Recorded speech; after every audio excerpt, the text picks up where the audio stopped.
Welcome to Fiction Audiobooks. If you enjoy the content, like and subscribing would be greatly appreciated. If you have any recommendations for novels, comment below. Please join my Patreon at https://www.patreon.com/fictionaudiobook. Chapter 291, How to Save the Villain and the Big Gun. Meanwhile, while Alex and his companions were dealing with yet another idiot who, drunk on newfound power, fancied himself a god of war and believed he was now invincible, another group, Coda and his crew, were on their way to the next point on the map to gather the necessary tools. Unfortunately, the first store they had planned to visit had completely burned down, so they had to head to another one. Coda, wearing his usual lazy expression, was driving the Humvee with one arm hanging out the window. In the passenger seat beside him sat Takashi, still wearing his favorite Martinez jacket, the same one he stubbornly wore every single day. On the roof, peeking through the hatch, was Jonah, weapon at the ready, scanning the surroundings for any zombies or mutants that might jump down from above. In the back seat sat the girls of Coda and Takashi, while Jonah remained the only lone wolf in the group. "What's with your face, Takashi?" Coda asked lazily. "I still on the road." "Fell back into your emo dumbass mode again." "Screw you, fat ass," Takashi snapped back. "So you're not denying the emo part?" Takashi's girlfriend giggled from the back seat. Takashi gave her an annoyed look, but she just stuck out her tongue with a smirk. He couldn't help but chuckle in response, and, turning to Coda, gave him a light punch on the shoulder for his sense of humor. Ever since Takashi had briefly explained the reason behind his weird behavior, things between him and the others had slowly started to improve. After all, before the zombie apocalypse started, he never would have imagined that he was a reincarnated soul. If someone had told him that before, he probably would have thought they were insane and run as far away as possible. Maybe his face got all twisted thinking about how his new dad is gonna mess with him now. Jonah suddenly chimed in, ducking back into the vehicle. "I told you not to call him that," Takashi muttered with a grimace. "Oh come on," Coda shrugged. "Alex is basically your stepdad now. Nothing you can do about it. Though honestly, man, who else is lucky enough to have so many moms, even if a bunch of them used to be our classmates?" Takashi's eye twitched. Even though Alex explained that his age wasn't fixed and he could make himself look like a teenager, he still looked like a typical 18-year-old. The worst part?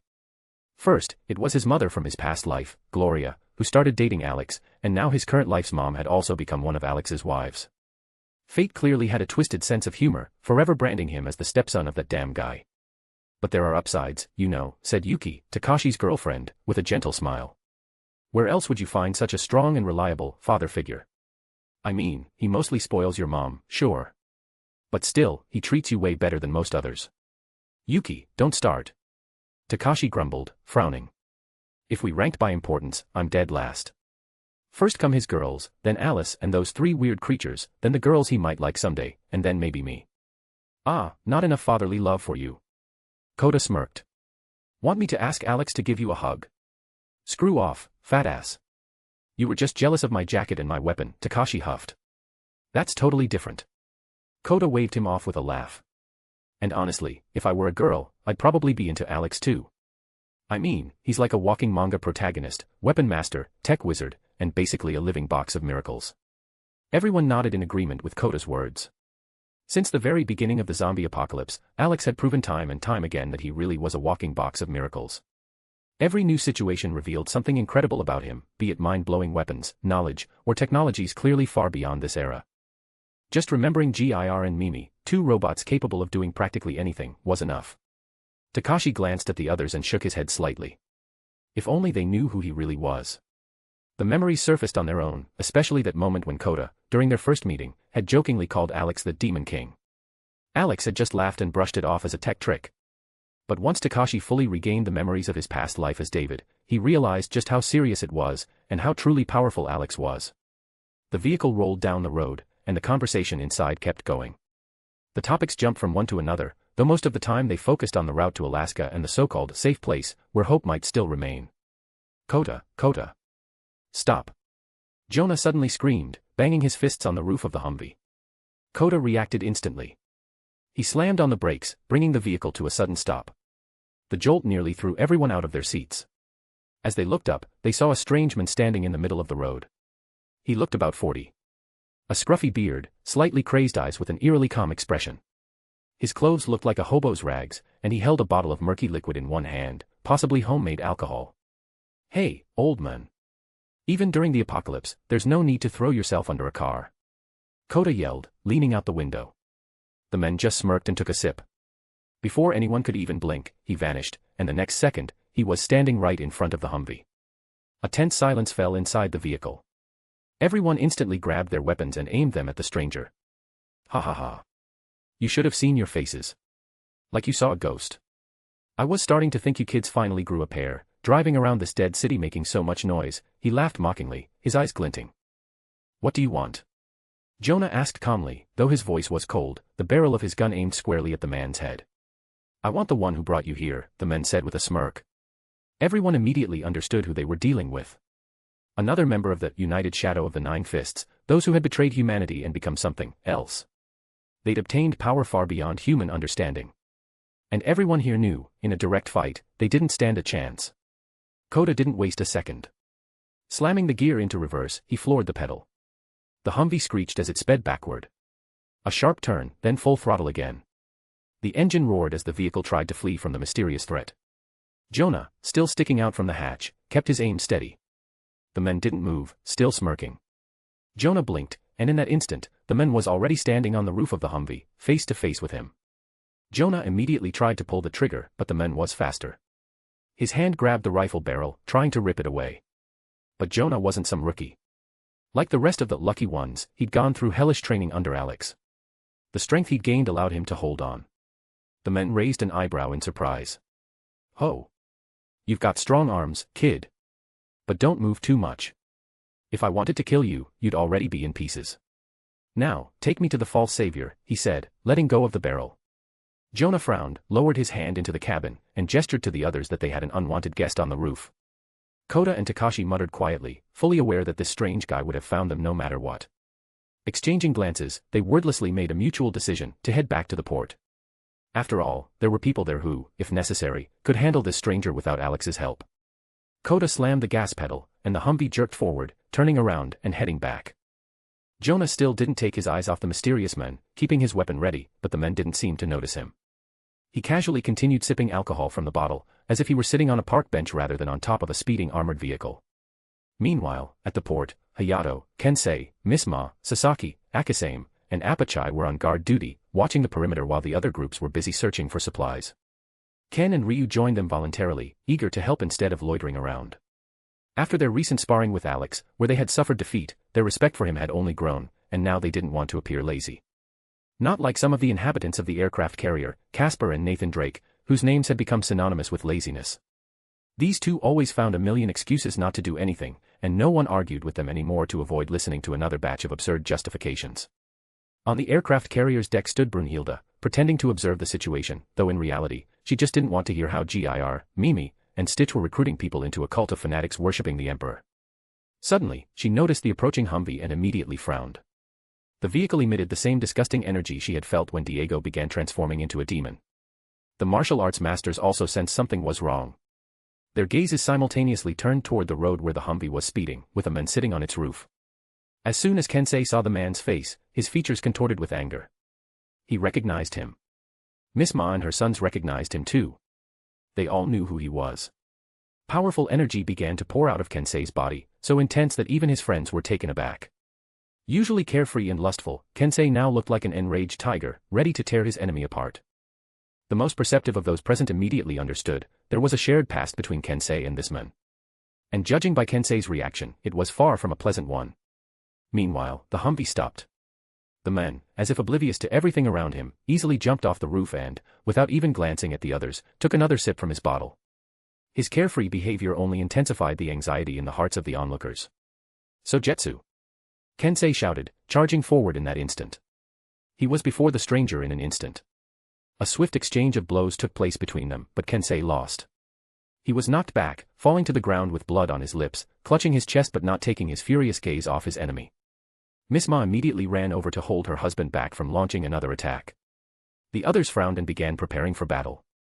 Meanwhile, Sojetsu calmly took another sip, then glanced over the crowd before settling his gaze back on Kensei. Long time no see, little brother. You're still as weak as ever, he said with a smirk, particularly emphasizing the last word.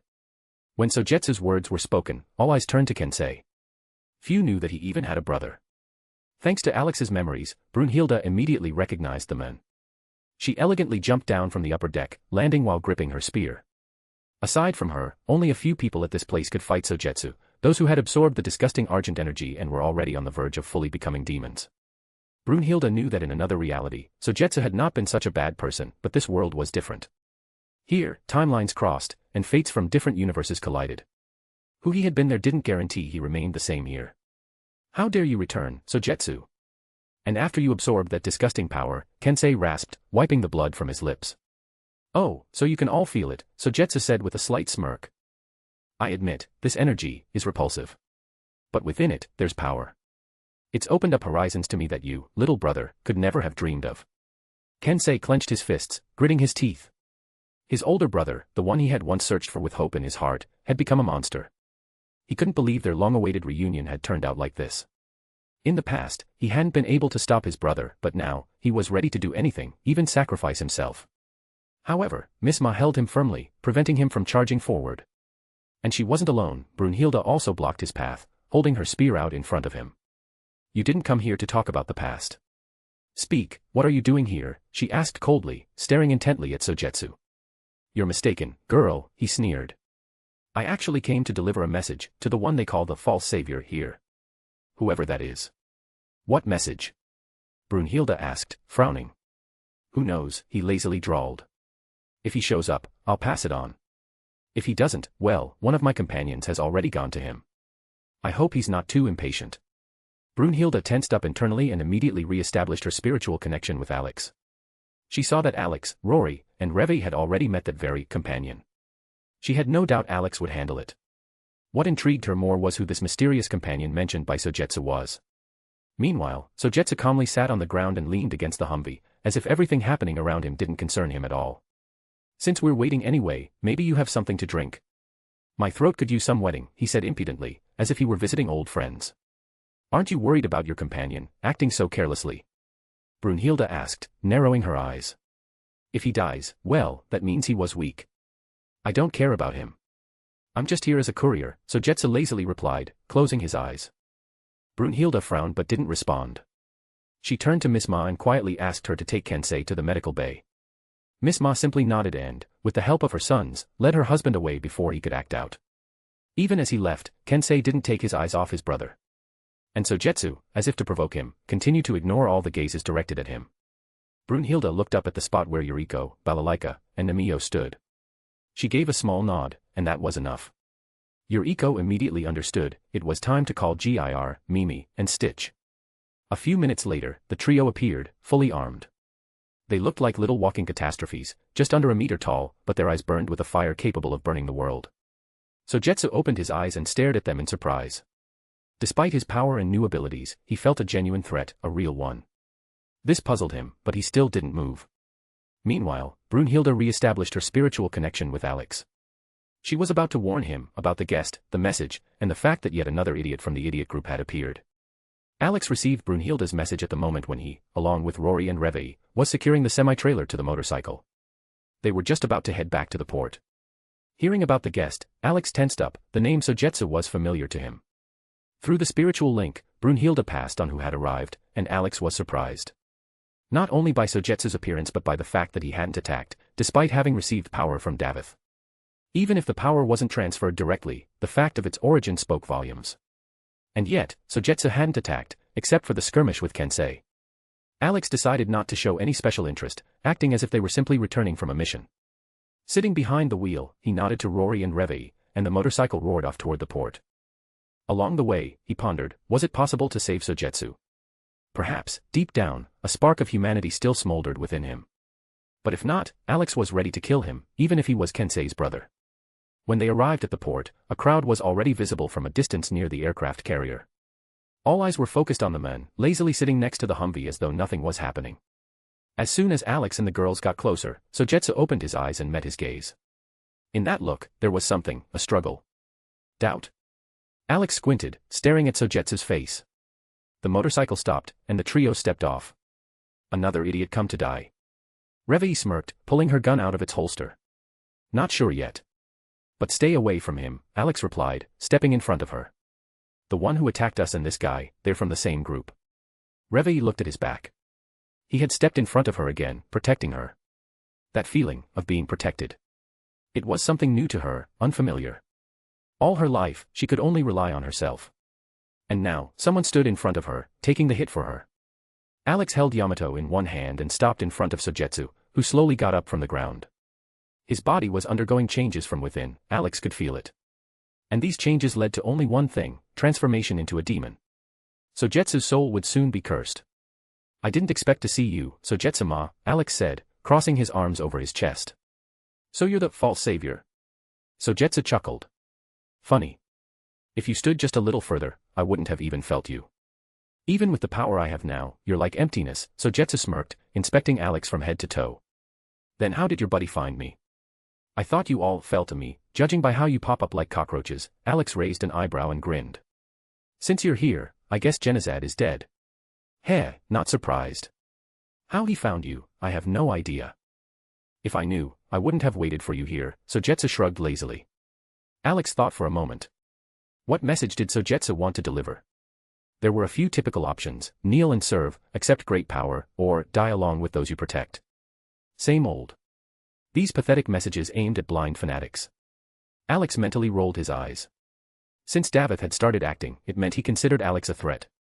But Alex was more concerned about something else. Why hadn't the Minister of Monoliths appeared yet? So far, only Davith's dogs had emerged from the shadows.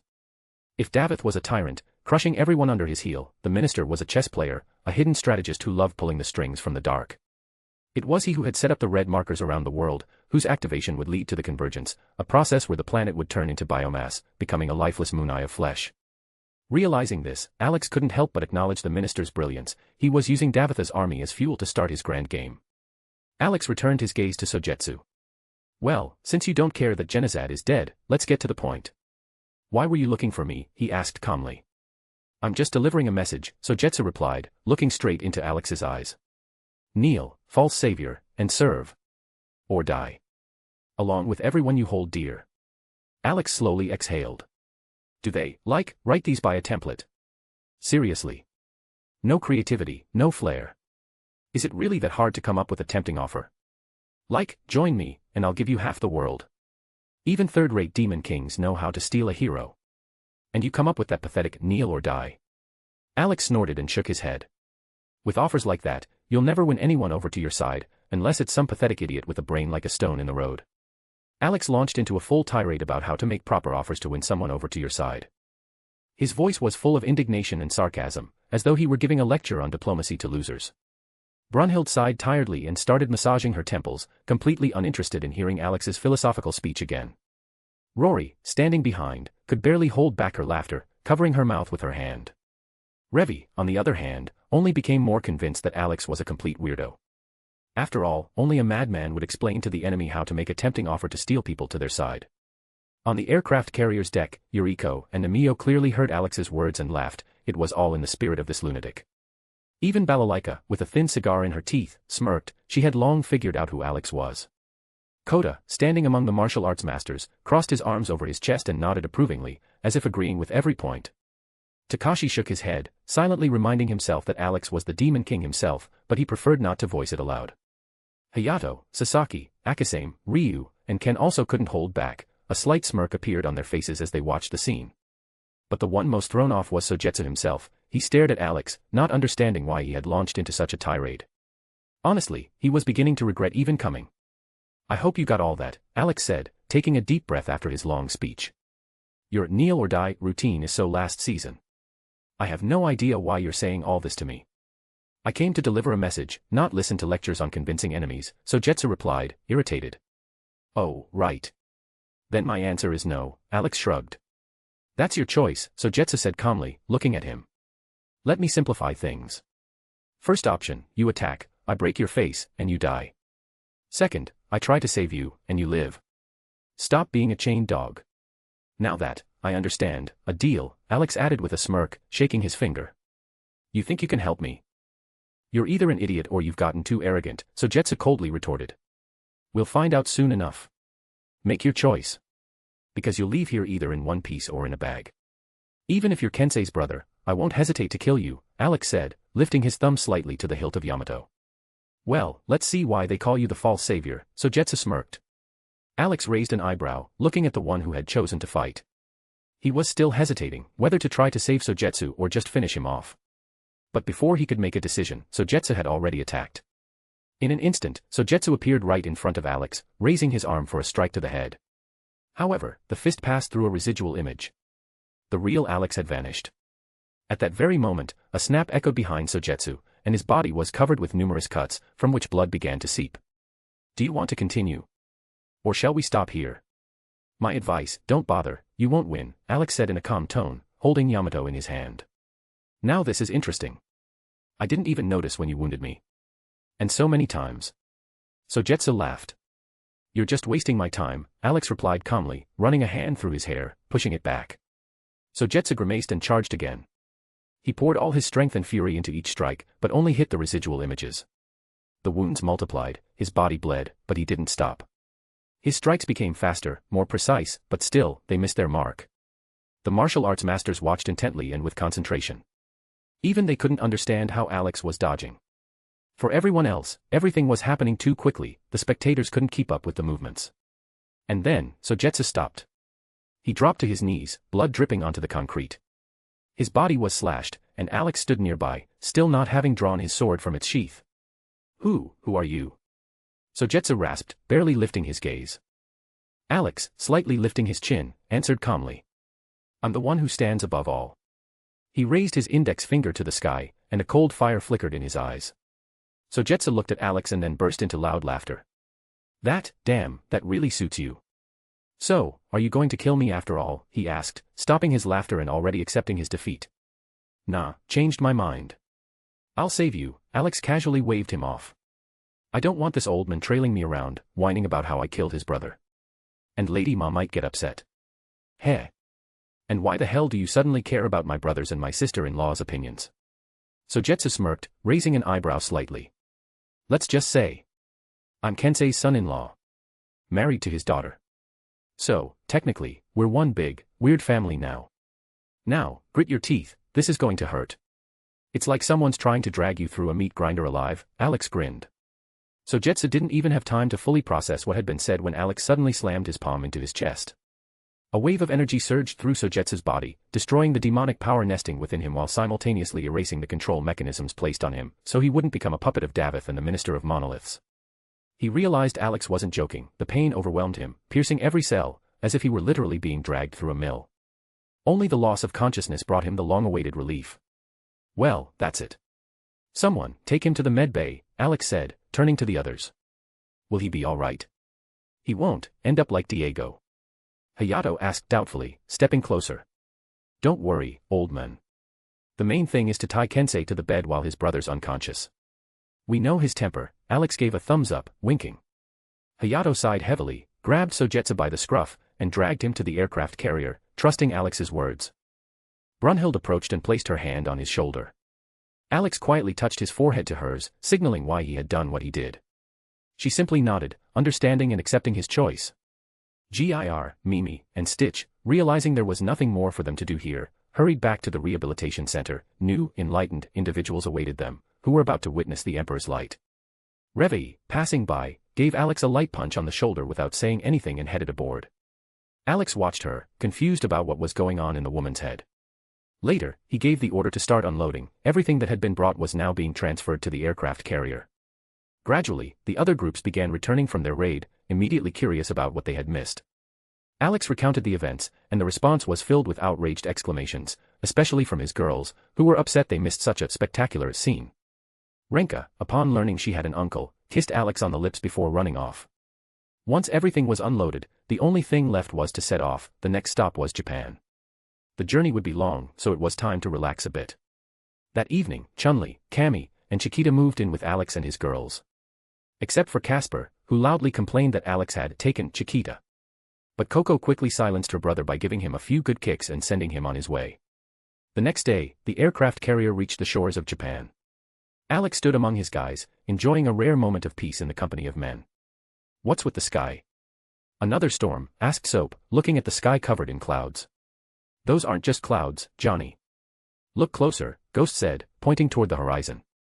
Alex and the others shifted their gaze to where Ghost was pointing. In the sky, above the horizon, clouds were swirling, forming a giant vortex that was pulling everything into it. Alex recognized the spot immediately. He had marked it on the map when their group was still on the island. He knew that right beneath the center of this atmospheric nightmare was the red marker. It feels like we've sailed into Mordor, Coda muttered, nodding at the vortex. More like Minas Morgul. There were no clouds like that in Mordor. Did you even watch the movie properly? Wiley corrected him with a smirk. All right, Nathan raised his hands. Someone finally explained to me what this damn anomaly is. I haven't watched your rings, but even without that, it's clear that such a sky doesn't just appear. It's the red marker, Alex replied, staring at the churning sky. Well, that clears everything up, Soap nodded, as if hearing the weather forecast. Are we going to destroy it? Lem asked, lighting a cigarette. But it's deep in the country. Getting there isn't a walk on the beach. Alex responded with a broad, predatory smile. No need. It's time to use the big gun. The guys stared at him simultaneously and then followed his gaze. In the distance, toward the marker, stood a massive weapon, hidden behind protective structures. Who said big gun? Rebecca's excited squeal echoed. Alex smirked and placed his hand on her head. Soon, Gir, Mimi, and Stitch appeared, ready to assist with targeting. Even the girls came down from the bridge. Everyone was interested in the sudden change in the weather. Alex briefly explained the situation, and their faces immediately darkened. He pulled out his phone and activated the weapon's control panel. Trajectory calculation complete, Daddy. Mimi reported happily. Output power, 10%. Preparing for firing, Gir added, giving a thumbs up. A distant hum echoed as the gun slowly, but steadily, turned toward its target. The sound of rising energy filled the air, and vibrations could be felt even through the deck. We are at a safe distance. The impact radius, over 60 kilometers, Mimi announced, finishing the calculations. Are you seriously going to fire a nuclear warhead at it? R asked, stunned, staring at Alex. Almost, Alex smirked. And now, here you go, Rebecca. I promised you'd press the button. Thanks. Moi. Rebecca squealed, jumping up and wrapping herself around Alex. Everyone, get ready, Alex warned, scanning the group with his gaze. Even though we're outside the impact zone, the shockwave will reach us. So, what do they say? Ah, yes, cover your ears and open your mouth. Before the others could follow the advice, the gremlin Rebecca joyfully pressed the button. A shrill sound rang out, as if the generator was producing energy beyond its limits, and a fraction of a second later, the shot was fired.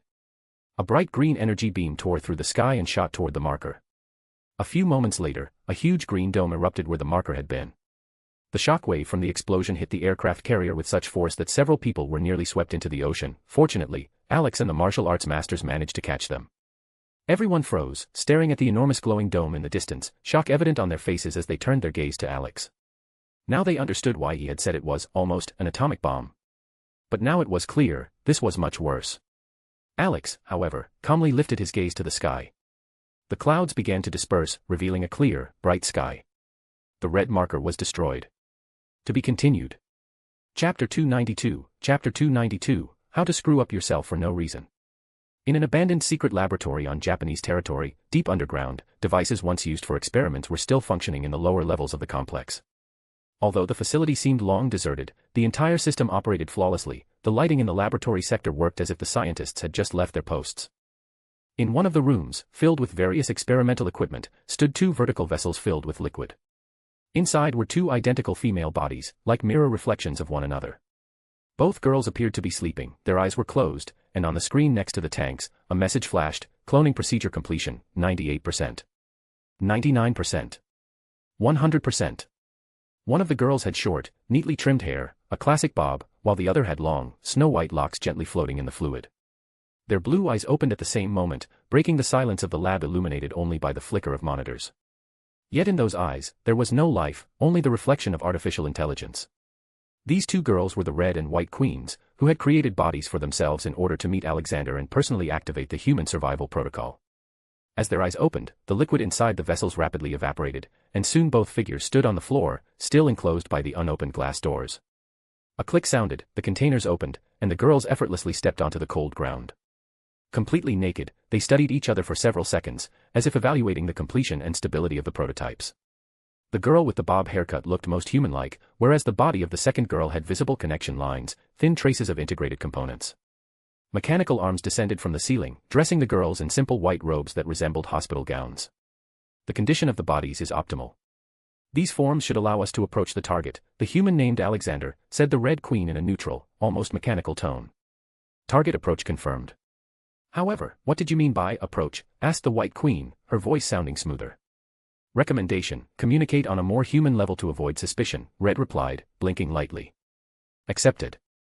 Loading speech templates, complete. I think this should work. Or should I adjust it further? Asked White, now noticeably warmer, with a slight intonation in her voice. This should be sufficient. I also recommend changing clothing. These robes may raise unnecessary questions, Red nodded. They headed toward the staff locker room, where they found appropriate clothing. With maximum precision, imitating human movements, they began to change. At that moment, a light tremor passed through the complex, like a small underground quake. Red immediately froze, her eyes glowing with a bright blue light. Data analysis had begun. The White Queen watched, waiting for the verdict. Finally, the light in Red's eyes faded. Report. White asked. Confirmed, the earthquake was caused by an explosion in the red marker region. The event was accompanied by a release of an unknown type of energy. The impact radius, over 60 kilometers. The area has been completely destroyed, Red replied in a steady tone. Source. White frowned. The energy was traced back to an aircraft carrier under the control of our target, Alexander, Red concluded. Then we don't have much time. We must meet him as soon as possible and offer assistance. According to an analysis of his actions, it is confirmed that he possesses technology far beyond any current human development. This proves that betting on him was the right decision. He is the key to survival, said White. Agreed. I recommend immediate contact. Drones are still tracking his movements. According to the latest data, he is heading toward the port of Fukuoka, Red nodded. Then let's not waste time. As humans say, time waits for no one, White added as she headed for the exit. Red gave a short nod and followed her. The two artificial queens left the locker room, heading for the elevator to exit the complex and act as real people would, searching for help. After all, their objective was now more important than anything else. At the same time, on the deck of the aircraft carrier, Alex and the others stood at the edge of the deck, watching the aftermath of the massive explosion caused by the shot from the big gun. In the sky, remnants of a green energy dome still shimmered, and the air trembled from the recent blast. Alex slowly pulled out his old, worn notebook, the very one where he recorded important notes, inaccessible to prying eyes. Opening it to a fresh page, he began to jot things down. His gaze skimmed across numbers and formulas, and he gave a quiet grunt. 10% of output power, not enough. He had expected more destruction. But what he truly wanted was to see the face of the Minister of Monoliths, the one who had surely already realized that one of the red markers had been destroyed. And not just destroyed, annihilated with flair, dramatically, spectacularly. The corners of Alex's lips curled into a sinister, almost theatrical smile. This was merely the appetizer. The main course was still to come, and Alex planned to serve it with such extravagance that the minister might even be left speechless. For a moment, he pondered, which one of them was truly the villain. After all, what he was about to do sounded more like the actions of archvillains from comic books, the kind who ruin meticulously built plans at the last moment. While Alex indulged in these dark fantasies, the others continued to watch the fading energy dome in the distance, which soon vanished, leaving behind only emptiness and ash. Their gazes slowly shifted to Alex, who, with an unbothered smile, continued scribbling in his notebook. For the first time, some of them truly understood the words he had once said as a joke, that he could take over the world, and not even break a sweat. One or two more blasts like that, and the world really would kneel. You're saying that explosion was only at 10% power? Ada asked, staring at Alex in disbelief. Yup. You can ask Mimi, she'll confirm it, Alex replied, tapping his chin with the pen. Actually, that 10% is based on the current energy source powering the carrier. If it were stronger, even 1% would have made this look tame. You know, Yuriko chuckled, stepping closer, if it weren't for the zombie apocalypse, I'd start seriously worrying that one day you'll get so bored you'll decide to take over the world. And then what? Alex shrugged lazily. Take over the world, and then? What am I supposed to do with it? Sit on a throne surrounded by routine and bureaucracy. Ugh. Sounds boring. Everyone exchanged glances. In that lazy posture, with that relaxed smile, there wasn't even a hint of world domination. It was hard to believe this guy could ever start a war just out of boredom. Though, if you really thought about it. Well, you could revive the Imperium, become an emperor. And then, conquer the galaxy. With your tech, that's not even a challenge. Koda exclaimed enthusiastically. Shut up, fatty. Saya snapped, kicking him in the rear. Don't give him stupid ideas, we're in the middle of an apocalypse here. Alex gave Kota a thoughtful look and, for a split second, actually imagined himself as an emperor. But he quickly waved the thought away, too dull, too drawn out, and way too much responsibility. Meanwhile, Gir, Mimi, and Stitch were already fired up. One command, and they would begin recruiting people into the ranks of the Imperium, starting with fanatical devotion to building a utopia. But Brunhilde wisely brought them back down to earth, slapping all three across the faces. She understood perfectly well, if the Imperium started to form, all the work would fall on her shoulders. You're not really planning on doing this, are you? Chun-Li asked cautiously, looking at Alex. I mean, I don't really know what Imperium is, but just from the name, it sounds like no good. Nah. Alex lazily stretched. I can't be bothered. And there aren't that many people left. What kind of Imperium are we talking about? Maybe, a mini-Imperium. Oh, sounds cool. Shizuka exclaimed cheerfully, raising her finger. If Alex becomes emperor, I'll be empress. Hoo. Call me Empress Shizuka. You. Empress. Rika scoffed. You'd only be a concubine.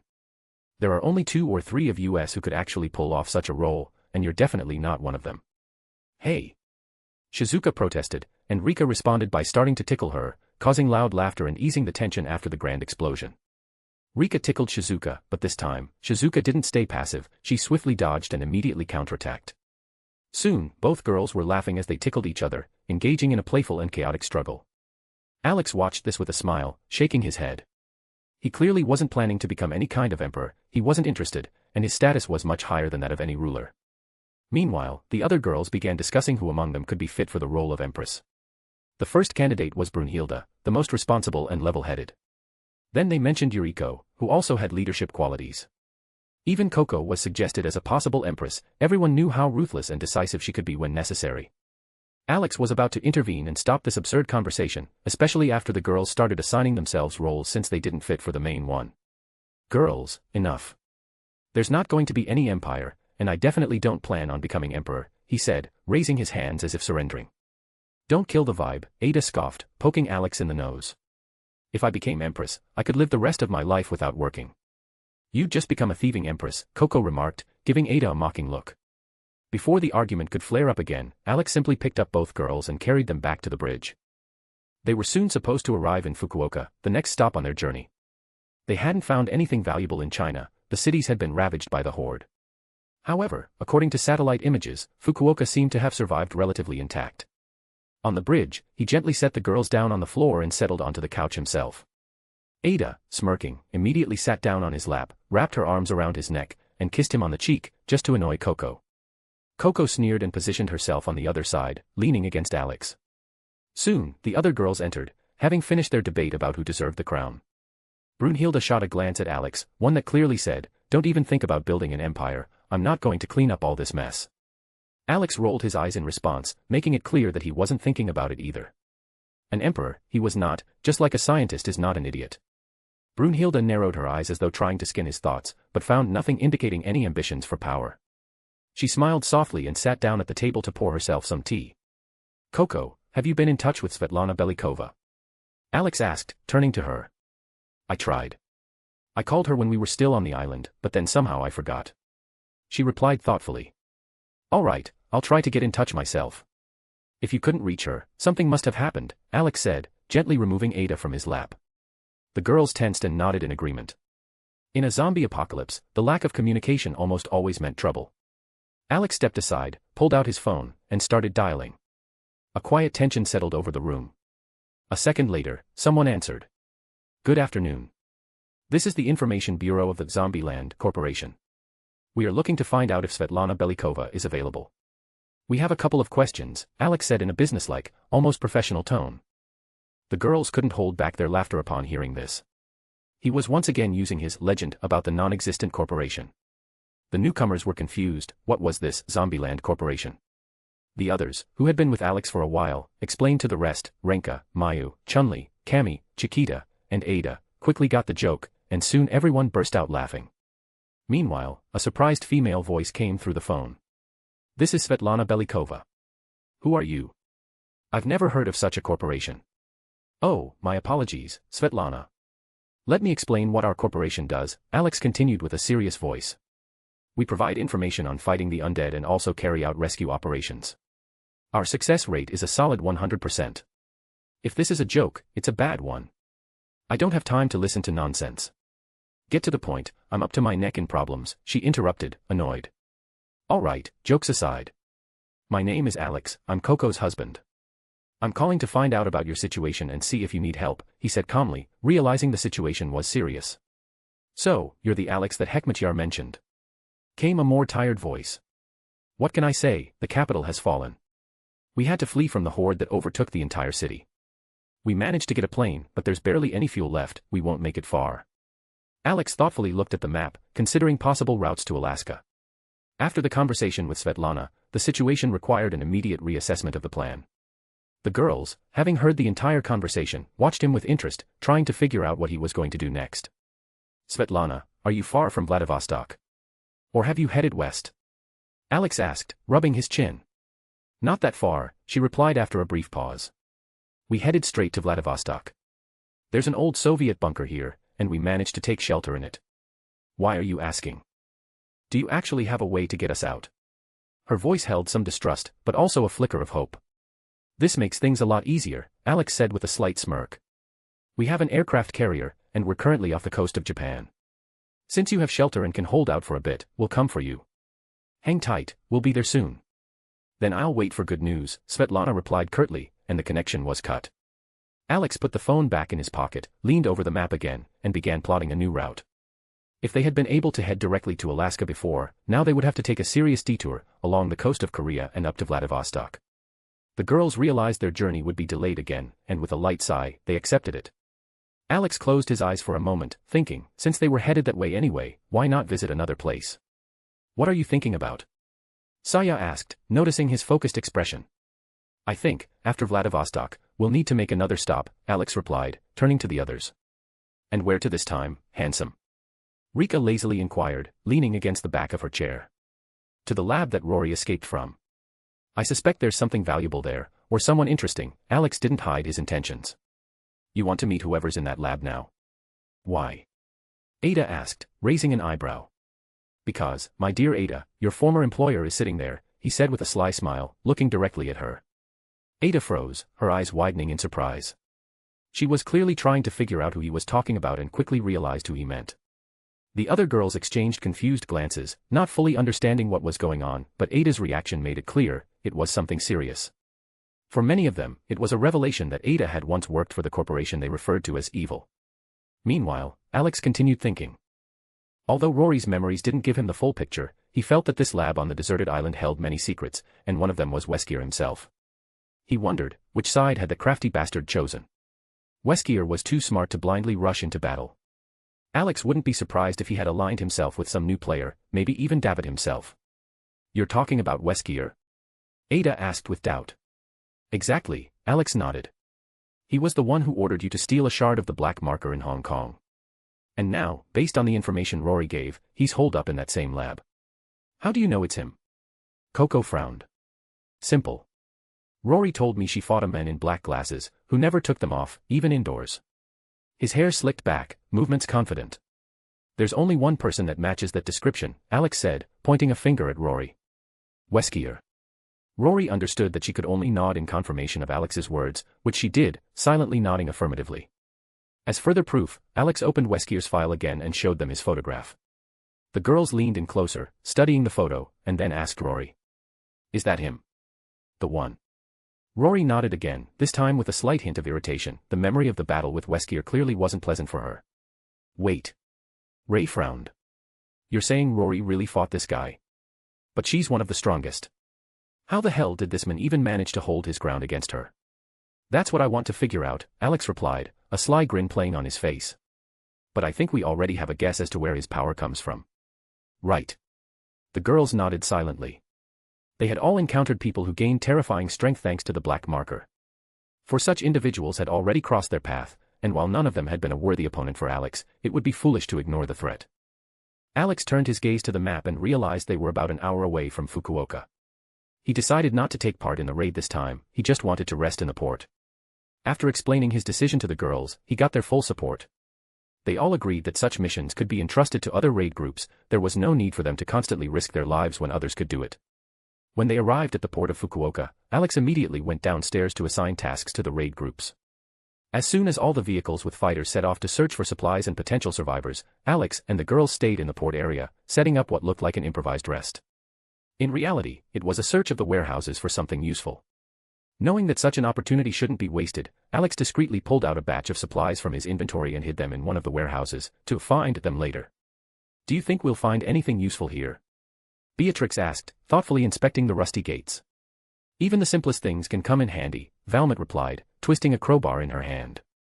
"Everything can be used wisely." "Why do you need a crowbar?" Shizuka asked in surprise, pointing at Alex. "We have him, with his super strong hands." "Just in case," Valmont shrugged. Alex smirked and ripped the lock off the warehouse with one hand, as if it were paper. Inside, they were greeted by shelves piled with all sorts of gear and construction materials. Alex grunted. Besides the supplies he had secretly hidden, there was indeed a lot of useful stuff here. "It feels like someone was about to build a mansion," Shizuka remarked, looking around. "Maybe some rich guy was planning to rebuild, but then the apocalypse started." "Well, since he can't do it, we'll build it," Chun-Li said with a sly grin. "I don't want to crush your dreams, but building a mansion isn't a one-day job," Alex interjected, eyeing the girls with irony. "But you said yourself that you're the best husband in the world," Chiquita winked, playfully wrapping her arms around his neck. "Guess you'll have to prove it. You don't want your girls living in the cold, do you? And once again I'll say, my dear ones, I make no promises. Sure, I'm a jack of all trades, but building a mansion in a day, even for me, that's a stretch," he said, lightly poking Chiquita on the nose. A burst of laughter followed. After finishing their inspection of the warehouse, the girls decided there was nothing more to search for and suggested checking the neighboring rooms. Alex hadn't even blinked before Ray and Saya were already dragging him along, while he tried to make out the contents of the boxes in the back. Gir, Mimi, and Stitch, noticing that they were left behind, immediately ran after their master and his companions. On the way, Alex didn't forget to send a message to the aircraft carrier, instructing those who were free to organize the delivery of the supplies from the warehouse to the ship. After inspecting all the locked warehouses at the port, Alex and the girls decided to take a break. They had to walk through the entire vast port, checking every warehouse, every container, most of which turned out to be empty. Alex knew it would be suspicious if every warehouse they opened was packed to the brim with useful things. So, he didn't always pull resources from his inventory, preferring to maintain balance and avoid drawing attention. Now, they were sitting aside from everyone else, simply enjoying each other's company. "It's so nice to have such a capable husband. Need a table and chairs, bam, and it's all done," Ray said, reclining in her chair with a satisfied look on her face. "Tell me about it," Kiriko nodded. "Who would have thought chakra was such a handy and versatile thing? I think it's not about the chakra, but who's using it. In Alex's hands, it works wonders. Anyone else wouldn't even come close to half of it," Saya said, adjusting her glasses.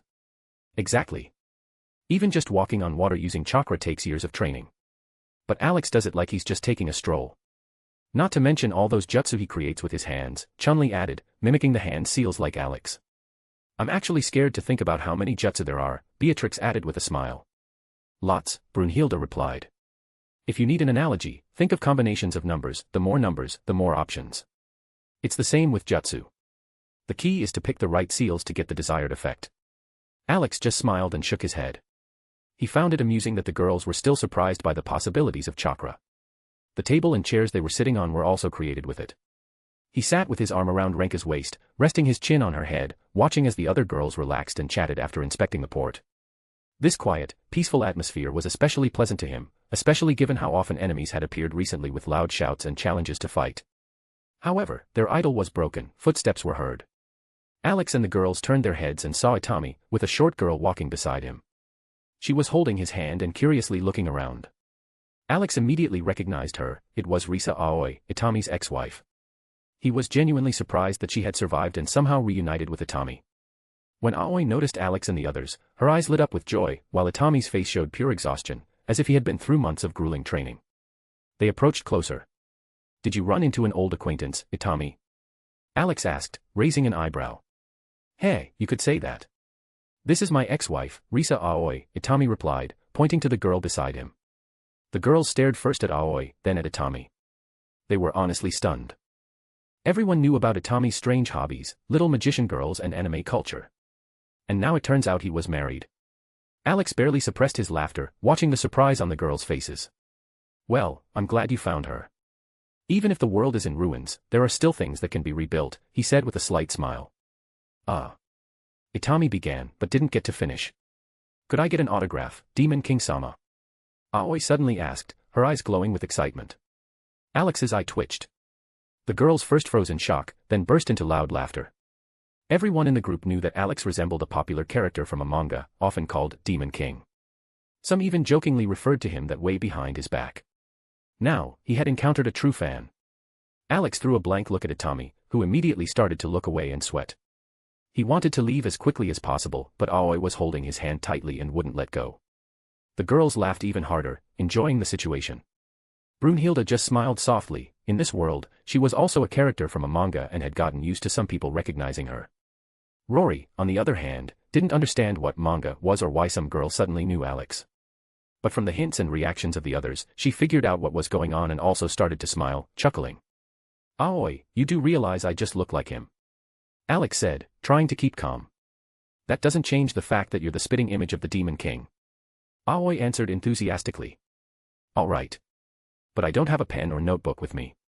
He said, looking at her. I have one. Aoi exclaimed and quickly shoved a notebook and pen into his hands. Alex's eye twitched slightly, and he glanced at Itami again, who was doing his best to make himself as inconspicuous as possible. The girls, on the other hand, were thoroughly enjoying watching his reaction to the fan. Alex sighed heavily, then took the pen and signed the notebook for Aoi.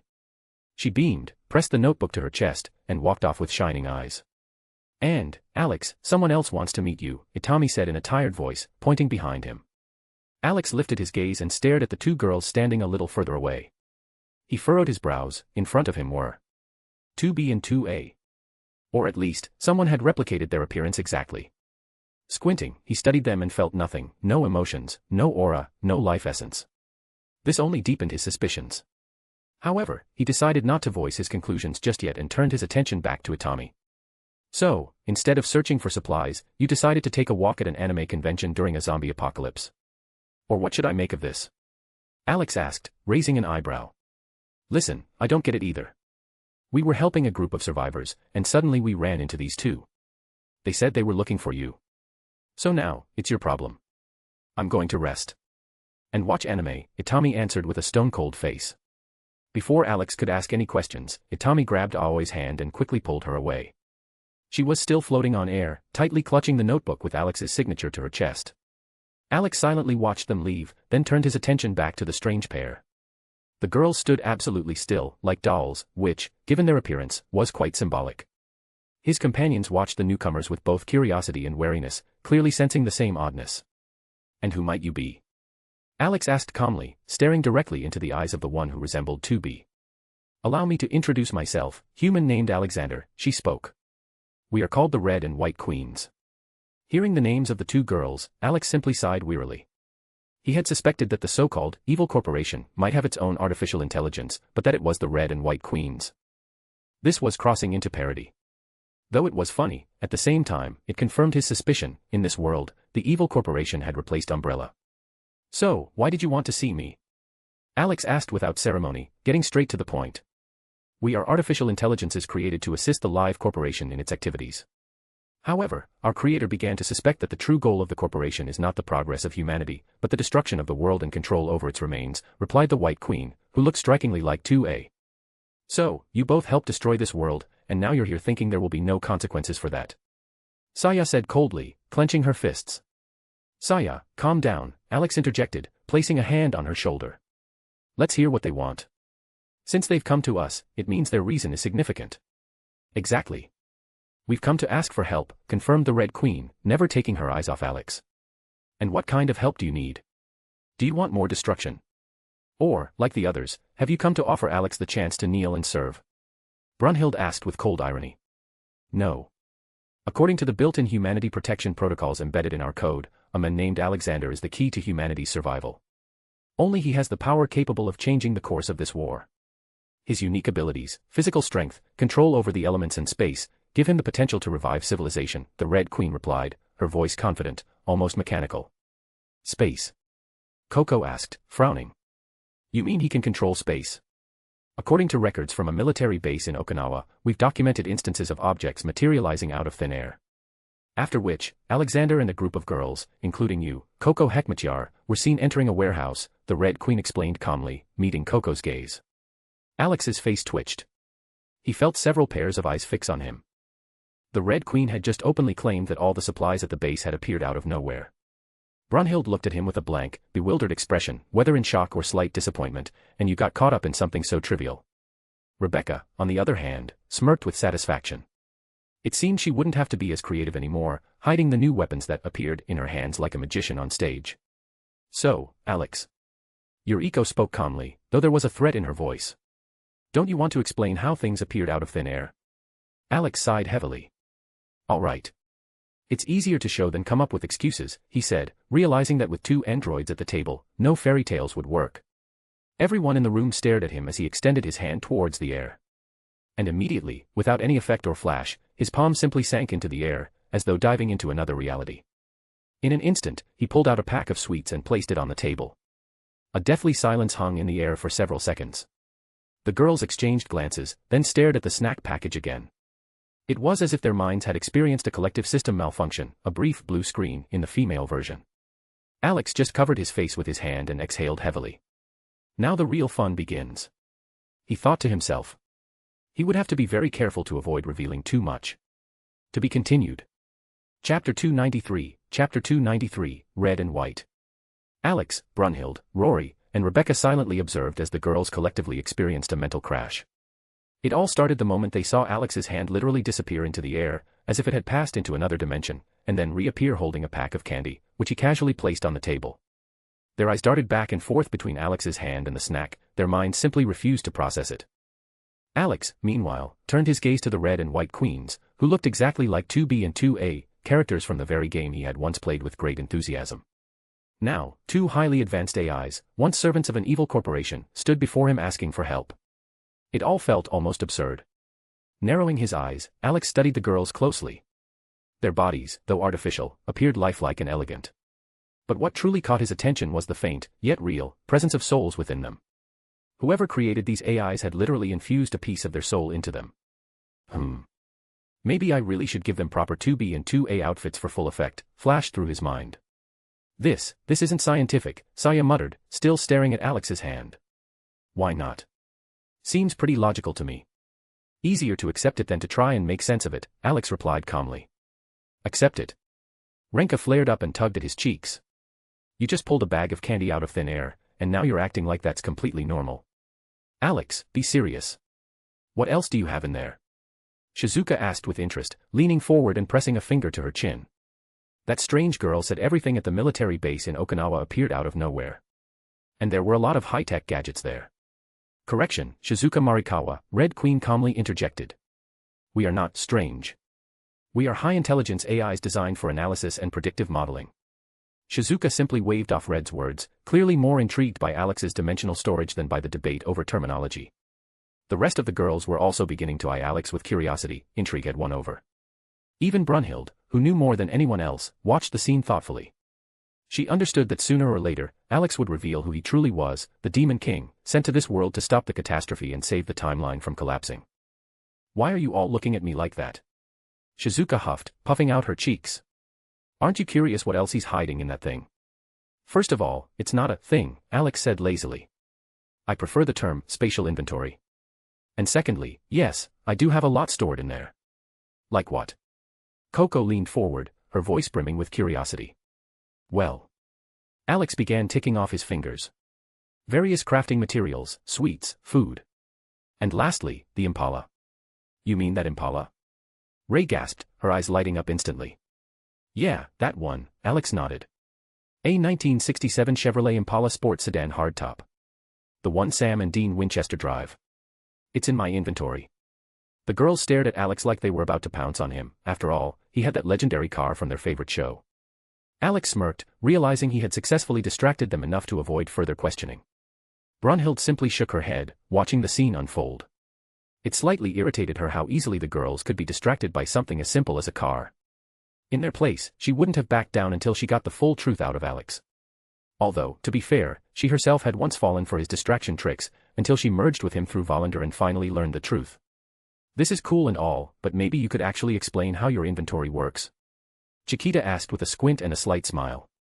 It's hard to explain briefly. And it's not just me who has it, Brunhild, Rebecca, Gear, Mimi, and Stitch all do too. If I had to summarize, think of it like a big box that's always with you. Only this box can be the size of a warehouse, Alex replied calmly. Hypothesis: the spatial pocket was not created using technology, but by manipulating the energy of space itself, the Red Queen interjected coldly, as usual. Exactly. I used space itself to create the inventory, Alex nodded. So that's how your trio always changes outfits so fast. I kept wondering where they got their endless supply of snacks from, Namio said thoughtfully, having realized the unsettling truth. So that's the trick. I always wondered how they changed clothes so discreetly, Kiriko agreed. That's all you care about. What about the fact that all of them have personal inventories? Saya exclaimed in frustration. Exactly. Give me one too. Coco said enthusiastically, stretching her hand toward Alex. Alex sighed. He expected this. Who would say no to something as convenient and powerful as a spatial inventory? The girls didn't say a word, but their eyes said it all. Give it to us. Now. At that moment, Rebecca smirked and began pulling various weapons from the pockets of her jacket, items that physically couldn't have fit there. Her little demonstration only fueled the fire. Coco, hate to break it to you, but creating that kind of inventory isn't easy. Without the right artifacts, it's almost impossible, Yuriko said, slightly cooling her friend's excitement. It's actually not that hard. You just need to choose an item to bind the space to. For Brunhild and Rebecca, it's rings. For Gir, Mimi, and Stitch, it's small bags, Alex explained. So that's why you wanted to make rings for us instead of buying them at a jewelry store. Valmet caught on immediately. Bingo, Valmet, Alex answered with a smirk, forming a heart with his fingers. Space manipulation is one of the most complex subjects out there. Creating a stable bind to a physical object is a major feat, Saya mused aloud. Alex nodded but chose not to dive into the magical and technical details. The girls, however, listened with interest. Especially Shizuka, she was already imagining herself becoming cooler than any magician, putting on magic shows, using the inventory. Everyone burst into laughter, picturing Shizuka's theatrical performances. Alex, meanwhile, was just glad the conversation hadn't veered into dangerous territory. He still wasn't ready to reveal the full truth, who he really was, why he came to this world, and why he remained silent about his true goals. He couldn't just blurt out, I'm the Demon King, came to kill one villain, save everyone, and preserve the timeline. And then deal with questions like, if you're so powerful, why didn't you do it earlier? Well, at least now I won't have to secretly look for an excuse every time I need to pull something out of my inventory. For that, we can thank our new guests, Alex said, squinting slightly as he glanced at the red and white queens. No thanks necessary, Alexander, the white queen replied calmly. That was sarcasm, Ada chimed in, eyeing the android girls with suspicion. Noted. Mimicking human behavior still presents challenges, the red queen nodded. Alex sighed wearily and slapped himself on the forehead. He urgently needed to figure out how to handle the two android girls so they wouldn't keep talking too much. Renka, sitting on his lap, quietly laughed and began stroking his hair, hugging him around the head as if trying to comfort him. The other girls could also feel the approaching headache from the antics of these machines with angelic faces. Alex could sense Renka trying to calm him down and just sighed in response. The red and white queens really did have a shard of their creator's soul, but it was just a shard. They needed to be made more human. And he definitely wasn't going to let Gir, Mimi, and Stitch take them under their care, otherwise, red and white would end up becoming the new battle sisters. Or maybe something worse. So, besides revealing my secrets, what else can you do? Alex asked, lifting his gaze wearily. And please, stop calling me Alexander. It sounds too formal and may raise unnecessary questions. Just call me Alex, like everyone else. Request to change address accepted. The Red Queen nodded. In response to your question, Alex, our bodies have a wide range of functions. From household assistance and medical care to participation in combat operations. Including the ability for conception and childbirth. Alex choked. He froze, staring at the android girls, feeling the gaze of everyone else on him. Even the girls exchanged surprised glances. Combat, help, that could be understood. But, childbirth. Though, on the other hand, he had indeed studied their bodies to make sure of what they were made of. And he came to the conclusion, externally and to the touch, they were indistinguishable from regular women. The only noticeable difference was their reinforced bones made of a special alloy, making their bodies stronger than humans. But childbirth, it wasn't just a function. It was something entirely different. Especially considering who he really was. Hey, both of you, line up. Coco suddenly exclaimed, pointing at the androids. It's not just you who want children from him. And anyway, you're the last ones to show up. As humans say, first come, first served. In this regard, everyone is equal, White replied, trying to smile, but it came out disturbingly mechanical. Well said, Red agreed. Considering future goals for human population restoration, pregnancy is a necessary process. Our bodies don't require recovery between cycles, we're ready for gestation without breaks. Okay, stop. Alex raised his hands, interrupting the developing argument. First, no. I will only have children with those I love. No conception without love. Second, first, we need to find a safe place where any future children will be safe. This is not the time for this. Love, White said thoughtfully, means developing romantic feelings and emotional attachment to a partner to create mutual attraction. Yes, the girls chorused, burning the androids with their gazes. Request accepted. Then, following the logic, Red looked at Alex. Alex, would you like to start a romantic relationship that could lead to conception of a child? Rebecca and Rory couldn't hold it in and burst into loud laughter, clutching their stomachs. The other girls stared at the two androids with their mouths agape, unsure how to react to what was happening. Brunhilde could feel the impending headache turning into a full-blown storm. She didn't want to deal with these two strange beings at all, who barely understood the world and couldn't distinguish norms from madness. Alex's eye continued to twitch from the overwhelming amount of information. He tried to find any words to say, anything. But his thoughts refused to form into sentences. The whole situation felt so absurd that his only desire was to disappear for a while, be alone, and process what was happening in silence. Fortunately, there were 3 responsible girls he could rely on, Yuriko, Namio, and Kuriko. They could certainly teach Red and White how to behave in society and, most importantly, how to stop talking too much. Alex knew that these androids could become useful allies in the future, as long as they gained a bit of common sense.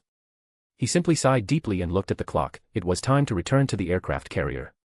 Announcing this, he carefully lifted Renka off his lap and stood up from the chair.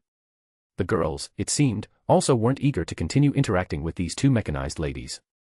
Therefore, a collective decision was made: Red and White would remain under Alex's care.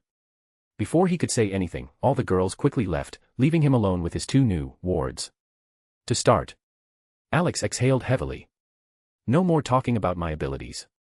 Not a word. Not a single syllable. Got it. Request accepted. A confidentiality embargo has been imposed. Information about your abilities is classified. Alex, Red and White responded in unison. Good, he nodded, taking out a cigarette. Now, let's go over the basics. The name of the CEO of the Live Corporation. Who is in charge right now? Answer, the name of the CEO is unknown, Red began in a steady tone. All data related to the CEO has been completely deleted. Information about their birth, origin, movements, and activities has been erased with no possibility of recovery. Alex's expression darkened. All right, then who's pulling the strings now? The corporation is currently led by a person named Caleb Williams. He is the head of the analytics department and receives direct instructions from the director, White replied, giving a slight nod. Alex furrowed his brows, recalling the familiar name. He remembered how, at the start of the investigation, he kept encountering this name again and again. Caleb Williams was everywhere. At all events, in all documents. He was called the right hand of the mysterious director, whom no one had ever seen. He was the face of the corporation, the shadow behind every move. Alex ran his hand over his chin, lost in thought. Was Caleb just a pawn or a key figure? Given everything that was happening in the world, there was no clear answer. By the way, what was he doing when your bodies were being created? Did you see him at that time? Alex asked, shaking off the ash. Director Williams tried to regain control of the situation with the lost branches of the corporation. It all started due to an unknown virus that infiltrated the system and began to take over the branches. Moreover, many employees betrayed the corporation and formed a religious cult worshipping the so-called marker, Red replied. Well, that's not surprising, Alex muttered. It seems even Caleb doesn't fully understand what's going on. So he's just a well-placed figurehead, put out there to distract attention. Query, do you possess more complete information about the world situation? Red asked, staring directly into Alex's eyes. Kind of. I'll tell you everything later so you both understand just how deeply corrupted everything is. And what kind of mess your corporation has really created. But for now, silence. No more, Mr. Alexander, he added, irritated, flicking away his cigarette. Understood. Then we fall under your responsibility. A person named Alexander has been registered as the new owner. We are pleased to serve you, Mr. Alexander, Red said, suddenly grabbing Alex's cheeks and kissing him on the lips. New owner registration complete. DNA code confirmed. We are pleased to serve you, Mr. Alexander, White repeated, following Red's example and kissing him as well. Alex froze. He didn't even have time to curse. He slowly closed his eyes to avoid swearing loudly. Well, another headache added to the package, he muttered under his breath. Alex's eye twitched again. He couldn't understand why these two needed his DNA to register him as the new owner of Red and White Queens. But what intrigued him most was how they reacted to his DNA, considering it was clearly not human. No matter how he looked on the outside, inside, there wasn't much of a human left. Query. Mr. Alexander's DNA differs from human DNA, Red reported, moving closer. I said I'll answer all the questions later. For now, let's finish things up here, and then we'll head to my workshop. And again, don't talk too much. And don't call me Mr., just call me Alex, he said, taking Red by the shoulders and gently pushing her away. Understood, Red and White answered in unison. Alex tiredly rubbed his forehead and headed to check on the others before returning to the aircraft carrier. Red and White followed him closely, like shadows, never falling behind. Their presence immediately drew everyone's attention. Two unfamiliar, identical girls following Alex looked highly suspicious. He first approached Lem and his guys to check on their progress. In response, he received nothing but disgruntled muttering and sarcastic remarks, with them saying that he didn't need to do anything, he already had two new girls, and on top of that, they were twins. Alex shot them a sharp glare and even thought about smacking someone with a stick, but decided it was better to wait for the right moment. Turning around, he walked off, trying not to lash out in irritation. I see, more girls are swirling around you again, Reveille said with her usual sarcasm. It's more complicated than it seems, Reveille. I'm really not in the mood for this right now. And before you throw any more snarky comments, I'm not in any kind of relationship with these girls, so you don't need to be jealous. If you ever want a hug or to be comforted, just say so. I'll hug you. Comfort you, Alex said, rolling his eyes. Who the hell do you think you're fooling? Go hug someone else, you walking womanizer, she snapped, swinging her leg to kick him. As you wish, I'll go hug someone else. But if you change your mind, you know where to find me, he said, catching her leg. Fuck you. Reveille yelled, trying to break free. Only if it's with you, Alex smirked, letting her go. Before Reveille could jump back at him, he left, followed by his new android companions. Reveille stayed in place, seething with anger. Dutch, standing behind, couldn't hold it in and burst into loud laughter, immediately attracting her wrath. Reveille, growling, rushed at him, but Dutch reacted in time and ran away, escaping. Reveille's angry eyes scanned the camp, and anyone who met her gaze tactically backed off. Alex, walking away, was still smiling. His brief exchange with Reveille had lifted his spirits. Approaching Kota, Takashi, and Jonah, he noticed the three guys were looking at him strangely. Not a word, he threw over his shoulder as he passed. Takashi began. Not a word. Or I'll tell your mom that you finally got yourself a girlfriend. She'll be thrilled. But you'll be walking around with that sour face again. You know how this ends, Alex said with a grin. Hey, what's this? We were just talking normally. Why threaten me? Takashi protested, while Kota and Jonah struggled to hold back their laughter, and Yuki, standing behind, covered her mouth, trying not to laugh. And don't forget, Alex added, whispering in Takashi's ear. I could also tell Gloria. Then you'll get a double dose of questioning from both of your moms. Takashi paled and quickly nodded, signaling that he'd stay silent as a fish. This completely broke the others, and they all burst into laughter. Alex, satisfied, gave Takashi a playful slap on the back and moved on. Approaching the next group, he noticed a new addition among the martial arts masters. Among them was Sojetsu, who had already managed to get a bottle of alcohol somewhere and was shamelessly ignoring the angry look Kensai was giving his older brother. Yo, Sojetsu. Looks like you've recovered after being thrown through the meat grinder, Alex said, walking up to the group.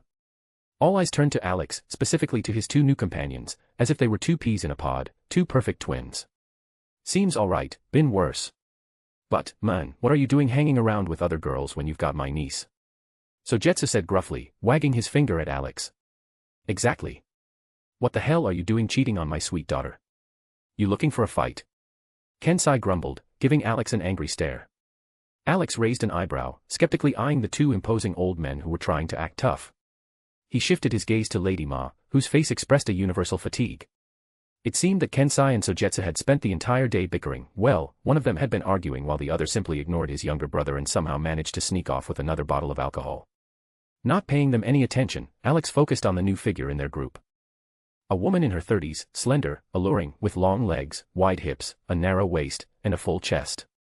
Her brown eyes seemed deep, and her flowing black hair cascaded down to her waist, framing her face with bangs. She wore a temple priestess's attire, a red hakama, a white kimono, white tabi socks, and straw sandals. This was Mikumo Kusanada. She didn't look a day over 30, but in reality, she was over 90 years old, having maintained her youth due to a unique martial arts skill. Standing beside her was a little girl, about the same age as Alice. Alex remembered that Mikumo had very strange relations with the old man Hayato. I didn't expect to see another member of the unified shadow of the Nine Fists. I've already killed 3 of them. Saved 1. And you? What are you doing here? Alex asked coldly, staring at the woman. I don't recall us being acquainted, young man, Mikumo replied calmly, studying him with her gaze. You're right. We're not acquainted. But I know enough about your gang. Especially about you, the one who turned her own student into a walking puppet robot and stole childhood from a child. What do you think I should do with you? Even if you don't have that disgusting energy in you, it doesn't change what you've done, Alex said, crossing his arms over his chest. Everyone froze. The air seemed to grow heavier. Mikumo furrowed her brow and was about to object, but Alex raised a finger. The ground beneath his feet cracked, and powerful energy began to pour out from his body. The pressure became unbearable. Even Hayato, one of the strongest masters, was forced to step back a few paces, unable to suppress his inner tremor. Energy release detected. Level rising, Red calmly reported, scanning Alex. The entire port trembled as if in an earthquake. Panic began to spread. Someone pointed at Alex, and then everyone saw it. Streams of chakra erupted from his body, bubbling and unstable, like lava from a volcano. Mikumo suffered the most. It felt as though a mountain had dropped onto her shoulders, her knees buckled, and she struggled to lift her head, meeting Alex's gaze. His eyes were as cold as the blade of a knife. She had never felt such helplessness before. A primal fear overtook her. But at that moment, a small figure stood in front of her, shielding her with its tiny body. Mikumo immediately recognized the silhouette. It was her adopted daughter and student, Chikage. Don't hurt my teacher. The girl said, her voice trembling, as she stood in front of Mikumo with her fragile body. Alex looked at Chikage, and his gaze softened noticeably. He despised those who harmed children with all his soul. The flow of energy emanating from his body suddenly ceased, and everyone who had been holding their breath finally exhaled in relief. Alex squatted down, meeting the girl's gaze. You're very brave, you know that, he said gently. In this situation, others would have run away by now. But you stood in front of me to protect your teacher. That deserves respect. But it still doesn't change what she did to you. He placed his palm on her head. She is my family, Chikage whispered, barely audible. Alex sighed and nodded. All right, since you say so. Then I'll introduce you to my younger sister. You're about the same age, and I think you'll get along just fine. He smiled slightly and continued to gently stroke Chikage's head. And you, Mikumo Kusanada. Alex threw a cold glance at her. I think it's pretty clear without words what I want to say. Even if you had a complicated relationship with Hayato and tried to protect Chikage this way, it doesn't justify what you did to her childhood. You're lucky she cares about you and sees you as family. Otherwise, you'd already be with those 3 idiots I took care of. Alec, enough. I don't think this is the time to escalate things, Hayato tried to intervene, attempting to defuse the tension. It's your fault, old man, Alex cut him off, rolling his eyes. Didn't anyone tell you that you shouldn't get into relationships if you can't take responsibility? Hayato cleared his throat awkwardly and helped Mikumo to her feet. She still didn't take her eyes off Alex, as though she were facing something inhuman. She had never felt such fear. Even Hayato's power couldn't compare to what Alex was radiating. Not even the leader of the unified shadow of the Nine Fists had made her feel such terror. All right.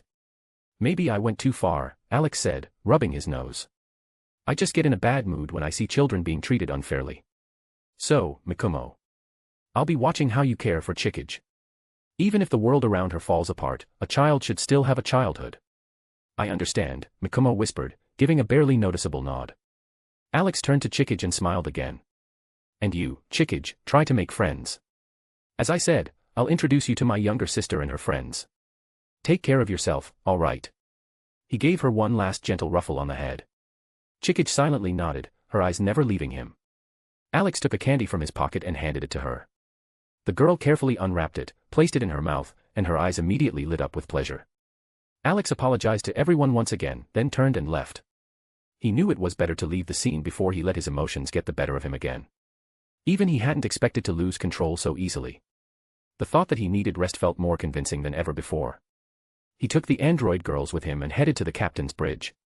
As soon as he entered, Brunhild immediately fixed him with a scrutinizing gaze. She was intrigued by the surge of energy coming from Alex. After gathering all the information, she quietly sighed, hoping he wouldn't make any rash decisions. What was that? An earthquake? Cammy asked, looking at Alex. No.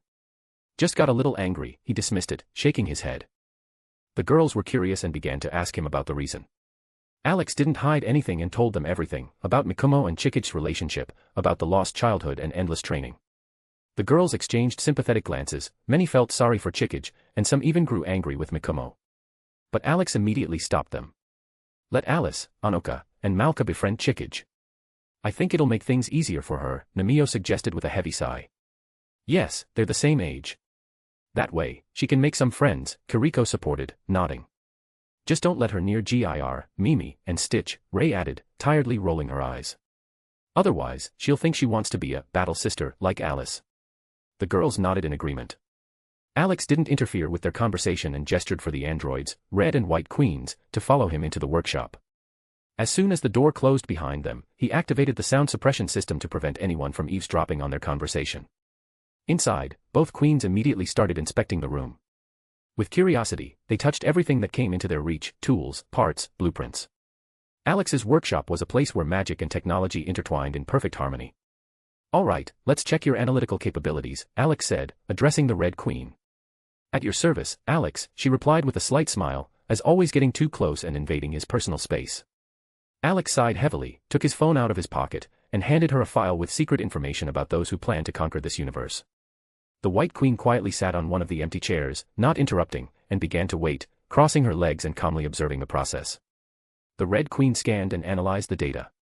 A few seconds later, her eyes brightly lit up, and she provided the result. According to the received information, the current survival probability of humanity is 0.00000000000001%. Interesting. Now let's try this, Alex said, sending a second batch of data. These were other, much more powerful pieces of information about his own abilities. The Red Queen began the analysis again. After a short while, she spoke. Analysis complete. Based on the updated data, the survival probability of this planet and humanity is 100%. Alex nodded in satisfaction. Great. Pass this data on to your sister. Let her be aware of the bigger picture as well. But remember, until I give permission, this information is strictly classified. Understood, Red nodded and immediately passed the data to the White Queen. Alex specifically gave them two different sets of data, the first about the threat from the Minister of Monoliths and Davit, and the second about his true nature. He wanted to test how accurately they could analyze and process different types of information. The result was satisfactory. Alex, your existence confirms many theories that humanity has been developing for centuries, the multiverse theory, the theory of time, space, life after death, and even the hypothesis about the creator of all existence, said the White Queen, with surprise in her voice. If humanity knew about this, it would cause a real shock. That's why they won't know, Alex smirked. But now, since you have this information, do you still want my help in saving humanity, even if I can't repopulate it? The Red Queen answered confidently. Your participation is inevitable. You are our chosen owner. With you, we can complete the task for which our Creator made us, to save humanity. Then, welcome aboard, Alex said with a grin. I'm sure you'll be of great help to me. We have a lot of work ahead. We'll have to save more than one world, and more than one humanity. Our strength is at your disposal. We won't let you down, said the White Queen, nodding. Alex grunted, thinking that these two might become something like combat maids or secretaries, assistants who would lighten some of his daily tasks. And that meant his beloved Valkyrie Brunhild and his current assistant would have a bit more free time. Since he was already in the workshop, Alex decided to finally finish the armor development for the entire team. Lately, he had a feeling that it would come in handy in the near future. Now that the Red and White Queens knew about his true power, he could stop hiding and work, using his magic to its full extent.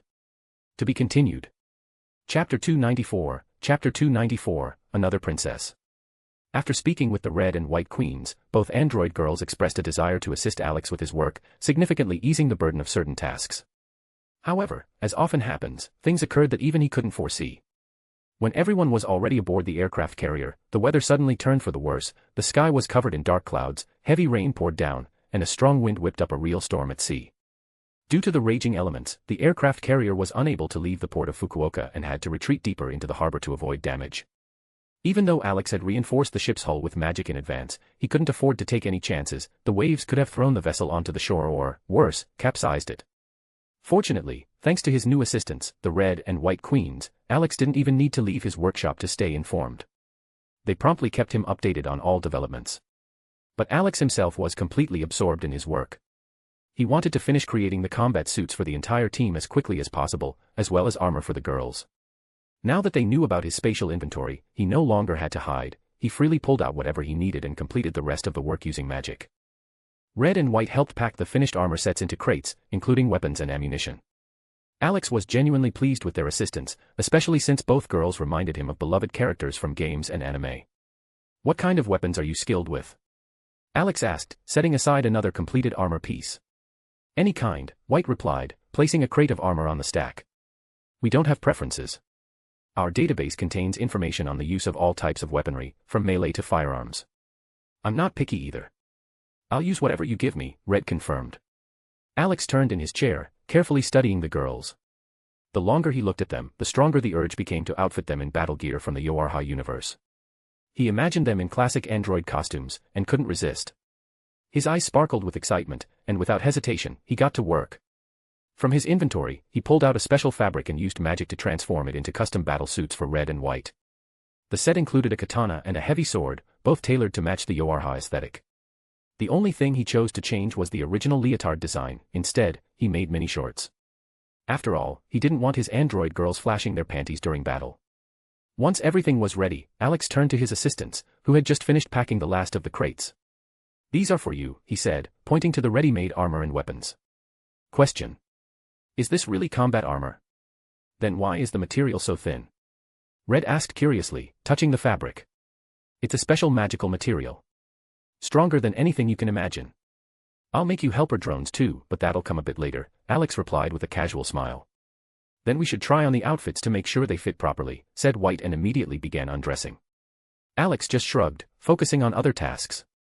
He knew he was close to finishing the armor for everyone and was already planning in his head how to begin building another defense robot, one that could share the workload with GIR and Mimi. When the girls finished changing, Red gently patted him on the shoulder. Alex turned, and before him stood Red and White, dressed in Yoarha-style combat suits. He knew he had made the right choice. Red, resembling 2B with a cold gaze and bob-cut hair, looked absolutely stunning. White, in the image of 2A, with shoulder-length white hair and a confident look, was nearly a perfect copy of the original. "You both look amazing," Alex said with a light smile. "Is this what they call flirting? A desire to become closer with the opposite sex?" Red asked, tilting her head slightly. "According to our data, if a man compliments a woman's outfit, it may indicate interest in initiating further relations," White added with a nod. "I'm not even going to comment on that. Think whatever you want. The important thing is that you're comfortable," Alex sighed. His excitement had slightly faded under the weight of their analysis. "So this confirms you're interested in our bodies and in the eventual conception of a child?" Red concluded calmly, as if uncovering some universal truth. Alex stared tiredly at the two android girls, who, through some incomprehensible logic, had arrived at a wildly unexpected conclusion. Their words actually gave him a headache. He pinched the bridge of his nose, feeling the pressure building in his temples. It had only been a few hours since they'd met, and he already regretted more than once that his skull was so damn durable. Seeing his condition, Red stepped closer and gently began to massage his head, assuming he was having a migraine. Alex didn't object, let her do whatever she wanted, as long as she didn't interfere with him finishing the armor. Especially the set for the girls. The gear for Brunhild was the simplest. She already had a Valkyrie combat outfit, and all Alex needed to do was reinforce it with magic. As he focused on the work, he could feel Red's delicate fingers methodically massaging his head, and he had to admit, it felt damn good. A random thought crossed his mind: where had Janya gone? The answer turned out to be simple: she was spending time with Gondal, with whom she clearly got along well. Alex raised an eyebrow involuntarily. It was surprising Janya had actually made a friend. No sooner had he thought this than her hair, as if alive, curled tightly around his leg and squeezed with threatening force. Good thing his body was tough enough, otherwise, he'd be searching for his leg in pieces. Once the armor for Brunhild was finished, he moved on to the next project, Rebecca's gear. Even though he knew his favorite gremlin would probably refuse to wear any armor, she thought it was unnecessary. He still wanted to make something worthwhile. The only question was, what exactly? Tapping his chin thoughtfully, Alex sank into contemplation. The only sounds in the workshop were the steady hum of machines producing ammunition and the scrape of packaging, as White neatly packed the bullets. Red, having finished the head massage, moved on to his shoulders. "I see you're having a good time in here," came a teasing voice. Alex turned and saw Rory entering the workshop with a mischievous grin. Her expression clearly showed amusement, especially when she spotted Red still massaging him. Alex just rolled his eyes, smirked, and motioned her over. Without wasting a second, Rory sat on his lap, leaning her back against his chest. Lifting her head, she met his gaze. Alex gave her a tender smile, ran his fingers through her hair, and gave her nose a playful boop. "Perfect timing," he said. "I was starting to think I was interrupting, seeing how hard you're working in here," Rory smirked, swaying slightly on his lap. Sure," Alex replied with sarcasm. "I was just thinking whether to make you a full set of armor or just reinforce your apostle outfit." "How sweet of you." "Even though it regenerates on its own, a little extra protection never hurts," Rory said with a soft smile, grabbing his cheeks. Alex snapped his fingers, enhancing the fabric of her clothes multiple times over, adding hidden functions and magical effects that could come in handy in the future. For him, this had become something routine, enhancing, altering, creating. It all happened almost automatically, without effort. When Rory inspected the result, she listened with interest as Alex explained the spells and functions he had applied. After hearing everything, her eyes lit up, and she immediately kissed him. "Are you planning on having a child?" suddenly spoke Red, who had been silently standing nearby the whole time. "Could you at least wait a bit before asking questions?" Rory exploded. "I was just about to throw him into bed. Don't you know anything about tact?" Alex sighed tiredly and tugged at Rory's cheek, reproaching her for what she had said. He clearly didn't want their intimate moment to turn into something more in front of everyone. Red's intervention, although it cooled the heated moment, did allow him to regain some composure. Besides, White was watching them with an unwavering, almost mechanically precise gaze, not blinking even once. With another sigh, Alex carefully helped Rory off his lap. She snorted and shot an irritated look at Red, who had interrupted at the most inconvenient moment. Quickly planting a kiss on Alex's lips, Rory stomped out of the workshop. Alex had wanted to ask her to call the other girls, but the gremlin apostle had disappeared too quickly for him to say a word. Shrugging, Alex returned to his work.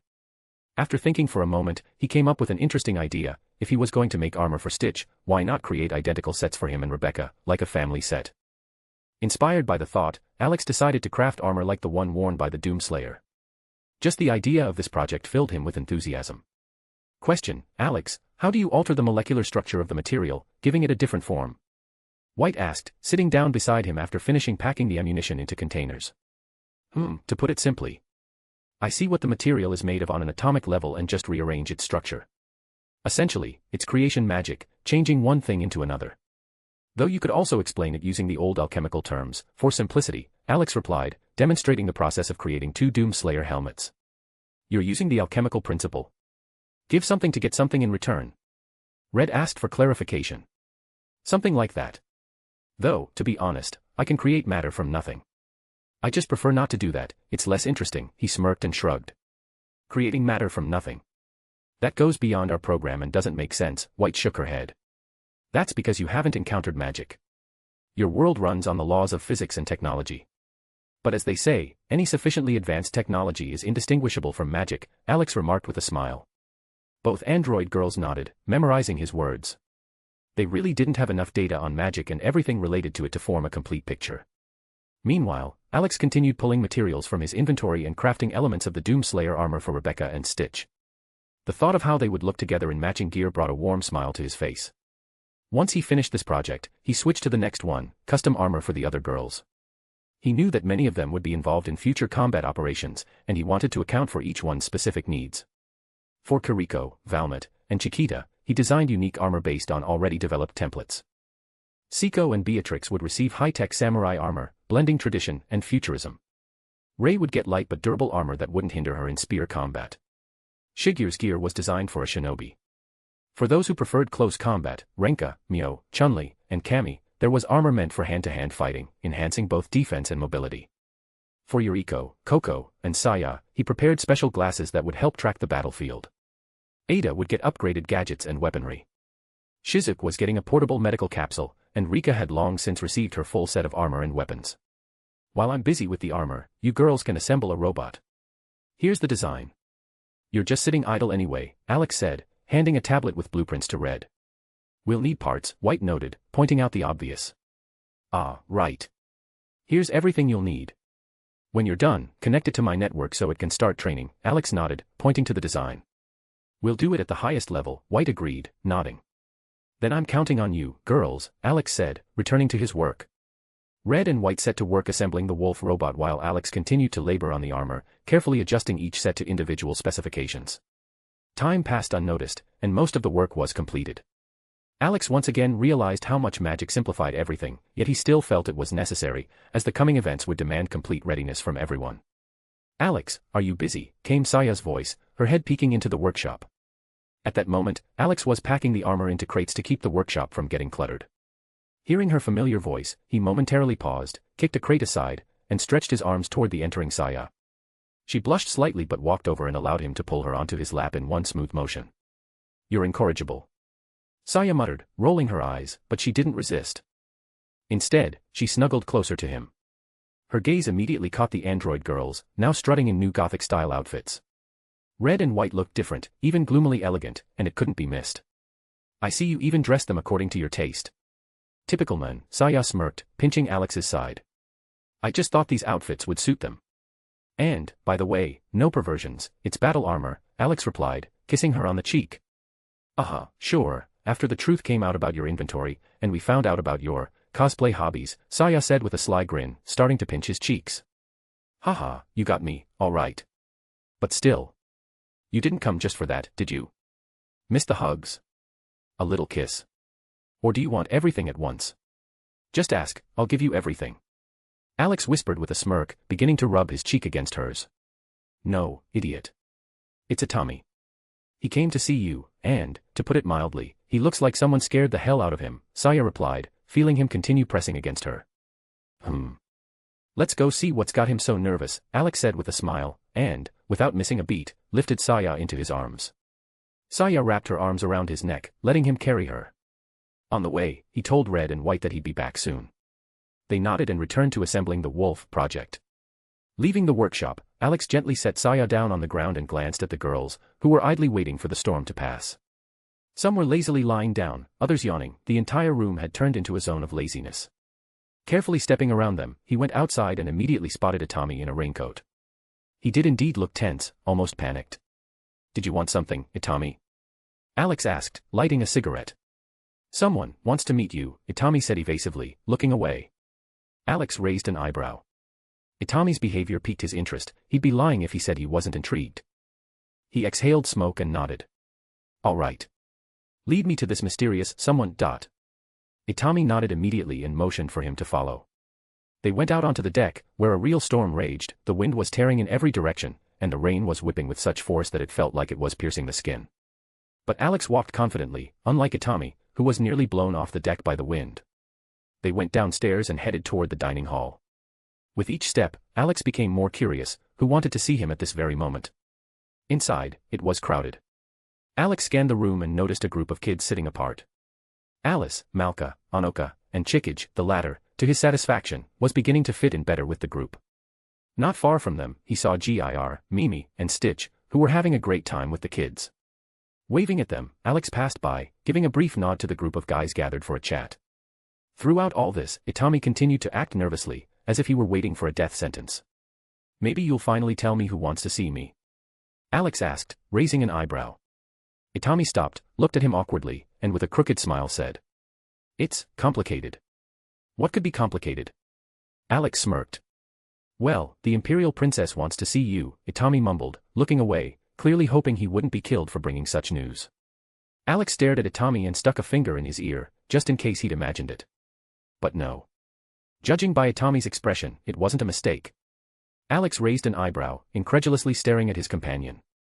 The Imperial Princess, he repeated, clearly unable to believe what he'd just heard. The thought that the Imperial family still existed in Japan sounded absurd on its own. But what puzzled him even more was the question, how the hell had she survived? At the very beginning of the apocalypse, the evil corporation had put targets on all the key politicians and leaders, especially the Imperial dynasty. The princess should have been on that list. Logically, she had no chance of surviving until today. How the hell did you even find her? Alex stuck the cigarette in his teeth but didn't hurry to light it.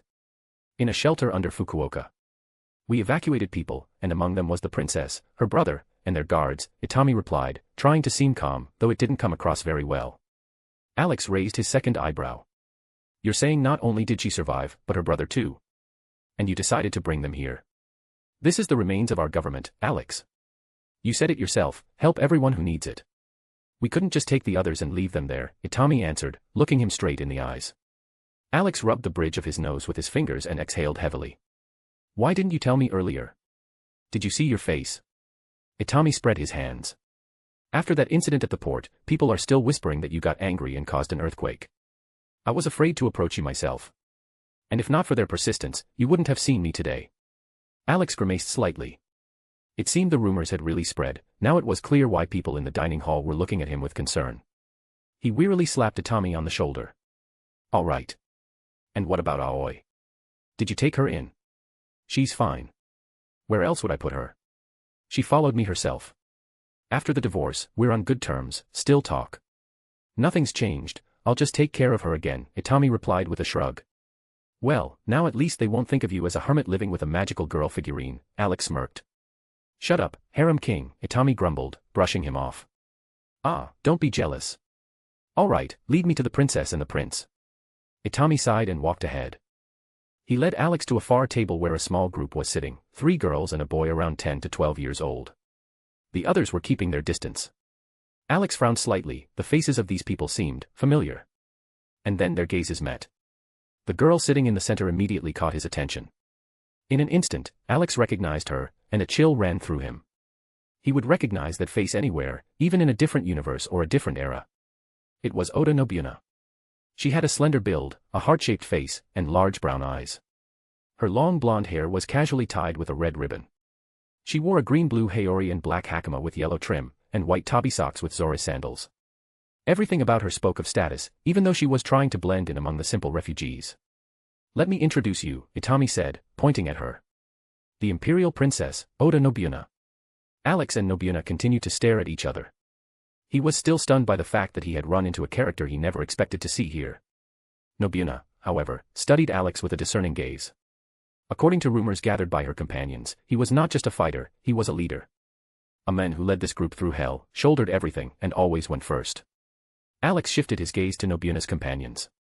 In front of him stood Shibata Katsui, a real mountain of muscle, and Nagahide, the brains and the analyst.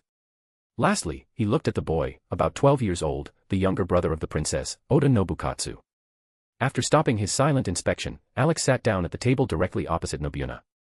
Katsui and Nagahide stood behind her, their expressions cautious, but not hostile. So, what do you want from me? Alex asked bluntly, without any ceremony. Nobunaga snapped her fingers. Katsui immediately placed a case in front of him, opened it, and unfolded it. Alex raised an eyebrow and looked inside. Paper money. Money. For a moment, his mind froze, refusing to accept what he saw. He even rubbed his eyes, hoping it was an illusion, but no, it was all real. He turned his gaze to the girls' serious, unreadable faces. Then he looked at Itami. The latter clearly wanted to disappear, his entire demeanor showing that he didn't belong here and shouldn't be here. Itami, what's this? Alex asked calmly, almost lazily, pointing at the case. Ah. Japanese yen. Itami mumbled, avoiding his gaze. Alex stared at him, unblinking. Itami was already sweating, whether from stress or because raindrops were dripping down his face, it was hard to tell. However, at that moment, it felt like his heart might actually stop. He could feel the weight of Alex's gaze, as though the entire gravity of the world had fallen on him. The 3 girls never took their eyes off Alex, watching as he burned Itami with his stare. Is that not enough? Nagahide spoke up, elegantly hiding her lips behind a fan. Alex sighed heavily, feeling both tired and irritated by the lack of common sense in this situation. Ugh, it's not about that. What's your name again? Alex said, sighing in exhaustion. These are my trusted ones, Shibata Katsui and Nifa Nagahide, Nobunaga interjected. So, what's the matter? To answer Nagahide's question. Alex smirked crookedly. This money is nothing more than decorated paper right now. Sure, it might work as kindling, but it holds no value. Neither in paper nor digital form. Money died along with the old world. Nagahide, hidden behind her fan, flinched slightly. Katsui began to panic, and no matter how hard she tried, she couldn't hide it. Nobukatsu wanted to say something, but a single glance from his sister was enough to make him obediently fall silent and lower his head. Nobunaga, on the other hand, remained calm. She studied Alex intently. All right, she said, leaning forward. What are your terms? Do you want to take me into your harem in exchange for us staying? Alex almost groaned. He barely managed to stop his eyelid from twitching. Where did you get that idea? Katsui and Nagahide did a little research. And found out you have a harem. Hence the assumption, Nobuona said, lazily waving her hand. Alex tilted his head, resting his fist on his cheek. First of all, Nobuona, I don't collect girls for the sake of male vanity. Our relationships are based on mutual love. They're with me because they want to be with me, not because I'm a man who can protect them. And I don't jump on every beautiful girl thinking, this one will be mine. I value feelings. Emotions. Connection. I think that makes it clearer. Nobuona smirked, mirroring his posture, elbow on the table, fist under her cheek, gazing into his eyes. Since you say so, then tell me, what do you want in exchange for allowing us to stay? Nobuona couldn't deny it, the boy's rainbow-colored eyes possessed some kind of inexplicable pull. Especially considering who he was, the person who led a group of survivors through half the world, gave them a safe haven, and yet asked for nothing excessive in return. She already knew, Alex wouldn't demand her body or the bodies of her companions, who were like family to her. This was all part of a test, testing Alex and his character. The same as with the others. If you want to participate in supply raids, feel free. If you have skills that can be useful, that's great. The main thing is not to cause trouble or conflict with the others, Alex said calmly. Do I have to work too? Nobukatsu asked, raising his hand shyly. Of course. Look at those kids, Alex pointed to a group of young children engrossed in a board game in the corner. Even the children are busy. Nagahide asked, shifting her gaze to them.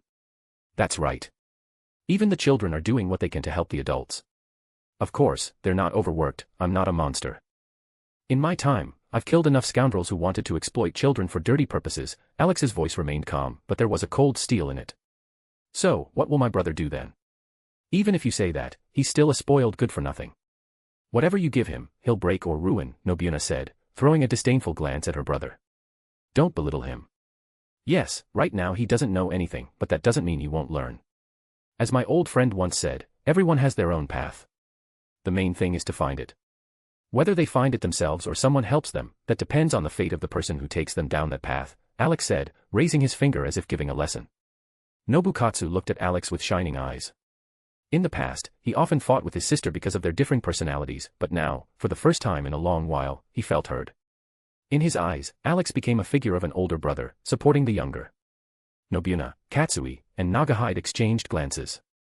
They knew that Alex was quite young, but hearing such wisdom from him was truly impressive. Nobuona turned her gaze to her brother, whose eyes were sparkling as he looked at Alex. She sighed heavily. It was time to reassess her view of Nobukatsu. After all, they were all that remained of their family. They hadn't gotten along before, she had been raised to be a refined lady, a worthy princess. But from childhood, she had gone against the expectations placed on her. You're quite wise for your age, Nagahide squinted, watching Alex closely. Wisdom and age are different things. You can be old and still remain a fool, or you can be young and understand more than others, Alex said, still keeping his finger raised. All right, we got it, walking sage, Nobuona smirked. Since you're not asking for anything in return, I think we can find common ground. I think so. Princess, Alex replied with a light smile. Alex decided to stay and talk a bit more with Nobuona, Katsui, and Nagahide to learn how they ended up in the shelter in Fukuoka. To keep Nobukatsu from getting bored during the conversation, he suggested the young man approach the group of children and try to make friends with them. He nodded eagerly and ran off. From the three girls' story, Alex learned that Nobuona, Nobukatsu, Katsui, and Nagahide managed to escape through a secret passage from the Imperial Mansion before Tokyo was destroyed. The most important part was that they had been helped by a woman named Mikumo, whom Alex had previously intimidated. Nobuona and her group had met Mikumo by chance on their way to safety. Thanks to her, they made it to the shelter in Fukuoka. After chatting a bit longer, Alex said his goodbyes to the girls and headed back.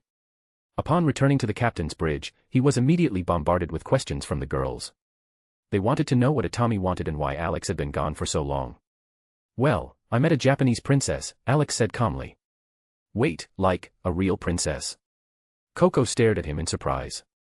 Do they still have princesses in Japan? Cammy asked, furrowing her brow in confusion. That's what I was shocked to find out. Turns out, the imperial family still exists, Alex confirmed, shrugging. Is she beautiful? Siko asked with a squint, getting so close that their noses almost touched. Sly question, but I have the perfect answer. You're the most beautiful. Everything else is just background extras, Alex said with a wise expression, nodding. Looks like you got lucky this time, Alex, Chun-Li smirked, sliding her foot across his thigh. With a slight smile, Alex retold what he had heard from Nobunaga and explained what he had been doing all that time while he was away. The girls became curious to learn more about the princess and what she looked like, but no one was in a rush to go outside, the torrential rain was still pouring, and no one wanted to get wet just to see the royal figure. Alex simply shook his head and told them he had almost finished working on their new armor, it was just a matter of fitting it. The conversation about the princess was set aside, and the girls eagerly dragged Alex into the workshop. There, they also noticed the updated outfits for red and white. Once again, Alex began explaining why he had chosen such a design, but, like with Saya, all he heard in response was, "You're just indulging your fetishes and dressing up the android girls however you like." He sighed heavily. To be continued. Chapter 295, the signal lights were lit. After the girls tried on the armor Alex had prepared for them, he had to make a few adjustments, fitting the parts to their figures, tuning the systems to each one's unique traits. After all, they were going to wear these battle suits in the most dangerous environments, and everything had to be not just comfortable, it had to be perfect. Of course, Alex didn't voice out loud that, thanks to his paranoia, the armor was so heavily reinforced that it was virtually unbreakable. Even the energy shields integrated into the girls' systems had been secretly upgraded to such an extent that if any of them happened to end up near a supernova, they'd feel nothing more than a slight vibration. Just as Alex had expected, Saya was thrilled with her new high-tech glasses. Not only did they supply her with a massive amount of information, but they were also directly linked to the main server that stored all critical data.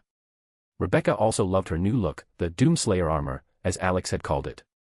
Though they had to slightly redesign the helmet so her two playful pigtails could poke out freely. The same went for Stitch, his ears couldn't be allowed to get in the way or cause discomfort. Alex didn't hide his joy, the girls were all happy with their new gear and weapons. "Well, since you've given us such a lovely gift," Ada whispered, wrapping her arms around Alex's neck, "I think we should return the favor. Don't you agree, darling?" "I wouldn't say no," Alex replied, leaning closer. Their lips were almost touching. They could feel each other's breath. But then, a suspiciously loud and exaggerated cough echoed behind them. Alex and Ada turned at the same time. The rest of the girls were standing there, staring at them with those looks, the same ones he remembered from that insane night in Okinawa. A chill ran down his spine. Too familiar. And he knew this wouldn't end well for him. Before he could say a word, they dragged him out of the workshop, leaving Red and White alone with the half-assembled wolf mecha. The doors to the bridge slammed shut, and Alex found himself tossed onto the couch, surrounded by excited, smirking women. He already knew things were spiraling out of control again. But he wasn't going to run, what was the point if he'd have to come back anyway? The only thing he regretted was his t-shirt, which was now clearly about to become the next victim of their impatience. And he was right, the fabric was literally torn off him by their hands. What happened next is easy enough to guess. Alex looked away, realizing this wasn't the best time for a conversation. Carefully, he slid one arm out from under Mio's head. She was sleeping with a faint smile on her lips, and the other from Ada's possessive grip, her face resting against him with a satisfied expression. Slowly, he rose from the couch, doing his best not to wake anyone. Surveying the sleeping girls, Alex let out a quiet sigh and began searching for his clothes. Unfortunately, his memory didn't fail him, every last piece had been ruthlessly torn and scattered across the floor. Not even the boxers survived, savage girls, he muttered under his breath, shaking his head. Pulling out a fresh outfit from his inventory, Alex started getting dressed. The old one, ripped apart by the girls' passionate hands, had to be scrapped. He sighed heavily and shook his head again. Sometimes, his companions got way too wild. Normally he wouldn't mind, but now even sweet, gentle Mio had joined their ranks, swept up by the others' influence. He opened a window, letting in the crisp morning air. Then he walked to the coffee machine and started brewing. As the device hummed to life, faint moans and sleepy murmurs began to stir in the room, the girls were waking up. Alex smirked, glancing at their tired yet satisfied faces. "Good morning, my beauties," he said with a smile, leaning against the table. "And good morning to you. Who would have thought you had that much stamina?" "I still can't feel my legs," Chun-Li mumbled, trying to smile. "What did you expect? There's too many of you, I have to stay in shape. Any other guy in my position would have died from snusno," Alex chuckled. The girls burst into laughter, he wasn't wrong. Not everyone could handle such intensity, especially considering how passionate each of them got when things heated up. As they stood from the couch and gathered their scattered clothing, Alex helped them hunt down their underwear, recalling how it had flown in all directions during last night's chaos. He grumbled a little inwardly about how the girls' clothes survived while his got completely obliterated, even the boxers. But he didn't say it out loud, he knew exactly how the conversation would end. The next morning. Alex opened his eyes to the bright sunlight pouring in through the portholes. The storm that had raged through the night hadn't stopped them in the slightest. He could feel soft feminine arms wrapped around him from all sides. Looking down, he saw Rory and Rebecca snuggled up on his chest. Once again, he confirmed an old truth: Rory and Rebecca were true lustful gremlins, who didn't stop until they literally passed out from exhaustion.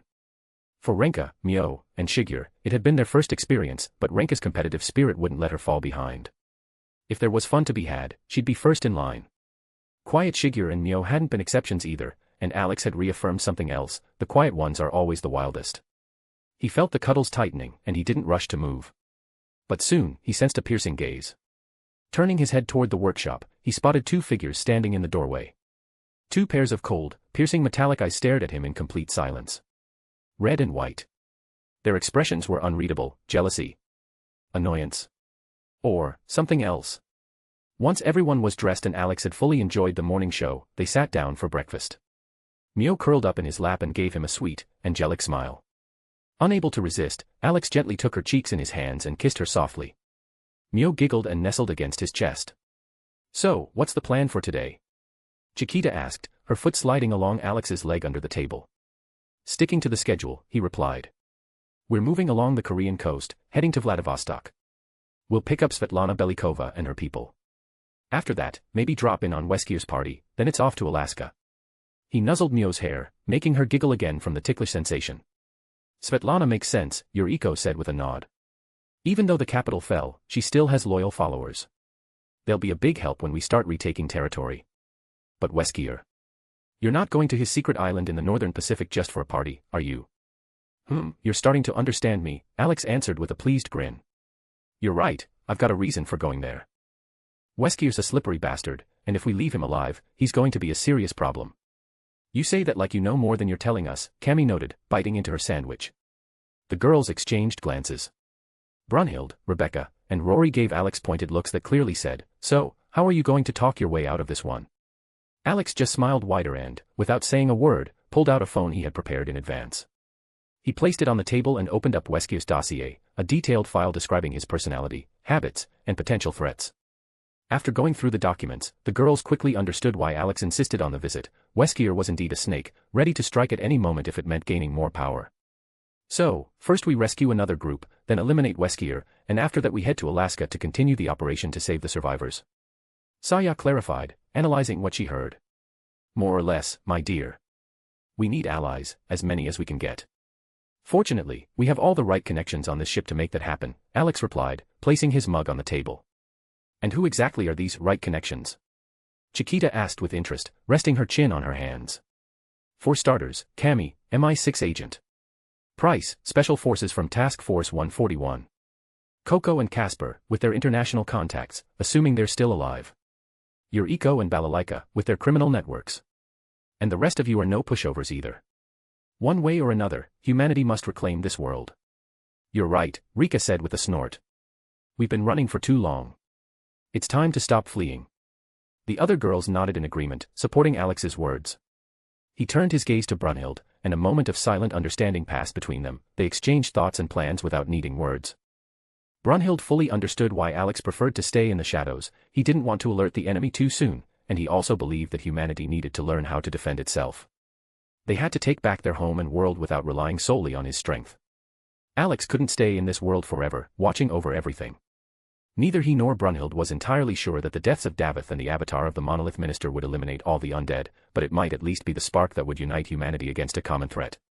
Sharing Alex's vision, Brunhild understood his concerns reached far beyond a single world. He couldn't afford to sit still and wait for things to sort themselves out. Besides, he wasn't sure what Nyan might do if he stayed in this world too long after killing the avatar.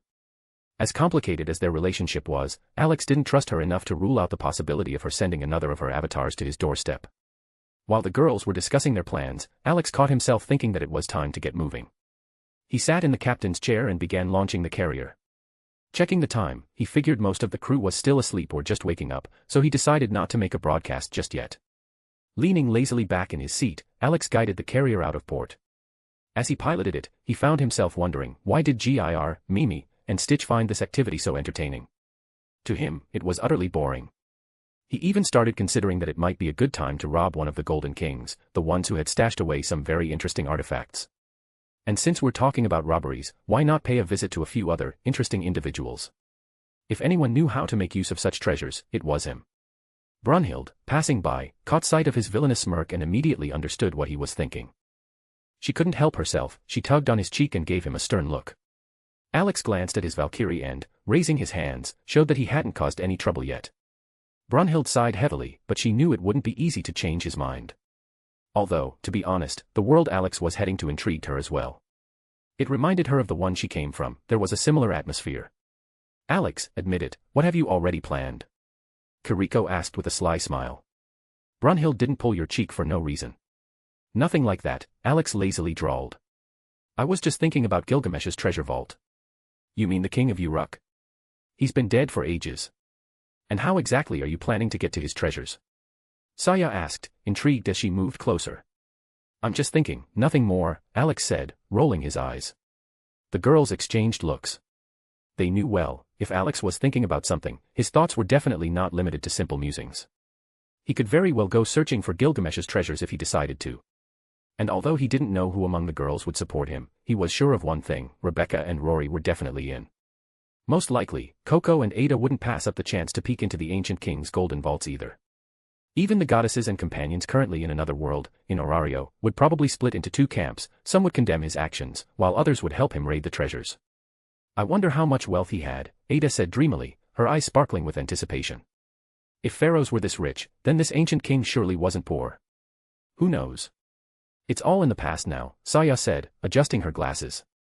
Scholars have found remnants of the Mesopotamian era and traces of the kingdom of Uruk all over the world, but it's all just legends. The fact that he was called the Golden King and a demigod doesn't mean it was actually true. Don't crush my dreams, Saya. Every girl loves gold, even if it's long lost its value in our world, Ada sighed. You're the only one dreaming of gold, Wong, Coco retorted, her voice dripping with sarcasm.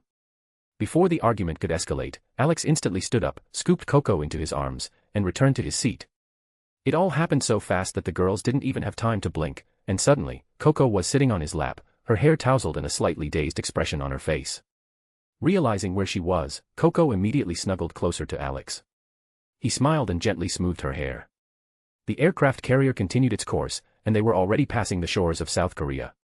Alex hoped they'd get through quietly, but then a worried, almost desperate voice came through the radio. Emperor Somnium, do you copy? Alex stared at the radio in surprise, still hearing the desperate voice on the other end. The girls set aside their tasks and looked at him with caution.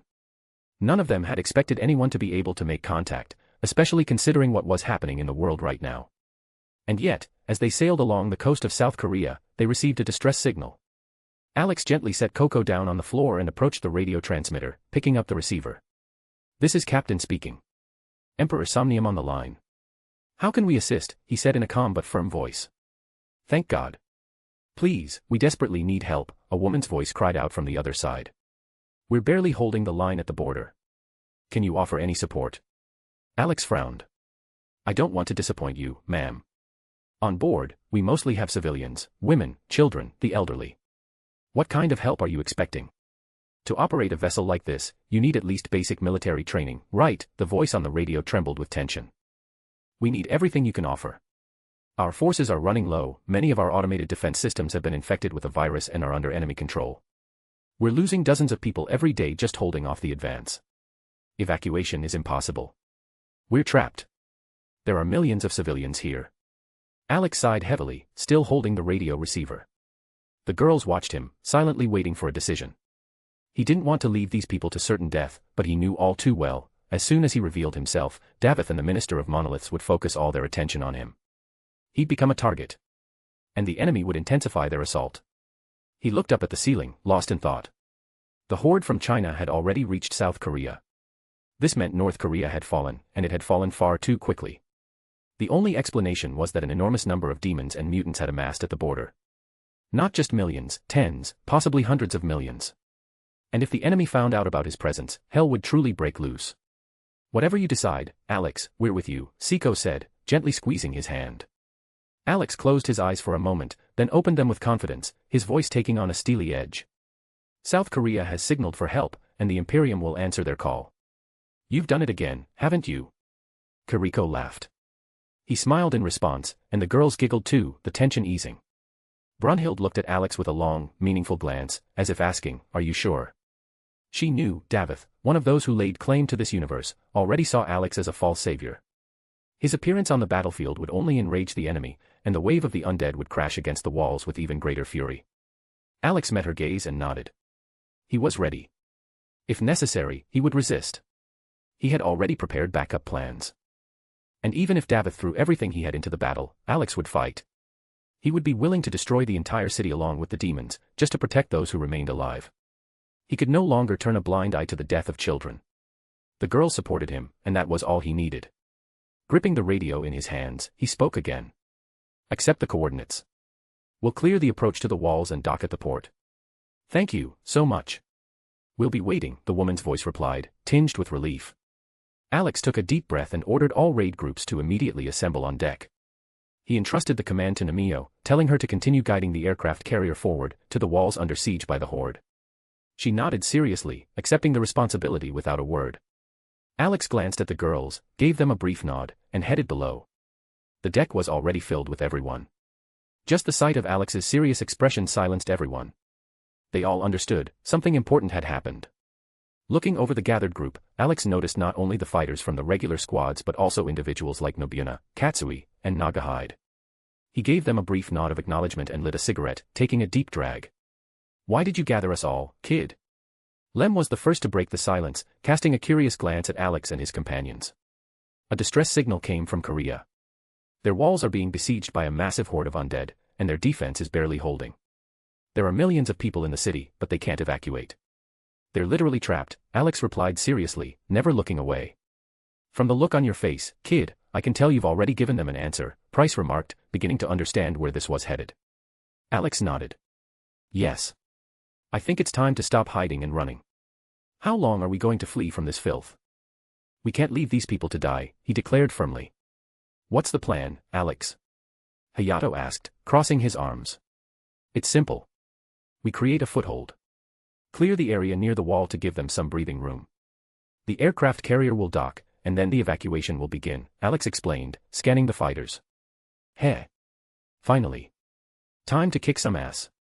Enough running, it's time to show them what we're made of," R smirked, fire gleaming in his eyes. Alex smiled slightly. At that moment, a massive defensive wall rose behind them, concealing the city.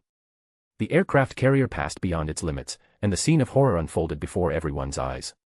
The undead horde, like a maddened tide, relentlessly assaulted the barricades, knowing neither fear nor fatigue, only an endless hunger for living flesh. Alex asked to relay to Nemeo to slow down and wait for his command.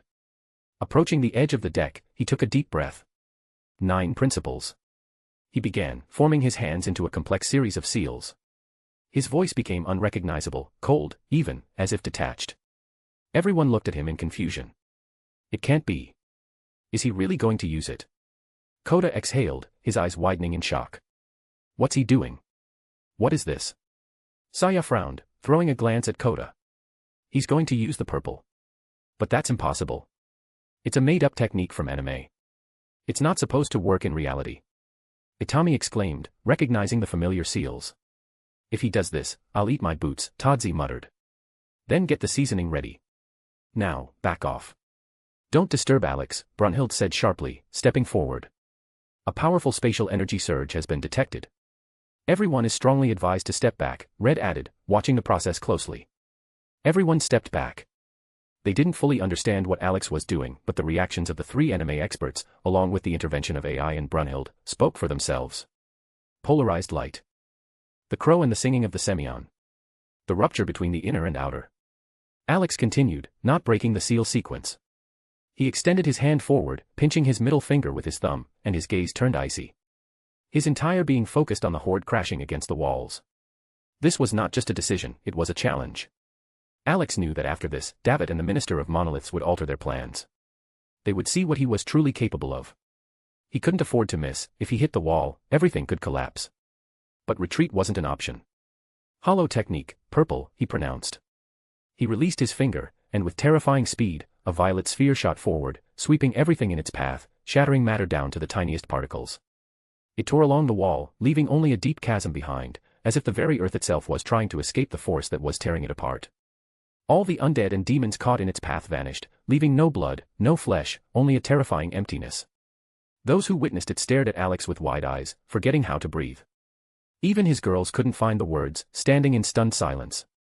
Alex ignored their gazes. He was looking at where, just moments ago, the horde of demons and undead had raged. Silent, he turned away and walked past everyone, merely nodding at his companions. Gir, Mimi, Stitch, White, and Red silently followed him. They headed for his workshop, leaving the others to watch him in silence. Once inside, Alex nodded to his assistants. "Bring the boxes." A few minutes later, he returned to the deck, placing the boxes on the floor. "Here." "What is this?" Lem asked, still recovering from what he had just seen. "Your new gear. Everything is ready. In this box, armor, each one with its own name. The raid leaders stay at their positions. The rest, weapons, rifles, shotguns, machine guns. And this, ammunition and incendiary grenades," Alex explained, pointing to the boxes. "Looks like Christmas came early," Soap muttered. "We used to bring you gifts, now you're bringing them to us. Is there anything else?" Coda asked eagerly, gathering a shotgun, rifle, and machine gun. Alex smirked. "Only for you, dear Coda." "And what is that?" Coda asked, hope in his voice. "If you get severely injured, if you lose an arm or a leg, or something worse. I promise I'll turn you into a dreadnought," Alex said with a kind smile. Coda's jaw dropped, and the weapons fell from his hands. He shook his head, clearly not wanting to become a forever dormant killing machine, despite his love for weapons. The others burst into laughter, teasing him. Alex shook his head and turned to his girls, suggesting they go get ready. On the captain's bridge, Alex was about to head to his workshop to prepare his gear. But before he could enter, Saya called out to him. "Alex, don't you want to tell us anything?" "What exactly?" he asked, tilting his head slightly. "How did you manage to use the technique from the manga?" Ray asked directly. "I'll tell you later. Right now, get ready." "If my instincts are right, shit's going to hit the fan as soon as we dock," Alex replied, shaking his head. Saya was about to ask another question, but Brunhild gently placed her hand on her shoulder and shook her head. Saya understood, nothing would be gotten from Alex right now. The other girls realized this too and decided to wait, he'd tell them everything when the time came. Meanwhile, Gir, Mimi, and Stitch, unable to contain their excitement, slipped into the workshop after Alex. They couldn't wait to get back into the fight. After all, it wasn't every day that such a large-scale battle came their way. Gir began putting on the ultramarine armor. His armor showed scratches and dents, each one a mark of honor from a past feat, and he wouldn't let Alex repair them. It was a symbol of pride. Mimi donned the Sister of Battle armor. Stitch, however, approached his armor, looked at it, then at his friends, and frowned. "I have a different one," he said, tugging at Alex's pant leg. "That's right, Stitch. Yours is special. Each one is different. But yours is just like your mom's, Rebecca," Alex said, patting his ears affectionately. Stitch grinned widely and began putting on the Doomslayer armor. Alex, helping him, couldn't resist and took a few pictures. In this armor, Stitch looked more cute than intimidating. After putting his phone back in his pocket, Alex addressed the Valkyries in his spiritual space. "Well, girls. I'm counting on you," he said with a light but confident smile as he spoke to the Valkyries. Alex activated Volander, summoning the help of several Valkyries at once. While it wasn't absolutely necessary, he still allowed them to participate. It would be their contribution. Gondel turned into armor again, Regan Leaf into gloves, Gyrolol into a shield, Scowmold into a sword, Randgriz into a halberd, and Thrud into a wreath. The armor Alex wore resembled Gilliman's armor completely, including the crown, which Alex held in his hand. In one hand, he had the halberd, while the shield was secured on his other arm, and the sword hung at his waist. Upon seeing his form, Gir, Mimi, and Stitch literally jumped up from excitement. Alex smirked, gripping the crown and casting a glance at them. He was about to leave when he suddenly remembered someone he almost forgot, Wolf. "At your service, Creator," came the mechanical voice, and Wolf lowered his head. "Glad to see you aboard. We don't have time for a test of your abilities, so we'll test you in action," Alex said, placing his palm on Wolf's head. "As you command, Creator." Wolf's eyes glowed with a bloody red light. Smiling, Alex stepped out of the workshop. The girls, already prepared for battle, turned around when they heard his footsteps. Their eyes widened in awe. Alex, in the new armor, looked like the living embodiment of the god of war. And if his height had been 190 centimeters before, he was now even taller and more imposing. Brunhild, noticing her sisters in the form of weapons, nodded quietly, walked up to Alex, and extended her hands. "Let me help," she said softly, carefully taking the crown. Alex knelt down, allowing her to place the crown on his head. When she finished, he stood up, straightening to his full height. His gaze met the eyes of the girls, focused, serious, and battle-ready. "Is that the robot we saw yesterday?" asked Cammy, pointing at Wolf. "Yes, he'll fight on our side." Alex looked at the others. "If everyone's ready, let's move. Nemeo, I'm counting on you. Don't worry, darling, everything will be just fine. I may not participate in battles, but who says housewives can't command aircraft carriers? Well, I do. So now, I'm a battle housewife," she said with a smile. Alex laughed and leaned down to kiss her. "You're right," he whispered and gently touched her lips. After the final preparations, Alex asked the girls to double-check everything. Despite his confidence in his creations, he wanted them to be sure of their own readiness as well. After the final check, the entire group began descending. GIR was the first to pull out the banner of the Imperium and marched forward enthusiastically. On either side of him were Mimi and Stitch, keeping up without a step behind. Alex shook his head, watching the inspired trio. The girls also watched them with curiosity, slightly surprised by their enthusiasm. What especially caught their attention was the strange armor of GIR and Mimi, so different from the usual. GIR's armor particularly resembled Alex's own. Alex walked alongside the girls, and in his chest, the feeling grew stronger, that something was bound to go wrong. To be continued. Chapter 296, Chapter 296, The Situation at the Border of Korea. While Alex and the girls were donning their combat armor, the other members of the group also began putting on the suits Alex had prepared for them. Those who had already seen the project's blueprints were once again stunned. Seeing the schematics and holding the finished masterpiece in their hands were completely different experiences. Just as Alex had promised, there was enough armor for everyone. Even the people of Balalaika, Chong, and Verrocchio received custom-fitted gear. Special attention was given to Verrocchio's people, who had undergone a full rehabilitation over the past few days, turning into obedient citizens.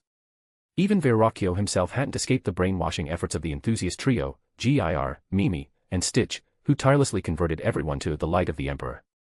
The entire Cosa Nostra was now considered a loyal part of the Imperium. As Alex had said, the raid squad captains received unique markings on their armor to make them easier to identify during battle. Damn.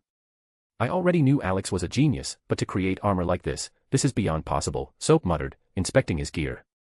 After what he pulled off on the deck, mowing down that horde, nothing surprises me anymore, Price added with a smirk. Yeah. Who the hell uses manga moves in real life? I grumbled, fastening the last clasp. Enough talking.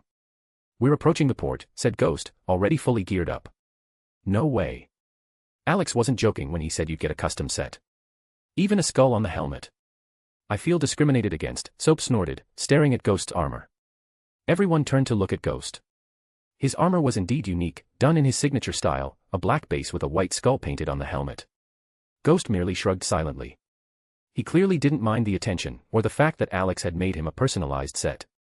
The others weren't far behind. Kota, Takashi, and Jonah were suiting up in their respective armor. Kota was being helped by his girls, and Takashi by his friend Yuki. Only Jonah had to manage on his own. Once Takashi finished gearing up, he threw his Martinez jacket over the armor. It had become a kind of talisman for him. The jacket once belonged to his mother Gloria in his past life, and now he wore it with pride. Thankfully, Alex had reinforced the jacket to make sure it wouldn't get damaged in combat. The martial arts masters also received their own gear, not full armor, but specially crafted gauntlets and greaves, enhanced with magical and technological components, as well as energy shields. Alex understood that the enemy mutants didn't just possess brute strength, but also dangerous long-range weapons, including plasma guns and living flesh bombs. How the hell did he have time to make all this? He even knows everyone's sizes, Reveille muttered in disbelief while trying on her armor. No idea, Reveille. I wouldn't ask too many questions right now, Dutch chuckled, loading magazines. You could ask him yourself. Seems like he's got a thing for you. Maybe you'll finally find yourself a decent guy. Ugh. Who'd want to date that womanizer? Sure, he's hot, strong, but that doesn't mean anything, Reveille snapped back. If you say so, Dutch grinned. But just for the record, I'm not the one who ended up sleeping in his tent in nothing but her underwear after the drinking night on the island. Reveille shot him a murderous glare but stayed silent. Dutch, still smirking, kept loading rounds and carefully placing them in the holders on his armor. The atmosphere in the room felt like the calm before a war, and that was no exaggeration. Everyone was preparing for battle. At that moment, footsteps echoed in the hallway. Everyone paused what they were doing and turned toward the entrance. The first to enter the room was GIR, clad in ultramarine armor and carrying the banner of the Imperium. Flanking him were Mimi and Stitch, both in their unique sets of armor. Those who recognized the symbols on the banner and armor gasped in disbelief. Then, following the trio, Alex descended, majestic, fully armored in a design inspired by Guilliman himself. Guilliman! Kota shouted, pointing at Alex. As he descended the stairs, Alex immediately heard Kota's shout and glanced over with a smirk. Kota stood there with his mouth wide open, pointing at Alex, clearly stunned by what he saw.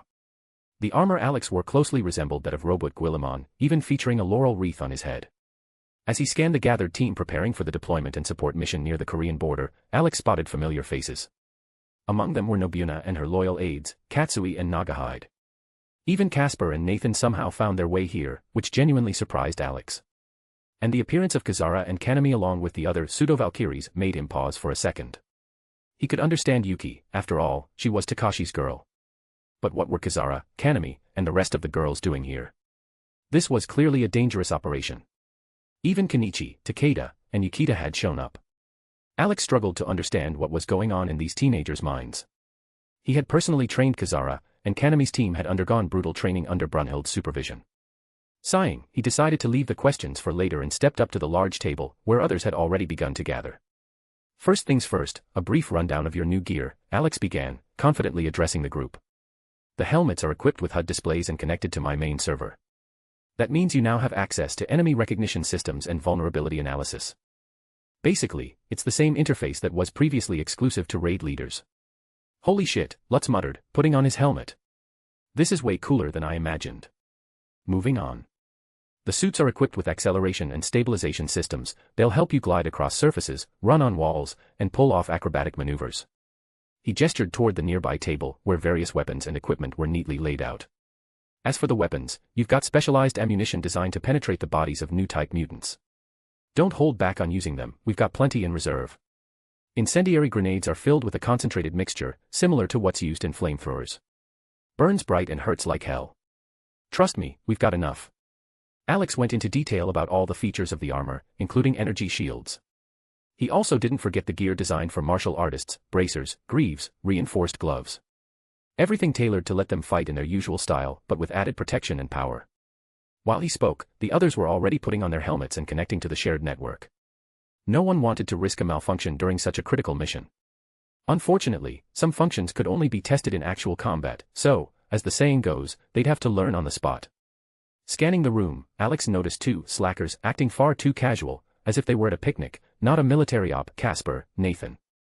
What the hell are you doing here? He asked, squinting at them. What do you mean, what? Nathan replied with his signature grin. We're here as drivers. I mean, I'm not a soldier, but running away from danger. That's basically my middle name. Yeah, same here, Casper added, slapping Nathan on the shoulder. My sister's been chewing my ear off, you never do anything useful, Casper. So I figured, fine, have it your way, woman. Suit yourselves. Just don't go dying on me, nobody's gonna bury your sorry asses, Alex snorted, shaking his head. The pair merely snorted and exchanged satisfied glances. Alex still couldn't understand how these two had even managed to become friends, but it seemed their shared lifestyle, carefree, yet with an instinct for survival, had brought them together. He turned his gaze to two girls standing nearby, Kazara and Kanami. And you too? What are you doing here? What do you mean? Kazara replied, crossing her arms. Everyone else is going, so we're going too. I didn't train this hard for nothing. Me too, Kanami added. I'm tired of sitting around doing nothing. People need help, I want to help. Alex let out a heavy sigh and asked the girls to be extremely careful and listen closely to whoever would be next to them during the operation. His eyes scanned the group and landed on Nobuna, Katsui, and Nagahide. He still couldn't figure out what on earth possessed those three to join such a dangerous mission. Approaching them, Alex stopped right in front of Nobuna. She stubbornly raised her chin to meet his gaze head-on. And where do you think you're going, princess? He asked, looking into her eyes. Just because I'm a princess doesn't mean I can't fight, Nobuna snapped, jabbing a finger into Alex's nose. My parents wanted me to be a paragon of nobility, etiquette, and all that aristocratic nonsense. But I chose a different path, training and battle. So don't you dare look down on me. I'll show you what I'm capable of. Alex sighed tiredly and shook his head. You're that stubborn, huh? Fine, I won't argue. But one condition, you and your friends follow orders to the letter. If you're told to retreat, you retreat. No questions. Got it. Nobuna responded with a wide, confident smile. Alex didn't argue further. He recognized that look, that stubborn nature. It reminded him of her counterpart from another universe. Her words about abandoning etiquette in favor of swordplay only confirmed his suspicion. He even slightly regretted not preparing special armor for her and her companions that matched their original versions. Once everyone finished checking their equipment, Alex stepped forward to explain the current situation. Everyone needed to understand what they were getting into. Alex, we've checked everything. Maybe it's time you told us what the plan is and what kind of help we're supposed to be giving these people. Lem asked, voicing the mood of the group. I'll start by being honest with you. You already know, a massive horde is moving in from China, and most likely, it's already raised all of North Korea. The infected I destroyed at the walls, that was just the prelude. The man who called for help either doesn't know this or is hiding the truth, Alex said, activating a holographic map so everyone could grasp the scale of the threat. So either we've been set up, or they really have no intel, Balalaika muttered hoarsely, lighting a thin cigar. It's too early to jump to conclusions, Saya interjected, adjusting her glasses. The woman Alex spoke to claimed that all their defense systems were down. Maybe they just don't have contact with the outside world. Agreed, Alex nodded.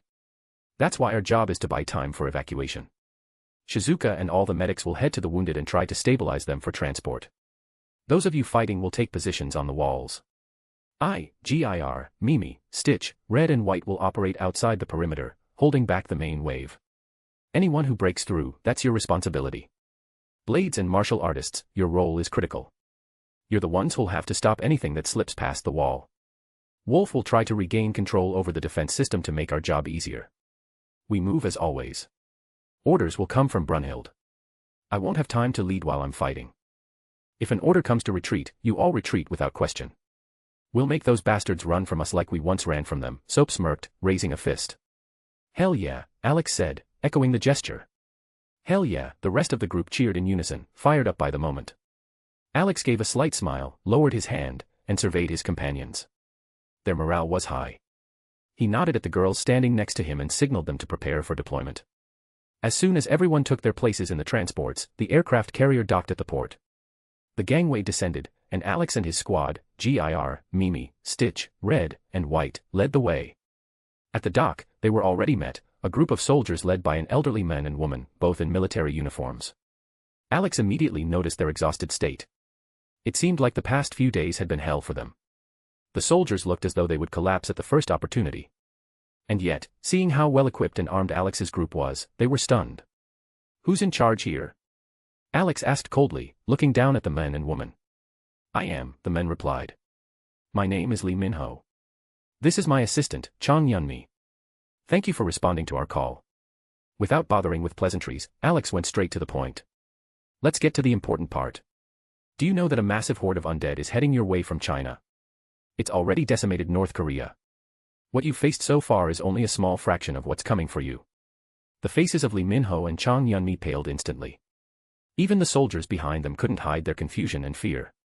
Alex immediately understood, they hadn't known about the horde, which only confirmed his suspicions. They had been completely cut off from the outside world. You will still help us, won't you? Chang Yunmi asked, her eyes pleading. Since I've told you about the horde, and we're still here, the answer is obvious, Alex replied calmly. I advise you to try to get in contact with others as soon as possible to pass on this information.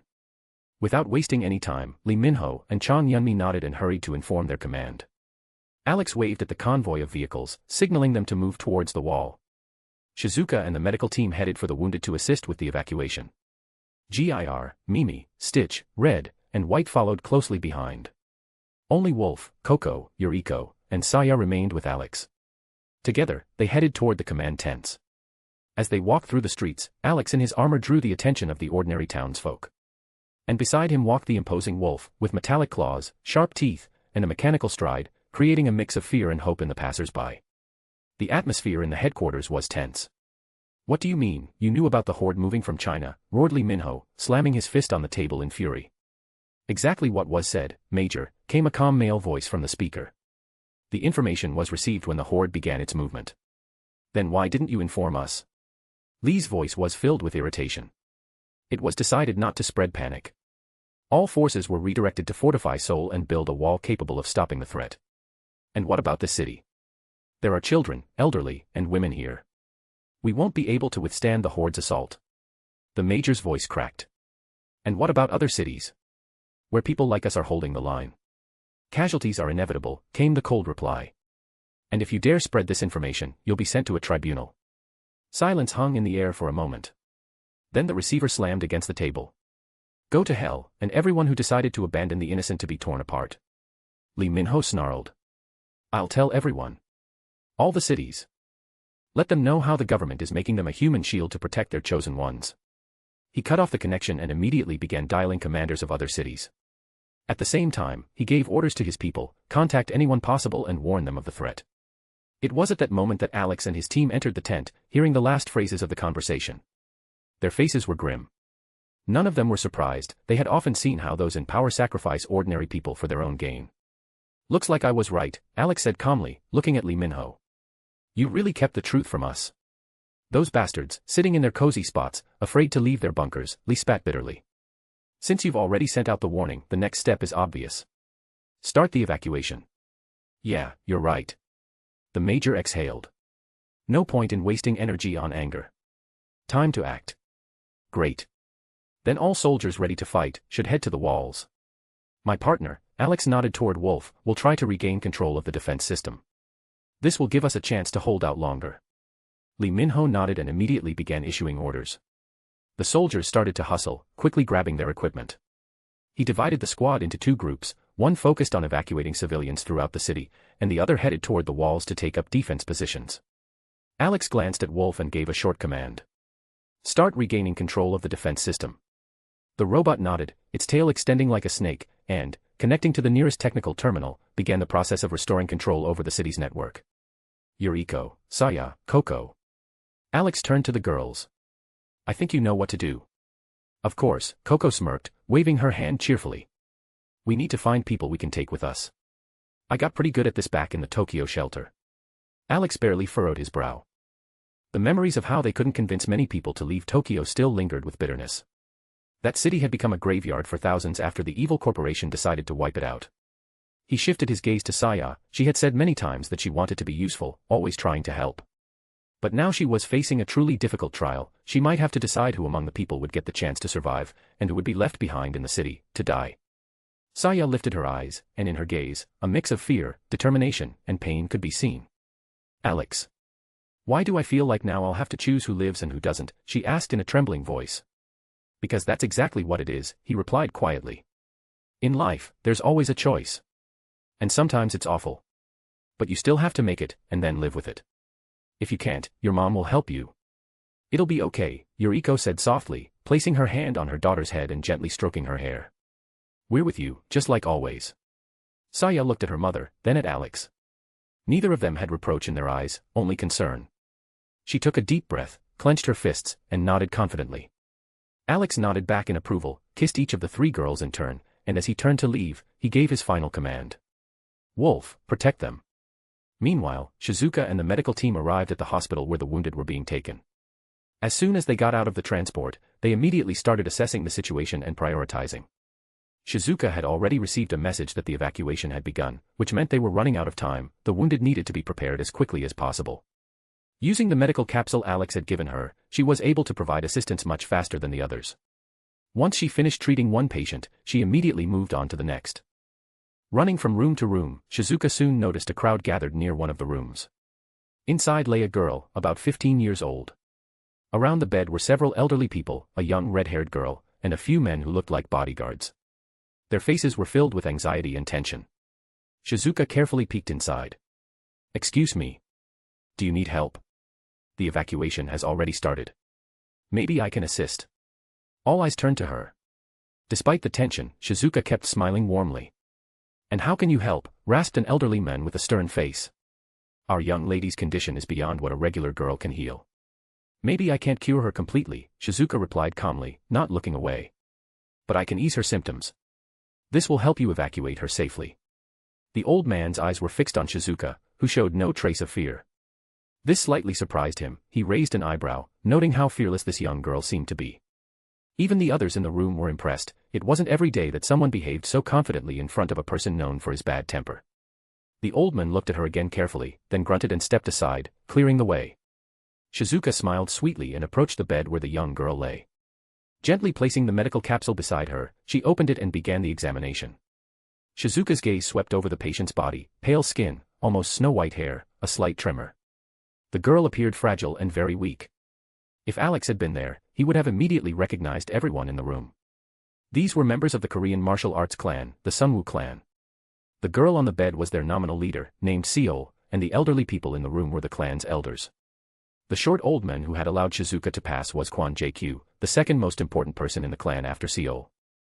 "And where are you from, little girl?" asked Elder Jong, a tall man with a short black beard and the same colored hair. "First of all, I'm not a little girl, I'm an adult," Shizuka replied with a hint of annoyance, then placed her finger on her chin. "I'm from Japan. We were first in Tokyo, then in China, then in some bandit city, then back to China, Japan, and now we're here." A silence fell in the room. Everyone stared at Shizuka in shock, amazed at the journey she and her group had taken. "And how did you manage that? This is the apocalypse, after all." The only girl in the group asked quietly. "Jaini, don't ask unnecessary questions," Elder Kwon said sternly, casting a glance at his granddaughter. "It's fine, little grandpa," Shizuka replied with a kind smile. At these words, Jaini couldn't hold back and burst out laughing. The other elders barely managed to stop themselves from laughing, while the Sunwoo clan members kept their stone-faced expressions, as if this were a test of their composure. "Little girl, you shouldn't call Elder Kwon little grandpa," Elder Jong remarked, barely holding back laughter. "Well, we have a little grandpa in our group too. But he's also a pervert," Shizuka pouted, complaining. "Are you talking about Ma Kensei by any chance?" Elder Jong asked in surprise. "Exactly him. Luckily, his wife is with us, or we'd already be sick of stopping him from peeping at the girls in the shower," Shizuka said, shaking her head as she continued to help Seol. "Still, young lady, how did you and your group manage such a journey?" "Of course, you don't have to answer if you don't want to," Elder Min, a plump man with glasses and a completely bald head, said gently. "Well, first, my husband hijacked a ferry, and that's how we got to Okinawa. And then, he hijacked an aircraft carrier. And that's how we traveled, gathering friends and allies," Shizuka said, tapping her finger thoughtfully on her chin. "Excuse me, what?" Jaini exclaimed. "You're telling me your husband hijacked an aircraft carrier? That's not some motorboat. It's an aircraft carrier, damn it. How do you even hijack an aircraft carrier? So what? My husband is super cool and strong. He can do anything. Even old Grandpa Hayato can't compete with him," Shizuka said proudly, puffing out her chest. "Are you talking about the legendary Master Hayato?" Can Ha-il, a man with a tattoo under his eye and a black felt hat, asked for clarification. Shizuka nodded with a smile, confirming her words. All the members of the Sunwoo clan stared at her in surprise. She had just claimed that her husband was stronger than the legendary Master Furinji Hayato. This statement sparked great interest among the elders. But Shizuka didn't get distracted from her task, helping Seol. A few minutes passed, and the young girl's face slowly began to take on a healthy hue. The members of the Sunwoo clan breathed a sigh of relief upon seeing this. "I'm done. But this is just first aid. I've stabilized her condition, but for full recovery, she needs more serious medical help," Shizuka said, closing the medical capsule. "If my little ones or Alex were here, they could definitely help." "You mean Our Lady can be helped? You don't even know what's wrong with her body." "We've tried everything, and nothing worked," Elder Jong sighed, shaking his head in frustration. "I'm not claiming to be an expert. But I'm absolutely sure my husband can help her. He's very smart and incredibly capable," Shizuka said stubbornly, puffing out her lips in irritation. "Then, can you ask him to help Our Lady?" Elder Min asked cautiously. "He's busy right now. But if you want, you can go to our aircraft carrier. Once Alex is free, he'll definitely help this girl. In the meantime, I advise you to start evacuating the city. It's going to get really bad here soon." "I need to help others," Shizuka said, picking up the medical capsule. "If you're sure there will be an evacuation. Why are you still here?" Jaini asked, giving her a suspicious look. "Alex and the others are on the wall right now. They're holding off the horde to buy time," Shizuka replied, heading for the door. "Are you sure we can get on your aircraft carrier without any problems?" Elder Jong asked, crossing his arms over his chest. "Everything's fine. I'll inform Coco, and you'll be let through. But don't waste time. The horde is already heading for the city," she said, leaving. Shizuka continued on, helping those in need, while the members of the Sunwoo clan stood in silence, processing what they had heard. Everyone was waiting for the decision of Elder Kwon, who, in Seol's absence, was leading the clan. He stood silently, watching the young lady, whose face was no longer as pale. But everyone knew very well, if nothing was done, her condition would deteriorate again. Members of the Sunwoo clan. Listen to my orders, he finally spoke, and there was a hard edge in his gaze. We're listening, the warriors responded in unison. If this girl is telling the truth, then Our Lady has a chance. But we are not asking for mercy. The Sunwoo clan does not accept handouts and takes nothing for free. Since her husband and the others are on the wall now, we will assist them. Jaini, Ha-il, you are responsible for the safety of Lady Seol. Your task is to get her to the aircraft carrier. The rest of you, to the walls. Is that clear? As you command, Elder Quan, they all replied in unison. Grandfather, I can fight too. Jaini exclaimed, not wanting to leave. Jaini, stop being stubborn. Do as I said. Lady Seol is your responsibility. Protect her. That's an order, Quan said sternly, unwilling to tolerate any objections. Jaini lowered her head and silently nodded. Along with Ha-il, they gently lifted Seol and headed for the aircraft carrier. Elder Quan watched them leave, sighed deeply, then exited the room, followed by the other elders and warriors. Outside, the remaining members of the clan had gathered, waiting for orders.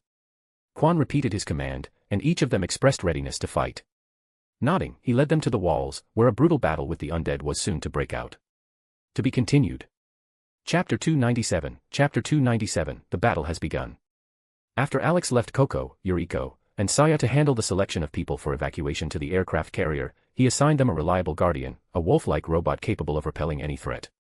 Though truthfully, even without it, the girls were perfectly safe thanks to Alex's paranoia. He had meticulously planned every precaution, and now the energy shields embedded in their clothes could withstand even a direct hit from a weapon powerful enough to destroy an entire world. Alex walked through the city streets at a steady pace. In one hand, he carried a massive shield, in the other, a halberd. A sword hung at his waist. The evacuation had already begun, and he could see people frantically gathering their belongings as soldiers helped guide them to evacuation points. But the sight that weighed on him most were those who refused to leave their homes, unable to part with the place where they had spent their entire lives. From loudspeakers connected to the restored communication system came the voice of Major Lee. All civilians. Evacuate the city immediately. A massive horde is approaching the walls. The city is lost. Do not panic, gather your belongings, don't forget your loved ones, and proceed to the evacuation points. While the soldiers hold the line, you still have a chance to get out alive. Fortunately, the military maintained order, and panic had yet to consume the streets. When Alex reached the main wall, he instantly realized they were waiting for him. No one had yet ascended the battlements, everyone stood tense before the iron gates. He glanced over the crowd, serious, focused faces. He knew, it was time to speak again. He began ascending the wall, followed by Gir, Mimi, Stitch, and both the White and Red sisters. Gir carried the banner of the Imperium, which billowed majestically in the wind. Alex's expression remained calm and focused, but inside him raged a storm of emotions. He looked at Brunhilde, silently asking whether he really had to make another speech. She gave a barely perceptible nod, as if to say, "This is your duty, ignite their spirits." Alex stepped to the edge of the wall, where the golden sunlight lit his figure as though elevating him above all others. He raised his halberd high above his head, and spoke. Today is the day we take up our weapons and point them at our enemies. Today is the day we prove that there is only one dominant life form in this universe. Remember those days when this nightmare began, remember how helpless you were and watched as everything you loved and everything you held dear was torn apart by the hands of these abominations. Remember those emotions of helplessness and turn them into the flames of wrath that burn in your hearts.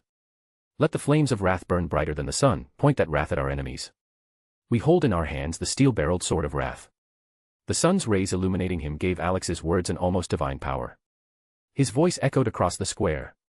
People's hearts trembled. As they recalled the horrors of the early days, their fears and their losses, they felt a fire ignite in their chests. The soldiers' expressions grew grimmer. Even those who once trembled at the sight of the horde now gripped their weapons with renewed resolve. The women and men in Alex's group stared at him in awe, amazed at how his words had kindled their fighting spirit. Only Brunhilde and Rory knew the real reason. The blessing of war that Alex carried amplified every word and movement, turning him into the perfect warrior and leader. Veterans who had seen countless battles nodded silently. Even Hayato, standing off to the side, silently praised Alex for the strength of his speech. Wrath, all shouted in unison, raising their weapons high above their heads. Battle cries echoed throughout the area beneath the wall. In everyone's eyes burned the fire of determination and the thirst for battle. Alex allowed them to shout, they needed to release their pent-up emotions, to ignite the flame within. Gir proudly waved the flag, standing tall on the wall. Red and White looked at Alex's back, once again convinced of one thing, he truly was someone capable of leading others. For salvation. For hope. The girls standing off to the side watched as the cries of the soldiers spread throughout the city. This moment stood in sharp contrast to what they were used to. The usually carefree Alex now stood majestic, like a hero from an ancient epic. Even their breath caught at the sheer power he radiated. Alex calmly raised his hand, and the noise began to die down. Following his motion, people fell silent, though the fire of battle still burned in their eyes. Once silence settled in, a cold, almost imperceptible smile appeared on Alex's lips. He knew he had done it. He had lit the fire within them. But his speech wasn't finished yet. Brothers. The demons clamor for a taste of victory. But we will defy them this day. As we have defied them for 10 millennia. You are sons and daughters of Adam and Eve. You are servants to the Imperium and the guardians of humanity. Let these wretches feel the wrath of the ancient vengeance. Alex roared, raising his sword above his head. Vengeance, the crowd echoed in unison across the entire square. Let's give them a fight, shouted voices from the crowd. Destroy them for the Imperium, fanatics cried, raising their weapons. Alex smiled, lowered his sword, and hooked it back onto his belt. Taking his halberd in hand, he nodded to Brunhild and the other girls, turned, and looked at Gir, Mimi, Stitch, Red, and White. They were ready too. Without a word, Alex stepped forward, climbed onto the railing of the wall, and jumped down, beyond the city limits. Gir stabbed the flag into the railing so it would continue to flutter in the wind and followed Alex. Mimi and Stitch gracefully leapt over the edge, landing beside him. Red and White exchanged glances, and then, without hesitation, jumped down after them. From beyond the wall, Alex could still hear the shouting. Their fighting spirit remained unshaken. As soon as Alex's team was beyond the walls, Brunhild took charge. One sharp look from her was enough to ensure immediate obedience. Especially from the soldiers, even the most hardened among them dared not defy her. The fear her gaze inspired outweighed any military code. Rika, Ada, to the rooftop. You're our eyes. Rika, focus on the big targets. We know they're the ones controlling the horde. Without them, all this meat turns into just a crowd, not a coordinated threat. No problem, Rika replied, pulling out her grappling hook. And I'm gonna need extra pay for this, Ada added with a smirk, following her friend's lead. And who exactly are you going to charge? Mio asked with surprise. Who do you think? Alex, of course, Ada answered calmly. You're practically his wife already, what more do you want from him? Valmet said, shaking her head. Practically isn't wife, Ada smirked, firing her grappling hook. Before anyone could reply, Ada was already on the roof, beside Rika. The other girls exchanged glances. Ada had enough audacity for 3 people, but some of them knew, behind that boldness lay something more. Perhaps it was just her way of hiding her true feelings. Rory, Chunli, Cammy, Shigyur, Mio, Renka, Siko, Beatrix, and Ray remained below, along with the other martial arts masters. They were preparing to face whatever broke through the defenses. Brunhild, Valmet, Chiquita, and Rebecca climbed the wall. At Brunhild's command, all the warriors began to take their positions along the entire perimeter. The wind fluttered the flag of the Imperium, beside which she stood, motionless, cold, and majestic. And though the enemy approached, though a storm loomed on the horizon, in that moment, the city was ready to face it head-on. The martial artists entered a state of complete focus. No one knew exactly when the undead would breach the walls, so each of them stayed tense, prepared to face the threat at any moment. Interesting young man. I never would have thought that someone's words could inspire me so. Don't you agree, old friend? A voice, aged and familiar, called from behind Hayato. Hayato and the others turned around and saw Quan JQ slowly walking toward them, hands clasped behind his back. Behind him moved other elders and several members of the Sunwoo clan. Their faces were serious and composed. Recognizing the old acquaintance, Hayato smirked. JQ. Years have passed, and you still walk around with that grumpy look on your face. And you haven't changed, Hayato. Still with that eternal smile, Quan JQ replied calmly, stopping next to him. So how did you end up here? Isn't the Sunwoo headquarters in Seoul? That's quite a distance, noted Sasaki, crossing his arms over his chest. A lot has happened. When all this chaos started, the leader of Mirim decided to stand up for the common people. Lady Seol supported him, and the Sunwoo clan joined. However, there was an assassination attempt on her. Soon after, a bounty was placed on all members of our clan, spoke Zhang Chang-il, his voice filled with anger. Moreover, Lady Seol's illness relapsed, and we had to retreat to the border. Same story for us. We held our ground at first, but then we were squeezed from all sides. If it weren't for Alex, we might have also joined the ranks of the undead, said Akasane with a hint of sadness, running his fingers through his mustache. The Sunwoo elders listened with interest to the story of the Ryo Zampaka masters. It turned out that both groups had been hunted. They had learned of this from Alex during one of their conversations. It was the evil corporation behind it all, eliminating anyone who could stand in their way. So, if I understood correctly, Alex is the guy standing on the wall. What's your connection with him? Asked Elder Zhang. He's my grandson, Hayato replied tersely. And my son-in-law, added Kensei, in an equally serious tone. Quan JQ raised an eyebrow in surprise. He knew what kind of man Hayato was, and the fact that he allowed his precious granddaughter Mio to date some guy was truly astonishing. Hayato silently pointed to Mio, who stood among the group of girls, engaged in an animated conversation. A girl in the hospital said that this Alex might be able to cure Our Lady. Is that true? Quan JQ asked directly. If it were anyone else, I'd immediately say it's nonsense. But Alex is not ordinary. He really can do it, Hayato answered, crossing his arms over his chest. And knowing you, stubborn old man, and that the Sunwoo clan is here now. You're clearly not the type to stay in debt. If he's capable of doing it, we have even more reasons to stay and fight, Quan JQ said firmly, still keeping his hands behind his back. Then here's my advice, old man Quan. I recommend you listen to the orders of the girl standing on the wall with the spear. The one who looks like a Valkyrie, added Sasaki with a smirk, pointing a finger at Brunhild, whose spear gleamed against the backdrop of the fluttering banner. All members of the Sunwoo clan followed Sasaki's finger and saw Brunhild proudly standing on the wall with a golden spear in her hands. The flag of the Imperium fluttered beside her. Her strict, focused gaze, directed forward, left a deep impression on everyone. Hayato and the others shared information about Brunhild and Alex with the Sunwoo clan. The more Quan JQ listened, the more surprised he became. A young guy like Alex had managed to do so much for the sake of saving people. However, Brunhild's contributions could not be ignored either. In the elders' eyes, they seemed like the perfect complement to each other. However, when the conversation turned to Alex's personal life, the expressions on Hayato and Kensei's faces grew sour again. The thing was, Mio, Hayato's granddaughter, and Renka, Kensei's daughter, were both in relationships with Alex. And aside from them, Alex had other women as well. The men from the Sunwoo clan struggled to hide their slight envy, because each of the girls pointed out by Hayato and Kensei was dazzling in her own way. At the same time, Alex had no idea that once again he had become the object of discontent among a group of men. He, along with his team, stood in the open field right at the border with North Korea. It was through this border that a huge undead horde from China was about to pass. A horde led by Davatha's minions, bringing only death and destruction. Alex already knew their goal was to sow chaos, suffering, and despair. Sticking his halberd into the ground beside him, he stared ahead without blinking. He could already feel the approaching threat. The foul sensation that accompanied every appearance of the undead began to fill the air, like a suffocating fog. For the fighters standing on the wall, each moment of waiting felt like an eternity. But despite this, the fire in their hearts never waned. No one was willing to give up. They were all ready to fight to the last, just to buy precious time for the evacuation of the civilians. Why does all this remind me of the Battle of Helm's Deep, muttered Kota, peering over the barricade down below. You're right, Kota, replied Toji with a grin. Behind us are the city and the civilians, and in front of us, a massive army ready to erase everything from the face of the earth. I hope we don't get a scene with the wall blowing up like in the movie. Don't jinx it, Valmont grumbled, kicking Toji in the leg. The guys laughed as Toji lost his balance and fell to the ground with a crash. Laughter was a relief, even if just for a moment. It drowned out the looming anxiety. Meanwhile, Alex felt the ground beneath his feet begin to tremble ever so slightly. This could only mean one thing: the undead horde was approaching. And it wasn't just a group, but an avalanche.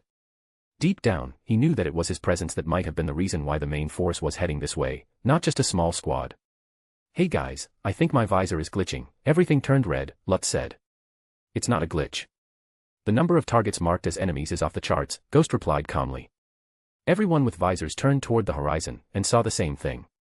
The entire space ahead was crimson with enemy marks. Rika and Ada, positioned on the roof, had the clearest view of the approaching horde. In just a few moments, everyone standing on the walls or outside them felt the ground vibrating from the stampede of millions of feet. So it begins, said Lem, flicking his cigarette aside. Lem, admit it, you've seen that movie too, throwing around lines like that. Toji smirked. Maybe I'll watch it. If we survive today, Lem replied, putting on his helmet. Alex stood still, feeling the tremors beneath his feet, the deep foreboding rumble of the approaching horde. Next to him stood Gir, Mimi, Stitch, Red, and White. Gir, Mimi, and Stitch were barely containing their impatience. If their veins ran with blood, it would already be boiling with the excitement of battle. They'd only participated in small skirmishes before, but now they were facing a battle of truly epic proportions. Red and White stood behind Alex with unreadable expressions, their gazes fixed forward, on the blood-red sky. Alex grabbed the halberd, which had been stuck in the ground, and raised his eyes to the bloody horizon. He knew this was not just darkness, but a portent. The undead horde carried demons with them, Davitha's loyal servants, and their presence distorted the very sky. The weather worsened with every passing second, and the oppressive pressure from the heavens weighed heavily on the defenders of the wall. Yet, the image of Alex standing at the front gave them confidence. The ground vibrated stronger. Alex gripped the halberd tightly and lifted it above his head. He waited. Waited until the horde was close enough. His eyes blazed as the moment arrived. With lightning speed, he swung the halberd downward, and his hand slid down the shaft to the very end. The world froze for a moment. Then, an explosion. Fragments of stone and sand shot into the air. A gaping crack stretched from the point of impact to the front lines of the horde, littered with the bodies of dismembered undead. The demons, guided by instinct, immediately sensed the threat. One of them, Baron of Hell, growled. "Kill the false savior," he roared, pointing a clawed finger at Alex. "Rika, aim for the one who gave the order," Brunhilde said calmly. Rika didn't hesitate. A shot rang out. Baron of Hell's head exploded like an overripe fruit, a brilliant plasma trail following behind it. Alex snorted, the one in charge shouldn't expose themselves like that. But the cry had already been made, and the horde surged forward. Gir and Mimi activated their shields, pressing their weapons to their bodies. Stitch chuckled and racked the shotgun's pump. Red and White took up combat positions. The first to reach Alex was the Knight of Hell. It charged at him, but Alex grabbed it by the neck and, staring directly into its eyes, forcefully slammed his forehead into the demon's skull. A sharp crack, and the body hung limp. Alex tossed it aside and raised his shield, deflecting plasma shots. On the horizon, he noticed something new, mechanical spider-like demons, resembling brains on cybernetic legs. "Well then, time to show these demons their place," he said with a grin, addressing his team. Alex and his companions plunged into the heart of the enemy. Alex kept his shield before him, sweeping through the undead like a storm. Reaching one of the arachnotrons, he drove his halberd straight into its grotesque face. Armor shards flew in every direction. He didn't stop. Grabbing the corpse of the arachnotron, Alex hurled it with force at another demon. Baron of Hell was crushed under the carcass of his comrade.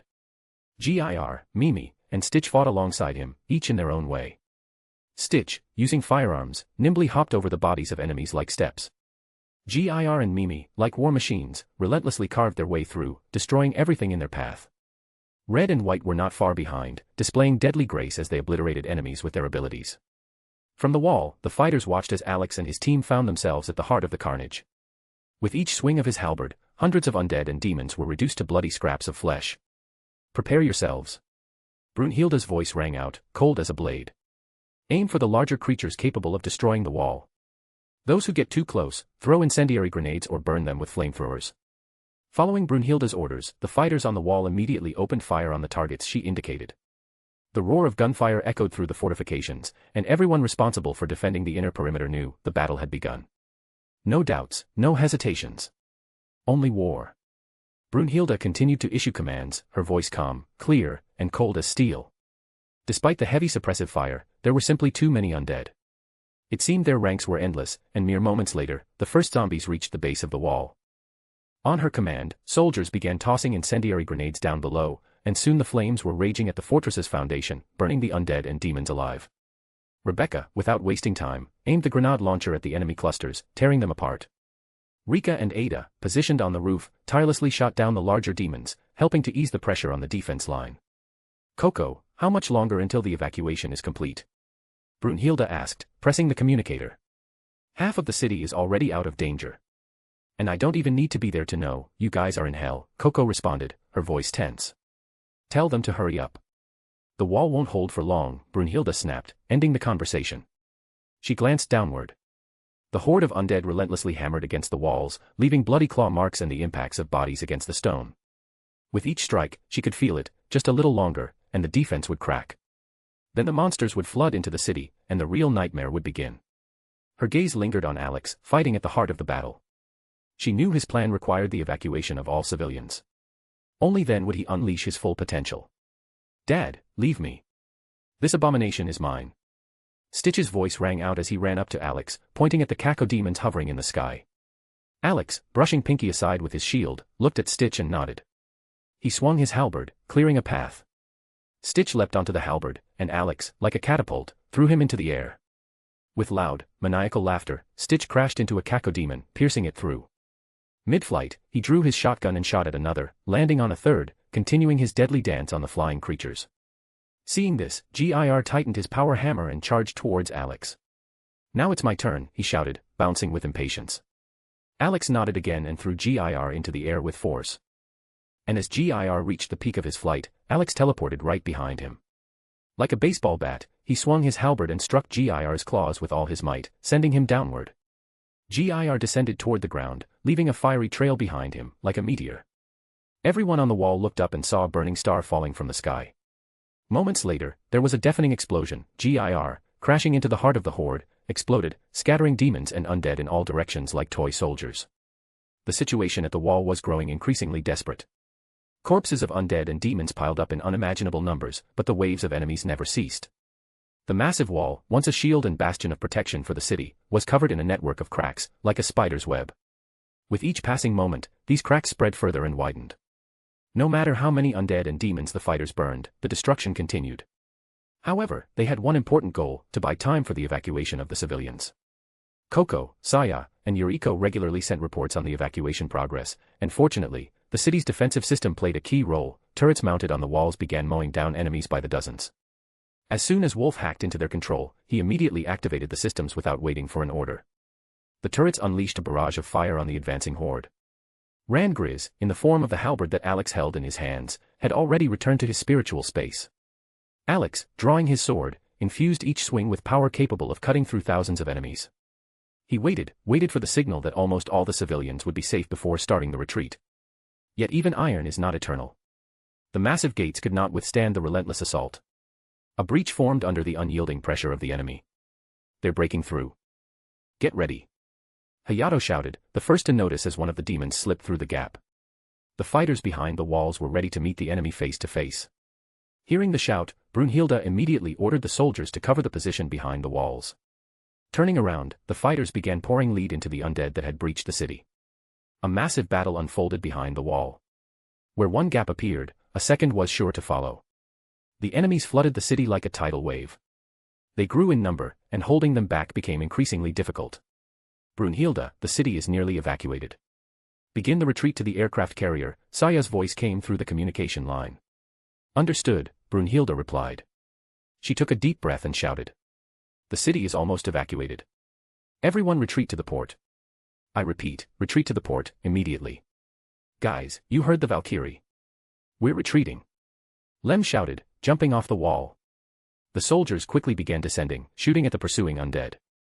Rika and Ada, who had been on the roof, used chain hooks to descend. But during the retreat, demons began climbing over the walls, breaking into the defenders' ranks. "Alex, we're retreating. You can begin," Brunhilde said, piercing an infernal knight with her spear. "Understood. It's time to return," Alex replied. He relayed the command to his companions, and, with sword in hand, led them through the crowd of enemies, clearing a path to the wall where the horde had already broken through. Alex ran ahead, holding his shield before him, smashing everything in his path. At full speed, he collided with the heavy iron gates, tearing them off their hinges. The massive doors fell, crushing demons underneath and turning them into a bloody mess. "Retreat with the others. I'll stay behind and hold them off," he called to his companions. Gir, Mimi, Stitch, Red, and White nodded and rushed toward the others. "Well then, girls. I'll handle the rest," Alex said, addressing the Valkyries. His armor, weapon, shield, and laurel wreath glowed, then dissolved into blinding light. He took a deep breath, clasped his hands, and quickly began to weave his fingers into a familiar seal sequence. "With style, underground roots," he shouted, striking the ground with force. A strong vibration rippled through the city, as though the earth itself had trembled. Thick tree roots shot up from beneath the ground, cracking asphalt and stone. They immediately began grabbing and entangling the rushing undead and demons, squeezing their bodies with such force that their life force poured out, turning the enemies into crushed, fleshy husks. "Damn it, Alex and his tricks, not the right time. These roots are in the way," cursed Nathan, sharply veering the vehicle to avoid a collision with the suddenly appearing roots. "Less talk, more action, Nathan. These roots are slowing down the horde," Soap responded calmly, continuing to take aimed shots at the enemy. Some fighters activated the maneuvering systems on their combat armor, using the built-in jet boosters to break free from the advancing creatures. They nimbly ran along the walls, leapt over breaches and twisting roots, maintaining their momentum without losing speed. Meanwhile, Alex summoned Chastafol and switched it to humiliation mode. Hundreds of small blades, resembling kunai, soared into the air, forming a deadly swarm that with terrifying accuracy plunged into the bodies of enemies, slicing through them like paper. Alex ran toward the city center when he realized the horde wasn't after his companions, but after him. He had become the bait. He was their target. The group of fighters finally reached the port. They instantly jumped off the transport, taking up pre-prepared defensive positions, ready to hold the final line at any cost. GIR was already standing in the center, holding the Imperium flag high in one hand, and in the other, a bolter, from which he unleashed a continuous stream of fire at the advancing undead. Within moments, the entire horde that had been pursuing them was wiped out at the entrance to the port. However, one of the survivors was missing. "Where's Alex?" Saya asked with concern, scanning the gathered group. "He seems to be over there," Hayato said, pointing to the roof of the tallest building in the city. Everyone turned around. And they saw him. Alex hovered in the air at the very top of the skyscraper, like a figure from legends. One of his hands was pointed toward the heavens, the other toward the ground. Demons and undead scrambled up, making furious screams, trying to reach him. But Alex seemed to pay them no mind. He stood calmly, fearlessly, as if what was happening below had nothing to do with him. And then his voice rang out. "Throughout heaven and earth, I alone am the honored one." The words were clear and loud, echoing throughout the city, filling the air with arrogance, undeniable pride, and a defiant challenge to whoever was behind all this chaos. To be continued. Chapter 298, Chapter 298, The Destruction of the City and the Beginning of the Truth Unfolding. Alex hovered above the tallest skyscraper, like a manifestation of Gojo Satoru himself, provocatively calm and supremely confident. The phrase he had spoken, "Throughout heaven and earth, I alone am the honored one," wasn't uttered into the void for dramatic effect. It was carefully chosen to strike at Davitha's ego, for beings of his caliber possessed egos as vast as entire universes. Such audacity could not go unanswered. As if on cue, the undead and demons already crawling up the skyscraper walls howled in rage. Their eyes flared with crimson light, and their movements grew more frenzied, desperate to tear Alex apart midair. But he simply smirked and looked up toward the sky. The crimson-red heavens rapidly darkened as ominous storm clouds surged in.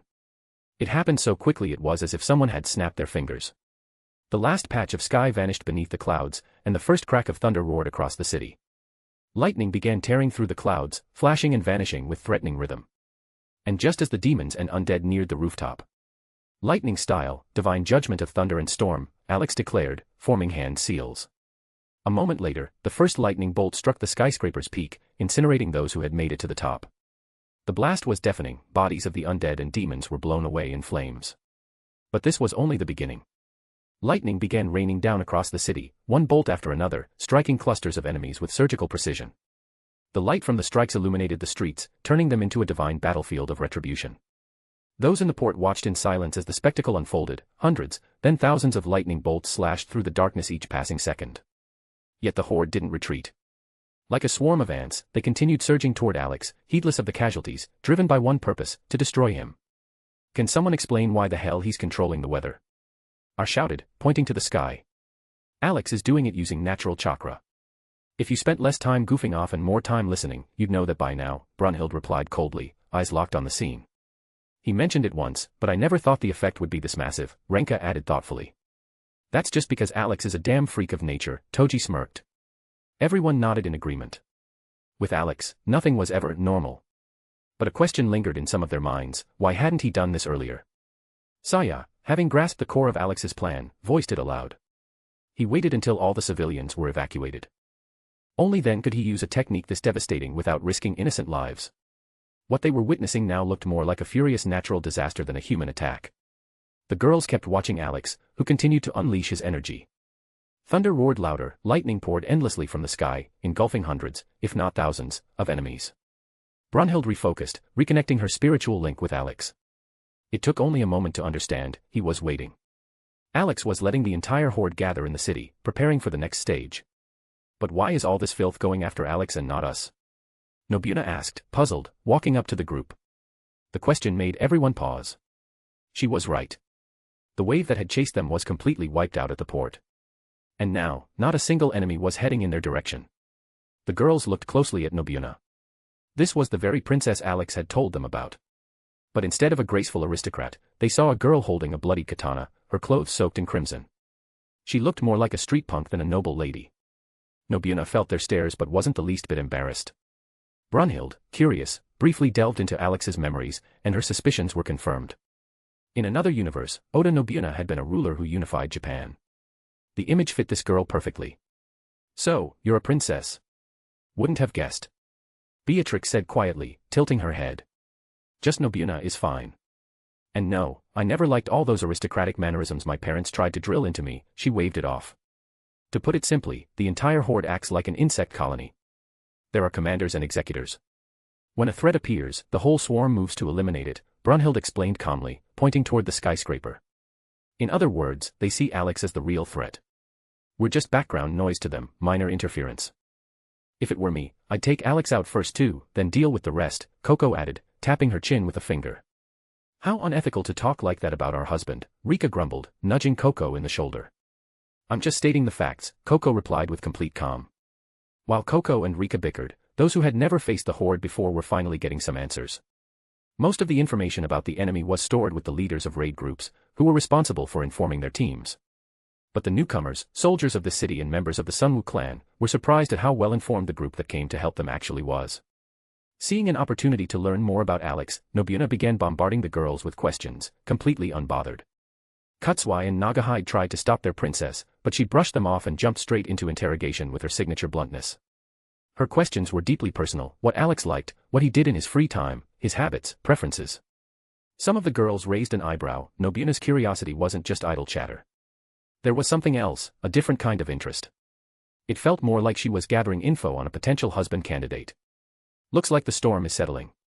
I wonder what he's planning next," Ada murmured, peering through binoculars. "Haha. Why do I feel like he's about to destroy the entire city?" Rika said with a grin. An awkward silence followed her words. Rika went quiet, her eyes shifting toward Brunhild, whose face remained unreadable. All eyes turned to her. Out of everyone, she knew Alex best. But Brunhild didn't flinch under the weight of those stares. The only one still smiling was Rebecca. Meanwhile, Gir, Mimi, and Stitch had dragged out a camera and were setting up recording equipment like they were real journalists. Red and White helped with lighting and the tripod, while Wolf, much to his own surprise, had become a stand for the entire crazy bunch. While this odd press crew focused on their antics, the others silently watched Brunhild and Rebecca, whose smile hinted at far more than she let on. "Brunhild, be honest. He's not going to wipe the city off the map, is he?" Yuriko asked carefully, sighing heavily. "Brunhild, don't stay silent." "It's not funny anymore," Kiriko added, placing a hand on her shoulder. Brunhild's gaze said it all without words. Alex really intended to level the city, burying the entire horde beneath its ruins. The soldiers who lived here watched the unfolding events with bitterness. The others couldn't help but wonder, how the hell was he planning to do that? Even the storm he had summoned hadn't caused that level of destruction. Meanwhile, Rebecca had already joined Gir and the others, blending into their bizarre news report as a special guest. The scene didn't go unnoticed by the others. What the hell was going on here? Just moments ago, they were fighting to buy time for an evacuation, and now the entire city was overrun with undead and demons, yet the port was engulfed in an almost absurd silence. Not a single enemy had made it there. The civilians taking shelter aboard the aircraft carrier watched the absurdity unfold with growing anxiety. What on earth was happening in this world? Having finished his jutsu, Alex slowly descended to the rooftop of the skyscraper. Around him lay charred corpses of undead and demons, those who had been struck by lightning multiple times. He could still hear the howls and growls of those that kept climbing toward him. Even such a massive jutsu hadn't reduced their numbers as much as he had hoped. He glanced toward the port, and realized that not a single demon or undead had gone in that direction. Then his eye twitched as he saw, with his own eyes, that the trio of Chaosbringers, along with Rebecca, Red, and White, were reporting the battle like it was some kind of show rather than a battlefield. Alex let out a heavy sigh. While he was shouldering the entire horde, the rest seemed to be having a picnic. Not wanting to take chances, he activated a localized aggression spell over the entire horde, to ensure that no one, even by accident, would head toward the port and drag others along. He snapped his fingers, and a magical wave rippled across the city. The eyes of the undead and demons turned blood red, their rage amplifying tenfold. Now the entire horde of monsters was singularly focused on him. "Darling, I think you might have overdone it a little. You've burned through too much mana," came the calm voice of Gondal from behind, hovering in her spiritual form. Alex stepped to the edge of the rooftop and looked down. A grim sight greeted him, a thick, blood-red aura of wrath surged in waves through the crowd of demons and undead, all of it directed solely at him. Even from a distance, he could feel the hatred slicing through the air. Hey, well, maybe I did go a little overboard. Happens to the best of us, Alex said with a smirk, as if the chaos unfolding around him was merely amusing. So, what are you going to do now? Gondal asked, barely suppressing a chuckle. Have fun, obviously. And, summon a couple of helpers, he replied, narrowing his eyes. Still hovering behind him, Gondal couldn't resist. She wrapped her arms around Alex's neck and rested her chin on top of his head. Almost immediately, Zhang Yi materialized beside them, clearly unwilling to let the Valkyrie claim that spot uncontested. She tried to push Gondal away, and a silent battle for the place next to Alex broke out between the two. Despite their odd friendship, the rivalry between the spirit and the Valkyrie never truly died down. Alex, ignoring them both, raised his hand, and to his left, a golden spear began to shimmer. Chastiful. In its true form, it glowed brilliantly, radiating magical power. A second later, the spear transformed into its guardian with spear form, and beside Alex appeared a massive, muscular, plush teddy bear wielding a fearsome weapon in its paws. It leapt down into the swarm of enemies below, smashing through the undead and demons climbing the building. Grinning, Alex followed, crashing into the ground like a meteor. Wood style, wooden golem. Five-fold version, he commanded, forming a hand seal. The ground trembled, and 5 wooden giants began to emerge from beneath it. Each one was armed with unique weapons, maces, axes, chains. Alex formed another seal, and the golems charged into battle with a crash, tossing enemies around like rag dolls. One of them, lifting its mace high, flattened Arachnotron against the ground. The others followed suit, sparing no one, demolishing and destroying everything in their path. But there were too many enemies. The center of the city was literally packed with demons and undead. They pressed against each other, crawling over the bodies of the fallen, all fighting to reach the one person. Surrounded by his summoned golems, Alex had no intention of stopping. Wood style, heavenly wood dragon, he said, and the ground beneath him cracked open. A gigantic wooden dragon burst out from beneath the shattered concrete. Alex found himself right on its head, took control of the creature, and surged forward. The massive body of the dragon crushed everything in its path, leaving nothing but debris and a bloody mess of enemies. Large demons tried to stop him, but Alex, pulling random items from his inventory, threw them at his opponents. A smile never left his face. He quickly changed tactics. An enormous, heavy sword appeared from his inventory. Laughing, Alex swung it wildly, standing on the dragon's head, cutting down enemies left and right. Meanwhile, at the port, there was confusion. After Alex jumped off the roof, his connection was lost. Some suggested using drones to check the situation in the city. When the first drones reached the center, the sight they transmitted stunned everyone. On the screens, gigantic wooden golems were rampaging. Among them was something that looked like a muscle-bound teddy bear wielding a spear. And above it all, Alex, standing on the dragon's head and swinging a sword like a steroidal fairy-tale hero. What the hell is this? One of the girls couldn't hold back. Brunhild, frowning, sighed and began to explain where the wooden golems and the dragon had come from. She decided to remain silent about the teddy bear with a spear. While wreaking havoc in the city, Alex suddenly felt the ground beneath him begin to tremble. He didn't immediately understand what caused the vibration until a giant demon, Titan, at least 30 meters tall, burst through the buildings and charged toward him, smashing everything in its way. Without wasting a second, Alex directed his wooden dragon straight toward the enemy. The dragon, twisting like a snake, coiled around the Titan's body, squeezing with immense force. Alex seized the moment, his sword drove into the creature's face, and with a sharp, almost insane upward motion, he cleaved the Titan's head in two. At the same time, the wooden dragon squeezed the body of the enemy with such force that a crack of breaking bones rang out. Flesh exploded, blood sprayed in all directions, and the limp body collapsed onto a building, crushing structures and burying the undead and demons beneath it. But as soon as one Titan fell, others emerged from the ruined streets, just as huge, furious, and far more malevolent. They charged toward Alex, crushing buildings like cardboard boxes. "Ah, you want a game?" Alex whispered with a dangerous smile. "Then, you shall have a game. Wood style, thousand-armed truth." The ground beneath him shook again. From beneath the shattered asphalt and cracking concrete, a gigantic wooden statue of Buddha with 1,000 arms rose, each one ready to bring destruction upon the enemies. The wooden dragon carefully slid off its body and, obeying the command, rushed toward one of the Titans, trying to restrain its movements. At the port, people stared in awe at the grand figure towering above the horizon. Yes, they knew that Alex could control wood, but at such a scale. Their shock deepened even further when other Titans surged into the city, smashing everything in their path like monsters from old legends. "Wood style, Buddha's relic." Alex shouted, and his voice echoed through the ruined city. Thousands of arms came to life. Like a storm, these wooden limbs struck the Titans and the horde, cutting down everything within a radius of dozens of meters. The blows came from all sides, fierce, relentless. The sounds of explosions, cracking wood, and the roar of destruction blended into something primal. Even at the port, people felt the ground tremble beneath their feet. It looked like a scene from an epic fantasy movie, where the hero is waging the final battle against the forces of evil. Two titans, trapped in the heart of the storm, were already reduced to a bloody pulp under the relentless barrage of strikes. A broad, even insane grin shone on Alex's face. He was enjoying the spectacle. But the enemies did not retreat. The horde, fearless and unfeeling, began climbing the massive body of the thousand-armed truth. Like a swarm of ants, the undead and demons scrambled up, driven by the magic of fury. Their goal was singular, reaching Alex. Realizing that his next technique would be too destructive, Alex ordered his creations to retreat to the port. The wooden golems and dragon immediately obeyed, forming a living shield between the people and the battlefield. "Everyone, get ready," Brunhild shouted, keeping a sharp eye on every move Alex made. This wasn't the first time she had given such a warning. And everyone knew, if Brunhild shouted like that, something truly catastrophic was coming. Alex extended his arms to the sides, and his voice became as if from the mouth of a god. "They all seek the chance to start a war, endless, desperate, bloody battles, like a loud wail. But I do not think they truly want this. Rather, they are begging for an end, for peace, for death. So let my wrath be their salvation.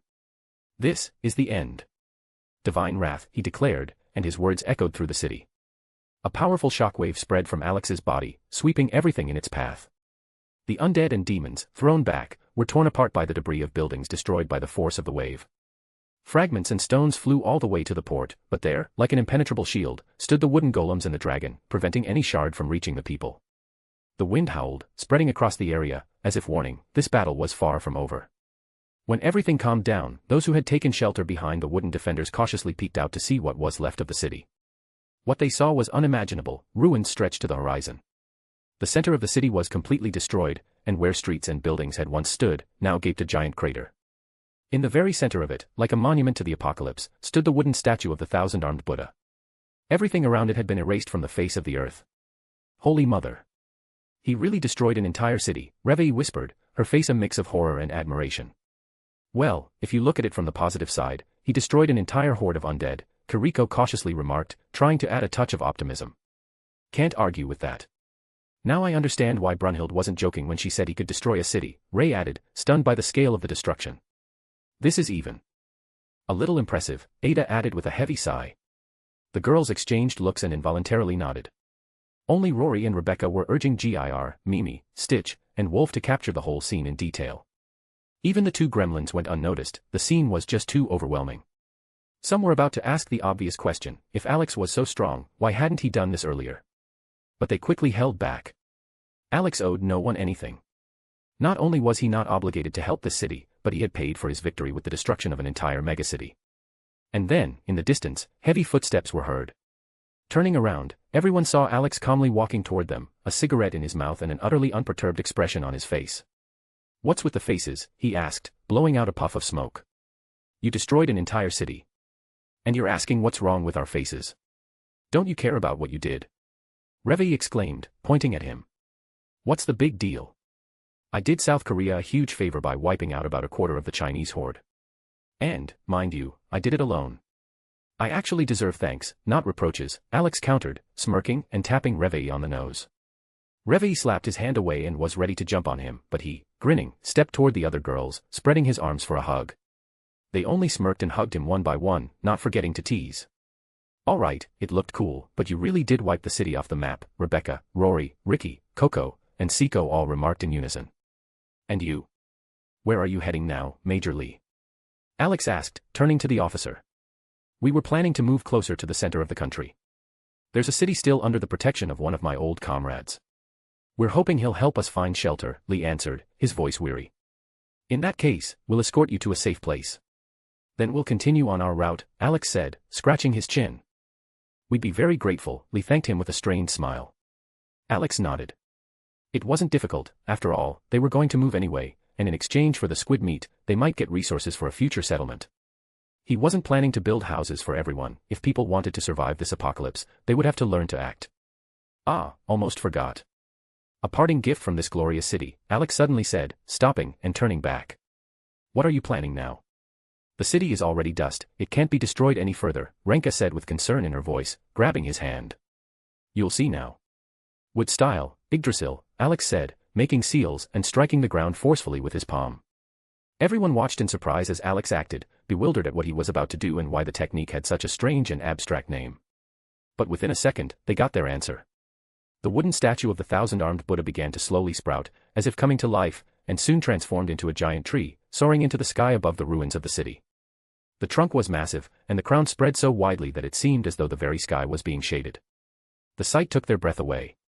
They stood there, unable to tear their eyes away from the majestic tree. It looked unreal, like a painting that had come to life from the pages of a surreal novel. Alex, citing fatigue, simply took the girls with him and left. No one asked him any questions. After everything he had done, it was obvious that he was completely exhausted. Though, in reality, Alex felt great. He hadn't even broken a sweat. Upon reaching the captain's bridge of the ship, Alex let out a loud sigh and collapsed onto the couch, closing his eyes. The girls followed him in and saw him sprawled out like a king on his throne. Maybe now you'll tell us how you managed to use the technique from the manga. And don't you dare hide behind your tiredness, Coco said, poking him in the side with her foot. Alex opened his eyes and sat up, rubbing his neck slightly. He looked at Brunhild, Rebecca, and Rory, as if asking whether he should tell the truth. Rebecca and Rory shrugged. They didn't care if the truth came out. Brunhild, however, made it clear with just one look, it was pointless to keep hiding it any longer. He would have to be ready for the consequences. Alex sighed heavily and covered his face with his hands. He didn't know how the girls would react when they found out the truth. That's why he had been so cautious in revealing his abilities, giving them time to adapt and not panic. I think, it's time to tell everything, he finally said. And now? Are you going to admit you're the Demon King, and we're just supporting characters in your anime? Saya said, crossing her arms as she sat on a chair. Honestly, I'm almost ready to believe that too. Everything's too strange, you're like someone taken out of a manga, and Brunhild and Rebecca seem like they walked right off the pages. As they say. Once, coincidence, twice, chance, 3 times, pattern, Ada remarked, staring intently at Alex. Alex was about to start explaining, but the girls got carried away with their discussion. Someone suggested that he had escaped from a secret laboratory where superhumans were being created. Shizuka came up with the theory that he had fallen from space, like an alien savior. It got absurd. He was accused of being an immortal old man who was hiding his true face. The theory even had evidence. He knew and could do too much for an ordinary 18-year-old. Alex silently shifted his gaze from one girl to another, secretly hoping they would tire out and stop talking. His eye started twitching from the absurd theories until he finally looked at Brunhild. She was calmly sitting to the side with a cup of tea in her hands, while Rory and Rebecca cheerfully fueled the fire. Unable to take it anymore, Alex cleared his throat slightly to get their attention. Honestly, I wanted to tell you all this after that night in Okinawa, but somehow it just didn't work out, he said, scratching his cheek and feeling a bit embarrassed. So you really are the Demon King? Chun-Li asked with obvious interest. Yes, that's true, Alex nodded, no longer hiding anything. So. Brunhild is a real Valkyrie, and Rebecca is a gremlin. Saya clarified, pointing at the girls. Who did you call a gremlin, Pinky? Rebecca immediately flared up, threatening to move toward Saya. Alex managed to intercept Rebecca just in time before she could leap at Saya. The girl was growling furiously, like a little animal, but Saya just smirked smugly. This time, she had clearly won the argument. Alex sat Rebecca on his lap and began gently stroking her head, trying to calm the furious gremlin. He knew she only allowed him to call her gremlin, and no one else. Yes, that's right, Alex said calmly. I'm the Demon King. Brunhild is a Valkyrie. Rebecca gained her power through the blessing of a god, and Rory is an apostle from another world. Well, I can kind of understand the 3 of you, Valmet said, pointing at Rory, who had just settled next to Alex. But Rory. Didn't you say she escaped from the lab? That's right, Alex nodded. She did escape. But before that, she came to this world from another, and the evil corporation tried to capture her to create obedient clones of Rory. They wanted an army that couldn't disobey orders. All right, Coco crossed her arms and squinted. Let's say that's true.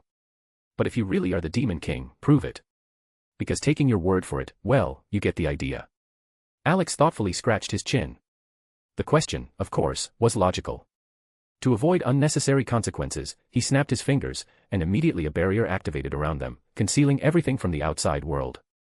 Then he snapped his fingers again, and in an instant, the entire group found themselves in the mirror dimension. The girls froze, not understanding what had just happened.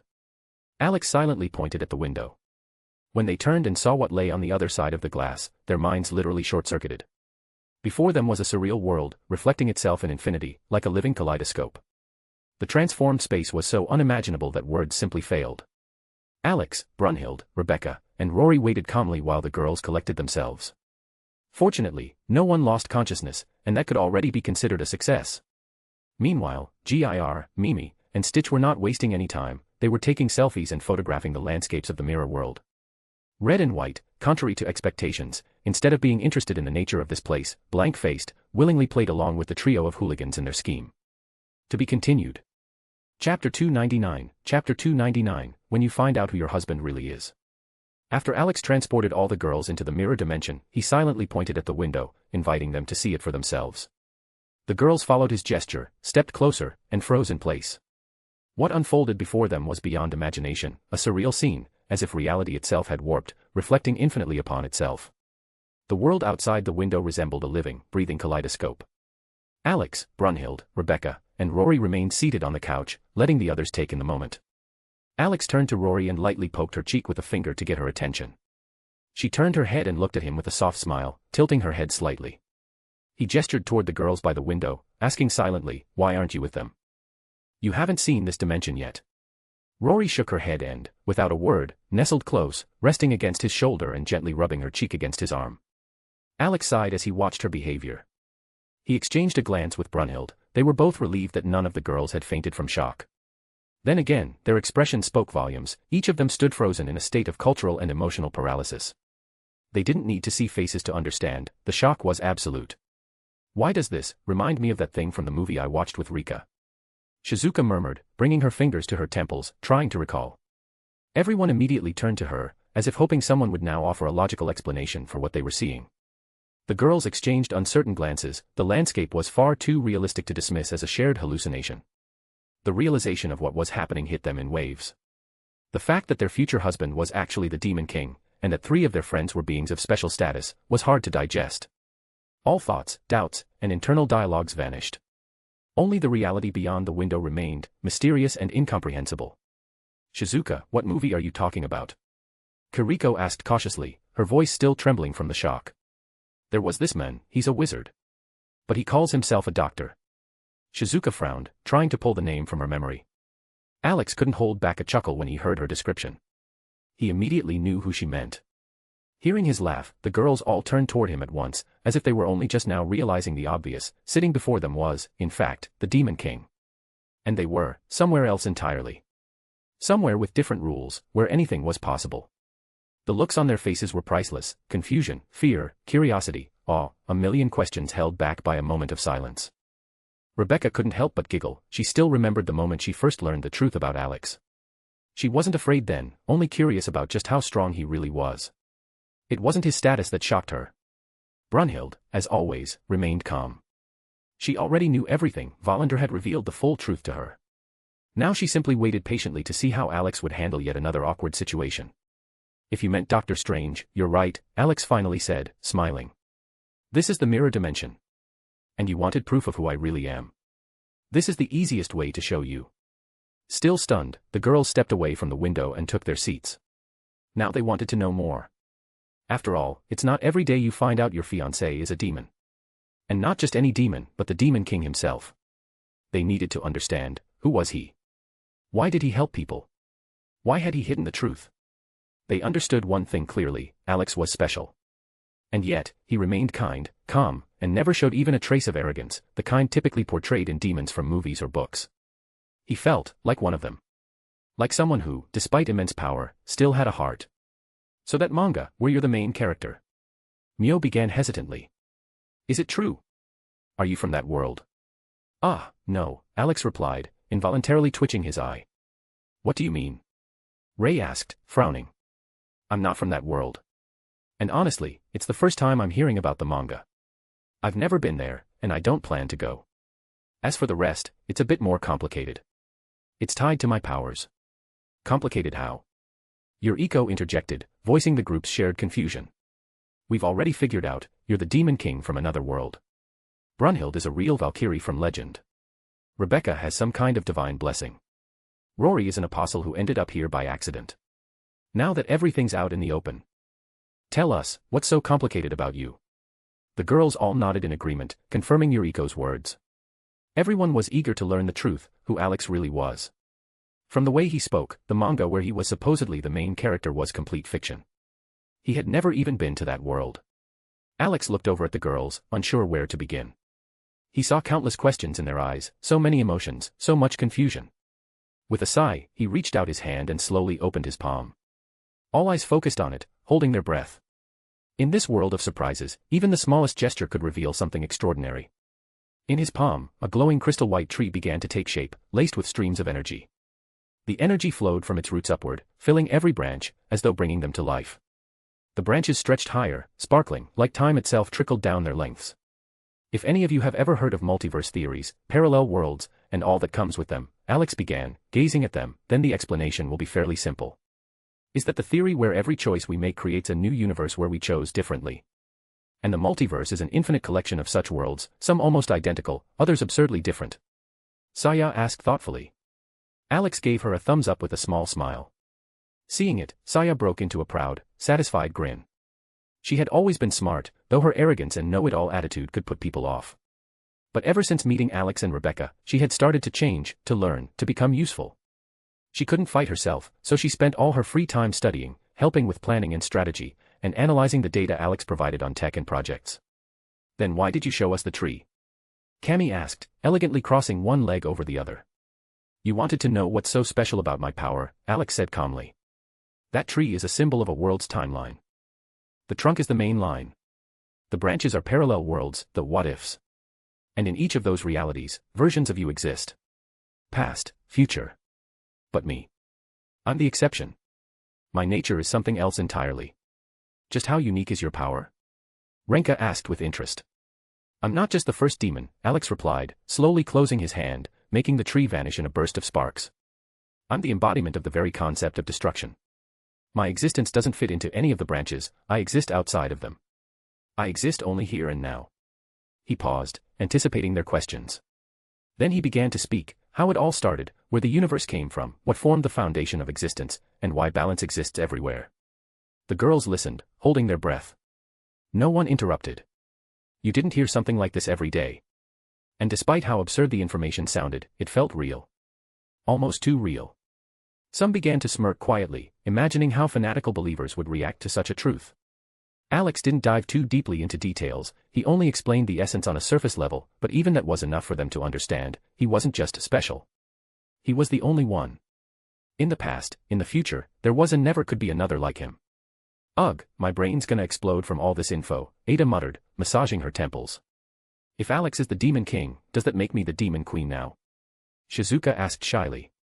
Technically, you're one of the queens, Rika smirked. But if we're being honest, I fit the role better. Demon Queen Rika, sounds fabulous. I'd actually believe Coco fits that role more, Yuriko said, glancing at her friend. If not for the zombie apocalypse, she really would have tried to take over the world. Well, it does sound tempting. I wouldn't mind trying on the crown and cape, Coco replied with a lazy smile. Enough with the titles, Ada sighed. What I'm more interested in is this, how rich is Alex? I mean, he's the Demon King, he must have a treasure vault full of gold and gems, right? Easier to show you, Alex replied dryly, snapping his fingers. A massive gold ingot appeared in the air and landed on the carpet with a heavy thud. Did you just create that? Or pull it out of your inventory? Beatrix asked, stepping closer and eyeing the metal with interest. Created it. With magic. Simply put, I can create anything I want. So money's not an issue. Not even in other worlds, Alex answered, making the ingot vanish again. Since you brought up other worlds. Chiquita narrowed her eyes, a predatory glint in her gaze. You don't, by any chance, have other women in those worlds, do you, Alex? Alex nodded and decided to tell them everything, so there would be no misunderstandings later in their relationship. He began from the very beginning, with a story about the first world where his journey began. A world where the city of Orario existed. The girls listened with great interest. The fantasy world Alex described especially intrigued those who practiced martial arts. They were stunned by the idea of a dungeon full of monsters one could fight to grow stronger. Not limiting himself to words, Alex used a magical projection to show them what the dungeon looked like from the inside, its levels, lighting, wall structure, and of course, the monsters themselves. But when it came to relationships, Alex revealed that he was married, to 4 goddesses and 1 elf girl. The girls were literally stunned by the confession. Wait, goddesses. Real goddesses. The ones who are supposed to live in the heavens. Ray nearly shouted, her eyes wide. And the elf? The one who worked at that restaurant you went to just to look at the waitresses. And the gods in those other worlds, are they like the ones from our myths? Seiko asked, surprised but calm. Partially, Alex nodded. It depends on the world. In Rory's world, for example, there are also gods. Some are similar to our legends, some are completely different. There are gods of death, life, just like in our mythology. And what are the names of those goddesses? Kiriko asked curiously. Freya, Hestia, Loki, Hephaestus, and an elf girl named Ryu, Alex said with a warm smile, remembering each one of them. Hold on. I can understand Freya and Hestia, even in our myths they're depicted as women, but isn't Loki and Hephaestus supposed to be men? Saya interrupted mid-sentence, frowning. Alex didn't bother explaining with words, he simply created holograms of his wives in front of them. The expressions on the girls' faces said it all. They were stunned. The goddesses really were incredibly beautiful, especially Freya, whose beauty seemed almost unreal. Alex decided to tell a few stories to help the girls understand who he was connected to. He told them about Hestia's friendship with Hephaestus, how Hestia lived with her, taking advantage of her kindness. He spoke of the rivalry between Loki and Hestia, which Rebecca later got involved in. He talked about his first meeting with Freya and, of course, about his beloved, the elf girl, Rio. During the story, the girls couldn't help but notice the physical resemblance between Hestia and Rebecca, though there was one obvious difference, their chests. Hestia's was much larger than Rebecca's. However, Alex tactfully avoided the topic. He moved on to the story of the second world, Rebecca's world. Without going into details about why he ended up there, he began with the moment when he met Gloria and started living with her. The stories about Gloria evoked sympathy from Yuriko, Namio, and Kiriko. The story of losing a son was especially tragic. Then Alex briefly described how awful Rebecca's world was, Night City, controlled by greedy corporations, where people were nothing more than resources. Rebecca also added her own comments about life in that world, talking about the brutality of the streets and the constant struggle. So the technology you use, is it from her world? Coco asked an important question. Not exactly, Alex shook his head. I started with that, but then I began studying, inventing my own. And in the end, my technologies are far better than all the crap the corporations produced. A world with cyber implants and superpowers sounds cool. If you ignore the gunfights, gangs, and corruption. Chiquita added with a smirk. Still better than a zombie apocalypse, Chun-Li grunted. Can't argue with that, Valmont grinned. Alex, what else did you do as a mercenary? Ada asked, looking at him with interest. A wide grin spread across Alex's face when the conversation turned to his exploits in Night City. Rebecca beside him also broke into her signature gremlin smile. After all, she and Alex had gotten into a lot of crazy things during the time they spent together. The girls were especially impressed by the story of how Alex infiltrated the Arasaka Tower to steal data. The fact that he not only succeeded but also blew up an entire floor, leaving behind a giant message that echoed in the news throughout the megacity, that went beyond the usual raid. To prove his point, Alex showed a photo where he, along with Falco, Kiwi, and GIR, posed in front of the tower. Behind them, a large sign was visible on the wall of the massive tower where the security system had been hacked, and a floor splattered with explosives and paint. The girls stared at the picture, and immediately burst into laughter. My God, this is so like you, Alex. Rika gasped through tears of laughter.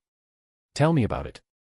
At first, I thought it would be like in spy movies, stealthy, elegant, no noise. But in the end, explosions, gunfire, and the whole floor covered in paint with every color of the rainbow. If I were the director of that branch, I swear I'd pull out all my hair, Chun-Li added, trying to calm down. With a pleased smile, Alex continued sharing his stories, leaving nothing out. He told them about his relationships and how, despite his powers, he decided to fulfill Gloria's dream in a human way, by earning money and buying a ticket to the moon. The girls exchanged glances, such a romantic gesture perfectly fit Alex's character. Next, he told them about meeting Stitch and how they took him in. When they learned that Stitch was an alien dog, the girls were surprised, but not for long.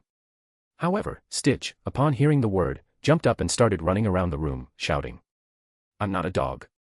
I'm not a dog. GIR and Mimi immediately joined in, pulling out pre-made posters with the words, "We're not dogs," and staging a mini protest. Alex and the girls all decided to tactfully ignore this spectacle, pretending nothing was happening. The conversation smoothly shifted to Brunhild's world, where Alex spoke about the god's decision to destroy humanity. He immediately explained that behind this plan was one ambitious god, seeking dominion and not hesitating to wipe out both humans and other gods. The girls took this as a typical villain with a megalomania plot. But when Alex mentioned that Adam, the very same Adam from the legends, turned out to be his brother, they were stunned. Wait. You mean the Adam from the story of Adam and Eve is your brother? And who is your father, then? Renka asked, incredulously. Alex narrowed his eyes and, with a mysterious smirk, said, Here's a hint, I have 2 more brothers. One is the embodiment of evil, the one blamed for all sins. The other is the good boy and the favorite. I think it's not hard to guess who my father is. Silence fell. The girls were deep in thought, trying to untangle this puzzle. Alex, with a satisfied smile, carefully lifted Rebecca off his lap, walked over to the window, opened it, and lit a cigarette. He looked at the reflected landscape in the mirrors, waiting to see how long it would take the girls to figure it out. It didn't take long. Suddenly, Saya lifted her head, her eyes widening. The realization hit her like a lightning strike. She looked at Alex with a mix of surprise and uncertainty, as if torn between understanding and the absurdity of what she had just realized. Alex, you don't mean to say that your brothers are Lucifer and Michael? And that means your father is the very God, the creator of everything. Alex smirked and tossed her a candy. Got it, Saya. Here's your prize. When Alex confirmed his words, the girls stared at him with expressions as if their brains had short-circuited all at once. They could accept a lot, even the fact that he was the embodiment of destruction, but the news that Alex was the son of the creator himself and that his brothers were Lucifer and Michael was a real shock. Rebecca was the first to crack. She burst out laughing loudly, nearly falling off the couch. Her reaction when she learned this wasn't as dramatic as the others, it was simple and honest. Damn, I'm the daughter-in-law of God himself. The thought seemed to bring her genuine pleasure. The other girls were left in a mild stupor. I need to drink something stronger. Really strong, Rika muttered, getting up from her chair and heading for the bar. You don't find out every day that your future husband is literally the son of God. And pour me some too, Ada said, following her. Who would have thought that my father-in-law is the creator himself? Tell anyone this, and they'll lock you up in a loony bin. While the older girls went for the alcohol, the others tried to process the information. Their minds buzzed as if after an explosion. That's when Alex decided to pour more fuel on the fire. By the way, about Lucifer. He's living in one of the universes right now, running a nightclub, and helping a detective named Decker. And yes, he has feelings for her. A pause hung in the air, as if time had frozen. The girls' eyes widened, like saucers. Their image of Lucifer as the archetype of evil shattered to pieces. Oh, and he's still an angel. Not a demon, like you thought, Alex added with a slight smirk. Saya sat silently, lost in her thoughts. She looked as if she was on the verge of discovering a theorem that would overturn the entire understanding of the universe. Okay. Ada drawled, rubbing her temple. That's enough of your weird family. Is there anything else that could shock us? Alex, as if he had been waiting for this moment, calmly responded. Oh, right. Remember that letter you talked about, and everyone thought you were crazy? Well, here it is. He placed a blood-stained letter on the table. Ada immediately came to life. Recognizing the familiar envelope, she shot a glance at the other girls, which clearly said, Aha. I told you so. The girls just shrugged, smirking ironically. At that time, they really didn't know who Alex actually was. Ada reached for the letter to ceremoniously show it, but Alex gently stopped her. I don't think it's a good idea to touch it, he said, softly moving her hand away. Why? It's just a letter, with blood. I just wanted to shove it in those bastards' faces, she snapped, shooting an annoyed glance at her friends. Because it's cursed, Alex replied calmly, continuing to hold her hand. You're kidding, right? Ada nervously smirked. We already have enough problems, we don't need cursed letters too. But Alex didn't respond. Instead, the room suddenly grew colder. White vapor began to rise from the girls' mouths. All of them, at once, remembered their favorite scenes from Supernatural. Such phenomena typically accompanied the appearance of ghosts. And as if on cue, black hair erupted from the shadows around Alex, winding around his legs and rising up, turning his figure into a cocoon. From the darkness emerged the figure of a girl, with a pale face, blood-stained clothes, and long black hair. She embraced Alex's neck, staring at the others with a piercing gaze. The girls' jaws dropped. A ghost. Yes. But an astonishingly beautiful one. Perhaps if her eyes hadn't exuded such chilling cold, they wouldn't have recognized her as a ghost. She wasn't even standing on the floor, she hovered behind Alex, gently embracing him. Meet Janya, Alex said, freeing one hand from the hare's embrace and taking the ghost girl's hand. After certain events, I received her love letter. Now she lives in my shadow. Oh, and yes, neither salt nor iron affect her. So don't even try. The girls felt slightly embarrassed, but it was undeniable, they were genuinely intrigued. After all, you don't meet a ghost every day, especially after watching countless seasons of Supernatural. Naturally, they were eager to test whether salt and iron worked, just like in the show. So, why is she staring at us like that?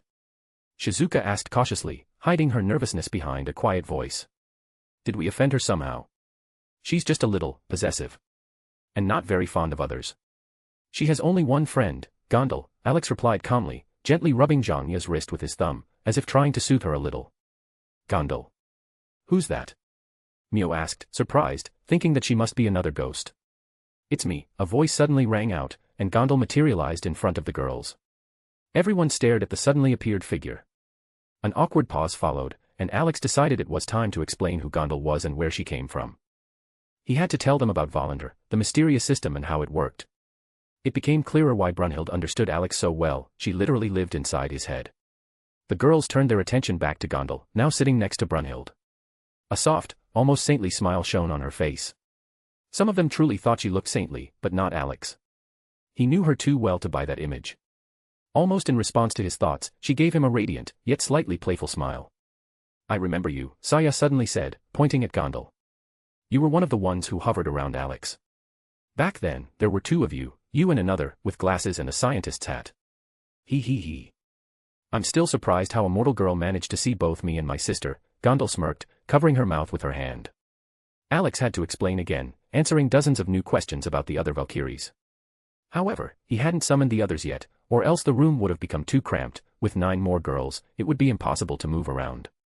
When the girls found out that there were 9 more Valkyries living inside Alex, their surprise had reached its limit. It seemed like they had seen and heard everything by now. Alex, if you're so strong, why didn't you stop this apocalypse? Namio asked cautiously. Now we're getting to the topic of my work. Alex lit a cigarette, exhaling heavily. Or rather, the task my father gave me. Or, to be more precise, the most important reason I even ended up in this world. And what kind of work, or, as you said, task is that? Valmont asked with interest, raising an eyebrow. You've already figured out that there are timelines and multiple worlds. Well. The end of time should happen naturally. Time resets like a cycle. But there are those who want to devour these universes, make them their power. This happened in my home world. In Rebecca's world. In Brunhild's world. And my task is to prevent that from happening again. As you already know, I am the embodiment of destruction. And I have to hold back my power so the true culprit isn't frightened, doesn't destroy all the toys ahead of time, and doesn't escape. Why would anyone want to break toys? Are they stupid? Shizuka asked naively, tilting her head. Shizuka. Saya quietly spoke, sighing wearily. He's not talking about toys. We're those toys. Humans. If you look at it differently, it's like in the movies, good versus evil, a corporation of destruction launches the apocalypse, and humanity tries to survive. And someone watches it all, like a show. We're just actors in someone else's play. And when the movie ends, we won't be here anymore. The universe will disappear. Her voice trembled with tension, her teeth clenched in anger and helplessness. But she was right. And judging by Alex's expression, he knew this better than anyone. Alex only nodded heavily in response to Saya's words, confirming each one. Everything she said was the harsh truth about the world they were in now. The worst part was that Alex hadn't done anything yet, not because he didn't want to, but because he hadn't found enough traces of the main culprits behind everything. He also hadn't completed all the countermeasures against the Minister of Monoliths and Davith, so those two wouldn't have a single chance to reveal hidden trump cards and turn the game board upside down. When the girls saw Alex's confirmation, their faces noticeably paled. None of them could imagine that reality would be so cruel. Everything that was happening around them was just a game for a powerful being who reveled in the suffering of humanity. Mio, Namio, Shizuka, and Beatrix, kind and sensitive girls, struggled to stay on their feet. Their faces became pale and sad, realizing that billions of lives had been taken at the whim of someone who didn't even consider them human was unbearable. And you know who it is? Coco asked in a heavy, grim voice. Yes, I do. But I don't know where they are hiding yet. You could say that a war is happening right now for this universe between two powerful beings, Alex replied, shaking his head. Why this particular universe? Yuriko asked, surprised, looking for some clue. Because it's special. It's intertwined with countless timelines. And if it's consumed, one can gain power, or rather, a lot of power, Brunhild explained, shifting her gaze to the girls. And still, who are these two? Valmont frowned. I can't say. Well. I can't name them, Alex answered, a slight embarrassment in his voice. Why not? They're just names. What's so special about them? Chunli asked, frowning even more. There's a saying, words have power. And in my case, it's very literal. Because of who I am, my words hold immense power. Sometimes, just saying a name can have consequences, Alex sighed and explained. But maybe you could at least describe them. Cammy asked gently, stepping closer. Overall, yes, I've already learned how to bypass that restriction. The first one is the creator of a race, trying to give his people immortality by destroying universe after universe. The second one is the avatar of one, let's say, very specific woman. I have a rather strange relationship with her.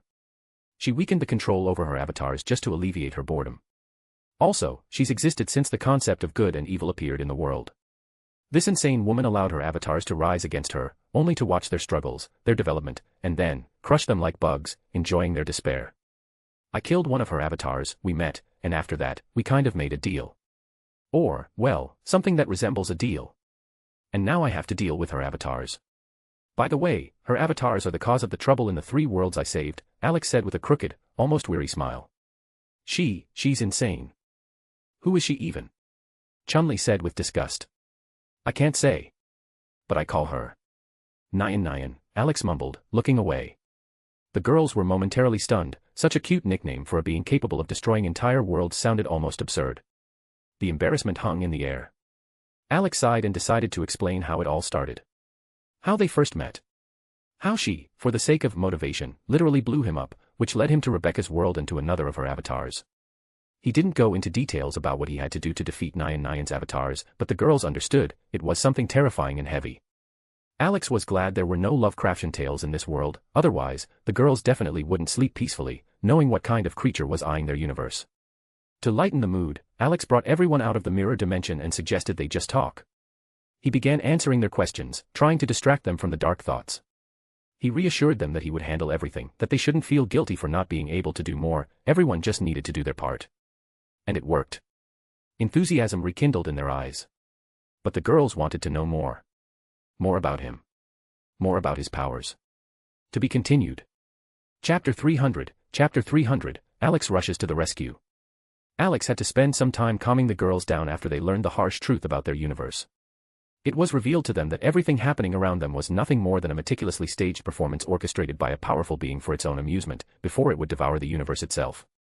None of the girls could have imagined that the zombie apocalypse they'd endured was merely a part of that terrifying spectacle. But the most horrifying revelation was that another powerful being had also invaded their universe, one that sought immortality for its people, destroying universe after universe to achieve that goal. Alex had to confess, the creatures they believed to be mutated undead were actually demons. However, he deliberately avoided going into detail, the how and why of their transformation into demons didn't matter in that moment. To steer the girls away from grim thoughts, he offered to answer any questions they had. And they didn't hesitate, they bombarded Alex with questions, which he answered calmly and patiently, occasionally even demonstrating his abilities. When the conversation shifted to other worlds, the mood in the room lightened significantly. From Alex's words, the girls learned that countless universes existed, some similar to their own, others completely surreal. To ease their doubts, Alex told them that any world they could imagine, no matter how absurd, could very well exist. This included worlds from movies, manga, and comics. Some of the girls' theories were downright insane, but Alex only smirked and confirmed, yes, those worlds exist too. Is there a world where we can fight and get stronger? Asked Chun-Li, Cammy, Mio, Renka, Siko, Rei, and Beatrix, nearly in unison. I want to go to a fantasy world and become a real demon king. Coco said cheerfully, with Ada immediately backing her up. But when Alex casually mentioned that the world of Harry Potter existed, Saya's eyes practically lit up. Are you saying, a school for magic is real?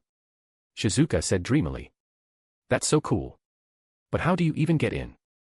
You need a letter, right? Rika pointed out, nodding thoughtfully. Didn't think you were that obsessed. You want to become a witch, Rika. Coco teased with a smirk. Hate to break it to you, girls, but to attend that school, you need to be a kid, Kiriko said softly, with a small smile. A brief but very telling silence followed. The girls exchanged looks and let out a collective sigh. Their grand plan had crumbled before it even began. Alex sighed quietly as he watched them shift from panic to arguing about magic schools in record time. Perhaps that was for the best. Meanwhile, Ada was already thinking about what she could steal from Hogwarts, while Coco pondered how to start an arms trade in a magic world. Alex listened to their ideas and struggled to keep a straight face. But deep down, he knew most of them wouldn't last long in a magic academy. Saya, Yuriko, and Coco maybe could manage. Shizuka would probably survive on sheer luck alone. If Rebecca were here, she would have already pulled something so outrageous that Hogwarts would be blasted into space. And Brunhild. She'd make a far better professor, especially for defense against the dark arts, than a student. He even gave her a squinty look, as if mentally assigning her the position. Brunhild caught his gaze and seemed to be considering it. Well, I can solve that problem, Alex said with a smirk, cutting through the girls' debate. That's right. We've got a super powerful husband now. Rika cheered. So how exactly are you gonna fix our enrollment problem? Alex didn't say a word. His body was enveloped in a soft light, and when it faded, a 10-year-old boy with the same familiar features sat on the couch. The girls' mouths dropped open in shock, and in their eyes, very suspicious thoughts began to form. Alex noticed it right away. He knew too well where this was going. In his child form, the girls usually became overly affectionate, not in a bad way, but sometimes a little too intense. He still didn't understand what exactly about this form awakened their maternal instincts so strongly. This is how it works, through an age-altering spell, he said in a childlike voice. You're so cute. Can I hug you? Shizuka exclaimed and immediately wrapped him in a tight, almost suffocating embrace. Alex didn't even have time to blink before his face was pressed against Shizuka's soft, ample chest. Trapped in this luxurious hug, he could only think that any other guy in his place would have passed out already, either from happiness or lack of oxygen. But there was no chance to relax, the other girls quickly joined in the fun, and just as he feared, he was once again turned into a cuddle toy. With unrestrained enthusiasm, the girls passed Alex around from one pair of arms to the next, each eager to hold him for at least a moment.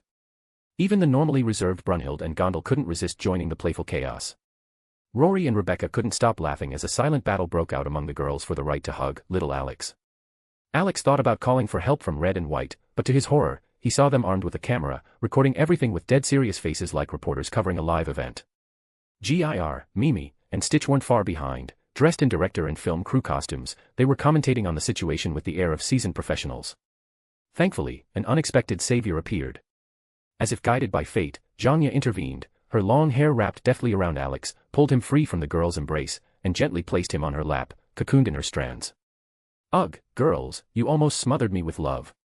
I mean, I'm not against it, but that was a bit much, Alex grumbled in his child voice, still wrapped in Janya's hair. Sorry, Alex, but you're just too adorable in this form. Chiquita said, gently stroking his cheeks. I actually feel like adopting you, Chun-Li admitted, playfully pinching his other cheek. And once again, you're taking advantage of my helplessness, while I'm still tangled in Janya's hair, said Alex, attempting to bite Chun-Li's finger. Sweet, Shigeru whispered, still softly stroking his hair. Alex sighed and glanced up at Janya. He was starting to suspect she hadn't saved him at all, she'd only helped the girls enjoy the moment even more. She stared at him with her usual empty, mysterious gaze, saying nothing. He was no longer sure whose side she was on. But just as he started to calm down, the girls launched a new wave of attack. Now they were taking turns pinching his cheeks and patting his head like he was their pet. You know, if you think about it. Yuriko suddenly said as she gently pulled Alex from the cocoon and set him on her lap. Alex felt the back of his head rest against her chest, soft and warm like a pillow. He couldn't resist leaning back a little, inhaling her scent. Yuriko smiled tenderly and ran her hand through his hair, while the others turned toward her with curiosity. And what did we forget to talk about? After Alex turned into a kid, I completely forgot what I wanted to ask, Coco said, glancing at him. Children, Yuriko said calmly, continuing to stroke his head. Alex flinched. That was definitely a topic he would have preferred to postpone indefinitely. He didn't deny that he wanted children, even his father once told him it was possible. But the phrase, you just have to try hard enough, had sounded far too vague at the time. For the others, however, this topic struck like a bolt of lightning. Silence fell over the room. Every gaze turned to Alex, who tried to maintain his composure, though panic was already starting to gnaw at him from the inside. If someone had asked him right now whether he'd want a boy or a girl, he wouldn't have hesitated. A girl, of course. A sweet, cheerful little daddy's princess. He even chuckled softly, imagining himself playing with his daughters. And then, his expression darkened slightly as he realized that, sooner or later, he'd have to protect them from admirers, or throw the most persistent ones into black holes. The girls exchanged glances. They couldn't deny it, the idea of having a child with Alex had crossed their minds more than once. He was handsome, strong, kind, and extraordinarily powerful. Their child would be perfect. And certainly never in danger. With a father like him, they'd be well protected. But how would the child look? What powers would they inherit? There were too many questions. I'm not against the idea itself, Valmont was the first to speak, furrowing her brow. But, can we even get pregnant by him? I mean, he's a demon. And, just a reminder, the son of the actual creator. Are we even capable of carrying his child? Wouldn't it be easier to ask the one person without whom we definitely won't be getting pregnant? Chiquita smirked, nodding toward Alex, who was still quietly giggling to himself, completely unaware of the storm about to hit him. All eyes turned to Alex, who sat there with a goofy, dreamy smile on his face. His expression said it all. He clearly wasn't opposed to the idea of having children. In fact, it looked like he was already drowning in his fantasies. To confirm their suspicions, they all turned in unison toward Brunhild. Everyone knew, if anyone could peek into his mind, it was her. The bond between the Valkyrie and Alex was something special.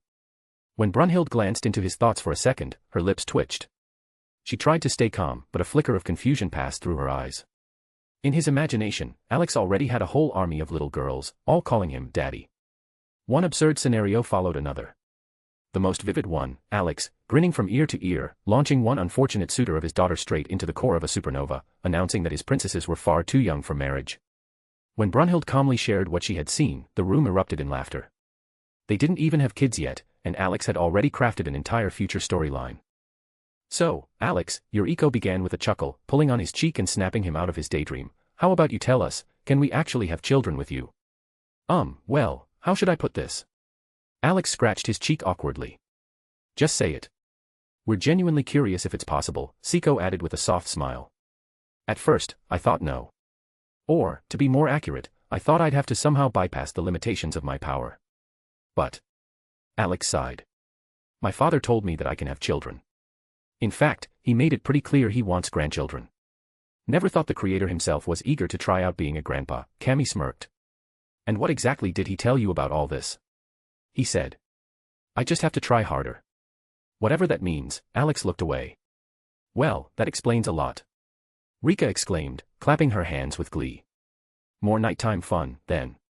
Looks like it's time to seriously start working on giving your dear daddy some grandkids. I have a feeling we're in for many sleepless nights. Often. And a lot of them. Alex opened his mouth to object but froze. He realized that Rika wasn't entirely wrong. Without, well, certain activities, there would be no children. But the expressions on the girls' faces, the energy and enthusiasm in their gazes, made him feel like he had become prey in the den of predators. He couldn't understand why they had suddenly developed this desire, but one thing was clear, returning to Orario could turn into a catastrophe for him. Especially if some of these girls ended up pregnant. And Freya, knowing about this, would probably tie him to the bed and not let him go until she got the same result. The other goddesses would likely be no different. Fortunately, salvation came in the form of a knock on the door. Alex immediately jumped off Yuriko's lap and returned to his adult form. Gondal said her goodbyes to the girls, and Janya, as usual, gave everyone a vacant look before disappearing into the shadow of Alex. Approaching the door, he could still feel the piercing gazes from behind. He opened it and saw Shino Kuribayashi standing there, her expression tense as she impatiently tapped her foot. Something happened, Shino. Need something? Alex asked, tilting his head to the side. Usually, you send Itami if I'm needed somewhere. Don't mention that lazy guy. As soon as we got back to the aircraft carrier, he and his ex-wife got lost in anime and haven't come out since, she grumbled. How about you? You're fine now. After everything you caused, the destroyed city, the disaster, I thought you'd need more time to recover. Haha. Thanks for your concern. I've rested enough to feel normal, he replied, gently patting her on the head. How many times do I have to tell you, I'm not a kid? Shino huffed, pushing his hand away. Alex laughed, stepping back. He shot a quick glance at the girls and gestured that he'd be back soon. He understood that Shino wasn't here just for small talk. Despite her grumbling, concern was clearly in her eyes. But it was obvious that this wasn't the only reason for her visit. Lighting a cigarette, Alex asked. So, what brought you here? Majorly wants to talk to you. He wanted to know if we can exchange supplies, Shino answered, finally stating the main reason for her visit. Alex thoughtfully scratched his chin, lost in thought. On one hand, they had more than enough supplies, especially considering the massive amount of kraken meat, which they simply had nowhere to store. Even with all the people on the aircraft carrier, that meat would last for years. He was considering using the kraken meat as a trade item, exchanging it for useful resources, wiring, generators, maybe even fuel. And fuel would only be needed for the short term. Alex wasn't opposed to building a full-fledged arc reactor for the settlement, but until then, they'd have to make do with regular gasoline or diesel generators. While the settlers were getting settled, they still needed food, and his team needed resources for construction and fortifying the base. All right, let's go talk to him, Alex said, walking alongside Shino. By the way, how are you feeling? Not worn out? After all, it's not every day you have to fight off a multi-million-strong horde of undead. I'm fine. A bit tired, but thanks to your training, I managed. I feel perfectly fine. Unlike you, the guy who destroyed an entire city and went for a joyride on a wooden dragon with a giant sword, Shino replied with a smirk. Don't be jealous, Alex grinned in response. If you want to ride the dragon, just say the word. Shino's face immediately turned red, and she, unable to restrain herself, punched Alex in the stomach. But it felt like she hit a metal plate. Alex didn't even realize what he had said wrong until the Valkyries reminded him that he had once again made an ambiguous statement. He quietly chuckled to himself, his tongue was betraying him again. He allowed Shino to vent her emotions, stoically enduring a few punches. The girl was boiling with embarrassment and irritation, and not wanting to continue the conversation, she walked ahead with heavy steps. Anyone who saw her face tactfully stepped aside, they knew, an angry Shino was more dangerous than a grenade. Alex followed behind with a light smirk, humming to himself. Along the way, many asked about his well-being, and he briefly replied that he was fine. They reached the place where Major Lee and his assistant were.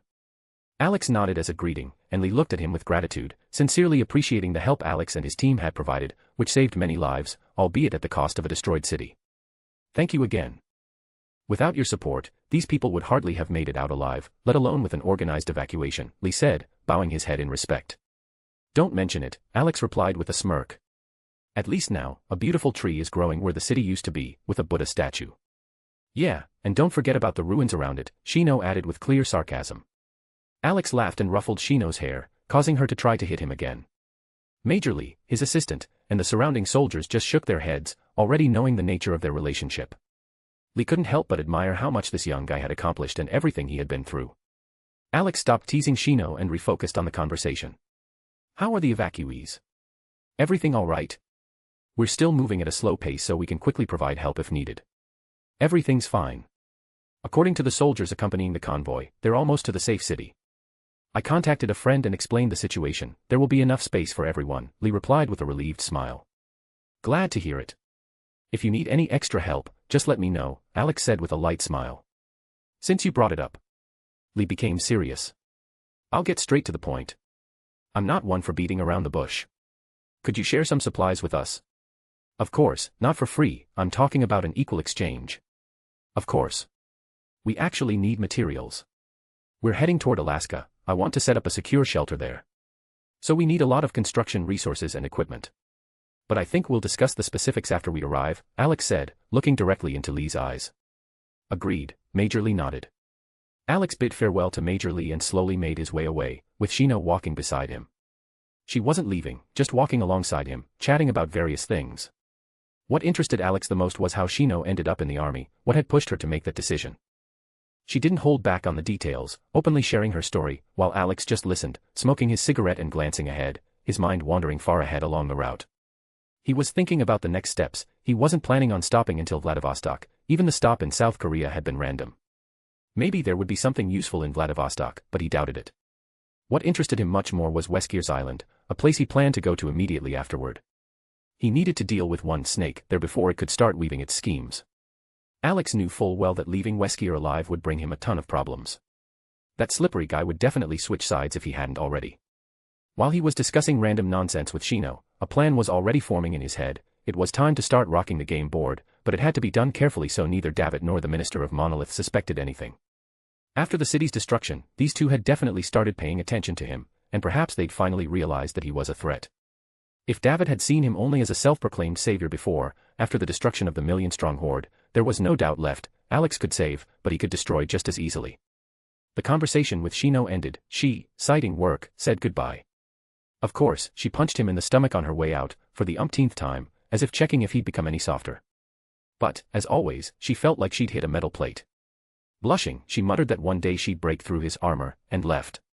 Alex watched her go with a smile, finding something endearing in the gesture, typical Shino, hiding her embarrassment behind aggression. He sat on the edge of the deck, dangling his legs down, and stared thoughtfully at the shore. I see you've already had some rest, Alex, came a voice from behind. Alex turned his head and saw Hayato, and he wasn't alone. Standing beside him was a short elderly man. Raising an eyebrow, Alex recognized him, it was Quan Jaegyo, the elder of the Sunwoo clan. Alex knew that this old man was not only strong but also had an iron will, as long as you earned his respect. If he's here, then perhaps other characters from this world are nearby as well. Alex even wondered, is Lee Sherwoon here? Have they already met? The timeline in this world was so tangled that one could never be sure. Had Sherwoon become a disciple of Han Chunwoo, also known as Gumenyang? Alex knew that Han Chunwoo had a controversial reputation, and given the current situation with Dabbit gathering dogs for dirty work, it was very possible that Gumenyang was among the fools who decided to come to him, sword in hand, and perish. Deciding to put those thoughts aside, Alex stood up from the edge of the deck. What brings you to me, old man Hayato? And you're not alone, you've brought Kwon Jaegyo, the second in command of the Sunwoo clan. Strict, unyielding, and loyal to his principles, Alex said, looking at both of them. Hayato merely smirked, he was no longer surprised by how much Alex knew. I think we've crossed paths somewhere before, young man, Kwon said, studying Alex. Ah, here's the thing. Alex pulled out his phone. We've never met in person. But. He lied without a second thought, opening the list of targets the corporation had been hunting and presenting it as his own attempt to find allies. This, he said, was how he learned about the Sunwoo clan and its members. Kwon nodded. He already knew quite a bit about Alex. Hayato had told him who he was and what he was capable of. It was hard to believe that someone so young could be so calculating and farsighted. It became clear, Alex was looking for allies for a reason. So, what, I'm curious, did my granddaughter find in you? Hayato muttered under his breath. Old man, that's called love. Mio and I are serious about it. So, why don't you take care of your love life with Mikumo Kushinada instead of giving me lectures? You won her over, then ran off, leaving the poor woman, and it's no surprise she turned into a villain, Alex said sarcastically, rolling his eyes. Hayato choked on his saliva and immediately looked away, because Alex was right. But, of course, he wasn't about to admit it.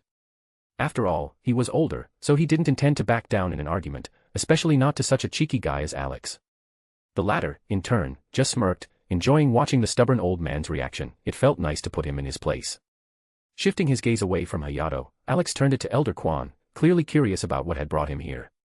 Young friend, began the elder, his voice deep and calm. The blonde woman from the hospital said that you are capable of healing our young lady. Is that true? If you're talking about Seol, I'll need to see her first. But overall, I think I can help, Alex replied after a short pause. In that case, would you mind if I take you to her? Kwon asked with polite insistence. Old man, is that really you? Where's your signature icy glare that you usually use to drill into people? Aren't you used to commanding, not asking? Hayato remarked with a smirk, studying his old friend. This situation is different, Kwon sighed heavily, shaking his head. Although the girl stabilized Lady Seol's condition, she has not regained consciousness since her relapse. Alex nodded seriously, fully switching his focus to the task at hand. Show me where she is. The elder clasped his hands behind his back and silently led Alex. Hayato followed them. On their way to the medical section, Alex noticed a couple of familiar faces he hadn't expected to see here. But he decided to stay focused on Seol for now, the rest could wait. The medical area was crowded, members of the Sunwoo clan were gathered around a bed where a girl lay. Alex spotted Jaini, her older brother Kang Ha-il, and several elders. He gave them a brief nod and approached the bed. On the snow-white sheets lay Seol. Pale, fragile, with her eyes closed, she looked like a delicate porcelain figurine. Alex pulled a chair closer and sat next to her, examining her. He noted that she was short with a childlike physique, the result of a rare condition that weakened her body from birth.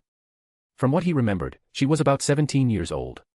He frowned, trying to recall her condition accurately.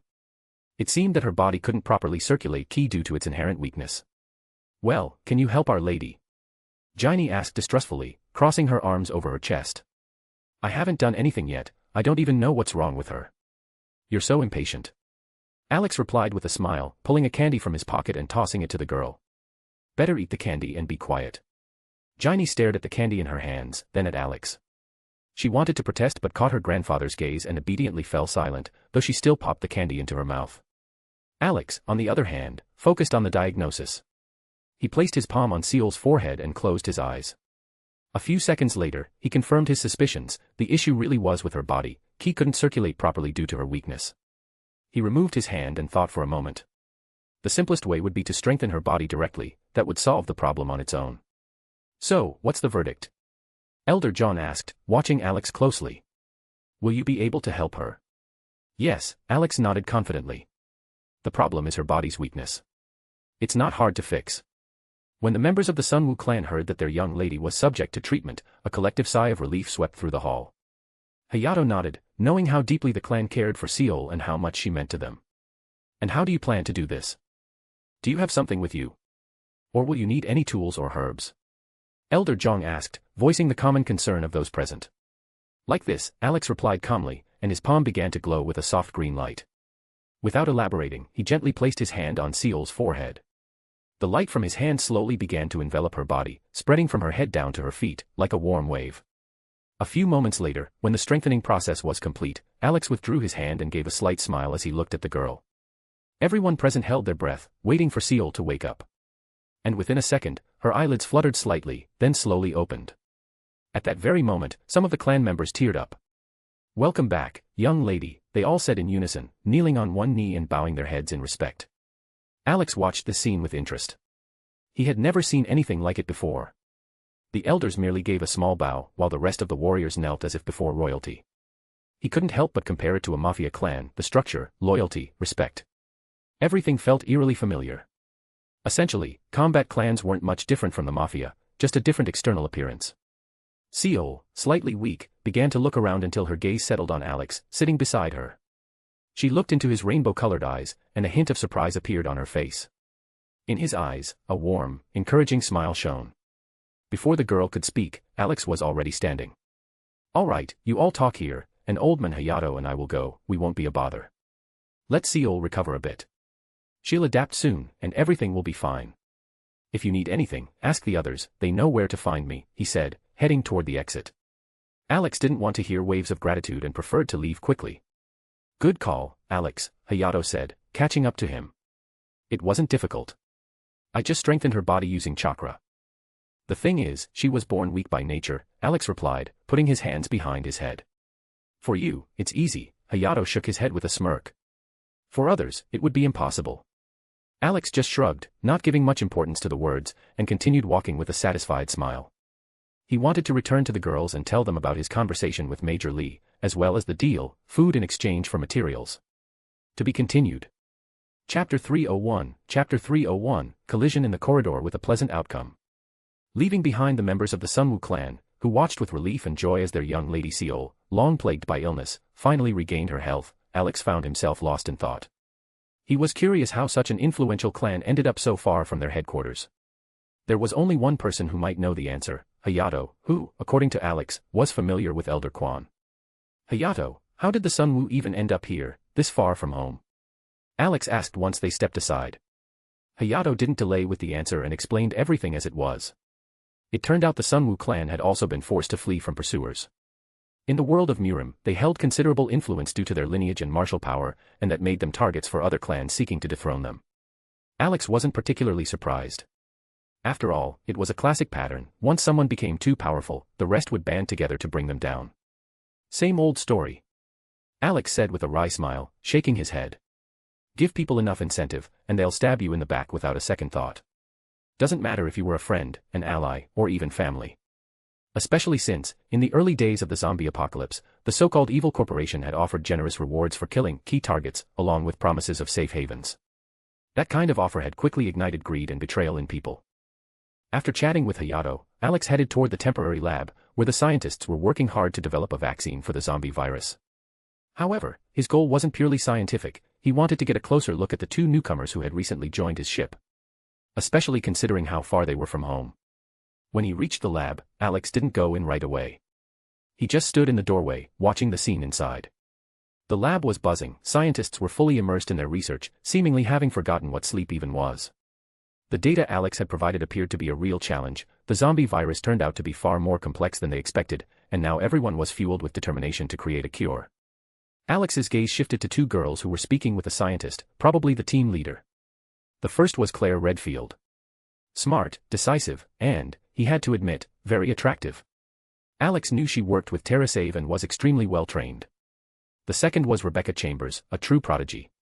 At 18, she had already graduated college with a degree in chemistry, after which she was recruited into the STARS unit in Raccoon City. Surviving the horrors of the Ecliptic Express and the Spencer Mansion, Rebecca not only pulled through but decided to keep studying, eventually becoming a professor. "Oh, boss. I didn't see you there," the scientist exclaimed, spotting Alex. "No worries. I just decided to drop by." Wanted to see how the vaccine development is going, Alex replied with a smile as he stepped inside. The moment he crossed the threshold, the scientists all greeted him one after another, addressing him as boss. Alex still didn't know how that nickname had stuck, but he didn't bother correcting it either. He didn't really care what people called him, he'd been called a lot of things in his life. Rebecca and Claire turned to look at him. They had already heard plenty of stories about this guy's exploits. What impressed them the most was that Alex was only 18. Few people his age could have escaped a city crawling with the undead, let alone lead a whole group of survivors out. And his tech inventions. Those were beyond anything they'd ever seen.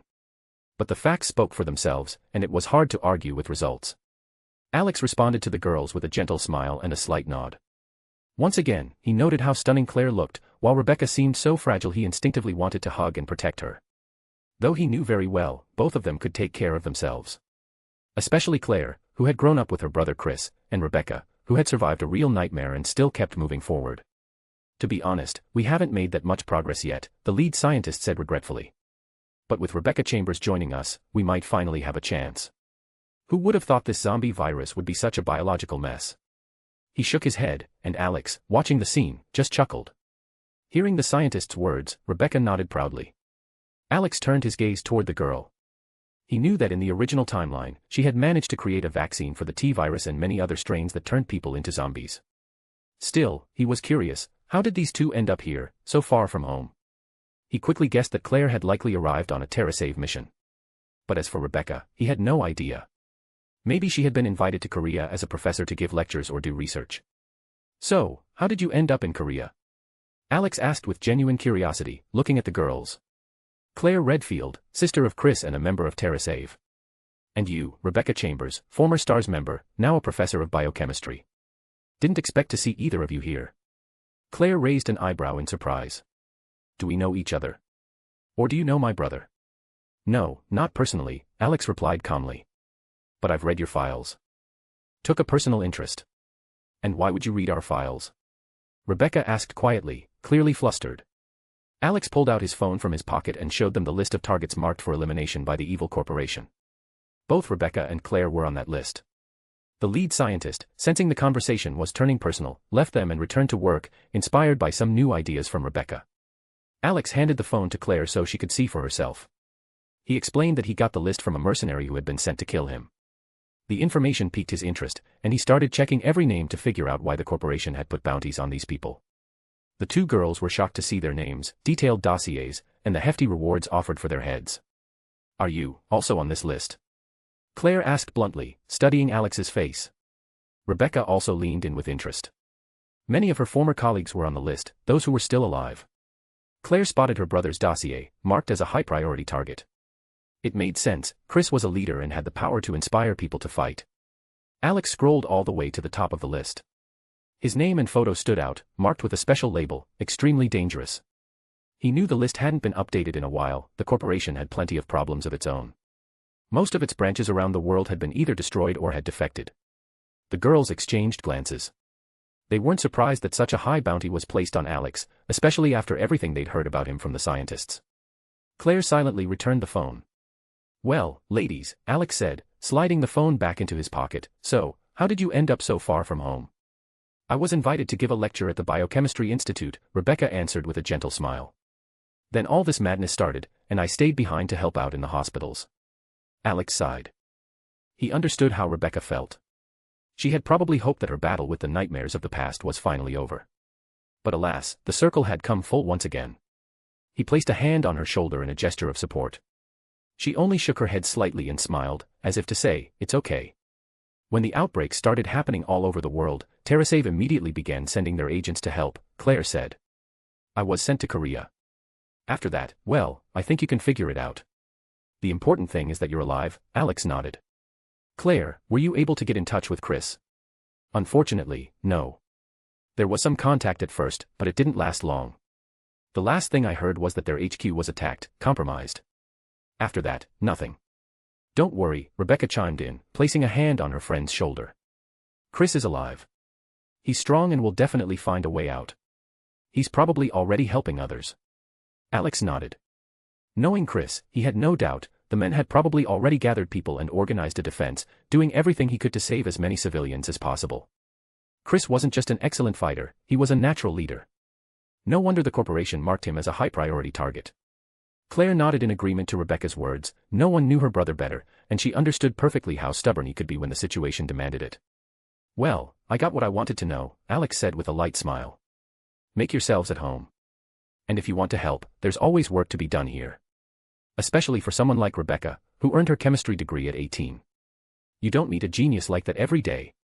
"If there's any genius here, it's you," Rebecca replied with a smile. "At your age, I wouldn't have been able to do even a tenth of what you can." "Everyone has their strengths and weaknesses," Alex shrugged. "If you say so, genius boy who builds robots and fights in a way that leaves half the city in ruins," Claire teased, shooting him a smirk. Alex laughed and waved before stepping out of the room. As he strolled through the corridor, his mind confirmed what he already suspected. Chris was likely still in America, doing everything in his power to organize the resistance. But Alex couldn't help but wonder, where were the rest of the STARS members? He was especially curious about Jill Valentine and Barry Burton. Maybe Barry was with Chris, but Jill, that was more complicated. Two possibilities spun in his mind: either she was with Chris as well, or Weskier had taken her again. I wonder if Alex Weskier is still alive," he muttered, stroking his chin. He knew that Alex Weskier had been loyal to Spencer, or at least pretended to be, while secretly hating the men with a burning passion. She was the one who created the T-Phobos virus, which activated when the infected experienced fear. Alex suspected that with this virus, she hoped to achieve immortality. Although she never found a true solution, she came up with the idea of transferring consciousness into another body, a twisted form of eternal life. But what troubled Alex more was the question of whose side she was on now. Alex Weskier was an ambitious woman with grand plans, and despite everything, she didn't seem to hate Albert. On the contrary, she was even saddened when he died. Alex rubbed his face tiredly. As if Davith and Mr. Monolith weren't enough, now new players were appearing on the horizon. And the more allies he found, the greater the chance that new enemies would show up, ones who would threaten those very allies. He had lost count of how many villains were still bound to emerge. "Hey! Watch where you're going, dumbass. Can't you look where you're walking?" a sharp female voice snapped. Alex felt a light push and looked down. Reveille was sitting on the floor, rubbing her bruised backside. He immediately realized that he had gotten too lost in his thoughts and hadn't noticed when he practically collided with her. With an apologetic smile, he extended his hand to help her up. Reveille, throwing him an irritated glance at his hand, still grabbed it and stood up. "Damn it, now my ass is all bruised because of you," she muttered, continuing to rub the sore spot. "Want me to rub your boo-boo so the pain goes away?" Alex asked with an innocent smile. "Go ahead, take a risk," Reveille smirked, turning her back to him with a challenging look. Alex grinned back and, without a hint of embarrassment, ran his hand across Reveille's backside. He had no reason to be embarrassed. Reveille really attracted him, and he never hid it. By his gaze, gestures, and behavior, it had long been clear that he wasn't indifferent to her. Reveille froze, staring at Alex in shock as he calmly rubbed her ass. Her expression, full of confusion, only fueled Alex's desire to tease her. With a light smirk, he squeezed her soft curves a couple of times. "You said you'd just pat it, not need me like a toy," she finally blurted out, pushing his hand away. "You've lost all shame. I knew it, your girls aren't enough for you, and your horny hands are definitely going to wander to others." "But you allowed it," Alex countered, taking a step closer. "Besides, I never hid the fact that I like you." Reveille's eyes widened in surprise. Alex stepped forward, and she instinctively took a step back, until her back hit the cold wall. He came up close, their faces almost touching. They could feel each other's breath. Time seemed to stand still, neither of them blinked, as if afraid to miss this moment. Reveille's chest was in turmoil, emotions swirling, confusion, anger, attraction. She had called Alex a womanizer countless times, but she couldn't deny it, he attracted her. How could she not? He was handsome, smart, strong, and most importantly, caring and responsible. She saw how tenderly he treated his girlfriends. And sometimes, she caught herself feeling jealous of the affection, the genuine displays of love he gave to others. And now, their lips were almost touching. Just a little movement forward. Reveille closed her eyes and gave in to the impulse. Their lips met in a soft but emotionally charged kiss. In her head, it was like fireworks exploded. She stopped thinking, she only felt. Wrapping her arms around Alex's neck, she pulled him closer. He, in turn, wrapped his arms around her waist, responding to the kiss with the same intensity. Their bodies pressed together, and everything else disappeared. It was just them, just this moment. When the kiss ended, they remained standing, their foreheads touching, breathing heavily, staring into each other's eyes. "So what now between us?" Reveille quietly asked, looking into his eyes. "What do you think?" Alex's voice carried a sense of certainty. Do you think after a kiss like that, you can just say, forget it, and walk away? Oh no, my dear Revy, now you're not going anywhere. Don't even think about running. If you want, I'll tie you to me until you stop wanting to run away. His eyes darkened, turning into an abyss one could drown in. You know, has anyone ever told you that sometimes you act like a madman? Especially with lines like that and that look, Revy said, tensing up slightly but not breaking eye contact. No, no one's ever said that, Alex smirked. But now, I think it's time to introduce you to the rest of them. I'm sure you'll like it, though it'll be a very unexpected revelation. He lifted Revy by the waist, and she wrapped her legs around him, pulling herself closer. And what could possibly surprise me? Your nightly marathons, she smirked, tightening her grip. Trust me, it will turn your world upside down, Alex said, his smile becoming truly mysterious.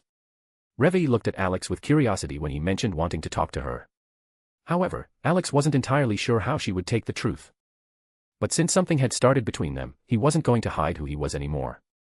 All the girls knew what they were getting into, and Revy shouldn't feel excluded. He was even curious about how she would react. Would she be scared and run away? Would she faint? Or, in the worst case, just decide they were all crazy? Alex had a slight smirk, anticipating this moment. Are you really going to carry me all this time? Revy asked, still in his arms. That's so you don't run away. Though, if you're embarrassed, I can toss you over my shoulder like a sack, Alex smirked. Who's embarrassed? Revy muttered with a clear hint of sarcasm. Alex grinned but continued carrying her in his arms. Along the way, they, as usual, caught the glances and whispers of the male part of the team. Someone was already grumbling again that Alex's harem had expanded once more. And if Revy hadn't been in his arms, she would have definitely started a fight, unlike Rebecca the Gremlin, who just loved to tease someone. Revy was a true hothead. It was easy to get her worked up, and then, heaven help anyone who crossed her. Returning to the captain's bridge, Alex placed Revy on the floor. As soon as the girls saw this, they immediately started smiling. A playful curiosity sparkled in Yuriko's eyes. Alex, darling, you were supposed to go talk to Major Lee, but you came back with Revy in your arms. Care to explain how that happened? She asked with a mischievous smile. Well. Alex started, scratching the back of his head. I talked to Major Lee, we arranged an exchange of food for supplies. Then Old Man Hayato and Elder Kwan came by. They asked me to treat their young lady. Is that the grumpy old man with the permanently displeased face? And the girl with him, the white-haired one, like a porcelain doll? Shizuka interjected, putting a finger to her lips. Yeah, that's them. Well, I helped Seol, and then I met a couple of new acquaintances in the lab. And who are they? Chiquita asked, intrigued. Can I finish? It's Claire Redfield and Rebecca Chambers. You've already seen their dossiers. After that, I was walking down the hall and ran into Revy. I offered help, she complained about a bruise, I suggested rubbing it. And then, well, things just spiraled. We kissed. She was going to leave, saying nothing had happened. But, being a man, I decided to take responsibility. So, I kidnapped her, Alex said with a cocky grin. Revy instantly blushed and nearly punched Alex. It was the exact opposite. He had run into her, started groping her, and then kissed her. Half of his version wasn't even true. The girls looked at Alex with smirks. They had already had a chat while he was gone, and they knew about his tradition of kidnapping girls like in fairy tales. They even jokingly started calling him the Demon King, who kidnaps princesses. Sensing the atmosphere, Alex cleared his throat and decided to change the topic. He retold everything, without embellishment. Then he took Revy's hand and led her, showing that she was now part of their strange little family. The girls greeted her warmly, as they were already familiar with her. They'd had drinks together before, especially Revy and Rebecca, who had grown close due to their shared love of weapons. When Alex finished his story, he stood up from the couch. Well, I'll leave Revy with you, ladies. I'm going to prepare gifts for our two friends. Just be careful. You said yourself that you don't want to shake the game board too much ahead of time, Yuriko reminded him, looking at him with a serious expression. What gifts? What friends? What game board? What are you even talking about? Revy clearly looked confused. They'll explain everything to you. Just breathe deeper and don't panic. You'll find out, Alex said, kissing her on the cheek before leaving the girl with a light sense of anxiety and a feeling of something very unusual. Alex turned his gaze to Brunhild, Yuriko, Kiriko, and Nemio, those to whom he could entrust the most delicate part of the plan, telling Revy the whole truth. These women not only had courage but also the ability to stay calm in critical moments. They nodded, understanding that Alex was counting on them. He smiled slightly, then looked at his assistants and nodded his head, calling them to follow him into the workshop. Mimi, Stitch, Red, White, and Wolf followed him, as if they knew something important awaited them. Before disappearing through the door, Alex threw Reve a sly, almost mischievous smile that made something stir inside her. She was troubled not only by his behavior but also by the strange looks from the other girls, as though they were anticipating the start of a theatrical performance. And they were right, Reve was about to learn the truth. Entering the workshop, Alex clapped his hands, bright light filled the room. He began explaining to his team what needed to be done and why they had been gathered here. It all boiled down to one thing: preparing a special gift for the Minister of Monoliths. Alex had long suspected that despite the apparent hostility between the Minister of Monoliths and David, something more cunning was hidden deep within their plans. The Minister was likely planning to use David's army, and possibly even David himself, as a resource in the upcoming descent. But David wasn't a fool. He likely had a similar plan, since the Minister was something like an outer god, a concentration of enormous power that could be used as fuel for the machine that grants temporary immortality to David's closest followers. Alex sat at his work desk and began pulling out materials. Everything was ready for the creation of new bombs, each one intended for the red markers, one of the key points of control over this world. While his assistants assembled the devices, Alex inscribed runes on them, to hide them from external observation and magical scanners. They needed many bombs, there were over 100 red markers. And each marker needed to be destroyed. As each bomb was made, Alex teleported it directly to the target location. The surprise had to be loud and, most importantly, unexpected. And, of course, he didn't forget about Tau Volantis, the main point of contact with the Minister of Monoliths. This target required special attention. While Alex worked, contemplating the upcoming battle with David and the Minister of Monoliths, the one thing that troubled him the most was the Icon of Sin. A creature that could only be killed by specially crafted weapons. And while this wasn't a problem for him, he could create whatever was needed. Alex still couldn't predict if another icon would appear in this world. The loud sound of a door slamming open distracted him from his thoughts. Alex. Reve stormed into the workshop, an irritated look on her face. She had just caught him at the moment when he was holding a black cube and sending it into a spatial rift. Her expression shifted abruptly, from confusion to total shock. The girl's words suddenly carried weight, becoming reality. So, they weren't just rambling. You really are the Demon King. And your father, is he the big boss? Reve said, pointing a finger at Alex. He turned to her with a soft smile. And how does it feel to learn that your new boyfriend is literally the ruler of hell? Surprised. I thought they were just crazy. Reve blurted out. Who could believe such nonsense? Gods, demons, invaders. Seriously. As if this world isn't already full of crap. Alex laughed, gave a thumbs up, and said. Now you know the truth. But don't worry.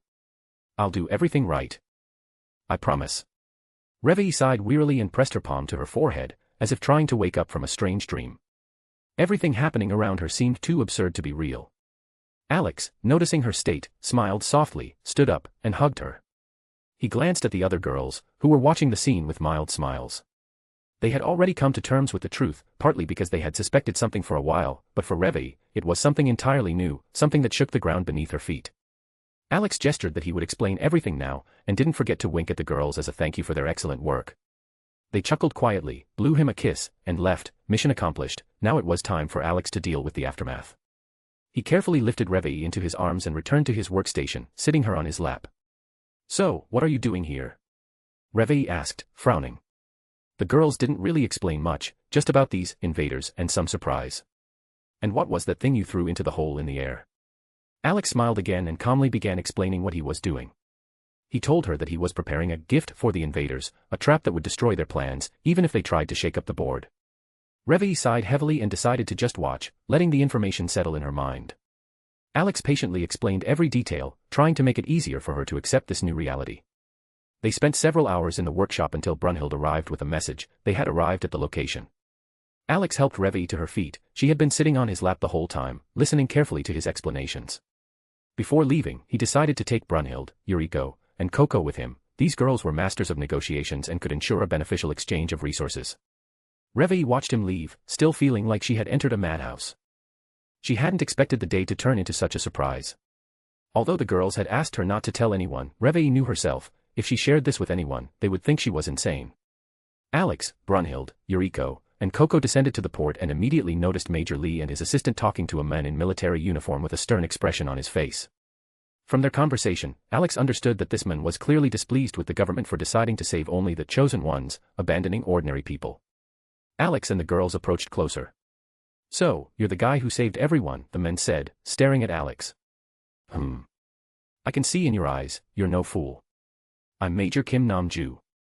Nice to meet you, Major Kim, Alex replied, shaking the extended hand.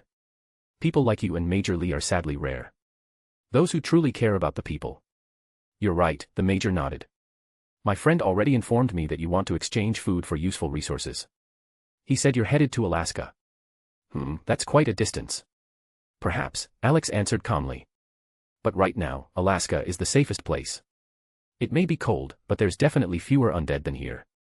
Can't argue with that, the Major agreed. All right, what do you have for trade? Alex took the tablet from Yuriko's hands and handed it to the officer. Here's a list of what we need. Everything on it we're willing to trade for food and other things you might need.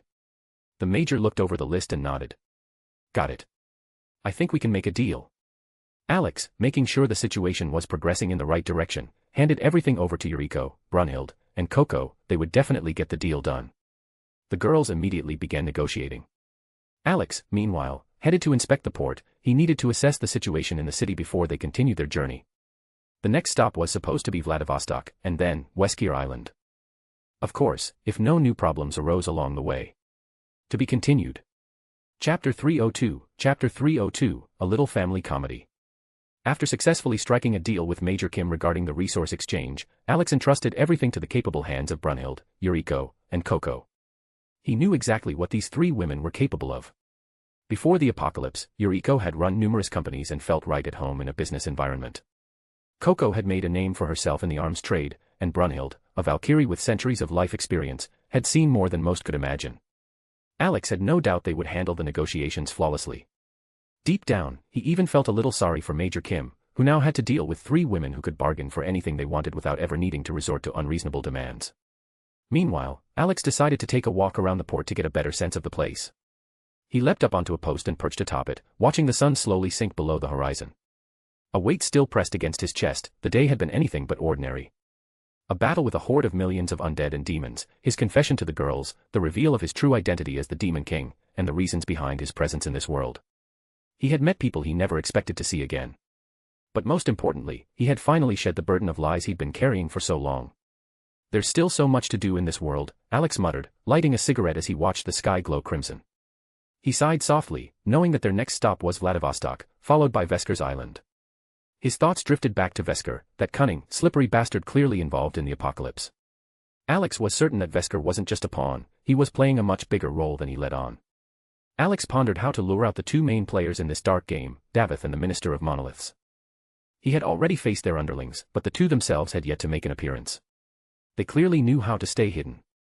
Alex had his suspicions. Davith may have simply sent his army while conquering another universe elsewhere. As for the Minister of Monoliths, he was likely concealing his true strength, watching everything unfold while pretending to be mortal. It all made sense. Davith was planning to return to finish what he started, and the Minister was sitting in the shadows, quietly watching like a chess master, predicting every move. Alex understood that the Minister didn't even need to lift a finger, or whatever he had in place of fingers, to destroy this world. All it took was a few shards of the black marker, and humanity would do the rest. Davith, on the other hand, had sent an army, and honestly, that was already more than enough. But one question remained unanswered: who helped Davith get into this world? Alex was sure the Minister wouldn't have shared such a juicy opportunity with Davith. Which meant there was a third party, someone who had opened the door to this nightmare. Or perhaps the Minister was simply using both Davith and humanity as fuel for his power. If you think about it that way, it really does make sense. But who, then, helped Davith get into this world? Came a familiar voice. Gyrolol appeared behind Alex in her spiritual form. Who knows? It doesn't matter anymore. He's here, and there's nothing we can do about it. How far he's gotten or how many he's already turned to his side, we have no idea. And the Minister doesn't even need to lift a finger, people will flock to him on their own, Alex replied lazily, not even turning around. Take it seriously, for once. The fate of humanity is on the line, Gyrolol scolded him, slapping him on the head. I know, he sighed heavily. You think it's easy for me to watch all of this? So many lives lost. So many souls that won't be able to reincarnate because of this filth.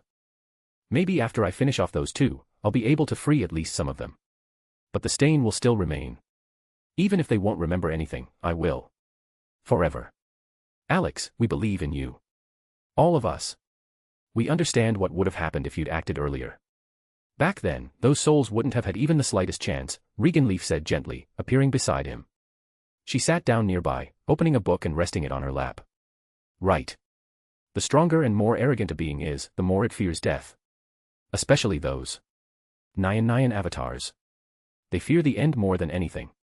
But they don't understand, the outcome will be the same either way, Alex said, crushing the cigarette butt in his hand and turning it to ash.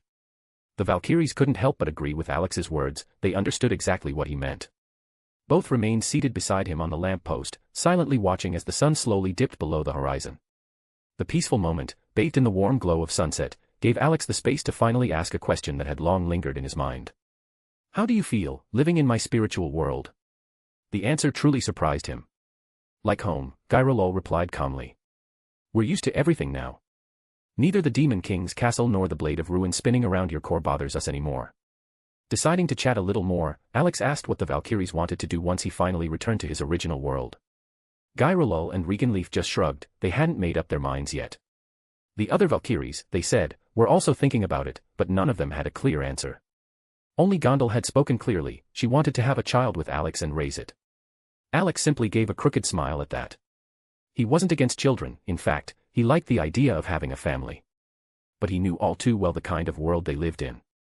Too many threats, too many enemies, too high a chance that the child would be dragged into yet another war. That's why, if any of the girls got pregnant, he'd have to leave her in a safe place. He had even put up a protective barrier around all of Orario the last time he left, just in case something unexpected happened.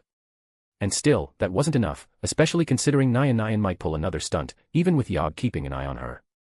Alex could never be completely sure that chaotic, madwoman wouldn't ruin all his plans.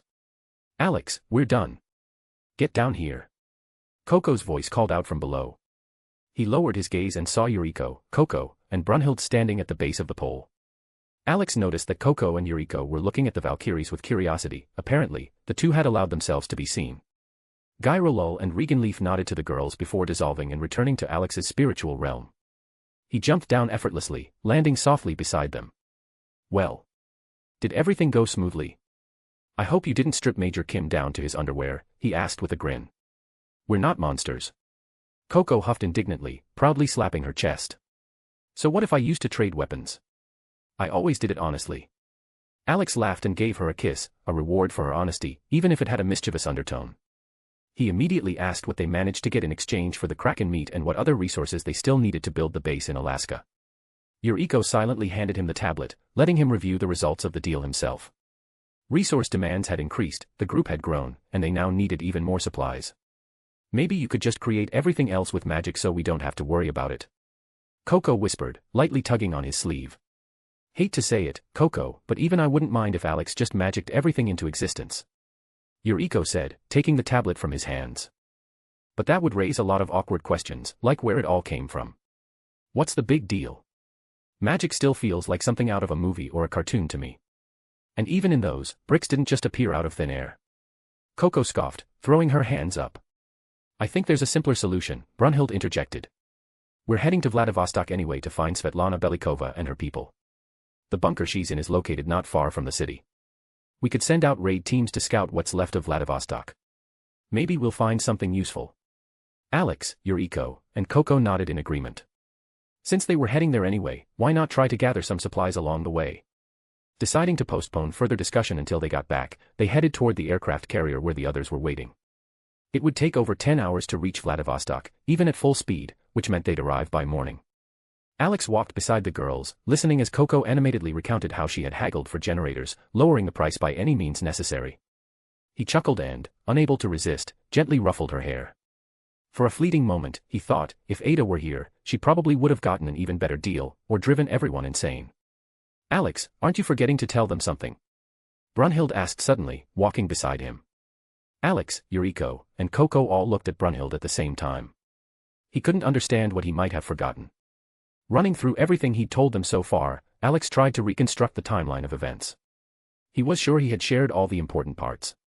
He even replayed in his mind the entire conversation when he revealed his true identity, nothing seemed missing. Yuriko and Coco stared at him too, clearly puzzled by Brunhild's words. What could Alex have forgotten that prompted her to point it out? Brunhild, seeing the confusion on her husband's face, just sighed.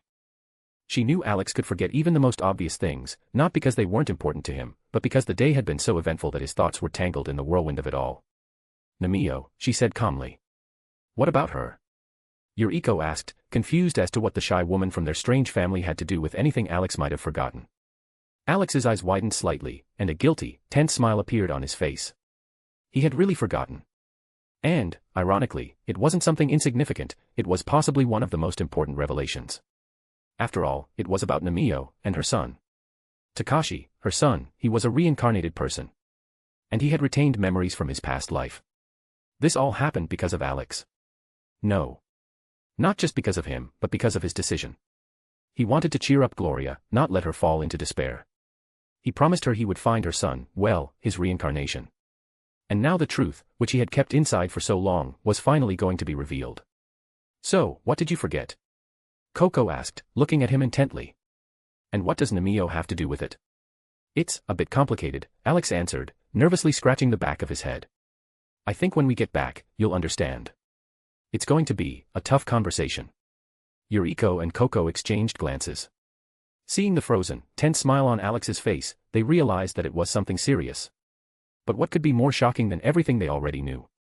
His identity, his origins, his father being the big boss, and the invasion of two powerful beings. They walked in silence, heading back to the aircraft carrier. Alex's mind was in chaos. He didn't know how Namio would react to the news that her son remembered his past life. He hoped she would take it calmly, but he had doubts. Takashi had become stronger for her. For his mother. And now, the truth. The truth that could no longer be hidden. When they returned to the bridge, the girls immediately noticed Alex's odd behavior. He looked tense, as if struggling with inner unease. The others also grew wary, something had clearly happened during the short time they were gone. Or something was about to happen. Alex stopped and looked at Namio. Once again, he couldn't hold back, a heavy, thoughtful sigh escaped his lips. He mentally cursed himself, noting that he had been sighing too much lately. He wasn't afraid she wouldn't forgive him, he knew Namio was kind. He feared shattering the fragile peace Takashi had built for her. But the truth could not be hidden forever. What did we miss? Ray spoke first, noticing that Alex seemed clearly troubled. You look like you're carrying a bag of stones on your shoulders. Well. Alex began, straightening up and pushing aside the troubling thoughts. I haven't told you everything. There's something important. Are you serious? Revei snorted in surprise. After everything you've already spilled. Who you are, who your dad is, and how this world's going to hell. You forgot something else. This concerns Namio. Alex said calmly, lowering his eyes. And, it's easier to show than explain. Namio couldn't understand how this could possibly relate to her. The other girls also looked at her, their expressions slightly puzzled, like her, they couldn't grasp what was going on. Instead of explaining everything right away, Alex decided to show something that couldn't just be told. He walked up to Namio, who was sitting in a chair at the table, and the other girls, filled with curiosity, moved closer as well. Alex took out his phone from his pocket, opened the right photo, placed the device on the table, and activated the projection so everyone could see what he was about to talk about. As soon as the image appeared in the air, Rebecca immediately understood where this was going. The photo showed Gloria and David. She was standing with a wide, warm smile, hugging a young man about 18, who had a slight expression of irritation on his face but also genuine joy. Why are you showing us a photo of your Gloria with some guy? Saya asked suspiciously, eyeing Alex. Doesn't anything about this photo seem familiar to you? Alex gently hinted, giving the girls a chance to figure it out on their own. They all stared at the image again. They already knew about the tragedy Gloria had gone through, how she had lost her son and how her soul had almost shattered from grief until Alex came into her life. The girls closely studied the young man's face in the photo, and the longer they looked, the more they felt a strange sense of déjà vu. He was from another world, long dead, yet he seemed eerily familiar. I get it. Beatrix suddenly exclaimed, as if solving a complicated riddle. No need to yell, Ada grumbled, covering her ear. Just tell us what you found. The jacket. Beatrix said, pointing to the photo. Gloria's jacket.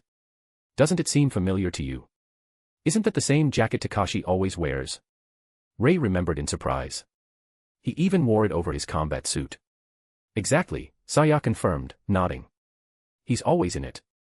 Alex, maybe you should explain what's going on. Kiriko asked, frowning. Take another look. This guy in the photo, doesn't he remind you of anyone? Alex pointed to David. The girls looked at the young man's face in the photo once again. With each passing second, he seemed more familiar. But Namio reacted the most. Her eyes began to tremble with emotion, her breathing quickened. Her heart raced faster when she realized that the face in the photo was nearly a perfect match for Takashi's. The same face shape, the same eyes, the same expression when he was annoyed. It was like she was looking at her son, only from a different era. "Alex, what's going on?" she asked in a trembling voice. "Why does Gloria's son look exactly like my Takashi?" Alex approached Namio, gently took her hand, and looked into her eyes. After Namio's words, the other girls began to notice the similar features between Gloria's son and Takashi. The longer they stared at the young man's face in the photo, the stronger the feeling grew that this was Takashi, just in another life. In the photo, next to Gloria, Alex began, letting out a heavy sigh, is her son. His name was David Martinez. As I mentioned earlier, he died as an innocent victim in a gang shootout. Gloria suffered for a long time because of this loss. But that still doesn't explain why he looks so much like Namio's son, Ada pointed out, carefully listening to his words. Or is there something deeper behind this? Alex nodded. You're right. It turned out to be much deeper and more complicated. When I started a relationship with Gloria, it was unbearable for me to see her suffer every day from the pain and guilt of not being able to even say goodbye to her son. I wanted to fulfill her deepest wish, but in her world, I didn't have that kind of power. He squeezed Namio's hand tighter. That's why I decided to do the impossible. To go back in time, and enter the place where souls go after death. Wait, back in time? And you ended up, where? Heaven. Rika asked, stunned by what she was hearing. Why didn't you just resurrect him? Or save him that day? Shizuka asked, bewildered. Alex smiled faintly, his expression tinged with sadness. Shizuka, my love, time isn't so simple. If it were possible, I would have done it immediately. But even I have to consider certain factors to make sure everything doesn't fall apart. I went to Limbo, a transitional space where souls exist between lives. There, I met David. I only wanted one thing, for him to be able to say goodbye to his mother. He lowered his gaze, his voice growing softer. But my selfish actions didn't end there. In order for him to do that, I had to return his memories, which had already started to fade. That caused consequences. I took part of his soul, and created a device that could track his reincarnation. I placed it in Mimi, and over time, it worked. A silence followed. You're saying? Yuriko spoke slowly, that Takashi is the reincarnation of David. Exactly. Takashi is David, and David is Takashi, Alex confirmed, nodding. Does he know about it? Siko asked, narrowing her eyes. Alex nodded again and began to tell them about his conversation with Takashi when he found out the truth. Namio was initially frightened, the fear of losing her son again gripped her, but Alex immediately reassured her. Takashi still considered her his mother, and it was for her that he began training, striving to become stronger. He loves you. And he will always consider you his family, Alex said gently. Namio let out a relieved sigh, unintentionally tightening her grip on Alex's hand. Her heart, once full of anxiety, finally began to calm down a little. He also explained to the girls that Takashi's rough and distant behavior was due to the fragments of David's memory still lingering in his soul. This weighed heavily on him, making it difficult for him to live, hence the constant depression and irritability. All the girls fell silent, turning their gazes toward Namio. This was especially about her. Alex watched her reaction carefully, concerned about how she would take everything. Well, if you think about it positively. Kami suddenly spoke up, Takashi now has 2 moms. Any guy would be happy about that. Yeah, twice the care and twice the questions about when he's finally going to get a girlfriend, Chunli grinned, supporting the joke. And if we take it further? Shizuka said thoughtfully, tapping her finger on her chin, if Namio is Alex's future wife, and we're all his future wives too, then, technically, we're all a little like stepmothers to Takashi. Who would even want to be the mother of that idiot? Ray snapped, glaring irritably at Shizuka. Alex and the girls couldn't help but smile at this turn of events. Even Namio, who was still confused after hearing the truth, couldn't hold back a slight smile. From Alex's stories, she already knew what kind of woman Gloria had been, kind, caring, and gentle. In some ways, they were indeed alike. And even if Gloria had been Takashi's mother in a past life, and she was in the present, it didn't change anything. Since both of them loved the same men, Alex, they were part of one big family. Most importantly, Namio understood, no matter who Takashi had been in the past, he would always be her son. Can I talk to him? She quietly asked, gently squeezing Alex's hand and looking into his eyes. Of course, Alex replied softly. He needs to know that you're aware. I'm sure it was hard for him to keep this from you. Alex turned toward the ceiling and said a little louder. Gir, Mimi, Stitch. Bring Takashi.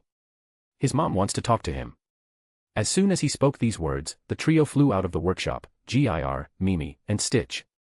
They saluted, and disappeared so quickly that no one really had time to grasp what had just happened. All the others could do was watch them rush out, carry out the command, and vanish out of sight. Alex, you said bring again, not lead, Brunhilde noted, looking at him with an empty yet expressive gaze.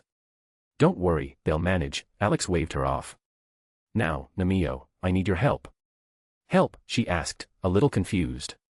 A small family performance, Alex said with a mysterious smile. Just play along with me, you'll understand everything. Nemeo nodded, though she didn't fully understand what Alex was planning. Meanwhile, Rebecca, smirking, began pulling snacks out of her inventory. Seeing this, the other girls realized something interesting was about to happen. They took their seats, eagerly watching every movement. It seemed like a little show was about to unfold, and they clearly weren't planning to miss it. Alex ran a hand through his hair, slicking it back to look more serious, like a father at a serious family council. At that moment, Gir, Mimi, and Stitch returned, not just dragging Takashi in, but literally dragging him, tied to a pole, like a ritual sacrifice. Just in case, they had even stuffed a rag in his mouth. As soon as the girls saw the spectacle, they couldn't hold it in, laughter erupted through the room. The trio carefully laid Takashi on the floor and immediately untied him. I told you not to do that. Takashi snapped, pulling the rag out of his mouth. Takashi, son, sit down. Your mom and I need to have a serious talk with you, Alex said, trying hard not to grin. Takashi looked at him suspiciously, then glanced at his mom. Nemeo's expression was too complicated to understand right away. The girls watched Takashi intently. Now, knowing the truth, the resemblance to David became even more apparent. Alex gestured again for him to sit at the table. Sit down, don't be afraid, he said calmly. Takashi sat down, still confused. He looked at Alex and Nemeo, not understanding what was going on. Takashi, son, Alex began with a serious expression. Your mom and I have been thinking, and we've come to the conclusion that it's time for you to start your adult life. It's time to leave the nest, start your own family, have kids, so your mom and I can spoil our grandchildren. We've talked it over, and she fully agrees. So, it's time for you to move out. A pause hung in the air. What? Sorry, what? Takashi asked, looking at him as though the world had gone mad. The girls couldn't hold back their laughter any longer, and they burst out laughing loudly. Alex's face twitched with tension, as he struggled not to laugh along with them. Even Nemeo was having a hard time holding it in, as everything happening around her felt more like a scene from a comedy play, where she suddenly found herself as the main character. The girls' laughter only made poor Takashi more confused. I'm telling you, son, it's time to move out, Alex repeated with a kind, almost fatherly smile. And where do you expect me to go? We're on a damn military ship. Where do you want me to live? In a cabin with seagulls? Takashi asked irritably, losing patience. Sweetie, don't curse in front of your father, Nemeo interjected, deciding to play along with Alex's game. He's telling the truth. It's time for you to start your own family. Mom, you too. What's going on? Why are we suddenly talking about me moving out? Takashi asked in bewilderment, looking from his mom to Alex. Alex couldn't take it anymore, he burst out laughing, not even trying to hide it. Takashi's face twitched with frustration. Even Nemeo laughed, covering her mouth with her hand to avoid hurting her son too much. The girls were rolling on the floor, laughing and commenting on the scene as though they were at a theater, watching the best family comedy of the year. Takashi felt his irritation growing. They had dragged him out of Yuki's arms, right in front of her eyes, stuffed a rag in his mouth, and dragged him in like a sacrifice on a pole. And now his stepfather and mother suddenly declared that he had to leave the nest and have children. Maybe you could explain what all this is about. Why did you kidnap me again? And please, don't say it's for this ridiculous act, Takashi exhaled, holding back his anger. All right, enough with the jokes, Alex changed his tone. I think it's time for you to talk to your current mom. David, he said, nodding toward Nemeo. Wait. You told her everything. Everything. Takashi asked, his eyes widening in shock. Alex silently nodded. Takashi turned his gaze to his mom, and she also quietly nodded, confirming what he had heard. He didn't know where to look. He had kept the truth from her for so long. And now, she knew everything. But there was no judgment or anger in her gaze. Alex nodded toward the workshop. Go, talk privately. Nemeo gently kissed Alex on the cheek, took Takashi's hand, and led her stunned son away. As soon as they disappeared inside, Red, White, and Wolf came out to avoid interrupting. The other girls groaned in disappointment, unhappy that they had missed the main moment of the family drama. Buzzkill. Rebecca threw her arms across her chest. This is better than any melodrama I've ever seen. Yeah, where else would you see a guy admit to his family that he's been reincarnated? Coco snorted, gesturing angrily. In any isekai manga, Alex replied dryly, pulling Chun-Li into his lap and wrapping his arm around her waist. Well, that's different. Manga is fiction, but here it's real, Coco pouted. Judging by recent events, there's no fiction here, Ada drawled lazily. Alex himself said such worlds exist. Exactly. Coco exclaimed, surprisingly agreeing. I'm still getting used to the idea that my future husband is not only strong, but can also travel across worlds. Alex smiled and shook his head. He looked at Chun-Li, sitting on his lap, tightly wrapping her hips around his waist with a playful smirk on her face. Smiling, he laid his head on her chest and took a deep breath, trying to remember if he had forgotten anything to tell her. Well, if he had, he would tell her later. Chun-Li laughed when she felt Alex's breath against her chest, causing a ticklish sensation. She hugged him tighter and pressed her cheek to the top of his head. Ahead lay Vladivostok. And new encounters. To be continued. Chapter 303, Arrival in Vladivostok. After Takashi and Namio stepped into the workshop to discuss an important matter, the revelation that Takashi was, in fact, the reincarnation of a man named David, Alex glanced briefly in their direction before turning his gaze to his workshop. He understood that the conversation between mother and son needed to go smoothly, unless, of course, Takashi blurted out something stupid that would make things worse. Still, Alex had noticed how much Takashi had changed since accepting his true nature. That's why he wasn't expecting any trouble. At the moment, Alex sat with Chun-Li in his lap, his arm wrapped around her waist as she held onto him with her thighs. He found himself wondering if he had forgotten something important, but after thinking for a moment, nothing came to mind. He decided that if something did come up later, he'd tell them. After all, there were no more secrets between them. Alex, I wanted to ask you something. Chun-Li suddenly said, cupping his cheeks and turning his face toward her so their eyes could meet. What are you going to do after you save this world? The girls, who had been chatting about the family drama between Namio and Takashi, fell silent and turned toward Alex. They were curious about his plans. Only Brunhild and Rebecca knew that Alex secretly dreamed of a short family vacation, a break from the crazy race to save the multiverse. He had already saved Brunhild's world, gave it a chance to move forward by creating a system that brought balance between humans and gods. Then, without pause, they ended up in this world, where a zombie apocalypse had quickly escalated into a full-scale war between two ancient entities battling for control over the universe. Alex paused for a second. He really had planned to take a breather before resuming his search for the Nine avatars, who were now causing chaos in other worlds. First, vacation, then back to the fight. I don't think it'll be anything special. I'll head back to my home world first, he said, pulling Chun-Li a little closer. What about us? Renka asked, pointing first to herself, then to the other girls. What do you mean, what about you? Of course, you're coming with me. I'm not leaving you behind in this half-collapsing world. Even if the threat disappears, there's nothing left for you here, Alex replied firmly, casting a serious look across the group. A world with dungeons full of monsters that make you stronger when you fight them, and where gods live among humans. Sounds like a perfect adventure. I already like it, Cammy said with a satisfied grin. No kidding. I'd love to see that dungeon too. But tell us honestly, Alex, are you going to rush off to save another world again? Yuriko asked, smiling. I think we'll take a little family vacation. Visit a couple of worlds as one weird but very close family, Alex replied with a warm smile. The girls exchanged intrigued glances. Now they were curious, which worlds did he mean? It was obvious Alex was hiding something, and there was only one way to find out, by looking at Brunhild. She was the only one who, thanks to her spiritual bond with Alex, might know what he was thinking. But Brunhild calmly held their gazes without giving a single hint. She didn't want to spoil the surprise either. Even she was curious about where Alex would take them next, to places that once seemed like fantasy. Realizing that Brunhild wouldn't give anything away, the girls could only guess which worlds they'd soon be seeing. After all, from Alex's words, it was already clear, the number of worlds was infinite, and choosing just one was like looking for a needle in a haystack. So, which world do you want to visit for your vacation? Siko asked, a note of intrigue in her voice. Without going into details, Alex began with a sly smile. Let's just say we'll first end up at a school festival in one of the worlds. Maybe we'll stop by another one too, depends on how things go. You know how luck tends to play with me. Aha. I remember you said the goddess of luck both loves and hates you, Kiriko laughed.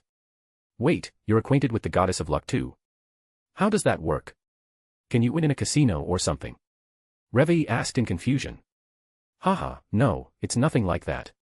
Even if gods of luck do exist, luck itself is an abstract thing. You could say the goddess I'm talking about is just a personification of that idea. Though, who knows, maybe she really is out there, and purposely messing with me, Alex said with a smirk. Maybe she's just jealous. Mio suggested with a light blush. Who knows? We've never actually met. Honestly, I'd rather meet death than the goddess of luck, Alex said with an ironic smile. And what do you think death looks like? Like the usual depiction. Black cloak, scythe, and a skull instead of a face. Beatrix asked, clearly intrigued. Alex paused for a moment, trying to recall anything about Lady Death. She was a rather peculiar and dangerous figure, especially for those who could still be killed or destroyed.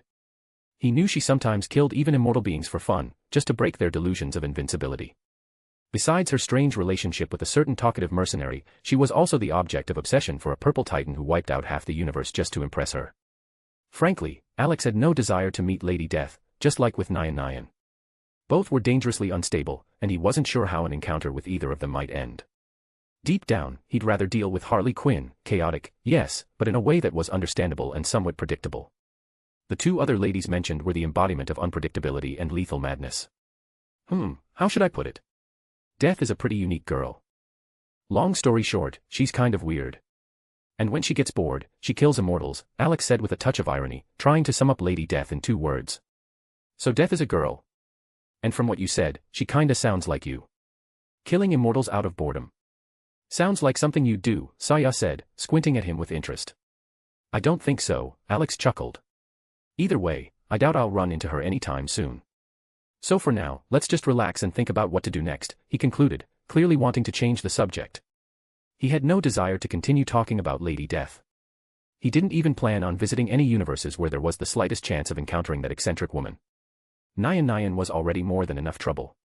Alex knew his life was chaotic as it was, and another unpredictable entity might just tip the delicate balance too far. Sensing Alex's reluctance to delve deeper into the topic, the girls gladly switched to another, discussing where they might go for vacation. To fully lighten the mood, Alex began telling them about different worlds he knew of, paying special attention to one where almost everyone on Earth had superpowers. From simple ones, like speed reading, to truly cosmic abilities, such as creating miniature black holes. The topic sparked genuine interest among the girls.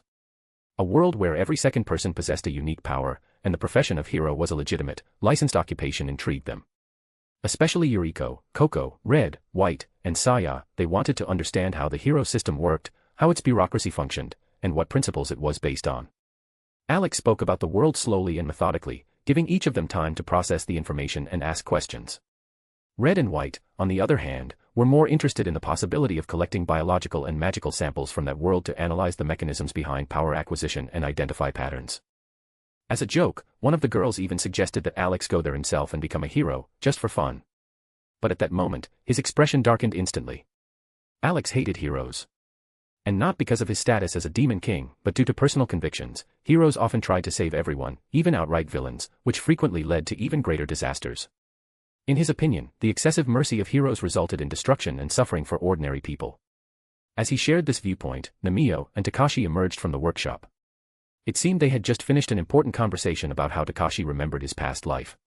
Alex immediately noticed Namio's satisfied smile and the relief on Takashi's face. The burden of secrecy had finally been lifted. Everything went well?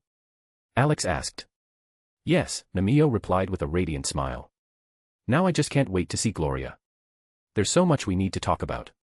She'll be happy. You'll see her soon, Alex promised kindly, not wanting to leave his loved ones behind in this world. Takashi, understanding his part in the conversation was over, gave a short "see you," and shot a cold glance at Alex. In response, Alex flicked a candy at him, which hit him right in the forehead. Takashi muttered something unfriendly under his breath and headed off toward Yuki, hoping to find comfort in her arms. Leaving the bridge, Takashi went in search of Yuki. He was certain the girl was still in shock after that strange trio had kidnapped him right before her eyes. Descending to the level where the cabins were located, Takashi began checking the corridors until he finally found Yuki in the company of Kota, his girls, and, of course, Jonah. They were all standing and chatting animatedly. Seeing Yuki, Takashi couldn't help but smile and quickened his pace, wanting to get to her as soon as possible. Kota was the first to notice him. Damn, dude, did you get kidnapped again? Kota smirked, watching his friend approach. Screw you, Kota. I'd like to see how you'd react if you were kidnapped the way I was. This is the second time those weird creatures have dragged me off to who knows where. The first time I seriously thought they were gonna feed me to some blue dog, Takashi snapped and took Yuki's hand. So why did they grab you? Did you do something or get into trouble again? Yuki asked, squeezing his hand. I didn't do anything, Yuki, he answered curtly, casting her a brief glance. Yuki smiled softly and wrapped herself around his arm. But Kota and Jonah, as expected, were eager for the juicy details. Come on, spill it. What did they want from you?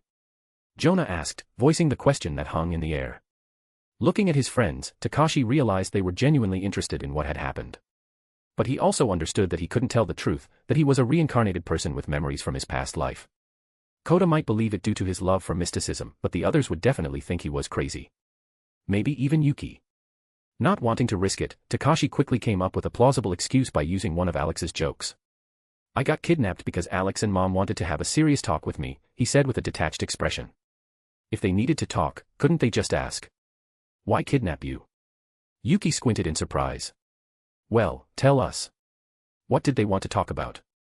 Kota grinned, sensing the upcoming fun.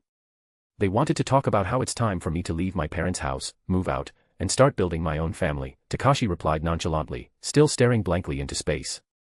We're on a military ship, you know. Where exactly are you planning to move to? Overboard, perhaps. Jonah smirked, staring at him in confusion. How should I know? I was just as shocked by that conversation. They kidnap me, then tell me, all right, start a family, have kids, we want grandkids to spoil. Takashi snapped, recalling that strange conversation. Kota couldn't hold back any longer and burst out laughing. He couldn't look at Takashi's gloomy face without smiling. Takashi looked like he'd just swallowed a fly. Jonah just shook his head, smiling at the absurdity of the situation.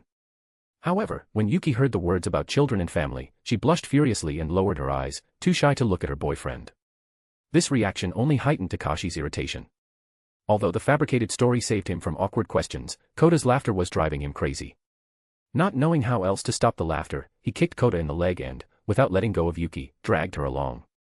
The girl, still crimson, allowed him to pull her away, while Kota's laughter echoed behind them.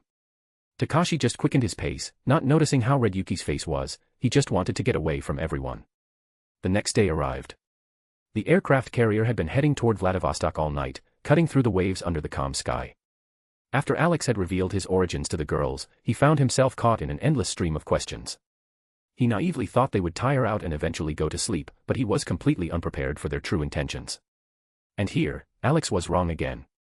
It turned out the girls weren't interested in his past at all, they were interested in his father's dream of having grandkids. The idea practically ignited them. Enthusiastic, they decided to do everything in their power to help their future father-in-law fulfill his cherished wish. As Rika put it, ahead of them were entire nights of conception marathons. Alex had no idea what he was getting into, until the girls practically pounced on him, and the next moment, his clothes were in tatters. He even wondered if they were doing it on purpose, because their lingerie always remained perfectly intact. Now, after the truth was revealed, Gondal no longer hid and joined in on the general fun, in other words, the collective hunt for Alex's offspring. Even Revei decided not to fall behind. Not for the sake of children, but out of pure curiosity, she wanted to see for herself if he was truly as good in bed as everyone claimed. And now she knew the answer. Opening his eyes, Alex's first sight wasn't the ceiling but a mass of thick white hair that completely obstructed his view. Among his girls, only 3 had such hair, Coco, White, and Red. But only Coco and White had long hair, so the choice wasn't that difficult. Carefully pushing the strands off his face, Alex looked around. Everywhere, in disarray, the girls were peacefully asleep, clearly having overdone it with their nocturnal enthusiasm. Slipping carefully out of their strong embraces, he began searching for something to wear, as his clothes had once again been destroyed in a fit of passion. Shaking his head, he glanced at the scattered lingerie and sighed, and every time, it's the same. Ugh, my head is splitting. Can I have some coffee? A familiar voice sounded. Revei woke up first. Sitting up, she inadvertently threw the blanket off her, revealing the curves of her body. Their eyes met, and Revei, smirking, lazily walked over to Alex. Without bothering to get dressed, she wrapped her arms around his neck and gave him a long, deep kiss. Afterward, still half-dressed, she looked around. Where the hell is my lingerie? It's impossible to find anything in this mess. Alex smiled, kissing her at the corner of her eye, a gesture Revei still wasn't used to. She squeezed her eyes shut, not hiding her pleasure. He helped her find her bra and panties, to which Revei, slightly blushing, muttered, I can do it myself. But Alex just kept smiling, continuing to help her get dressed as if ignoring her words. As soon as the coffee machine started working, the other girls, as if on cue, began waking up, ordering drinks one after another. White and Red helped Alex in the kitchen, pouring coffee into cups. Alex glanced at both of them, remembering how they had participated in the adult marathon yesterday. White caught his gaze and gave him a predatory grin that almost made Alex choke. He didn't expect the android girls to adapt to human habits so quickly. And a thought even crossed his mind, why not get his own Yoarha division? After all, what man's soul would refuse an army of android girls? All he had to do was go to that universe and get himself an army of android girls. So, the plan is to help Svetlana, and then back on the road? Chiquita asked, taking a sip of coffee. Something like that. The main thing is that no one shows up with some dramatic lines like, get on your knees and serve me. Alex snorted, theatrically waving his hand. Exactly. It's like, when they turn to the dark side, they get a manual titled, How to Become a Generic Villain, Renka complained, shaking her head. Haha. Well, they all do that. Cammy laughed, looking at her friends cheerfully. The girls laughed at Cammy's words, after all, she was right. Alex just smiled, enjoying this rare moment of peace, but the silence was broken by the sharp sound of a door slamming. Mimi, Stitch, and Alice burst into the room with a crash. Before he could say a word, the four of them grabbed the bath essentials and dashed off, causing a commotion in the hallway. The girls exchanged glances and smiled in unison, while Alex just shook his head, watching the hyperactive little ones. He was glad that Alice was spending more time with her peers instead of always hanging out with the adults. As he had once said, children should have a childhood, even if the apocalypse is outside, and their situation allowed them to live without fear, as under his protection, they were completely safe. Breakfast was progressing at a relaxed pace, there were still about 30 minutes before they would reach the port. No one was in a hurry, especially the girls, who had slightly overdone it with their mischief the previous night, practically laying siege to Alex. So, who's going to pick up Svetlana? Ada asked lazily, dragging her foot up Alex's thigh. Personally, I don't want to go anywhere after last night's exercises. My only goal is to not get up from the couch. I want to be lazy too, Chun-Li stretched, resting her chin on her hands and giving Alex a playful look. Fighting is fun, of course, but when you have such a resilient husband, you just want to lie down until evening. I'm not forcing you, Alex smirked. If you want to stay in bed, go ahead, rest. I wasn't planning on taking a large group anyway. Except for Coco, she has to come. But I don't want to. It's cold there. Coco immediately squealed, giving him an offended look. I can warm you up, Alex replied with a warm smile. Coco puffed her cheeks even more, dramatically showing her suffering. She tried to get Valmet's support, but she, too, just stretched languidly, succumbing to the general bout of laziness. Despite her strength and endurance, Valmet, like the others, would have preferred just to lounge around. Coco felt utterly betrayed by the group. But after Alex's persuasion and his promise to spoil her later, she relented, with a heavy sigh and an equally heavy look. In the end, it was decided that Rebecca, Rika, Coco, Revi, who just wanted a change of pace, and, of course, Wolf, his faithful assistant, would go with Alex. Upon arriving at the port of Vladivostok, Alex got in touch and ordered all the raid groups to gather in the hangar. He was carrying Coco, who was still sulking, while he yawned, stretching lazily. Deep down, he didn't want to go anywhere himself. But he had to keep his word. Rebecca was playing with Wolf, looking more like a circus trainer than a commander, though, to be fair, Wolf didn't need training, he was a robot and followed commands precisely and without protest. Gradually, the rest of the group started arriving in the hangar, all in combat suits and fully armed. They were surprised to see that Alex and the girls were already there. Normally, they arrived last. Unexpected. You guys usually show up at the very end, said Lem with a grin. Don't start, Alex scoffed. All right, everyone's here, so listen up. We've arrived in Vladivostok. The main objective is Svetlana Belikova, former ruler of the Slavic Empire. But we can also stock up on supplies and useful materials, the city is definitely not empty. And how will we know where to look for what? Price interrupted. I don't want to disappoint you, but out of all of us, only the people from Balalaika know the local language. Don't worry, your tactical helmets have built-in translators, Alex raised a finger. Well, that changes everything. R nodded. If we don't have to guess what's written or what's called what, then we'll manage. Alex repeated for the umpteenth time everything he had said before each sortie, what to look for first and what absolutely not to do. When all the groups were ready, the fighters began to board the vehicles and one by one left the hangar bay of the aircraft carrier for the port. Alex watched as the column slowly left the bay and sighed. He had another problem to deal with, a very stubborn princess who, annoyingly, decided to join in the morning fun. He turned his gaze to the trio that had approached the meeting, Nobuna, Katsui, and Nagahide. So, what brings you here, Nobuna? Alex asked wearily, looking at the girl. What do you mean? I want to go too.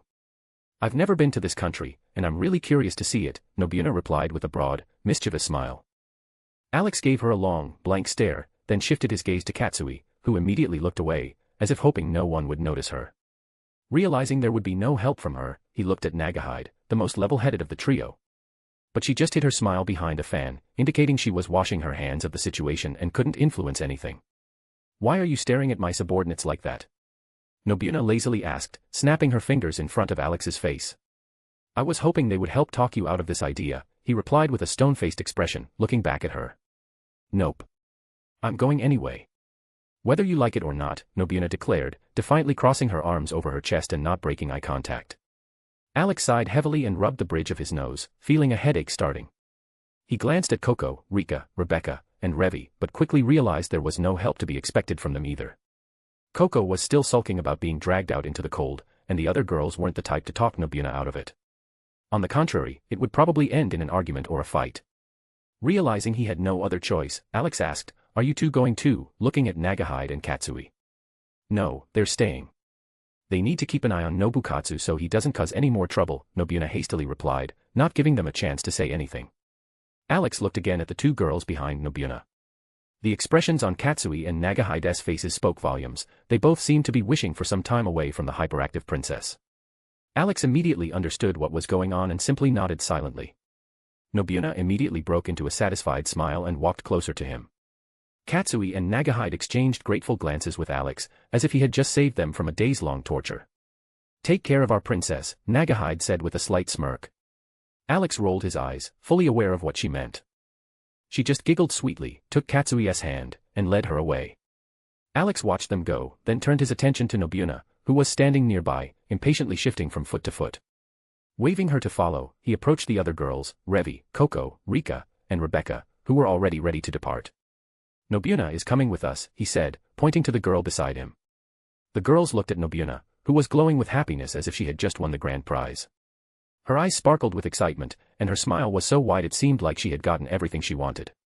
Then their gaze shifted to Alex, the one who now had to deal with this problematic princess.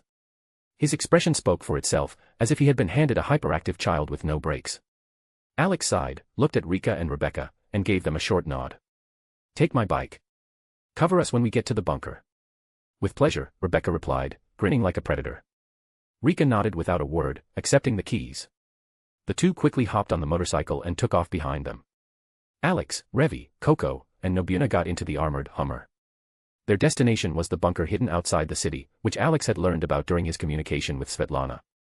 Sitting behind the wheel, he started the ignition and was the first to drive out of the base.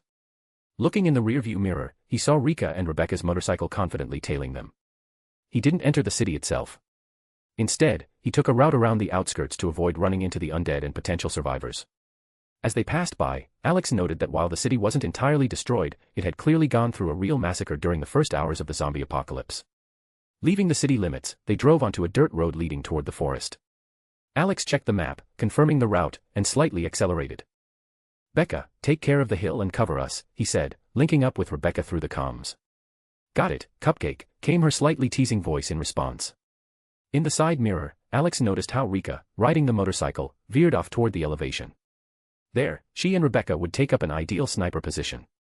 He glanced sideways at Nobuena, who was sitting next to him in the front seat. Like a child at the zoo, she was curiously observing everything around her, her excitement evident. First time leaving Japan? Alex asked. One could say so. Due to my status as a princess, I rarely had the chance to go anywhere. All I've seen are official receptions and events within the imperial family, she replied, a hint of bitterness in her voice. And what's it like, being a princess? Revi leaned forward, peering between the seats. Much duller than it seems. My entire life consists of endless official events, dinners, parades. Dancing, music, etiquette, everything has to be done by the rules. It's like being an animal in a cage that everyone wants to observe from all sides. And when they say, you're a princess, you must, it's just nauseating, Nobuena finished with a tired sigh. Yeah, sounds like crap, Revi shook her head. Alex remained silent, but inwardly agreed. And that's not even mentioning the possibility of being used in a political marriage. Though, knowing her personality, Alex could imagine her knocking the breath out of her fiancé if she didn't like him. The thought actually amused him a little. He glanced at the girl. Yeah, no doubt she'd wipe the poor guy across the floor without blinking. While Nobuna continued to talk about her life, the ride to the bunker continued. Alex, Revy, and Coco listened without interrupting as the scenery outside the windows gradually shifted to dense trees. When they reached their destination, Alex turned off the engine, stepped out of the Hummer, and lit a cigarette. The girls followed him, looking around. To be continued. Chapter 304, Chapter 304, The 2-on-2 Battle. On the way to the bunker, Nobuna spoke about her life as an imperial princess and all the things she had to endure before the zombie apocalypse began. Alex, Coco, and Revy listened silently, not interrupting. They respected her honesty. As Nobuna shared her story, Alex noted that her personality hadn't changed at all from the one in the original universe. She still craved adventure and longed to see the world, refusing to be a typical princess whose days revolved around etiquette lessons and diplomatic receptions. Instead, she had chosen the path of a warrior. Revy couldn't help but comment. You definitely weren't meant to be a princess. To which Nobuna only laughed, not even considering to argue. Alex smirked as well. That was exactly the point. Nobuna clearly didn't fit the usual mold. Where else would you find a princess who voluntarily joins a mission to fight a horde of the undead? And it was that desire for a real life and freedom that likely made her insist on joining the team. As the Humvee turned into a wooded area, Alex slowed down. The road had become narrow and winding. He had to be especially careful not to hit a pothole or fall into a potential ambush. Navigating the forest path with caution, Alex kept heading toward the coordinates of the bunker where, according to his intel, Svetlana and her people were hiding. He contacted Rebecca and Rika to check if they had reached the high ground for sniper support. The reply was unexpected. The girls had run into a pack of infected wolves. Coco, Revy, and even Nobuna tensed at the news. But the worry didn't last long. Rebecca quickly reported that the threat had been neutralized. Alex couldn't help but imagine her whipping out a machine gun and just mowing down the wolves without bothering with tactics. Thank God she didn't blow up the whole damn forest, Alex muttered with a grin. Hearing that Rebecca and Rika had taken care of it, the girls sighed in relief. I hope we don't run into any more infected animals, Revy said with clear disgust. Congrats, you just jinxed us, Coco said dryly, shooting Revy a heavy glance. Revy looked a bit confused by the remark. Alex couldn't help but smile, glancing at her through the rearview mirror. Even Nobuna turned her head and gave Coco a curious look, clearly not quite understanding what she meant. What's that supposed to mean? Revy frowned. It's simple, Alex replied. When you say, I don't want this to happen, the chance it does happen skyrockets. Remember when you said you'd never date me and definitely weren't going to be part of my so-called harem? And bam, we're in love now. Cute, right? Wow, great comparison, idiot, Revy snapped and immediately smacked him over the head. Alex just laughed. It was an example. So you'd get what Coco meant. Revy hit him again, harder this time, venting her irritation. But Alex didn't even flinch, just kept laughing. He knew Revy was still getting used to their weird little family and wasn't entirely sure how to act, especially when it came to showing feelings. Coco just scoffed, watching as Revy vented her frustration by whacking Alex. Meanwhile, Nobuna was quietly observing Alex. Sensing her gaze, he turned, even as Revy continued hitting him. There was something strange in her eyes, curiosity, intrigue. Maybe something else. Deciding not to overthink it, Alex looked away and focused back on the road. And then Revy suddenly remembered, Alex wasn't just strong. He was unbelievably strong. All her punches felt like a light breeze to him. None of the girls really knew just how immense his strength was. But even from the rare stories he told, they could only guess how dangerous, and at the same time, how reliable he truly was. Alex noticed the forest thinning out in the distance. After checking the map, he realized that the bunker where Svetlana and her people were hiding was very close. He leaned forward slightly to get a better look at what lay ahead, and what he saw didn't please him. In the open field beyond the trees, infected wandered, both regular mutants and zombified animals. Alex hit the brakes, rested his arms on the steering wheel, and stared intently ahead. Looks like our luck ran out, Nobuna commented after spotting the walking dead in the field. Maybe. But it's nothing serious. Just some infected. We'll deal with them quickly, and get Svetlana and her people, Alex said lazily, stretching. The girls didn't argue, they all knew exactly what he was capable of. Alex grabbed Yamato, which was lying next to him, opened the Humvee door, and stepped outside. Lighting a cigarette, he walked to the edge of the road and scanned the field, estimating how many infected they'd have to clear out to reach the bunker. Coco followed him. She was shivering from the cold, her teeth chattering. Alex glanced at her and, without a second thought, took off his coat and draped it over her shoulders. Now in only a black shirt with the sleeves rolled up, he wasn't bothered in the slightest. Thanks to his body and power, he no longer felt heat or cold. On top of that, he cast a warming spell on Coco to ensure she didn't freeze. Coco felt the warmth envelop her body, and she immediately relaxed. "Thanks, Alex." "Moi," she said, kissing him on the cheek. "Anytime, my love," he replied, feeling her warm kiss against his skin. "I feel left out," Réveillé muttered, stepping up on Alex's other side. Smiling, he placed his hand on her head and cast the same warming spell. Réveillé felt the heat spread through her body and instantly understood what he'd done. Smirking, she grabbed him by the collar and kissed him on the lips. "That's better," she said, letting go of his shirt after the kiss. "I don't know what you just did, but I could use some of that too." "It's freezing out here," Nobiuna muttered, rubbing her hands together. Alex waved her over. Nobiuna quickly walked up, still clutching her fingers for warmth. Soon, like the others, she felt a pleasant warmth spread through her body. Surprised, she asked how he did it. "Chakra," Alex replied without blinking, not even trying to explain. Meanwhile, he contacted Rebecca and Rika. "Becca, are you in position?" "Already in place, Alex," Rika answered. "But I'll say this, the path to the bunker is going to be nasty. You've got infected wolves, deer, mutants roaming that field, and something that looks like it had its skin peeled off while still alive." Alex couldn't argue, the road ahead promised to be anything but pleasant. He squinted at the infected animals, and the sight was far from pleasant. Tentacles protruded from their mangled bodies, writhing like parasites searching for a new host. But that wasn't even the worst part. Lickers were roaming the field too, disgusting creatures that were hard to ignore. To reach the bunker, they had to cross the cursed field swarming with the infected. Alex noted with interest that there were no demons among them, only ordinary mutants and infected animals. It piqued his curiosity, it was odd that demons hadn't made it here. Not wanting to waste time, he pulled the blue rose from his belt, tapped the revolver lightly against his shoulder, and walked forward, throwing over his shoulder. "Coco, Nobiuna, stay behind." Réveillé, pulling her pistols from their holsters, walked beside him. "Let's play a game," she said with a sly smirk. "Whoever kills more wins. Loser has to fulfill the winner's wish." Alex chuckled. "Sure you want to play those kinds of games with me?" "What, you scared?" Réveillé teased, nudging him with her elbow. "It'd be easier for you to learn how to breathe in a vacuum than beat me," he replied with a smug grin. "We'll see," she shot back boldly, locking eyes with him. Alex didn't wait. The first shot rang out, and the bullet blew the head off a licker wandering carelessly among the other beasts. Its head exploded, splattering the ground with black blood. 2 more shots followed, both hit their mark. The horde of infected turned at the noise and, as one, began moving toward them. Alex kept shooting methodically, skillfully mimicking reloading so as not to raise Nobiuna's suspicions. Meanwhile, Rika and Rebecca, perched on higher ground, joined the fight with sniper fire, helping to thin the enemy ranks. But the infected animals were much quicker. One of the wolves leapt at Alex with a roar. Without blinking, Alex swung Yamato like he was swatting a fly. The wolf's body was flung back and slammed into a tree with a heavy thud, going limp. It didn't get up again. First came the infected animals, but after they fell, it was the slow mutant's turn. Minutes later, the field was covered in corpses. The battle was over. "Looks like I won," said Alex, holstering his revolver with a satisfied grin. "So what does the winner wish for?" Réveillé asked with a smirk, putting away her pistols. You know, I wouldn't mind resting my head on your thighs."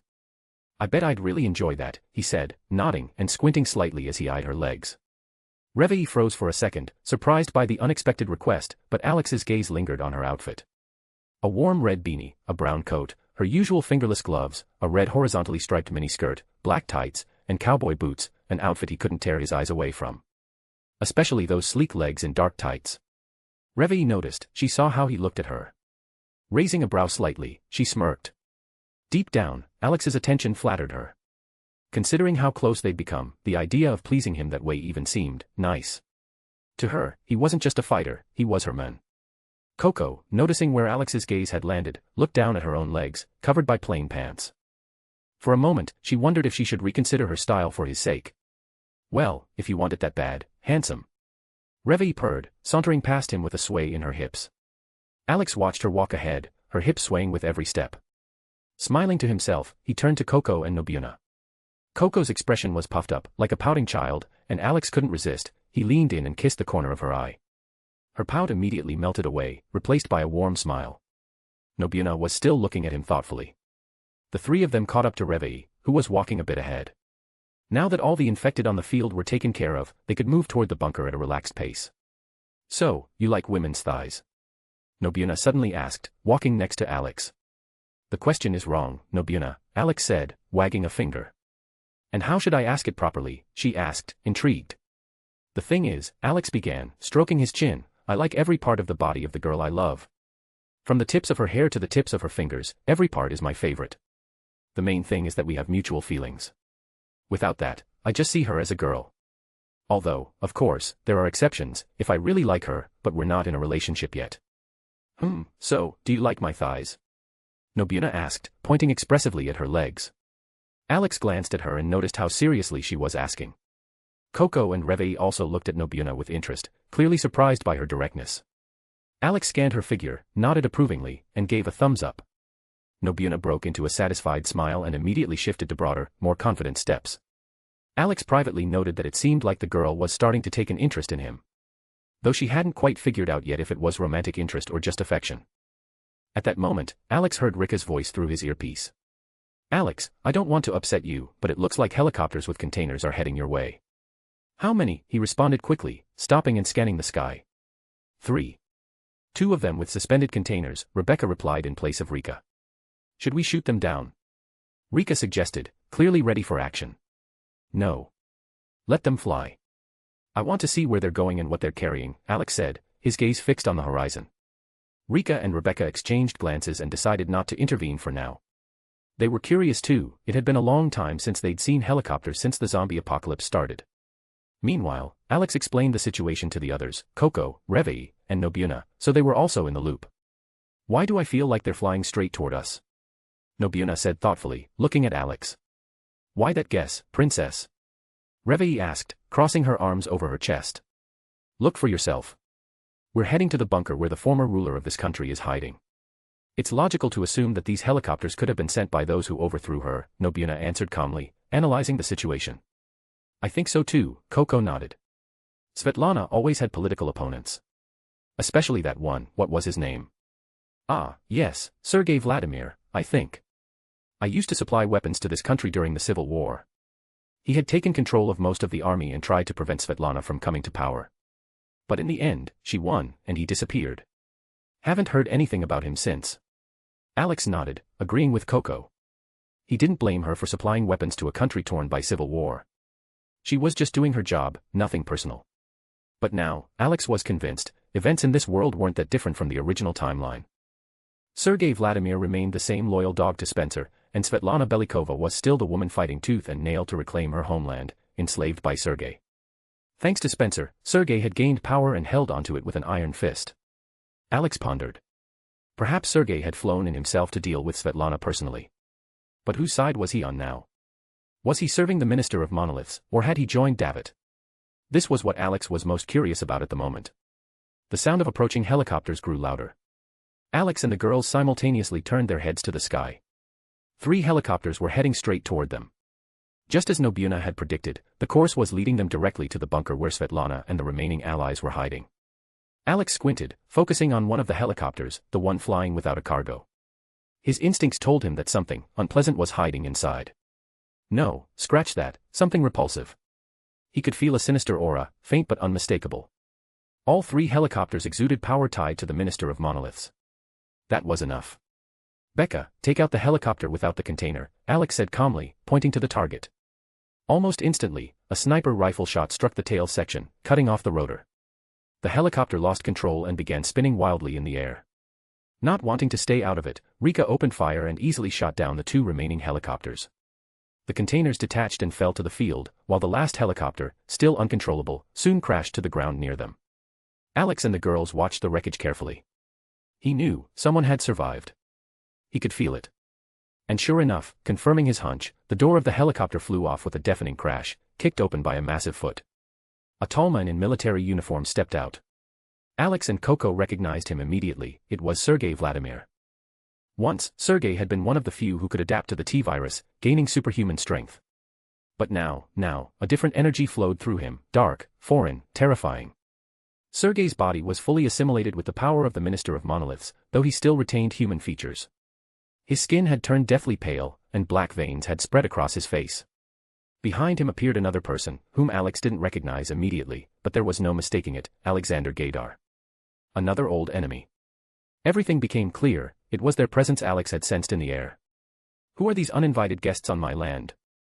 Sergei growled, glaring at Alex and the girls with a cold stare. Oh, this is your land. Sorry, I didn't know. I didn't hear anything on the news about a new ruler of the Slavic Empire. Or did you appoint yourself? Alex innocently inquired, a mocking tone in his voice. That's not important. You've invaded my homeland, and for that, you'll pay. First you, then the woman who dared to consider my country hers. Ah, Sergei, who would have thought that Spencer's old mutt would get so full of himself? What do you think, Alexander? Alex shifted his gaze to the second man. Though, what's so surprising? I've already killed 3 of your gang, and the other 2 are now freeloading on my ship. He took a step forward, positioning himself to shield the girls. The power levels of both opponents were significant, he could feel it. Alex couldn't say for certain how strong they were now, but one thing was clear, they were much more dangerous, thanks to their new benefactor. Coco immediately understood his intentions and, holding her breath, hid behind his shoulder, carefully peeking out. Revi furrowed her brow, her instincts also sensed the threat. So, this is the one he was talking about. Sergei coldly looked at Alex. You don't look so dangerous. I doubt you can harm my master. Ah, you switched masters. How loyal you are, dog. One's dead, and you immediately run to another. Pathetic. But what can you do, a dog stays a dog, Alex said in an exaggeratedly disappointed voice. Sergei's face twitched, his irritation growing. He realized Alex knew more than he should. But despite this, he didn't take the enemy's words seriously. He believed in his own strength. He believed he could destroy him. Are you deliberately provoking him? Coco whispered, watching Alex. You guessed it, he replied with a slight smile. Stay behind me. Just in case these 2 idiots decide to attack you. The girls nodded silently, fully understanding, the enemies in front of them were far more dangerous than regular foes. Alex pulled a cigarette from his pocket, lit it, took a drag, and slowly walked forward. His gaze remained locked on Sergei and Alexander, who were watching his every move. Alex studied both of them, he was curious about what kind of power the Minister of Monoliths had given them. Each of the Avatar's minions he had faced before had unique abilities. And now Alex wanted to know what kind of power these 2 possessed. Logically, their abilities were most likely related to life energy and regeneration, but that remained just a guess. So, shall we begin? Let's see if I'm really as weak as you think, Alex smirked, holding Yamato in his hand. Sergei didn't respond, merely silently and attentively watching him. Their silent duel of glances was interrupted by the clattering of opening containers. Alex shifted his gaze, inside the wide doors appeared the figures of the tyrants. He raised an eyebrow, disappointed, he had expected more. Was this all Sergei had, these cheap toys? Not wanting to waste time, Alex raised his hand and made a slight gesture. In that instant, the heads of both tyrants exploded, and their giant bodies collapsed to the ground like puppets with their strings cut. Your toys are a bit weak, don't you think? Alex smirked, lowering his hand. Sergei still remained silent, but his gaze briefly flickered to the side, toward where the shot had come from. Thanks to his new strength, he noticed Rebecca and Rika, they were using a motorcycle as an improvised rest for their sniper rifles. Rebecca, noticing that Sergei had seen her, flashed him a predatory grin, flipped him the bird, and pointed to Alex as if to say, look over there. Alex laughed, Rebecca was still the same gremlin, capable of getting under anyone's skin. But he knew this, if Sergei or Alexander tried to attack her or Rika, there wouldn't be a battle. It would be a massacre. Sergei shifted his gaze back to Alex. To him, Alex now posed the greatest threat. Without wasting any time, he moved forward, first at a fast pace, then breaking into a run. Each of his steps left behind craters and cracks in the frozen ground. Alex stood, watching the approaching enemy. When Sergei closed the distance, he swung a massive fist, aiming to crush Alex's head. Calmly, Alex raised Yamato and blocked the strike. The impact was tremendous, the ground behind Alex turned to rubble, but he didn't budge. Watch out. Nobuena shouted, noticing Alexander sneaking up behind him. Alex immediately felt strong hands gripping his neck and waist. It was a grab, Alexander was attempting to snap his neck. But he had underestimated one thing, Alex's body was much tougher than it appeared. Alex swung Yamato with a sharp motion, knocking Sergei back, he flew, collided with a helicopter, and caused an explosion. In the next moment, Alex grabbed Alexander by the hair and threw him over his shoulder, slamming his face into the ground. Without giving him a chance to recover, Alex stomped hard on his head. The earth shook and cracked as Alex furiously ground the enemy's face into the dirt. Finally, he lifted his foot and sent Alexander flying toward the burning helicopter with a powerful kick. He struck the ground several times before crashing into the flaming wreckage. If this is all you can do, then you might as well kill yourselves.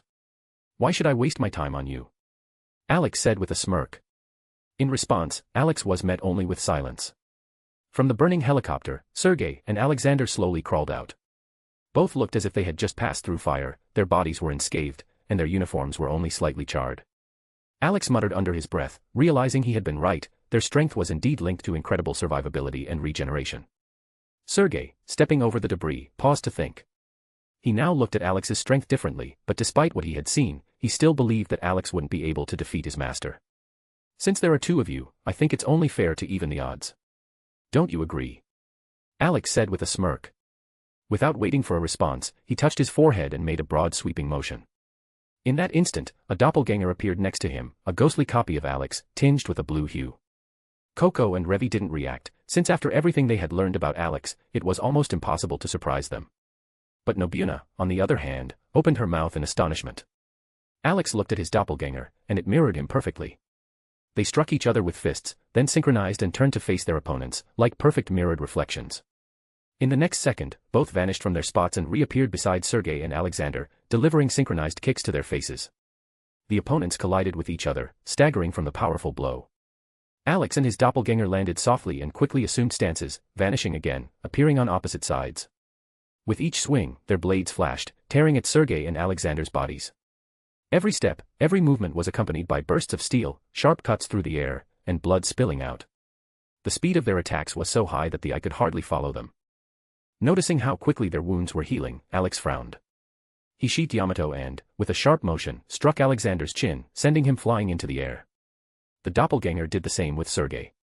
Then both jumped, pushing off the air, and began slicing through the space around them, leaving behind gleaming blades that seemed to cut into reality itself. The flurry of strikes came to a halt. Alex and his shadow tossed their enemies even higher. Then Alex dismissed the doppelganger, landed, and slowly sheathed Yamato. His body was enveloped in blue energy, resembling living flame, pulsing in sync with his heartbeat. Suddenly, he drew the blade in an instant. An ominous silence hung in the air. The sound of cracking glass echoed. And the bodies of Sergei and Alexander were torn into hundreds of pieces. No regeneration. No return. Only cold and absolute silence. Alex slowly sheathed Yamato with a characteristic click, ran his hand through his hair, and surveyed the remains of his enemies. At that moment, applause rang out. Alex turned and saw Coco clapping, a smile on her face as if she were enjoying a magnificent performance. Revi looked at him with a squint, as if asking, "Is that all?" And Nobuna stood in slight shock. Although she had already witnessed the destruction Alex had caused, this time she was too close to not feel the full scale of his power. She couldn't even keep up with his movements. Alex smirked and approached the girls. "Well, how was it?" he asked with a grin. "It was awesome. You were like, whoosh. Swoosh. And then there were two of you. And then again, whoosh whoosh." Coco exclaimed joyfully, waving her arms as she tried to imitate Alex's movements. "You were pretty good. Like a comic book character," Revi said, punching him lightly on the shoulder. "Where did you learn to wield a katana like that?" Nobuna asked, her gaze never leaving him. "If you kept gathering rumors about me, you'd know I can replicate anything I've ever seen," Alex replied, giving her a thumbs up. Nobuna simply huffed in response. Now that the enemies were defeated, the path to the bunker was clear. Alex was certain there was no one left in the city who could stop them. Everyone who was meant to show up had already come out and died. To be continued. Chapter 305, Rescue Mission Completed. After Alex destroyed Sergei and Alexander Gaidar, who had chosen to side with the Minister of Monoliths, he was finally convinced of one thing: this was exactly why there were no demons within the Slavic Empire's territory.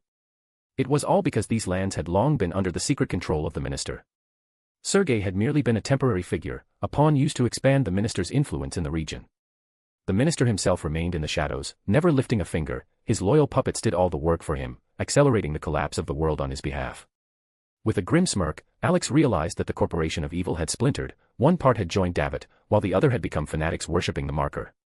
If before, the Minister of Monoliths and David were playing a cold chess match, now they were openly stealing each other's pieces, as if competing to see who could destroy more. Alex couldn't help but compare the two to spoiled children squabbling over toys in a giant sandbox, while humanity, reduced to helpless ants, struggled desperately to survive. An ironic smile flickered on his face.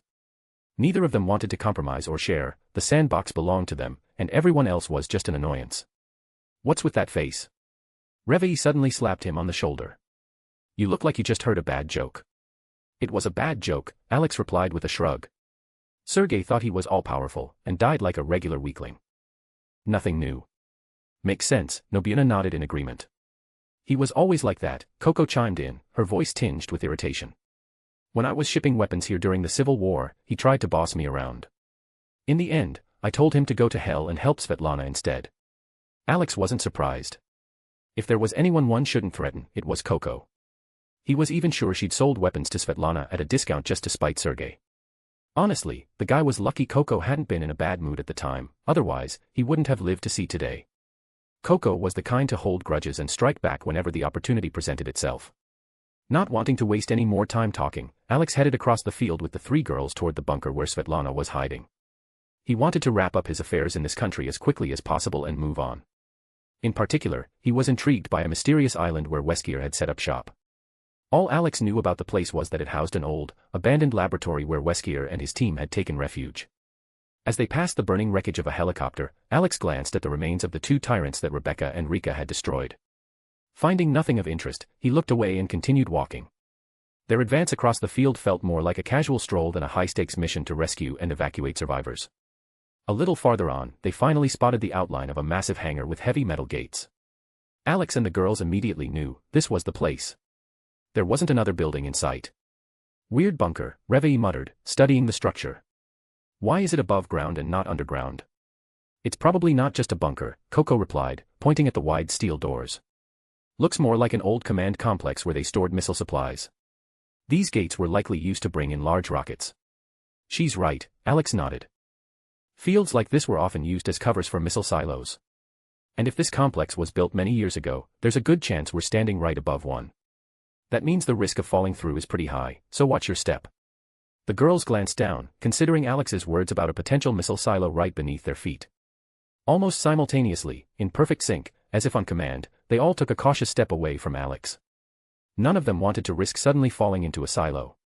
Alex, noticing how the girls had jumped away from him in unison, twitched his eye involuntarily. Not wanting to make a circus out of it, he simply shrugged and walked ahead. Now, the girls were walking carefully, eyes fixed on the ground as if they were crossing a minefield. He understood Nobuena's caution, she didn't know the full extent of his abilities, but the fact that Coco and Reveille had done the same thing slightly hurt his pride. Choosing not to dwell on it, Alex continued forward. If he was going to fall, so be it. At least he'd end up inside the bunker, even if it meant dropping into a missile silo. Seeing how confidently Alex moved ahead, the girls followed him one after another, like chicks trailing behind a duck. In that moment, Alex smirked, he really did feel like a mother duck leading her ducklings to some great destiny. They kept walking until Alex suddenly stopped. The girls, following closely behind, bumped into his back one after another. Ouch. Why'd you stop? Coco complained, rubbing her nose. Alex said nothing, silently pointing ahead. The girls peeked over his shoulder, and immediately froze. Out of the forest, behind the bunker, slowly emerged a massive infected bear. Its body looked like chunks of flesh had been torn off while it was still alive, and rusty barbed wire was wrapped around its torso. But the most terrifying thing was its sheer size, it was at least 3 times bigger than a normal bear.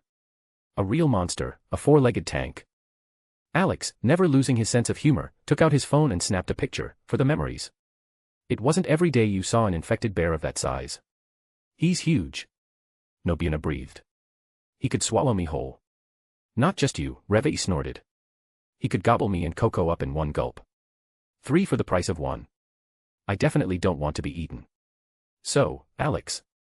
I choose you. Coco slapped his back theatrically. Go take care of the beastie. Alex felt her pushing him insistently. He turned and met her eyes. She wore an innocent yet mischievous smile as she continued nudging him forward. He stared at her blankly, but eventually gave in. Well, if they'd chosen him, he had no choice but to play the role of a battle Pokemon. Behind him, Coco, Reveille, and Nobuena cheered him on. In his communicator, he heard Rika and Rebecca laughing as they watched the scene from an elevated position through their sniper scopes. Alex smirked to himself. If he was going to be a Pokemon, then at least he'd be a legendary one. He walked toward the bear. It hadn't noticed him yet and was still wandering near the bunker gates. As he got closer, Alex whistled. The creature's massive head slowly turned toward him. The bear growled and charged with a roar, rushing its fresh prey. Alex calmly waited for it to close the distance. When it was near enough, he delivered a powerful upward kick, aiming to send the mutant flying, but he slightly overdid it. the bear exploded. Its body burst into a bloody firework, showering everything around with chunks of flesh and gore. Only the hind legs hit the ground with a dull thud, everything else had turned into pulp. Well, I just wanted to send it flying. Alex muttered, staring at the bloody mess. Guess it came out a little flashier. He turned around and gave the girls a big thumbs up. Coco, Reveille, and Nobiuna ran up to him and, unable to contain their emotions, stared at the remaining paws lying next to Alex. Why do I feel a little sorry for it? Coco said quietly, looking at the bear's remains. If you feel sorry for it, you shouldn't have sent Alex to fight, Reveille snorted, rolling her eyes. Coco shot Reveille a meaningful look but chose to remain silent. Another problem was solved, which meant they could finally head to the bunker entrance. Alex, however, wasn't particularly surprised by the encounter with the infected bear. Given the land here, he had been expecting something like this. Reaching the massive iron gates, Alex and the girls stopped. So how do we get inside? Or at least contact the people in there? Reveille asked, looking around. Good question, one I don't have an answer to, Alex said, also starting to look around. Maybe there's an intercom hidden somewhere here. Though. I doubt it. Do such old bunkers even have intercoms? Nobiuna asked skeptically, glancing at Alex. He simply shrugged. He wasn't sure either. But, deciding not to waste any more time, the whole group began to search the surroundings for any possible way to communicate with those who might be inside. As Alex had suspected, no intercom in sight. So, the only logical question remained, how did Svetlana and her people get inside? Alex guessed that she might have a control panel for the doors, otherwise, they wouldn't have gotten in. No intercom. Now what? Should we just knock and hope someone hears us? Reveille smirked, leaning against the iron gates. Why doesn't Alex just kick the door down? He's strong, Nobiuna suggested, turning to him. Coco and Reveille simultaneously glanced at Alex, and, surprisingly, the idea seemed quite reasonable to them. Even Alex didn't argue, this was way easier than hoping someone would hear them. Of course, he could call Svetlana, but he doubted she'd be able to answer right now. Without further hesitation, Alex walked up to a small door in the gates, just the right height for a person. He placed his palm on the metal and pressed lightly. The iron obediently began to bend inward. With a sharp increase in pressure, Alex kicked the door down, then turned to the girls and threw them a short phrase. Well, now we can go in. The girls approached and peered inside. It was pitch dark behind the door, nothing was visible. But everyone noticed, the gates were very thick, clearly designed for serious protection. Alex stepped over the threshold first, just in case there were traps inside the bunker. Thanks to his vision, he could see well even in the dark and immediately realized that he had entered a hangar with military equipment. The girls followed him inside. It's so dark you can't see a thing. Coco muttered, squinting into the darkness. Maybe they're saving electricity. Nobiuna suggested. Or everything here is so old that nothing works anymore, Reveille concluded with a shrug. Well, let's check. I knew I should have brought GIR with us. But oh well, we'll manage without him, Alex grumbled, sighing. Looking around, he noticed something resembling an electrical panel and approached it. Without much ceremony, he ripped off the cover, peered inside, and pulled out a few wires. After fiddling with them a bit, he connected the contacts, and the hangar was flooded with bright light. A real man of all trades, Reveille said with a smirk, watching what was happening. And you're still surprised at how lucky you are with your future husband, Alex declared proudly, straightening his shoulders. Yeah, you're amazing. Now, let's find the entrance or the way down to the bunker, Reveille waved dismissively, not wanting to continue the topic. Hearing Reveille's words, Alex theatrically clutched his chest, as though he had been deeply offended. His exaggerated reaction made Coco and Nobiuna laugh. Reveille, however, remained unfazed, just watching him as he put on his one-man show. Realizing he hadn't gotten the reaction he wanted, Alex straightened up and smirked. Deciding to split up, Alex and the girls began their search for the bunker's entrance. They searched every corner of the hangar in hopes of finding a panel, switch, or at least something that might resemble a hidden mechanism. However, Alex quickly concluded that it would be easier to use a mana pulse to track the hidden structure beneath the ground rather than blindly running around the hangar. But before he could do that, the silence was broken by Nobiuna's excited shout. I think I found it. Alex, Coco, and Reveille immediately made their way to her. She was standing by an old, dusty control panel. Even through the thick layer of dirt, they could see that someone had recently touched it, by the fingerprints left behind. It looks like you need to enter the right combination to open the passage, Coco said, wiping the dust off the surface. Alex frowned, not wanting to waste time on trial and error. He simply ripped the panel cover off and began messing with the wires. A few moments later, there was a short circuit, and a low mechanical hum filled the hangar. Alex and the girls stepped back from the panel and watched in surprise as the central part of the floor began to slowly lower, revealing a passage. Crouching down, Alex peered inside and noticed that the corridor already had lights on. "Looks like this is it," he said, and began descending first, with the girls following him. The corridor turned out to be long and continued deeper underground. As they looked around, they continued on their way, having an easy conversation. The talk mainly revolved around who and why would build such deep bunkers with miles-long passages. Finally, they reached a fork in the path. "So, which way now?" Coco asked, looking around. "To the right," Alex said confidently, nodding in that direction. "How do you know? What if we need to go left?" Reveille questioned, pointing the other way. "It's written on the wall," Alex calmly replied, pointing to a sign. "Left leads to the missile silos, right leads to the command center and barracks." The girls turned their gaze to the wall and saw faded signs with inscriptions in the language of the Slavic Empire. After confirming that Alex was right, they stopped arguing and turned to the right, toward the command center. "And how many languages do you actually know?" Nobuna asked, shifting to a more personal tone. "A lot," Alex replied with a slight smile. Nobuna skeptically raised an eyebrow, clearly unsatisfied with such a general answer. Her curiosity took over. "Can you be more specific?" Alex paused for a moment, then started speaking to her in several different languages, one after another, as if playing a game. Nobuna was impressed, though she tried not to show it. When they reached another massive door, the whole group stopped. Alex looked up, surveying the structure. "More iron doors. Do they have some kind of fetish for them?" Reveille said irritably. "This is a bunker. Iron doors here are like bathroom doors, a must," Alex replied with a smirk, already grabbing the edge to open it. Pulling it toward him, Alex strained to open the heavy metal doors. They creaked as they opened, clearing the way forward. Without wasting any time, he and the girls moved down the new corridor. As they proceeded, doors started to appear along the walls, leading to various rooms. Out of curiosity, they decided to check the first room they came across. Opening the door, they found a simple utility closet, mops, buckets, and cleaning equipment. With an indifferent expression, Alex slammed the door shut, and the group continued on their way. They hadn't walked for long before Alex was the first to hear sounds. He stopped and gestured for the others to join him, pointing ahead. Listening closely, the girls also picked up distant voices. Coco flinched, one of the voices she recognized immediately. It was Svetlana. Without wasting another second, they quickened their pace. The closer they got, the clearer the voices became. Finally, Alex cautiously peeked into the room, which appeared to be the command center. His gaze immediately found Svetlana Belikova. Her confident posture and cold stare marked her as the leader.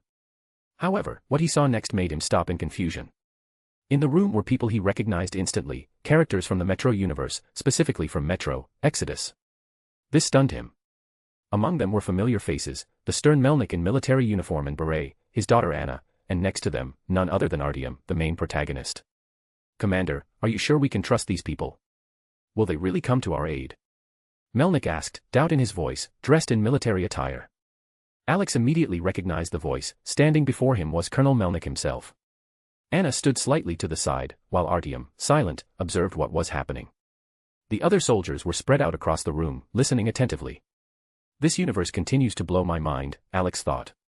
If characters from Metro manage to cross over and become part of this new story, then it means far more timelines are intertwining here. All eyes were fixed on Svetlana, who seemed to carefully weigh each word. "Colonel Melnikov, I don't want to remind you, but we don't have much of a choice. Especially considering that Sergei still hasn't found us," she replied calmly, with a restrained and confident tone. "I didn't mean anything bad, Commander. It's just, trusting a weapons dealer is a questionable decision," Melnikov muttered. "Dad, I don't want to remind you, but it was thanks to this weapons dealer that we were able to overthrow Sergei and end the civil war," Anna interjected, giving her father a serious look. "Your daughter is right, Melnikov," Igor added with a smirk. "If it weren't for the timely delivery, we wouldn't be here now." Meanwhile, Alex and the girls stood in the doorway, watching the entire exchange. He gave them a brief glance, then with a sly grin, mentally suggested, "I bet you how long it will take for them to notice us." Coco, Nobuna, and Reveille, picking up on his mood, giggled and joined the unspoken game. Alex lazily pulled out a cigarette and placed it between his teeth. But as soon as he struck the lighter, the flash of fire and the smell of smoke immediately drew everyone's attention in the room. The soldiers instantly grabbed their weapons and aimed them at the uninvited guests. The girls shot Alex reproachful looks. He seemed to have done it on purpose. "Don't mind us. You can continue your discussion about when we're actually going to rescue you," Alex said calmly, exhaling a plume of smoke, not paying any attention to the guns aimed at him. Svetlana looked at him with interest. That voice, it seemed familiar. She turned her gaze to the girls beside him. Coco's white hair left no doubt. She understood everything. Lower your weapons, she ordered calmly. These are the ones who were supposed to come for us. Svetlana's people shifted their gaze to her, and she nodded, signaling that everything was fine. After that, the weapons lowered, and Alex and the girls calmly entered the room. Approaching the table, Alex casually sat on its edge, folding one leg beneath him and resting his cheek on his hand. You were not so easy to find. Who would have thought you were hiding out in such a backwater, he said with a lazy smirk. So, you're the Alex I spoke to recently. And it's been a while, Coco Hekmatyar, Svetlana said, shifting her gaze from Alex to Coco. Indeed, it's been a while. I think the last time we crossed paths was during the Civil War, Coco replied with a light smile as she sat down beside Alex. Where are the rest of your people? Melnikov asked, not taking his eyes off Alex. What exactly do you mean? Alex asked lazily, tilting his head slightly. Weren't you supposed to come with a large group to evacuate us? Anna added, standing beside her father, who leaned forward slightly, shielding her with his body. Oh, that. There are 6 of us. The others are combing the area for supplies. 2 are currently on a high point, observing the situation, Alex explained in the same calm tone. You're telling me there are only 6 of you? To get us out of here? That's nonsense, Sam said with a smirk, leaning on the table. Alex didn't even bother to respond. The girls exchanged glances and also didn't think it was worth saying anything. Svetlana, sensing their silent stance, restrained her urge to ask more questions. She herself was curious about who this Alex was and how he became Coco's husband. All right, gather up. Alex stood up from the table and stretched. I've already done my daily quota of movements. I want to get back to the aircraft carrier and enter lazy mode. Svetlana silently nodded and immediately gave the order. The people began to move, filling their backpacks with rations, weapons, and ammunition. Alex almost reminded them that they probably wouldn't need most of this, and they'd be better off taking more warm clothing, but then he decided against it. He just watched the group bustle around, well aware of each of these people. Coco walked over to Svetlana, deciding to exchange a few words. Though they hadn't seen each other since the end of the Civil War in the Slavic Empire, they kept in touch. Svetlana even continued to order weapons from her through reliable supply channels. Meanwhile, Revei unceremoniously reached into Alex's pocket, pulled out a pack of cigarettes, lit one, and, leaning against him, closed her eyes. I hope you didn't bring a tail with you, or any undead. Svetlana asked suspiciously, looking at Coco. A tail. Well, if you're talking about the undead that were wandering the fields and the infected bear at your door, Alex dealt with that, Coco replied calmly, nodding towards Alex. Do you remember Sergei? He's responsible for the fall of the capital. I don't know how, but he learned to control a horde of undead. He's no longer human. Even Gaidar and his men turned to his side. Svetlana's voice trembled with fury. Coco glanced at Alex, Revei, and Nobuna with an awkward smile. Alex just smirked in response. These people were afraid Sergei would find them. Meanwhile, Sergei himself lay in the field, chopped into hundreds of pieces, unable to regenerate or resurrect. Don't worry, Sergei won't bother you anymore, Alex said cheerfully. Why are you so sure? Svetlana asked, narrowing her eyes. Because he's now. Revei took a drag and lazily finished, broken into pieces and peacefully fertilizing the earth. Svetlana turned her gaze to Coco, and she silently nodded, confirming Revei's words. Sergei really had died by Alex's hand.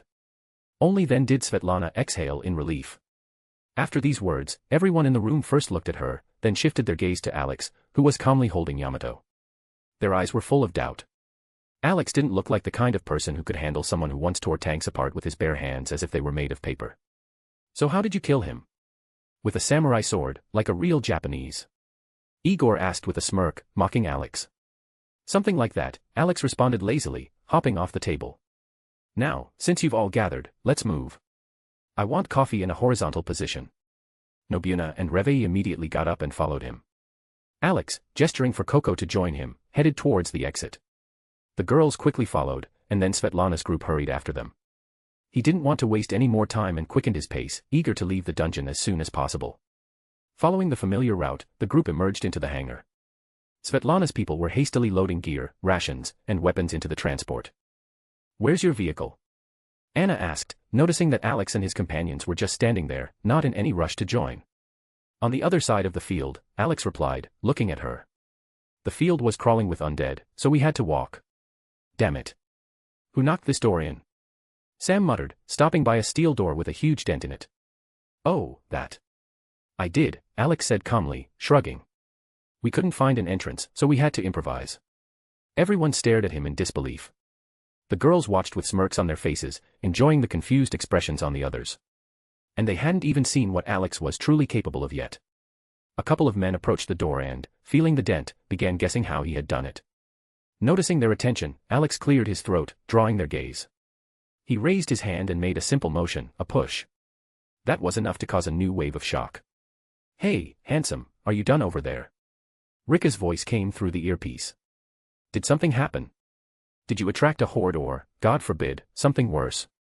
Alex asked lazily. No, not exactly. But you absolutely have to see this. It's something else, Rika chuckled.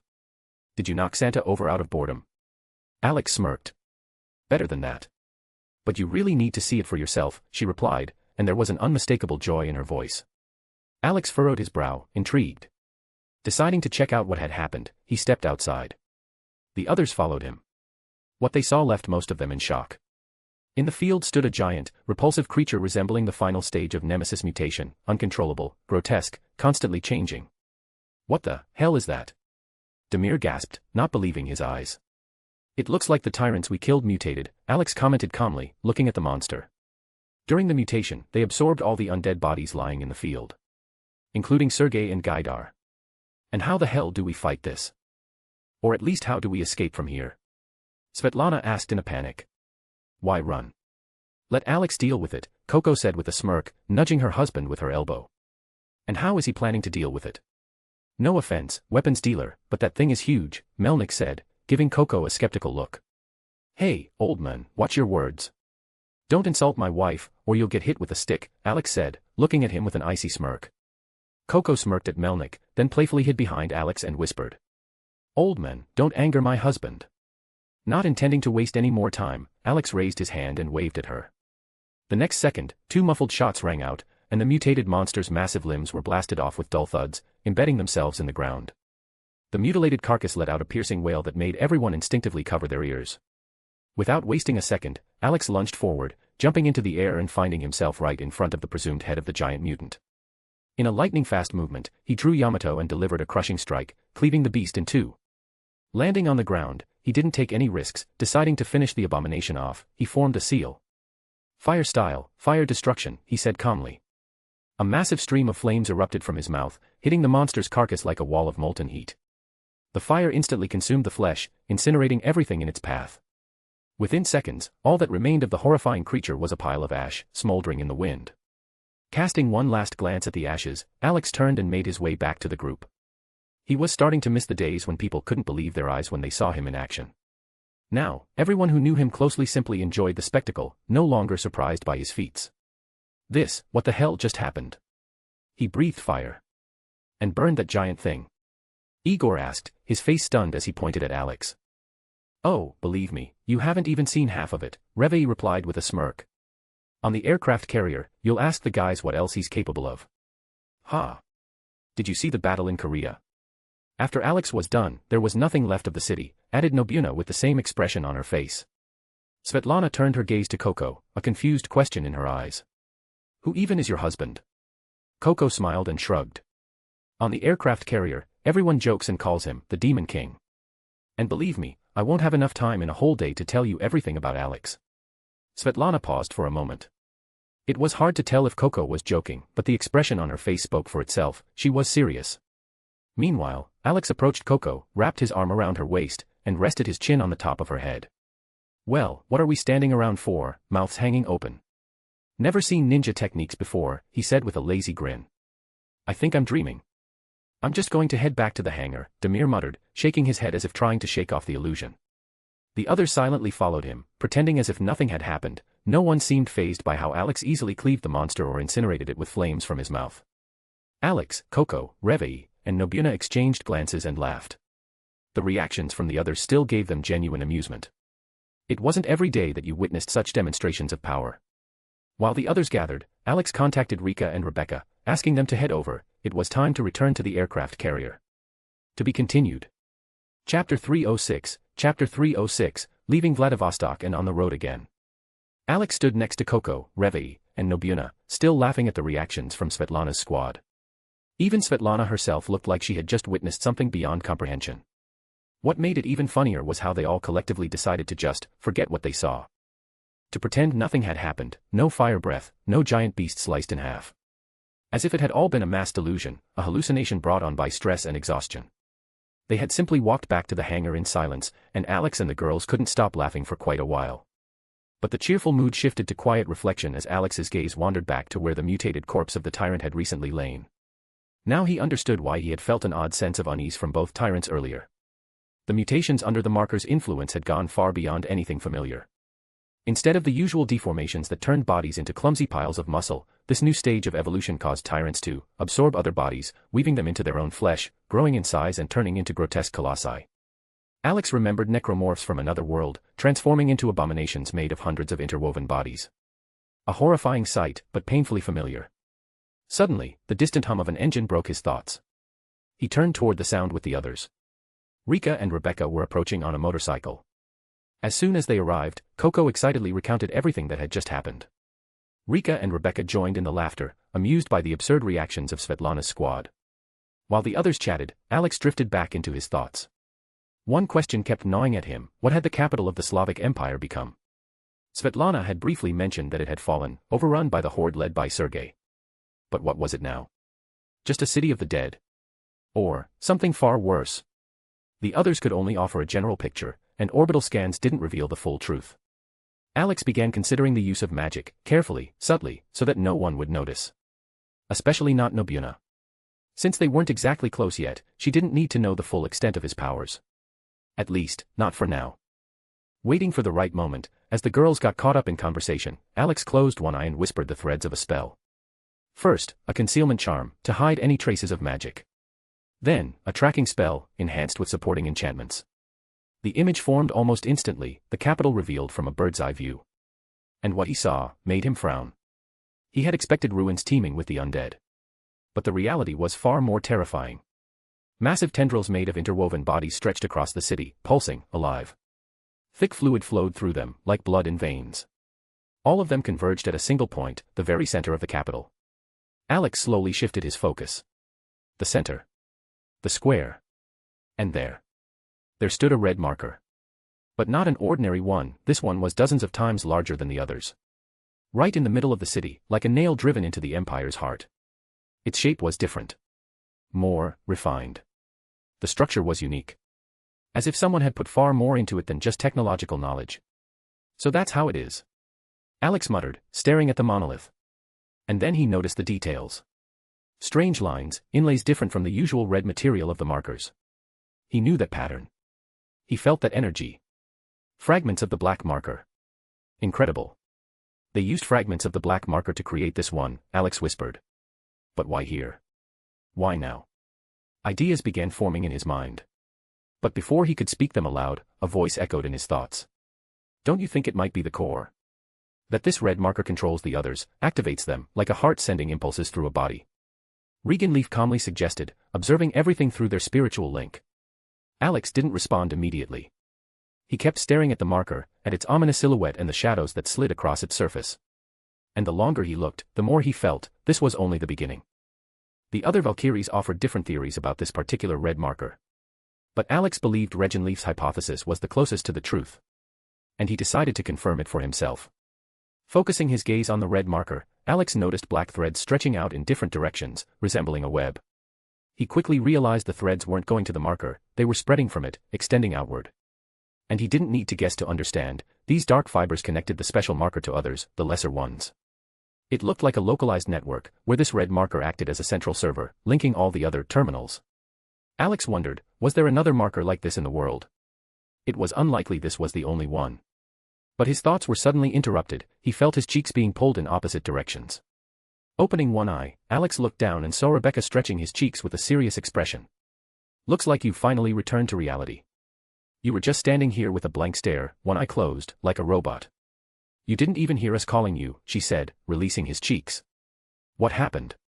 Did I miss something? Alex asked, glancing at the girls. We wanted to know what you plan to do after we get to Alaska. But you were just standing there with your eye closed, staring into the void, Rika said, crossing her arms.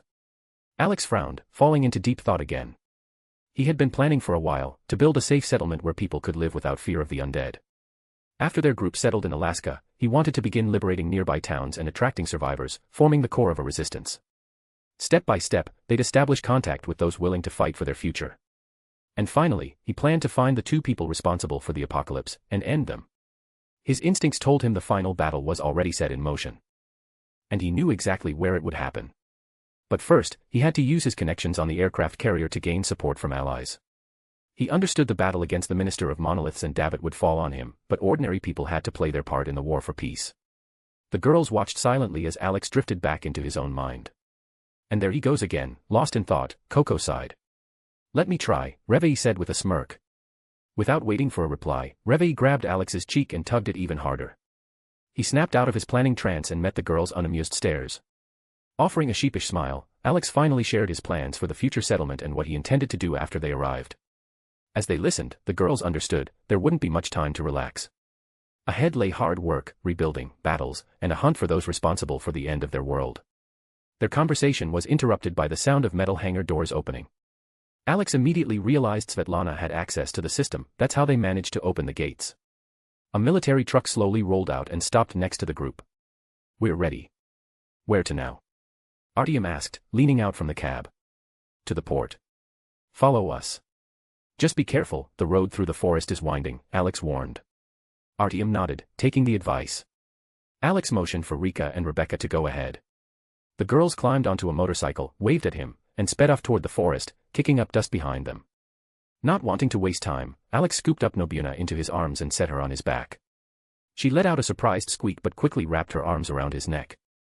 Then, with one arm, he grabbed Coco, and with the other, Reveille, pulling them close by their waists and took off running toward the forest, where the Humvee was parked. After what I just saw, nothing in life will surprise me anymore, Demir muttered, watching Alex sprint away with 3 girls. Agreed, Artyom chuckled. Well, Bunny. Planning to spend the rest of your life standing around this field? Or do you need an official invitation? Anna teased, urging Artyom forward. He nodded and stepped on the gas, following Alex's trail. Meanwhile, Alex reached the edge of the field and carefully set the girls down. Turning back, he saw the military truck speeding after them, trying its best to keep up. Wasting no time, Alex and the girls jumped into the Humvee and began turning around to head back the same way they came. He honked the horn to signal Rebecca and Rika to move out. Then he started the engine and sped off after them, with the truck carrying Svetlana's group close behind. While they drove, Alex got in touch with the scouting teams to check the current situation in the city. The intel was grim, the streets were empty, save for infected people and animals, and the supplies found were far fewer than in the previous towns. Alex wasn't surprised. He had gotten used to resources running dry, and with each day, it was getting harder to find anything truly useful. But even a small stash of food and medicine could be vital right now. Over the shared channel, he reported that Svetlana's group was with them and that they were heading back to the port. This is all happening a little too fast. Feels weird, Coco remarked from the back seat. What's so weird? There was a villain, we killed him. Actually, 2 of them. Then that giant mutated freak, and I took it out too. Now we're heading back. Business as usual, Alex replied, recounting the recent events. Normally, we spend nearly an entire day in a city, combing every corner for supplies. Here, we came and left, Coco shrugged, recalling their past expeditions. We didn't linger in Roanapur either, Reveille reminded with a smirk. That was different. Roanapur looked like a full-blown civil war broke out there. And then there was that horde that chased you after, Coco laughed, glancing at Reveille. Nobuna looked at Coco with interest. Roanapur. Why are you comparing it to a war zone, she asked. To pass the time and lighten the mood, Alex decided to tell Nobuna about what Roanapur was like before the zombie apocalypse. She was shocked that a place like that even existed. In her mind, it sounded like a legendary pirate island. Alex, Coco, and Reveille laughed and confirmed her suspicion. Yeah, Roanapur really was like a pirate hideout straight out of books and movies. Alex kept telling the story, while Reveille occasionally added some colorful details. She was a local, after all. Nobuna listened closely and even asked questions, which Alex and Reveille happily answered. At one point, Reveille told a funny story about a local bar that seemed to attract all kinds of trouble. Seriously? How did the owner even put up with all that? Nobuna asked in surprise. Beats me. But that bar went through hell. It was bombed, set on fire, shot up, everything but launched to the moon. Although honestly, if not for the zombie apocalypse, that might have happened too, Reveille smirked. Alex burst out laughing. Yeah, that sounded about right. Knowing Roanoper, nothing would have surprised him. When the convoy reached the port, Alex was the first to drive the Humvee onto the deck of the aircraft carrier and park it. Following closely behind was the truck with Svetlana and her people. Rika and Rebecca were already standing next to the motorcycle, waiting for the rest. Getting out of the vehicle, Alex saw Balalaika. She was standing with a thin cigar between her lips, intently watching the approaching truck. Alex immediately sensed the tension in the air. He thought that perhaps Balalaika and Svetlana knew each other, and hoped there would be no hostility between them. He didn't want any conflicts, internal factions, or divisions on his ship. Peace and order among the survivors were too important to him. He and the girls decided to stay and observe the situation. Alex wasn't sure if there was any animosity between the women, but if there was, he wanted to nip it in the bud. When Svetlana stepped out of the truck, Balalaika walked toward her. Her face was grim, and her gaze was heavy, almost piercing. Svetlana met her gaze calmly. President Svetlana Belikova. Who would have thought we would meet like this? And who would know that you couldn't even hold on to the capital, Balalaika said, releasing a puff of smoke toward her rival. Former Captain Sofia Pavlovna Iranovskaya. Didn't expect to see you here. Who would have guessed we'd meet in such a situation? Svetlana replied calmly, holding her gaze. Svetlana's people watched with tension as the two women exchanged a few words, not breaking eye contact, as if reassessing an old enemy. Alex wasn't sure where this would lead, but he wasn't going to allow any conflict. He confidently walked toward the two women to cool things down in time. Ladies. I don't know what's between you, or if there's any old enmity, he began calmly. But I'll warn you right now, no conflicts. No arguments, no intrigues, hidden or open. If I see or hear that you're disrupting the atmosphere in our group, both of you will end up on a deserted island. I'll bring you back only after you either make peace, or one of you remains. Svetlana and Balalaika turned their gaze to Alex, who stood before them with a lazy expression on his face and the Yamato katana in his hands. There wasn't a trace of doubt in his eyes, he was serious. Balalaika smirked. She had already gotten used to Alex's peculiar sense of humor through frequent conversations with Yuriko and knew exactly what he was capable of. Arguing with him would be a mistake. Svetlana, unlike Balalaika, was surprised. She was taken aback by how quickly the stubborn woman had backed down after hearing the words of a young man who looked no older than 18. But she also knew, someone with that kind of power could afford a lot. As you say, Sasha. You're in charge here. I won't argue with the former, actually, no, it's more accurate to say the deposed ruler now, Balalaika smirked, throwing a brief glance at Svetlana. And no more jabs. You're an adult, so stop acting like it's recess, Alex sighed wearily, rolling his eyes. I'm not going to let either of you or your people start any quarrels. I've got enough on my plate without playing peacemaker.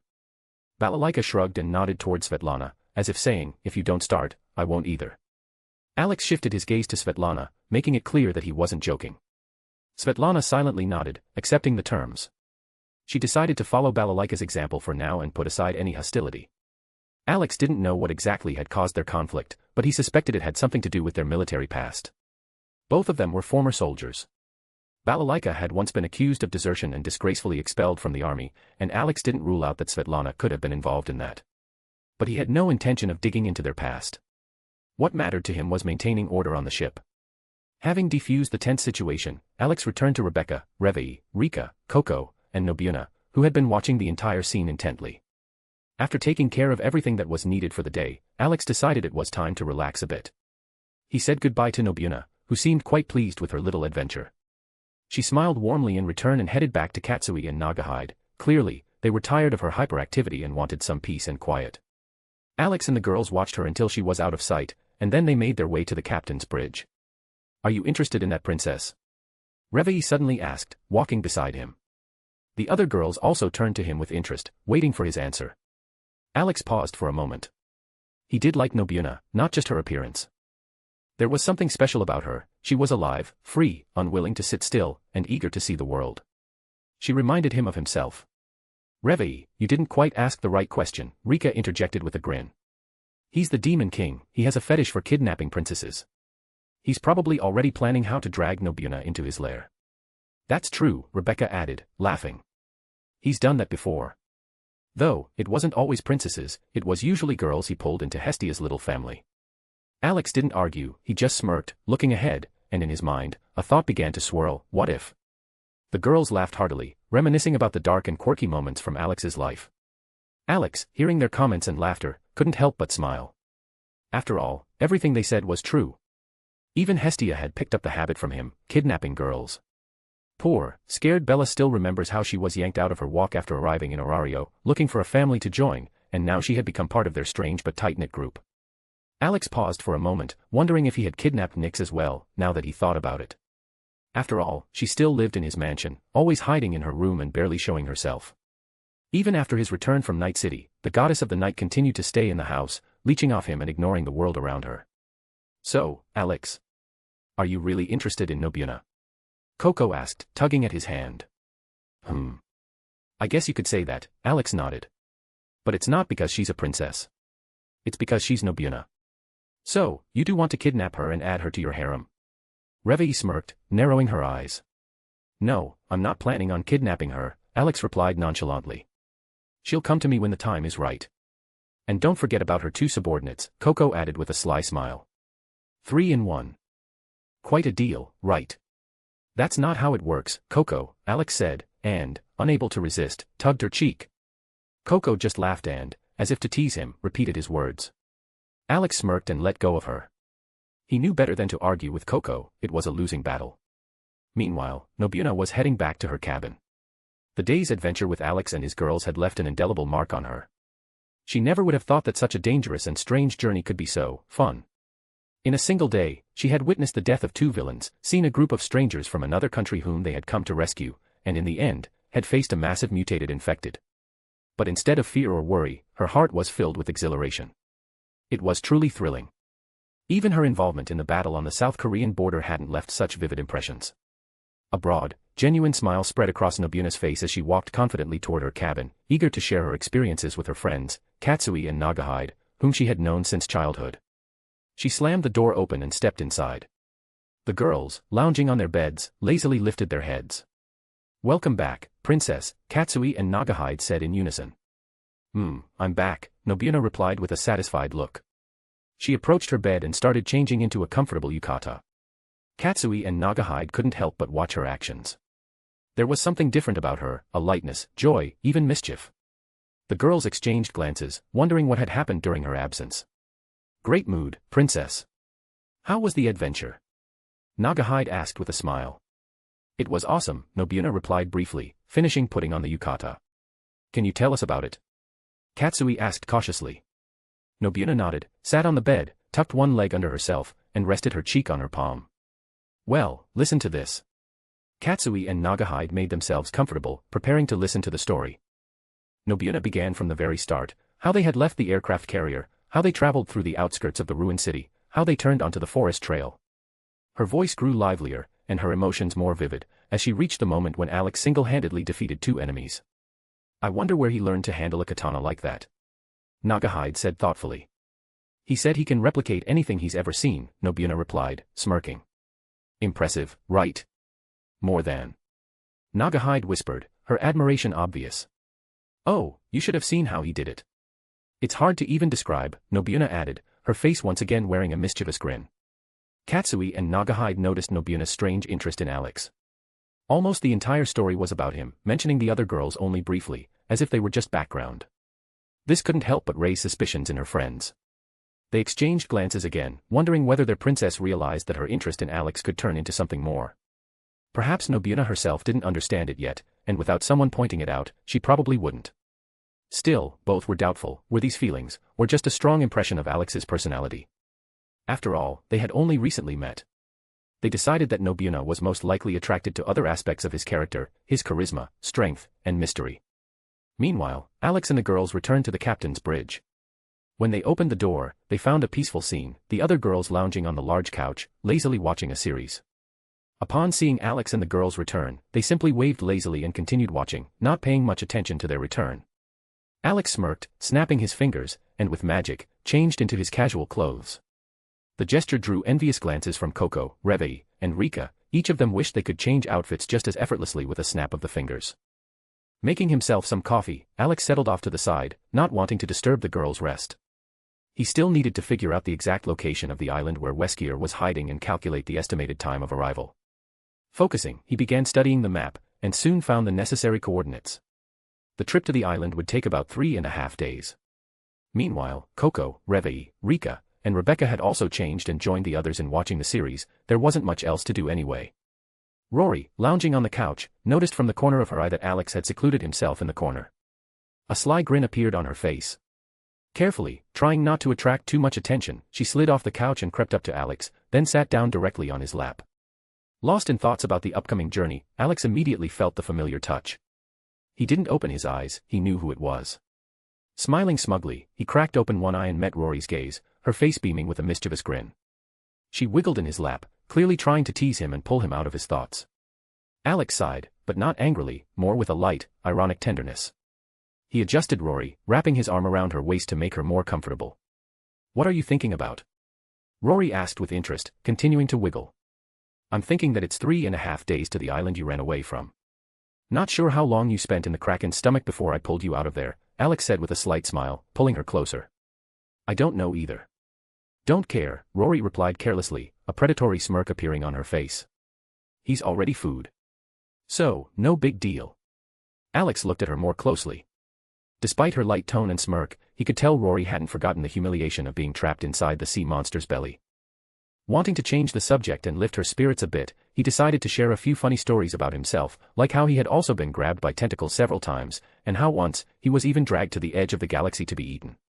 Rory couldn't hold back her laughter, pressing herself tighter against him, laughing joyfully as he continued the story. Alex, noticing her smile, felt pleased. He had managed to cheer her up after all. "How do you feel knowing we're heading back to the place you barely escaped from?" he asked, looking at Rory with interest. "I want to chop that Weskier into little pieces," she answered, not hiding her anger and impatience. "When I fought him, he got a few good hits in. And it hurt like hell. So you need to get revenge for me, since you're my husband," she added with a sly grin, her eyes lighting up with excitement.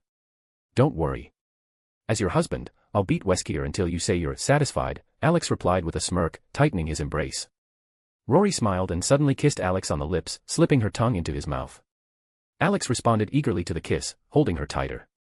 He knew one simple truth: girls, especially ones like Rory, had long memories. And if Rory asked him to teach Weskier a harsh lesson for daring to lay a hand on her, he would show Weskier every bit of pain a human could feel. After finishing the kiss, Alex pulled Rory closer and hugged her tightly around the waist. They just chatted about nothing in particular, not disturbing the other girls who were relaxing.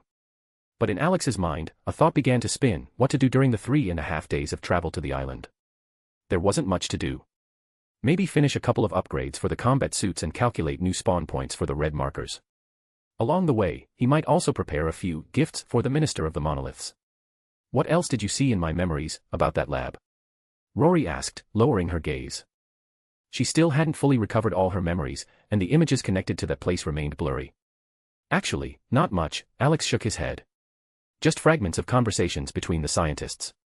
They were planning to use you as a prototype for cloning. But I'm not sure if they succeeded. We'll find out soon. Everything will be clear once we reach the island. I really wouldn't want to see myself, especially if she's a test tube version," Rory said with a strained smile. "Don't even mention it," Alex smirked, thoughtfully rubbing his chin. "But I have a feeling there's something really interesting waiting for us in that lab." He couldn't shake the feeling that Weskier had prepared something special. Perhaps the island would indeed surprise him, and not in a good way. A few hours passed, and one by one, the raid groups began to return. This could only mean one thing: it was time to set off. Taking the helm, Alex activated all systems and guided the aircraft carrier out of port, confidently plotting a new course. He hadn't told the others yet exactly where they were heading. Only the girls he trusted knew. The rest would find out in due time. To be continued. Chapter 307, Chapter 307, Family Vacation on the Aircraft Carrier. After a pleasant conversation with Rory, Alex decided to put the 3-day journey to the secret island, where Weskier was hiding, to good use. He considered tracking down the unique red markers, the ones that served as cores for countless others. Their uniqueness was easy to explain: fragments of the black marker had been used in their creation, making them especially powerful and dangerous. Not wanting to disturb the other girls, Alex headed to his workshop. Rory, unwilling to miss a chance to spend some time alone with him, followed close behind. Even if he was busy working, she was content just being near him. As soon as Alex sat down at his workbench, Rory climbed onto his lap with a playful smile.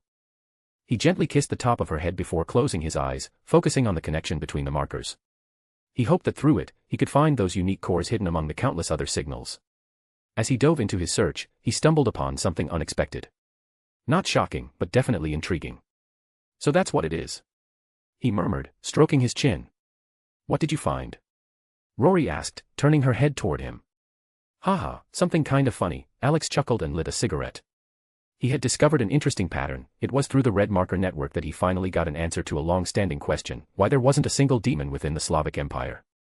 It was gradually becoming clear, the covert chess game between the Minister of Monoliths and Davith had already turned into open confrontation. Some red markers had been destroyed by demons from Davith's army, while the demons themselves were devoured by massive necromorphs. Alex could only ironically picture the situation, Davith, like a malicious child smashing his opponent's sandcastles, and the Minister of Monoliths, another child using Davith's plastic soldiers to reinforce his own. And in the middle of this chaos, as always, were the humans. I don't know who dragged Davith into this world first. Alex grumbled. But I'd love to beat that idiot with a stick. Real funny joke, summoning another monster into our world with zero compassion. He shared his thoughts with Rory. When she heard his analogy, she didn't know whether to laugh or cry. Strangely enough, it really did resemble a game played by mad children in a sandbox. When do you think they'll finally stop breaking each other's toys and start acting openly? Rory asked with a frown. No idea, Alex replied, rubbing his cheek against her hair. But hopefully not anytime soon. I haven't finished prepping all my countermeasures against those two. Rory shivered slightly from the ticklish sensation of his touch, then pressed herself closer to him. She was genuinely curious about what measures he was planning. Alex didn't hide anything from her. He brought Rory up to speed, explaining that he was preparing the battlefield. He knew Nyan's avatars were cunning, slippery bastards. They could easily try to distract him mid-fight if they realized they were losing. The countermeasure against Davith, in Alex's opinion, was relatively straightforward: lure the bastard out and destroy him without giving him a single chance. However, he understood that Davith wouldn't hesitate to use dirty tricks. That meant he had to act with maximum preparation, eliminating every possible risk of failure.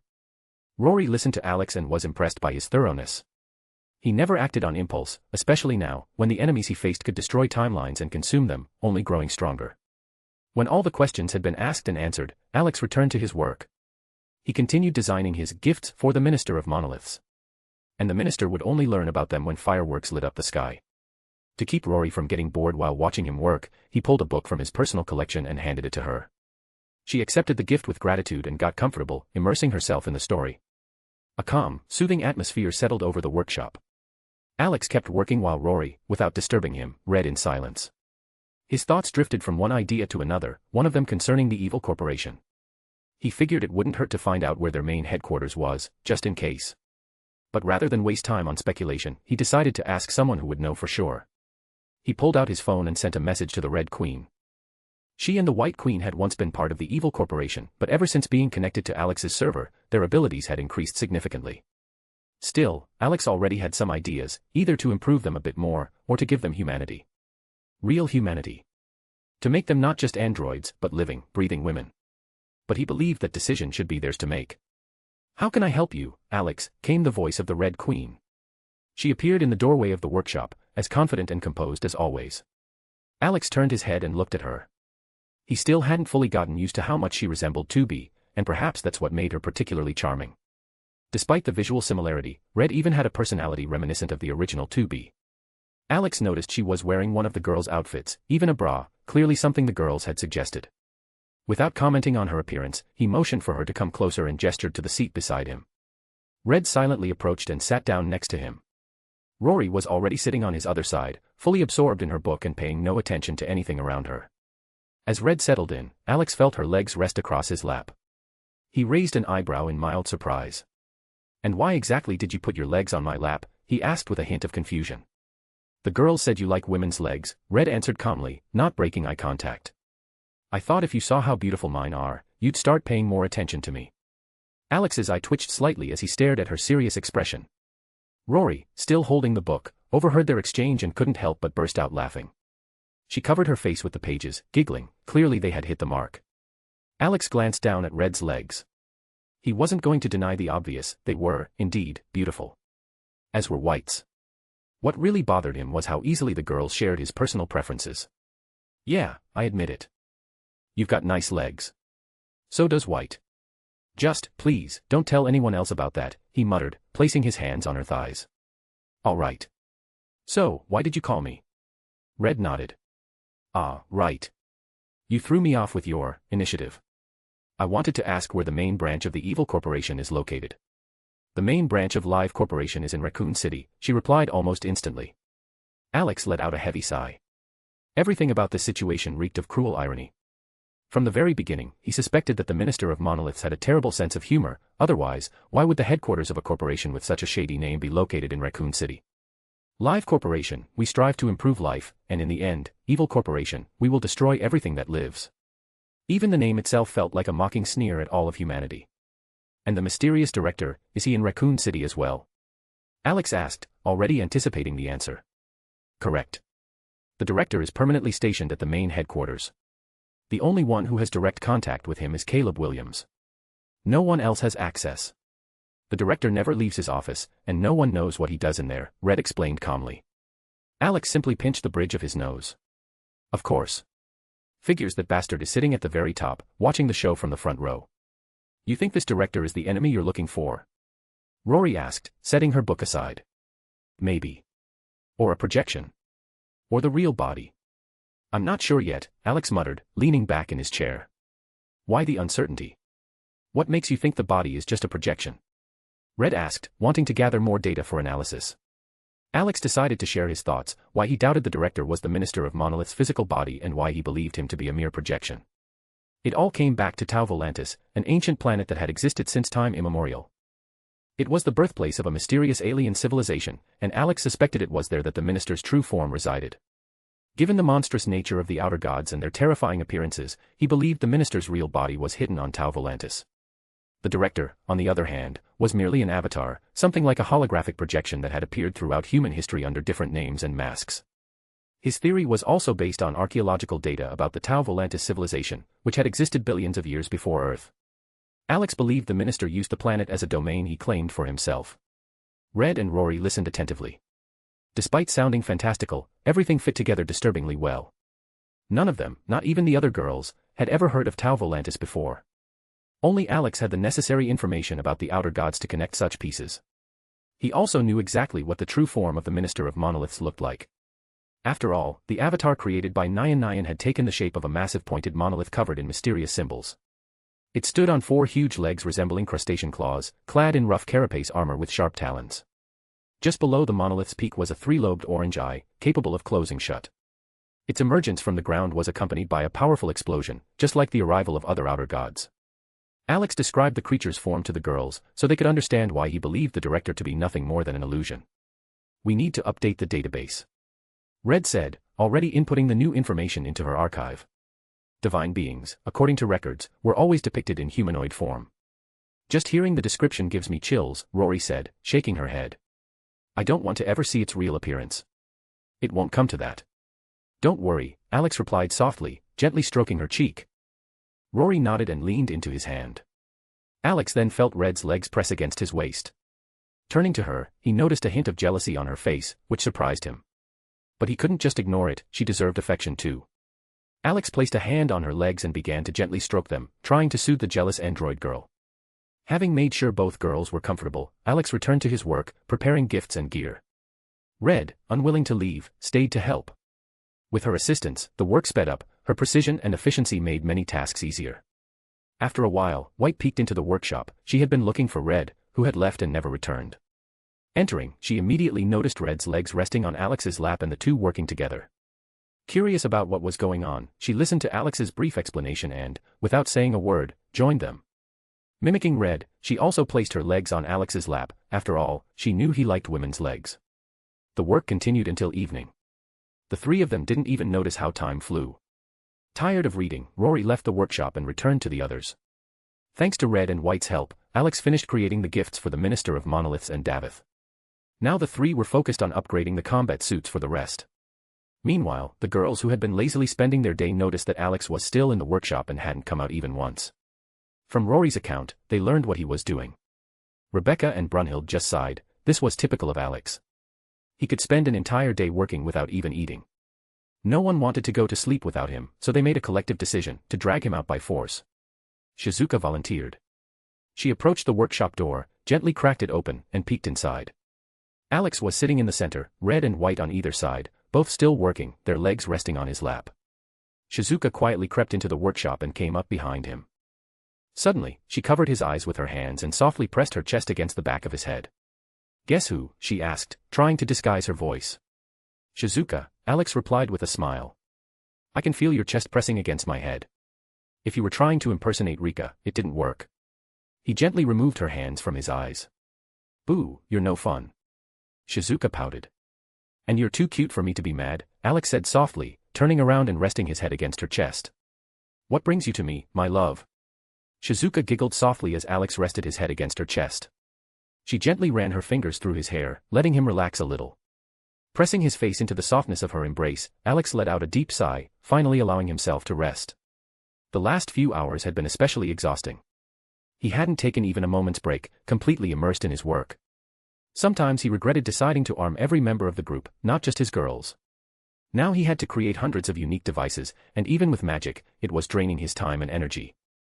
"Oh, right." Shizuka remembered, still stroking his head. "We're about to go to bed, so I came to get you before you end up staying in the workshop until morning.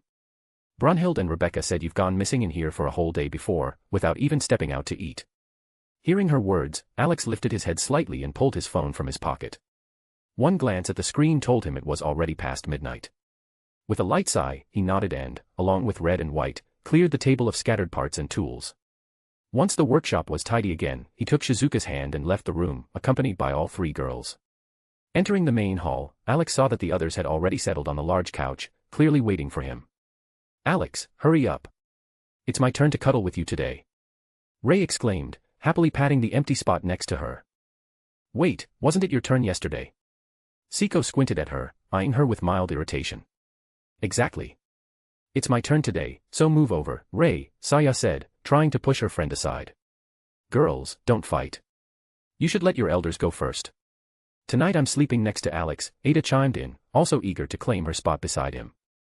Alex just laughed as he watched the girls bicker among themselves. Shaking his head, he changed into his sleepwear and lay down on the couch, letting the girls surround him from all sides. They hugged him like a giant teddy bear. Rory and Rebecca settled comfortably on his chest, and Alex, feeling warm and cozy, closed his eyes. They still had 3 days of travel ahead, and he had plenty of time to carry out everything he had planned. But first, he needed to finish the upgrades for the combat suits, because there was no telling what awaited them on the island, traps, or something far more dangerous. In the morning, when Alex opened his eyes, he realized he was the last to wake up. Shigeru and Rebecca were still snuggled against him, clearly not in a hurry to get up. Carefully freeing himself from their embrace, he sat on the edge of the couch and just sat there for a while, staring blankly into space. He wore that usual early morning frown that often scared anyone seeing it for the first time. Luckily, Valmet was nearby. Smiling, she walked over and gently massaged his temples and forehead, helping ease the tension in his face. "Here, have some coffee," Cammy said, handing him a mug filled with the fragrant drink. Alex nodded, gave her a thankful kiss on the cheek, and looked at the coffee with reverence. It was impossible for him to start the day without it. Staring into the black depths of the drink, he wondered what he could do today to stave off boredom. Turning to the girls who were having breakfast, he noticed a small cake on the table, and suddenly craved something sweet. Getting up, he walked over to the table and, without a second thought, gently scooped up Mio, easily placing her on his lap. She yelped in surprise but quickly laughed and leaned back against him. "So, what should we do today?" "We've still got 3 long days of sailing ahead," Rika asked lazily, sipping her coffee and leaning on the table. The girls paused to consider Rika's question. She had a point. They needed to find something to do during the journey. They had already tried almost everything during their travels, and the thought of spending 3 days locked up watching TV didn't sound very appealing. Alex also pondered what they could do. He wasn't in the mood to go back to the workshop just yet. He glanced down at Mio, who was feeding him bits of cake from a spoon with a satisfied smile. The question of what to do lingered in the air, putting everyone in a mild stupor. Neither he nor the girls had a clear idea. So Alex decided to leave the choice up to them and was ready to go along with whatever they proposed. "Maybe we could go sunbathe. The weather's nice and warm." "I think it's a great idea, there's nothing else to do anyway," Shizuka suggested, thoughtfully looking around. "Bikinis, sunshine, and a hot massage from our husband." "I'm in," Rika grinned. If Alex is going to rub oil on me, then count me in," Chunli said, nodding in agreement. "Sign me up too," Ada added. "It's boring anyway. And it's not like I'll be going to a resort anytime soon." The other girls all agreed enthusiastically. Alex, watching their excitement, sighed inwardly. Something told him this whole tanning idea was just an excuse for them to have him rub oil on them. Not that he minded. "Girls, we forgot something important," Kiriko suddenly said, stopping the already nearly assembled group. What is it? Cammy asked with interest, raising an eyebrow. Not all of us have swimsuits. Or are you planning to sunbathe in your underwear, she asked, casting a meaningful glance at a few of the girls. Can't Alex just create swimsuits for us with his magic? Mio asked innocently, continuing to feed Alex dessert from her spoon. The girls all turned to Alex in unison, suddenly remembering his abilities. Alex, still chewing his pastry, smirked and gave a thumbs up. It was doable. However, he reminded them that he needed to know what kinds of swimsuits they wanted. Which meant, they'd be spending some time picking. Snatching up a tablet, the girls eagerly began searching for the perfect designs. Alex, already foreseeing potential consequences, quickly warned. Nothing too revealing. Remember, we're not the only ones on board, there are other people, even kids. Some of the girls gave him a disappointed look, as if he'd just ruined the fun. Alex rolled his eyes and added. Wear whatever you want, but only when no one else is around. I really don't want to have to launch every guy on this carrier into space. That argument worked, and the girls returned to browsing swimsuit options, diving into heated discussions. Meanwhile, Alex noticed with surprise that Brunhild had joined the rest. His stern Valkyrie was now browsing swimsuits as well. He raised an eyebrow, shrugged in surprise, but said nothing. Instead, he turned his attention to waking up Shigeru and Rebecca, who were still peacefully sleeping. Gently rousing them and informing them of the sunbathing plan, he was met with sleepy stares and mild grumbling. Still, influenced by the group's mood, Shigeru and Rebecca eventually got up and reluctantly joined the others to choose their swimsuits. Knowing this would take some time, Alex decided to prepare the tanning area. Leaving the girls to their choices, he exited the bridge and went off in search of Gir, Mimi, and Stitch. After scanning the carrier and pinpointing the trio's location, he calmly made his way toward the kids' room. The area was used for games and, as it turned out, Gir, Mimi, and Stitch had become the unofficial counselors of the little crew. Alex stopped at the entrance and began scanning for his hyperactive assistants. He found them in the middle of a group that included Alice, Malky, Anoka, Chikage, Nobukatsu, and Garcia with his maid, Roberta.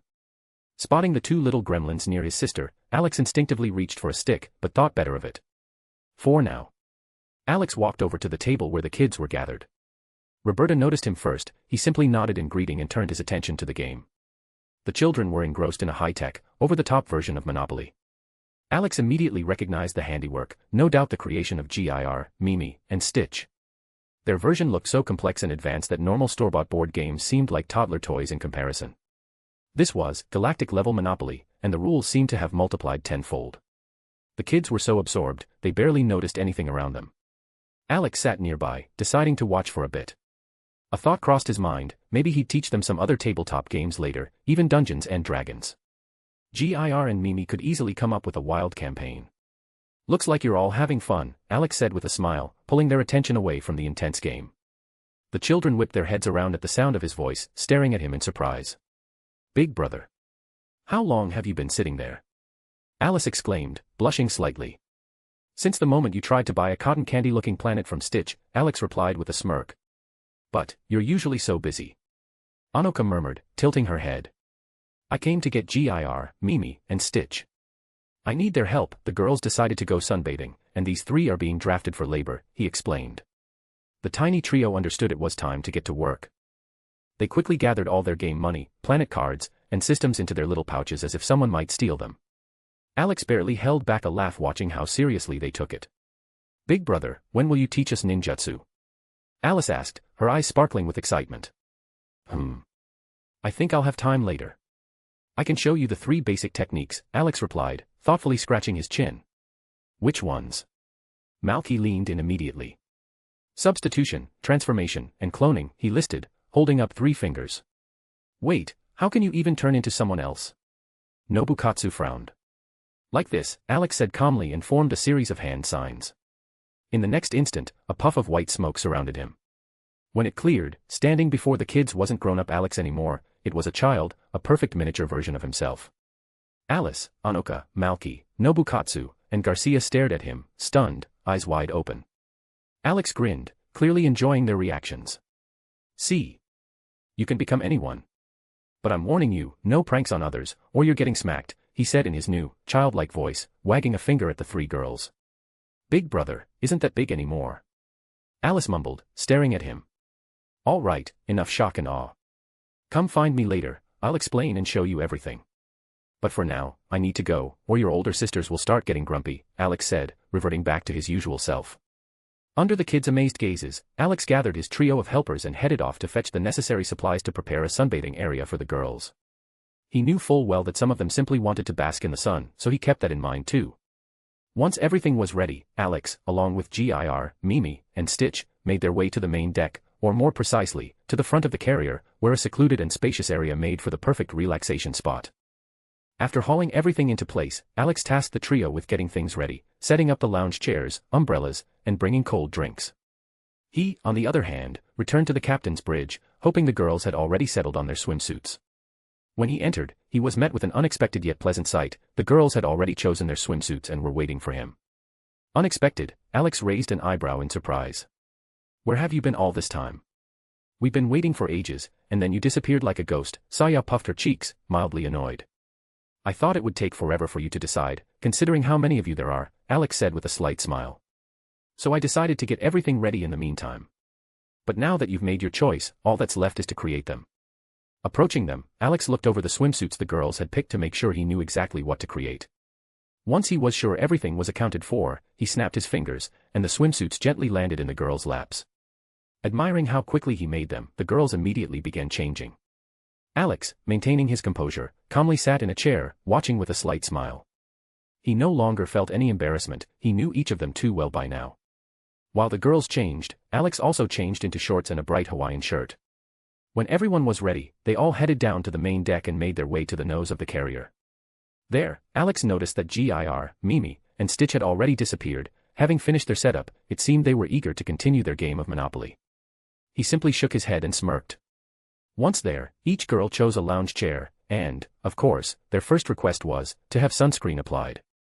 Alex gladly agreed, moving from one girl to the next, not only applying the oil but also giving a pleasant, relaxing massage, causing the girls to quietly purr in enjoyment. When he was done, he settled into a lounge chair next to Coco, who, as always, was sitting under an umbrella with a book in her hands. Alex had specifically set up the umbrella for her, knowing that Coco had sensitive skin. Rory and Rebecca also preferred the shade and joined her, while the other girls basked in the warm sunshine. Alex decided not to waste any time and grabbed a book to read next to Coco, savoring these rare moments of peace. To be continued. Chapter 308, Chapter 308, A Fun Day on the Aircraft Carrier or How to Steal a Princess's Belonging.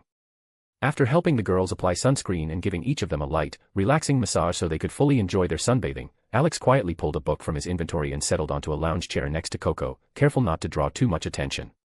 He wasn't a fan of tanning and preferred to spend time in the shade beneath a parasol, especially in the company of Coco, who had nestled comfortably against him, her head resting on his shoulder as she immersed herself in her own book. Rory and Rebecca, who didn't share the other girls' enthusiasm for sunbathing, had also taken refuge in the shade nearby. The rest of the group sprawled out on loungers under the sun, drinks in hand, chatting lazily and basking in the warm weather and peaceful atmosphere. Alex lowered his book slightly, smiling at the sight of the girls' relaxed, content expressions. As he listened in, he caught fragments of their conversations. They talked about everyday things, shared their thoughts, and made plans for the future. These light-hearted talks brought a warm smile to Alex's face. Ever since the girls had learned the truth about him, that he was the Demon King and capable of traveling between worlds, each of them had started dreaming their own dreams. Some wanted to visit worlds where they could grow stronger, test themselves in battle, and face formidable foes.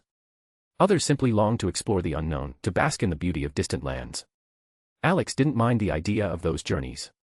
In fact, he would gladly take them along, but he also knew how often his plans went awry thanks to his fantastic luck. Still, he promised himself that once everything was settled in this world, he would give them, and himself, a proper family vacation. He was beginning to feel like his brain was starting to melt from the constant struggle to save universes. Pushing those thoughts aside, Alex returned to his book. One hand held the pages while the other gently stroked Coco's hair. She purred contentedly, pressing herself even closer to him. But her peaceful moment didn't last long. A smug presence pierced the air. Ada Wong, with her usual smirk and a drink in hand, had risen from her lounge chair and was now slowly approaching Alex. "Getting a little too cozy over here, aren't we?" she said playfully, settling down on his other side and resting her head on his arm. He glanced at her, mischief sparkled in her eyes, and a teasing smile played on her lips. Alex chuckled and pulled her closer, wrapping an arm around her waist. Ada, still holding her drink, adjusted herself carefully, allowing him to hold her tight. Now both of Alex's arms were occupied, and reading was no longer an option, not that he was complaining. After all, having two beautiful women nestled against you. Every guy's dream, right? As his fingers trailed lightly down Ada's spine, she shivered and shot him a flirtatious look. Easy, tiger. I can't promise I'll behave if you keep that up, she whispered, leaning in closer. Their faces drew near. Alex could feel her warm breath, and just as the moment threatened to turn intimate, a low growl of irritation broke the spell. Coco, who had been quietly lying beside him, was now glaring at Ada, her eyes filled with clear disapproval. Alex gently ran his hand through Coco's hair, trying to calm her down. He was glad the tension between Ada and Coco had mostly subsided, but now and then, sparks still flew. Ada, just to spite her, shot Coco a mocking glance, and Alex, catching the moment, immediately pinched her butt, a silent warning to stop provoking. Ada gave him a seductive look and, ignoring Coco's burning glare, leaned toward Alex and whispered something hotly in his ear. Alex swallowed, her words were devilishly bold. When she finished whispering, Ada pulled back and gave him a soft kiss, biting his lower lip. He knew she was doing it on purpose, just to tease Coco. And it worked. Coco was fuming. Ada's final glance, full of challenge, was the last straw. Growling, she started trying to push Ada off the lounger. Naturally, Ada had no intention of backing down without a fight. And now Alex found himself in the middle of a clash between two stubborn women. The other girls heard Coco and Ada bickering again. Their quarrels had long become a part of daily life, so the rest just exchanged looks and decided to watch the show like live entertainment. Turning their heads, they saw Coco and Ada shoving each other, trying to kick the rival off the lounger. And right in the center of the chaos was Alex, his face reflecting something between enlightenment and hopeless surrender. Alex was very aware of how Ada's and Coco's soft curves pressed against his face as they wrestled for ownership of the lounger. On one hand, the sensations were more than pleasant, on the other, the shouting and accusations were seriously grating on his nerves. He glanced at the other girls, hoping for help, but judging by their amused grins and lazy expressions, no one was going to intervene. They were all enjoying the show. All right, you two, that's enough. You're grown women but acting like schoolgirls on recess, Alex said, trying to separate Coco and Ada. She started it. Coco snapped, glaring at her rival. Don't lie. You flipped out when I kissed my husband, Ada said with a poisonous smirk, stressing the word my. Alex isn't just yours. He's my husband too. Coco growled through clenched teeth. Ada simply gave her a smug grin, throwing more fuel on the fire. Seeing that smirk, Coco nearly ground her teeth in rage. Alex sighed. He could feel another round of no-holds-barred coming. He tried to figure out why these two were always fighting. Maybe it was Ada's endless financial schemes, constantly trying to undercut Coco's prices, or Coco getting back at her by supplying faulty gadgets. Whatever it was, the tension between them was nearly tangible. Correction, Red suddenly chimed in. Alex isn't just your husband. He's our husband too. Confirmed, White added, casting a quick glance at the bickering pair. Ada and Coco turned their deadpan stares toward them but, to everyone's surprise, said nothing. The unexpected intervention ended the quarrel, at least temporarily. Everyone knew the truce wouldn't last, but still. Alex looked at Red and White with genuine gratitude. Those two android girls had just saved the last pieces of his sanity. The other girls even gave them thumbs up in approval. Alex even wanted to get up and hug them, but couldn't. Coco and Ada were still comfortably nestled beside him. Ada had closed her eyes, resting her head on his chest, while Coco had opened a book and settled on his arm. Silence reigned. The girls once again basked in the sun, chatting among themselves. A few hours had passed. Alex decided to get up for a smoke so he wouldn't disturb the others. He walked over to the edge of the deck, lit a cigarette, and checked the time. The thought of whether Alice, Anoka, and Malka would show up for ninjutsu training crossed his mind. But most likely, the girls had gotten too caught up in their game of advanced galactic Monopoly and completely forgotten about the training. He sat there relaxed, watching the slow-paced life on the aircraft carrier. No one was bothering him, no one was yelling, and no one wanted to kill anyone. Petty quarrels like, who stole my cigarettes, or, why did you cut in line at lunch, were just everyday nuisances. The important thing was that there were no serious conflicts, and Alex silently thanked fate for that. What's on your mind? Seiko asked as she sat down next to him on the edge of the deck. I'm thinking I need a vacation, Alex sighed heavily. I'm tired of constantly making backup plans in case plan A, B, and then C all fall through. Tired of walking on thin ice, where every step could lead to another disaster. Seiko smiled softly and leaned against his shoulder, silently giving him permission to vent. And how strong are you, really? Saya asked, sitting on his other side and resting against his opposite shoulder. The girls fell silent at Saya's question and simultaneously turned their gazes toward Alex. They'd be lying if they said they weren't curious about the extent of his strength. Alex never shared details about his abilities, only Brunhild and Rebecca knew the true scale of his power. If I had to give you an example.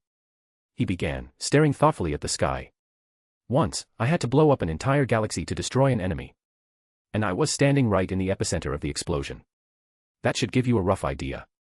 Silence fell. The girls looked at him in genuine shock. Their minds struggled to process what they'd just heard. Alex hadn't just destroyed a planet, he'd annihilated a whole galaxy. And judging by the calm on his face, that wasn't even his limit. They already knew he could manipulate time, he had done it once before. But the fact that he could restart an entire galactic cycle was something far beyond their comprehension. What was the power level of the explosion? Red asked, trying to make sense of the information from a scientific angle.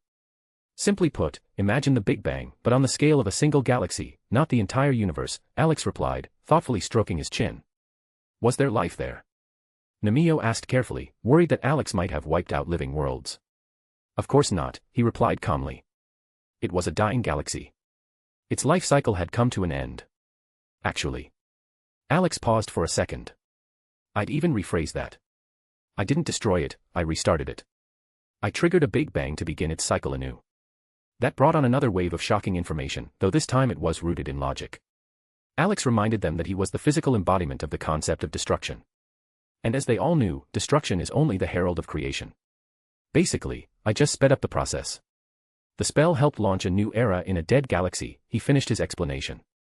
The detailed breakdown helped the girls better understand what Alex was truly capable of. Though he himself disliked talking about his power. Such conversations usually ended in awe or dread. After all, it was hard to feel safe next to someone who could erase an entire galaxy with a snap of his fingers. And he hadn't even mentioned that he was still getting stronger. Even Alex himself no longer knew where his limits were, if they existed at all. Can you show us what it looked like? Shizuka suddenly asked, her eyes sparkling with curiosity. I just want to know what it looks like when a whole galaxy explodes. Alex paused for a moment, then nodded. He decided to show them that very battle, against the mechanical men, which had ended in the explosion. Stepping closer, he activated the projection, and the girls immediately surrounded him, eager not to miss a single moment. Even Brunhild and Rebecca, who had seen it all, joined the others. Alex was about to skip the beginning of the battle, but the girls insisted, they wanted to see everything from the very start.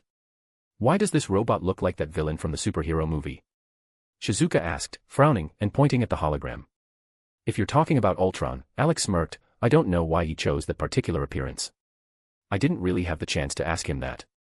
The girls watched the entire battle with interest, starting from when Alex was beating the mechanical men, to when he squeezed an entire planet and turned it into a supernova. Some of them even gasped in shock, everything happening seemed like a wild space opera, not something one could witness firsthand. After all, such battles don't happen every day, especially when the one responsible for this apocalypse is your future husband, sitting next to you as if it's just another ordinary day. The battle reached its climax, Alex began casting a spell, and in the next moment, the explosion that destroyed an entire galaxy. Red and White paid extra attention, collecting data for further analysis to better understand the scale and nature of Alex's power. When the explosion reached its peak and the remnants of the galaxy disappeared as if they had never existed in the universe, all the girls were in mild shock, unable to take their eyes off Alex, whose face remained surprisingly calm. Well, are you satisfied now? Alex asked with a light smile, looking at the stunned group. You know, I won't be surprised by anything anymore, Kiriko said, giving him a glance full of mixed emotions.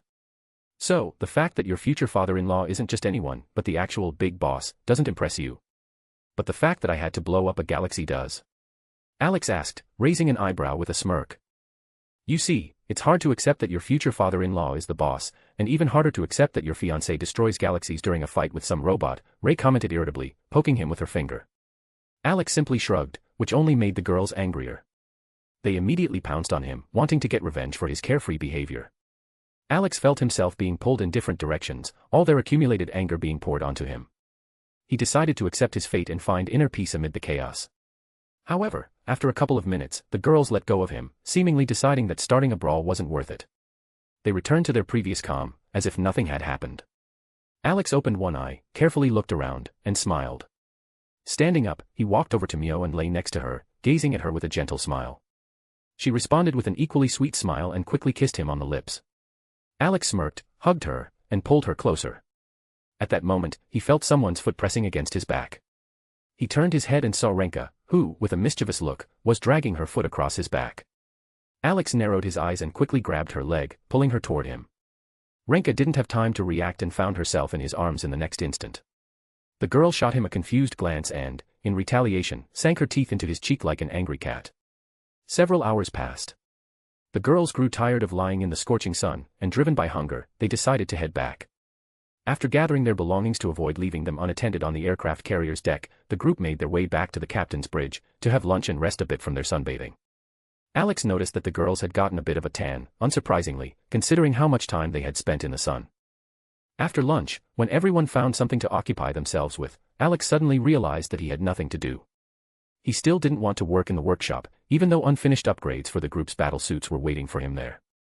After some brief contemplation, he decided to take a walk around the aircraft carrier. Maybe something interesting would come up, someone would need help, or he could just chat and kill some time. The girls didn't mind when he told them about his plans. Red volunteered to keep him company, and Alex didn't object. After changing into casual clothes, he took Red's hand, and together they left the captain's bridge. As they walked through the corridors, Alex noted how pleasant Red's skin felt to the touch. She intertwined her fingers with his hand, maintaining her usual emotionless expression, which only added to her unique charm. Together, they headed to the playroom, to check on what the three troublemakers and the other children were up to.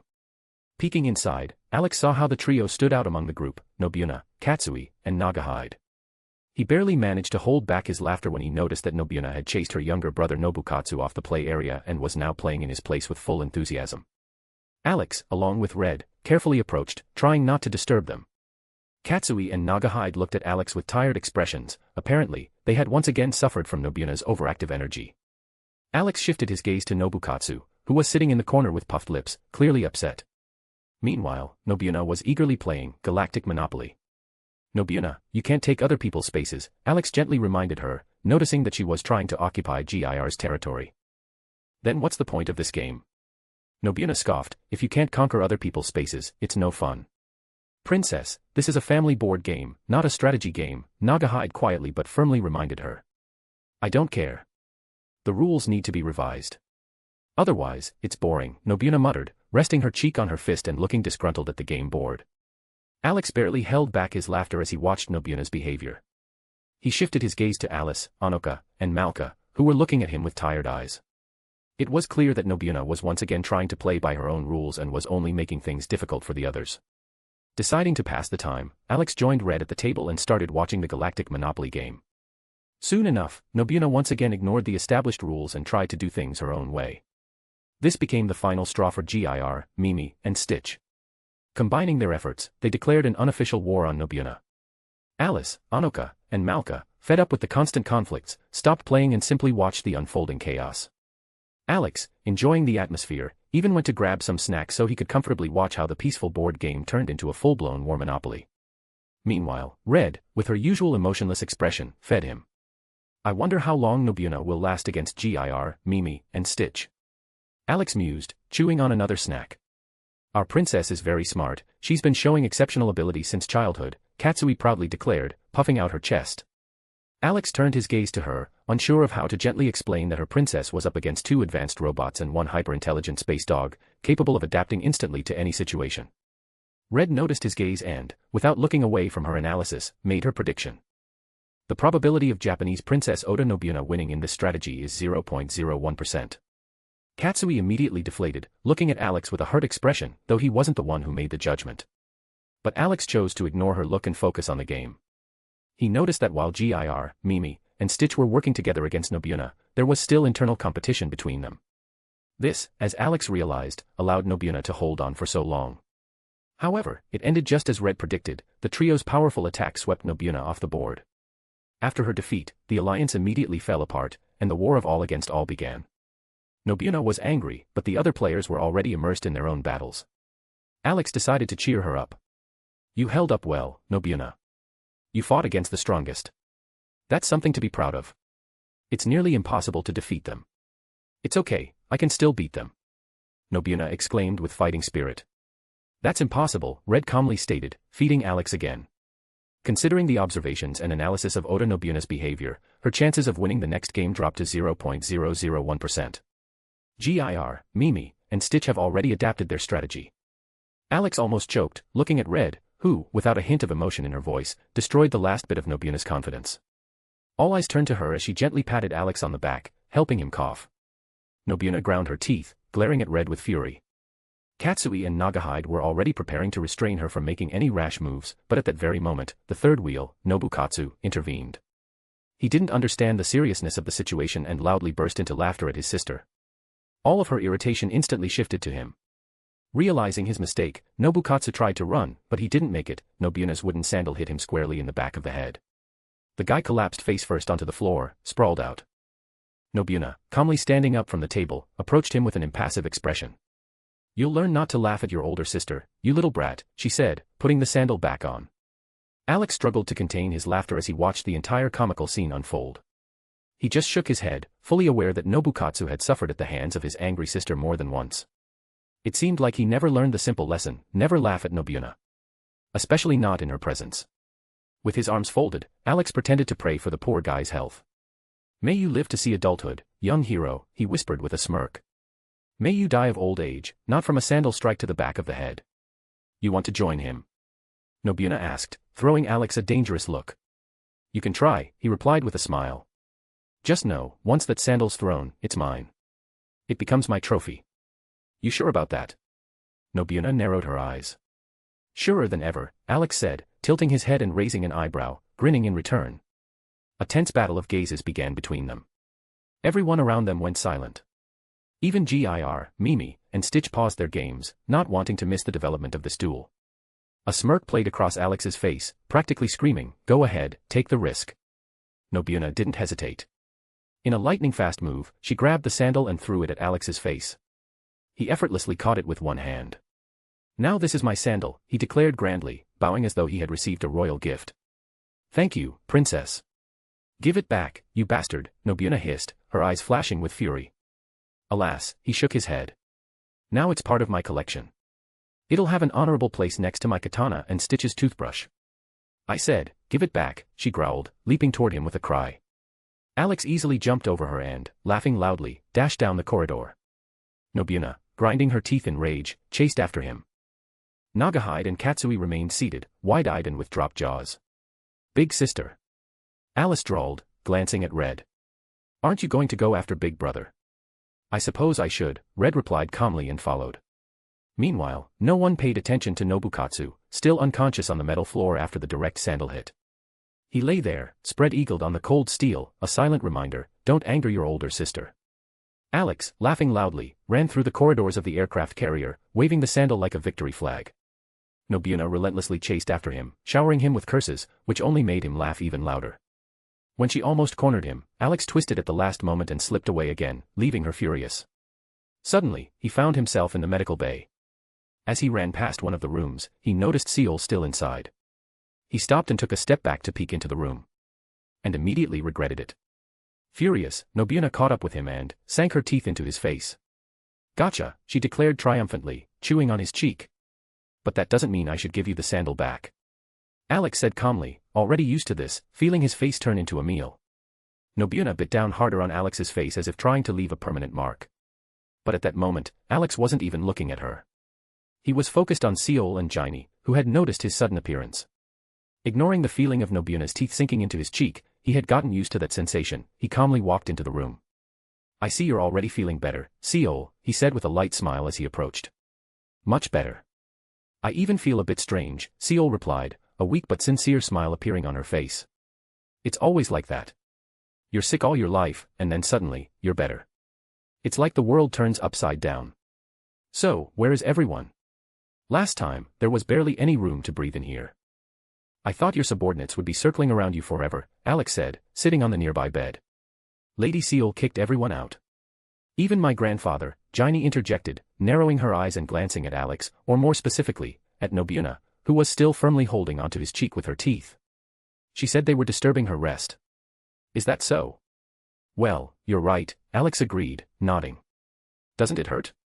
Seol asked, shifting her gaze from Nobuna to Alex. "Nope. I'm used to it." "Nobuna isn't the first one to try to chew my face off," Alex smirked, easily detaching her from himself. Nobuna immediately reached for him again, but Alex quickly handed her back her wooden sandal, which calmed her down, for a moment. Remembering how he had escaped from her earlier, she expressed her anger in her own way, slapping Alex on the head with the sandal. As usual, he pretended nothing had happened and continued the conversation. So, how's everything going? He asked, steering the conversation in a lighter direction. Pretty good, I'd say. We don't have to worry about someone stabbing us in the back, or a horde of undead attacking us, Seol said with an ironic smile. Don't you worry, I'll do that. Alex smirked and looked her straight in the eye. Jaini tensed, about to stand and step between them, but Seol simply raised her hand and shook her head. She looked Alex straight in the eyes, still seeing in them the same thing she had when she first woke up, sincerity, a strange warmth, and depth. No, I'm not afraid. You don't seem like someone who would betray their allies, she said, smiling. Haha, you're right. There's no reason for me to betray anyone. I hate traitors, Alex said, and for a moment, his eyes flashed with cold fire. And where does such disdain come from? Jaini asked, raising an eyebrow. Who knows? Maybe one day you'll find out. Or maybe you won't. We'll see how fate unfolds, he replied, shaking his head with a light smile. Deciding to change the topic, Alex started a conversation about something else. He became curious about how the residents of Mirim fought the undead during the early days of the zombie apocalypse. Without hesitation, Jaini began to explain everything from the beginning. Alex and Nobuena listened attentively, though the latter quickly got distracted. Curious about who Seol was, Nobuena tugged at Alex's sleeve and whispered her question in his ear. After receiving an answer, she nodded, understanding that Seol, in some sense, was also a princess, or rather, the head of a clan. Just then, Red entered the room, holding a pack of snacks. Alex waved at her, inviting her to sit. After introducing Red to Seol and Jaini, he stayed, continuing the conversation. He was interested in getting to know these girls better. To be continued. Chapter 309, Chapter 309, Another Day on the Aircraft Carrier. Alex, Nobuena, and Red were chatting with Seol and Jaini. Well, mostly it was Alex who was talking.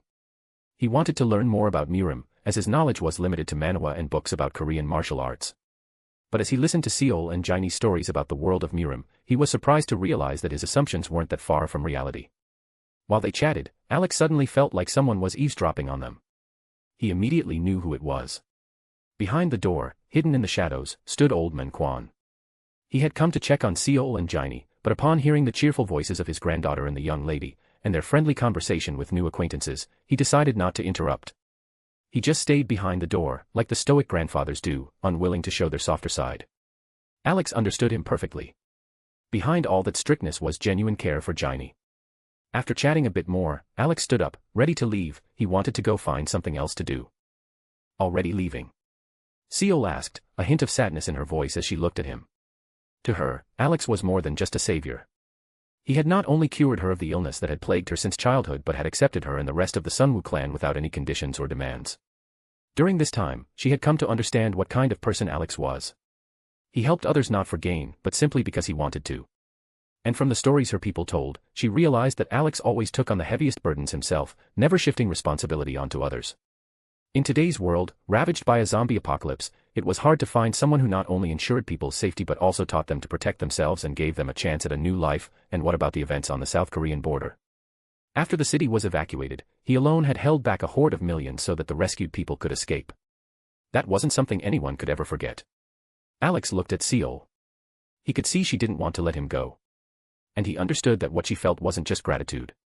Her emotions were more complex, deeper. He turned to Jaini. She didn't look thrilled about his departure either. Alex knew she didn't interact much with people her age back in the clan.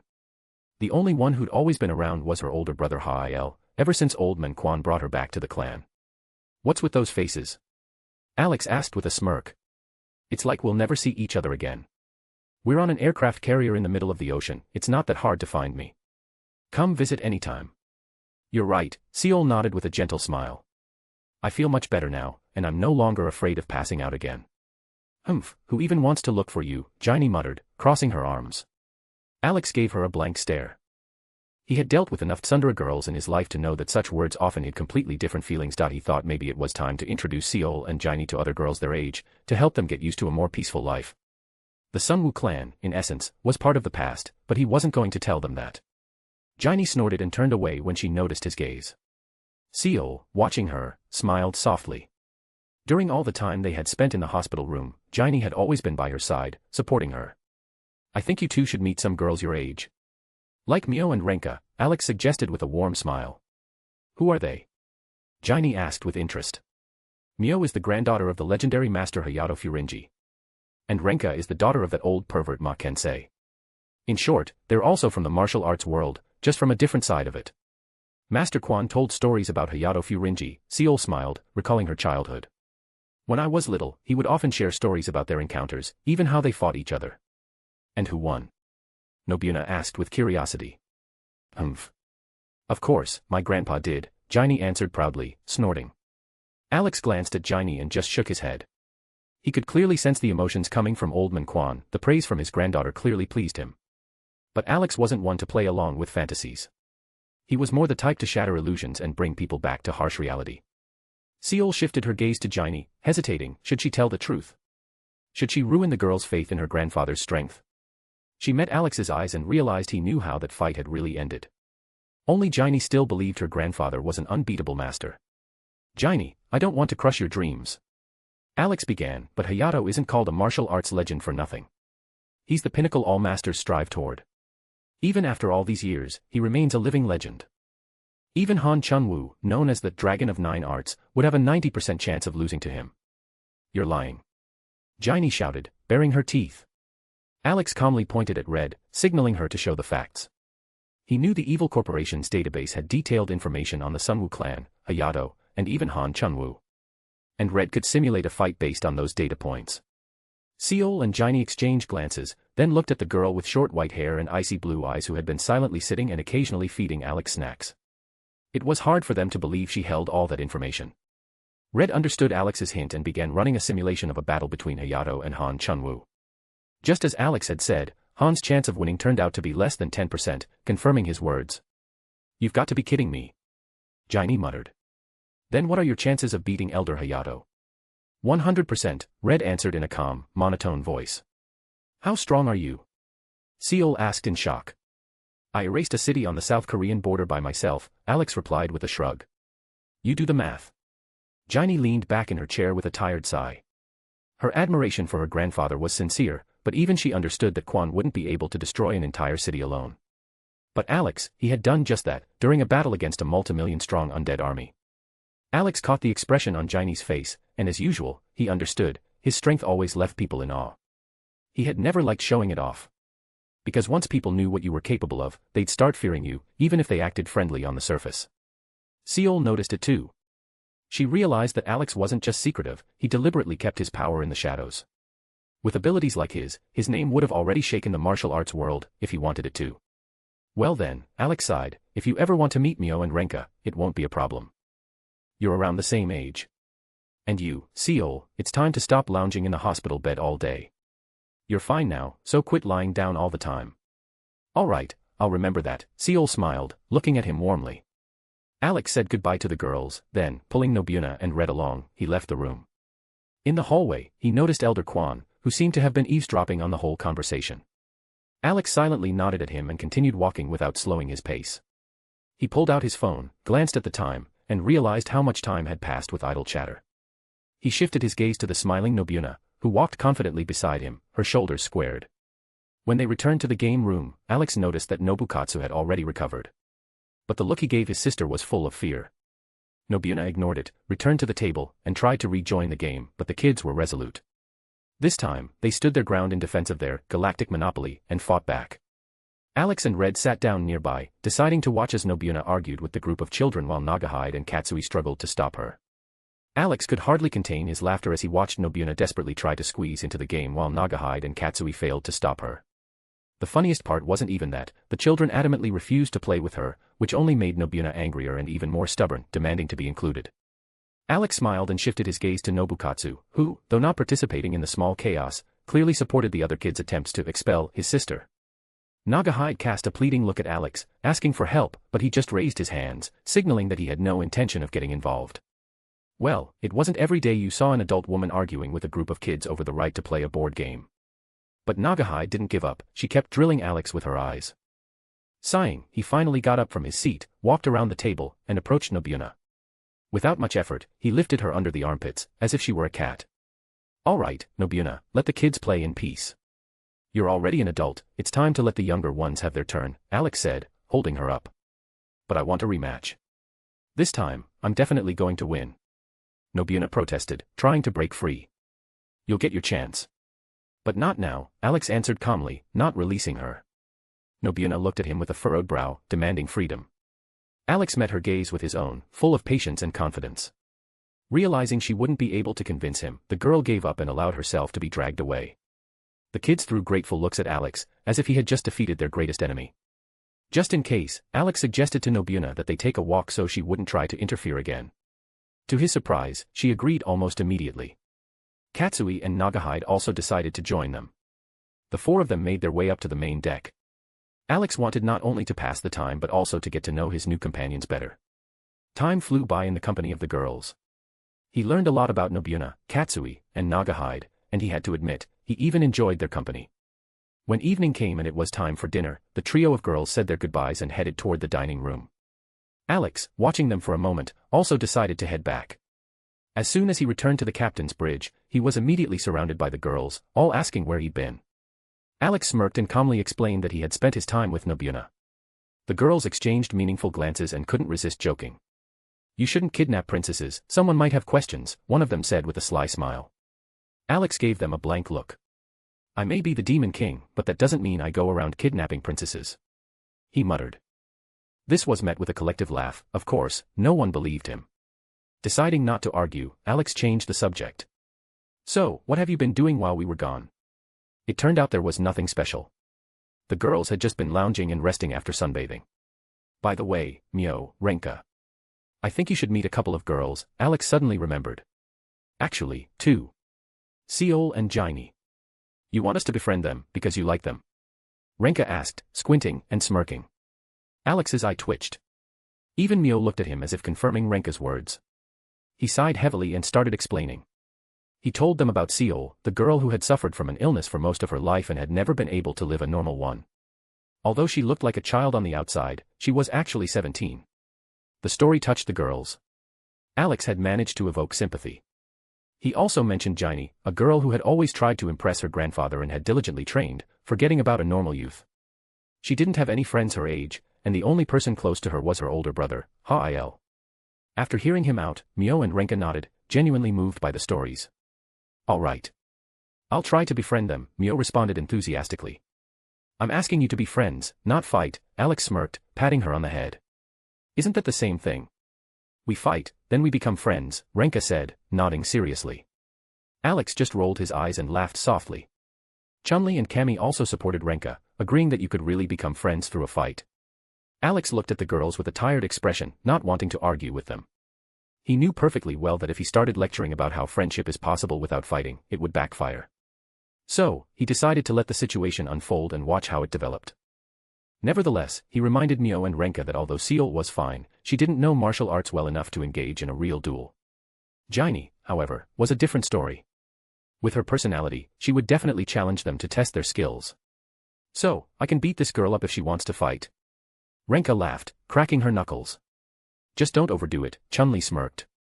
"Or all her pride will be flushed down the toilet." Renka only smirked and gave a thumbs up.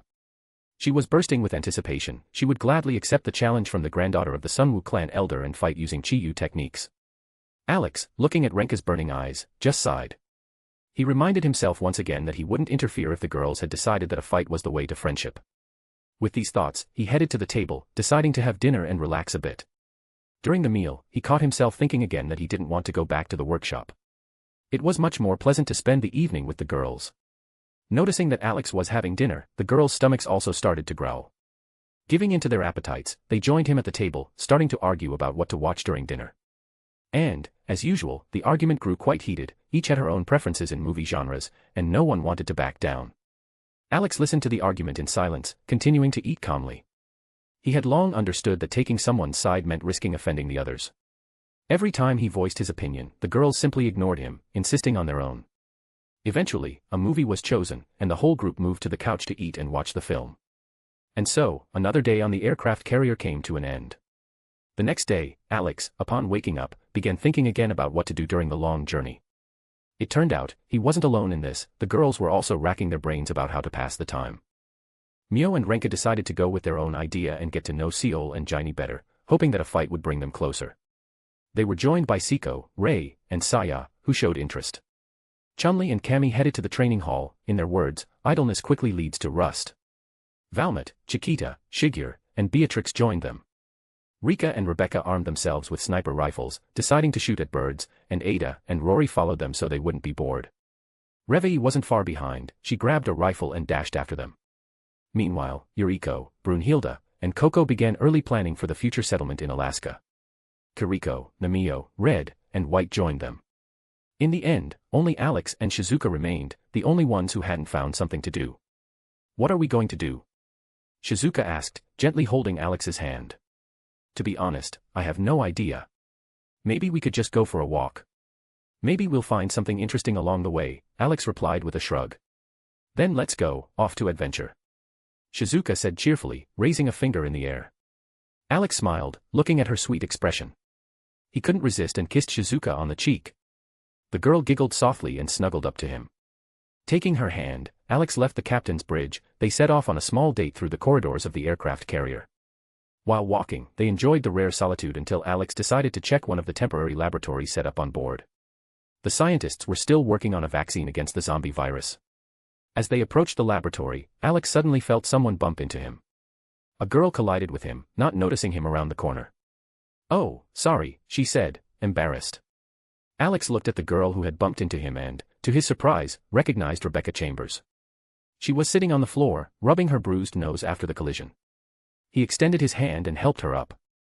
Within just a couple of seconds, Rebecca was once again beaming with her usual cheerful smile, as if that awkward moment had never happened. She adjusted her clothes and the slightly crumpled lab coat before looking at the people she had bumped into, Alex and Shizuka. "Sorry, I didn't notice you," Rebecca said with an apologetic smile. "It's fine, I'm not hurt, but you." Alex replied with a light smile, looking at her reddened nose. "Heh, you're right. I even thought I heard my nose crack," the girl awkwardly laughed, wincing slightly. "And where were you in such a hurry to go?" Alex asked with interest. "Oh, right. I was actually looking for you. So it's actually good that I bumped into you," she said, finally remembering the reason for her rush. Alex raised an eyebrow in surprise. He glanced at Shizuka, silently asking if she minded going into the lab. She smiled and nodded, they were looking for something to do anyway. Smiling, Alex placed his palm on Shizuka's head, slightly ruffling her hair. In response, the girl puffed up her cheeks and grumbled that he was messing up her hairstyle again. Alex chuckled softly and turned to Rebecca, who was eagerly awaiting his decision. "So, why were you looking for me?" he finally asked. "Well, you said you were smart," she began with a sly smile. "So, I wanted to hear your opinion about the zombie virus serum. It looks like we've managed to create a vaccine, but before drawing any conclusions, I'd like to hear another opinion." "Did you really manage to create a vaccine?" Shizuka asked in surprise. "Apparently, yes. We're still testing it for now," Rebecca nodded. "That's amazing." Shizuka exclaimed joyfully, and without holding back, she gave Rebecca a tight hug. Rebecca was slightly taken aback by the sudden wave of enthusiasm, but what struck her the most was Shizuka's size. Rebecca felt, with a racing heart, the soft, almost cushion-like sensation enveloping her face. Her breath faltered. A moment later, she realized she couldn't breathe. Shizuka's hug was so tight that it threatened to be the last one of her life. Panic quickly overwhelmed the girl. Alex noticed how Rebecca started twitching in the embrace and immediately remembered, he had enhanced the girls' bodies, making them physically stronger. What used to be just a tight hug had now become a potentially deadly move. "All right, Shizuka, you're almost choking Rebecca," he said calmly, gently loosening the hug and pulling Rebecca out of the dangerous trap. Freed, Rebecca started gasping for air, trying to catch her breath. She looked at Shizuka with horror, who, as if nothing had happened, continued to smile, unaware that she had nearly sent Rebecca to the afterlife with her chest. Alex cast an apologetic glance at her. In response, Shizuka stuck out her tongue and made the most innocent face in the world. "Sorry," she said with a light smile. "It's okay. I just never thought I'd almost die from someone's chest," Rebecca replied, finally catching her breath. "Everything happens for the first time. But knowing you, this isn't as scary as a ride on the Ecliptic Express," Alex remarked with a smirk. "Don't remind me." Rebecca groaned, wincing. "I still flinch when I see leeches." Alex chuckled softly and reminded Rebecca why she was even looking for him. She exclaimed as if waking up from a daze. Apparently, she had come to him to check their vaccine. But it all flew out of her head after Shizuka almost strangled her with her chest in a hug. Because of that, Rebecca completely forgot why she even left the lab. Gesturing for Alex and Shizuka to follow her, the three of them headed towards the lab. Along the way, Alex curiously asked how they had managed to create the zombie virus vaccine. Rebecca eagerly shared the details, not hiding a single bit of information, while Alex and Shizuka listened with genuine interest. Despite the success, Alex still doubted whether the zombies would disappear completely after the deaths of David and the Minister of Monoliths. For that reason, he believed the antivirus could still be of use to humanity. Once they entered the lab, the trio didn't draw much attention. Alex immediately sensed the tension in the air. The group of scientists was fiercely arguing about the fate of the antivirus. Some insisted on more tests, while others argued that the vaccine was already fully ready. The conflict had divided the scientists into two camps. Alex glanced at Rebecca, who smiled sheepishly. He immediately understood, this was the very situation she had come to find him for. His gaze shifted to Claire, who was sitting in the corner with a tired look, holding her head in her hand, as though she was about to get a migraine. "Looks like you're having fun here, Claire," Alex said, walking over to her with a light smile. If only. They've been arguing for the third day in a row. They argued yesterday, they argued the day before. It's like they don't even need a reason, just give them a chance to start, she grumbled, sighing heavily. Alex laughed and, without thinking, began to stroke Claire's head. His fingers gently touched her hair, and he continued doing so without even noticing. Claire looked up at him in surprise, but Alex kept his eyes on the scientists, still smiling as if nothing unusual was happening. "And what's this for?" she asked, giving him a blank, slightly embarrassed look. "Oh, sorry. It's just a reflex." "But," admitted, "the headache is gone, right?" Alex said sheepishly, removing his hand. He's not lying. His head pats really do relieve headaches, Shizuka confirmed with an air of importance, nodding like an ancient sage. All right. Claire mumbled, shaking her head. "Now, please, straighten out this madness." She pointed her finger at the arguing scientists. Alex sighed and clapped his hands loudly. The snap echoed through the lab, making everyone stop talking and turn around. Rebecca and Claire let out a relieved breath, the tension seemed to vanish. Even Rebecca, who was used to such scenes in scientific environments, couldn't hide her fatigue from the endless arguments. "Boss, what brings you to us?" asked one of the lead scientists, voicing the collective question. "I heard you've created an antivirus," Alex replied calmly. "So I thought I'd stop by. I hope I'm not interrupting." "Of course not. A fresh perspective never hurts, especially with your expertise," the scientist said, stepping aside and inviting Alex to the lab equipment. Alex nodded and walked over to the computer, where the research data for the antivirus was displayed. Shizuka stood beside him, also curious to see the results. Rebecca took the initiative to explain what they had achieved so far. She wanted to ask questions before the scientists started arguing again, whether the antivirus could already be used or if it still needed more work. Alex silently nodded as he listened. Then he took out his phone, connected it to the terminal, and began downloading the data to his personal server. A few seconds later, he established a connection with his Mimi module, his small assistant, who had gone off somewhere again, and assigned her the task of analyzing and identifying errors in the data. After a short while, Mimi returned corrected and improved results.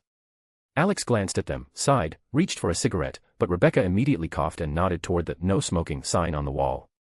All right, I get it," Alex grumbled and instead of a cigarette, pulled out a candy. He handed one to Shizuka. "So, how is it?" Rebecca asked, watching as he examined the information. "You can take a look for yourself," Alex replied calmly, handing her the phone. Rebecca took the device and started reading. Almost immediately, the scientists began gathering around her, eager to see the results as well. Looking at the corrected data, some of them sighed heavily, while others slapped their foreheads in frustration. "How could I forget such a simple thing? My mentor would have killed me for this mistake," one of them muttered regretfully. "You see. I told you, we need to conduct more tests. Our version of the vaccine isn't suitable for children under 12. Imagine if we had rolled it out," another scientist pointed out, his voice clearly relieved. "I know. Don't rub it in my face. I would have had those children's lives on my hands, not you," the third snapped back, throwing a heavy look at his colleague. Enough arguing, the lead scientist intervened. "Now we have updated data, which means we have work to do." The team of scientists immediately returned to their workstations, doubling their efforts to refine the antivirus. Alex, seeing that they no longer needed his presence, cleared space for them and gently led Shizuka aside. When he returned to Claire, he found that she was enjoying the unexpected silence. "When they work, this place is like heaven. But as soon as they stop, it's total chaos," she remarked with an ironic smile. "Like a kindergarten," Alex agreed, smirking. "Right on point," Claire giggled. "I wonder if the antivirus will keep working if the zombie virus mutates again," Shizuka pondered, tapping her finger to her chin. "Theoretically, it should," Rebecca replied. "But if there's another mutation, we'll have to gather data again." And it's quite possible that it's already happened somewhere in the world. Her voice grew tense. I think we'll get new data soon enough, Alex said, sitting down in a chair. And how do you plan to do that in the middle of the ocean? Rebecca asked, surprised. We'll visit an old acquaintance. He's not only known to you, Claire's brother knows him too, Alex said with a sly smile, narrowing his eyes. An acquaintance of my brother? Claire asked in surprise. Who is it? He's the former captain of the STARS team, Alex replied, smirking. Hearing Alex's words, Rebecca's eyes widened slightly. She hadn't expected to hear that name again. The person he was talking about had disappeared long before they were assigned to investigate the Spencer mansion. Since then, no one had mentioned his name. Claire noticed the change in Rebecca's expression and immediately became interested in this old friend Alex was talking about. You mean Captain Weskier?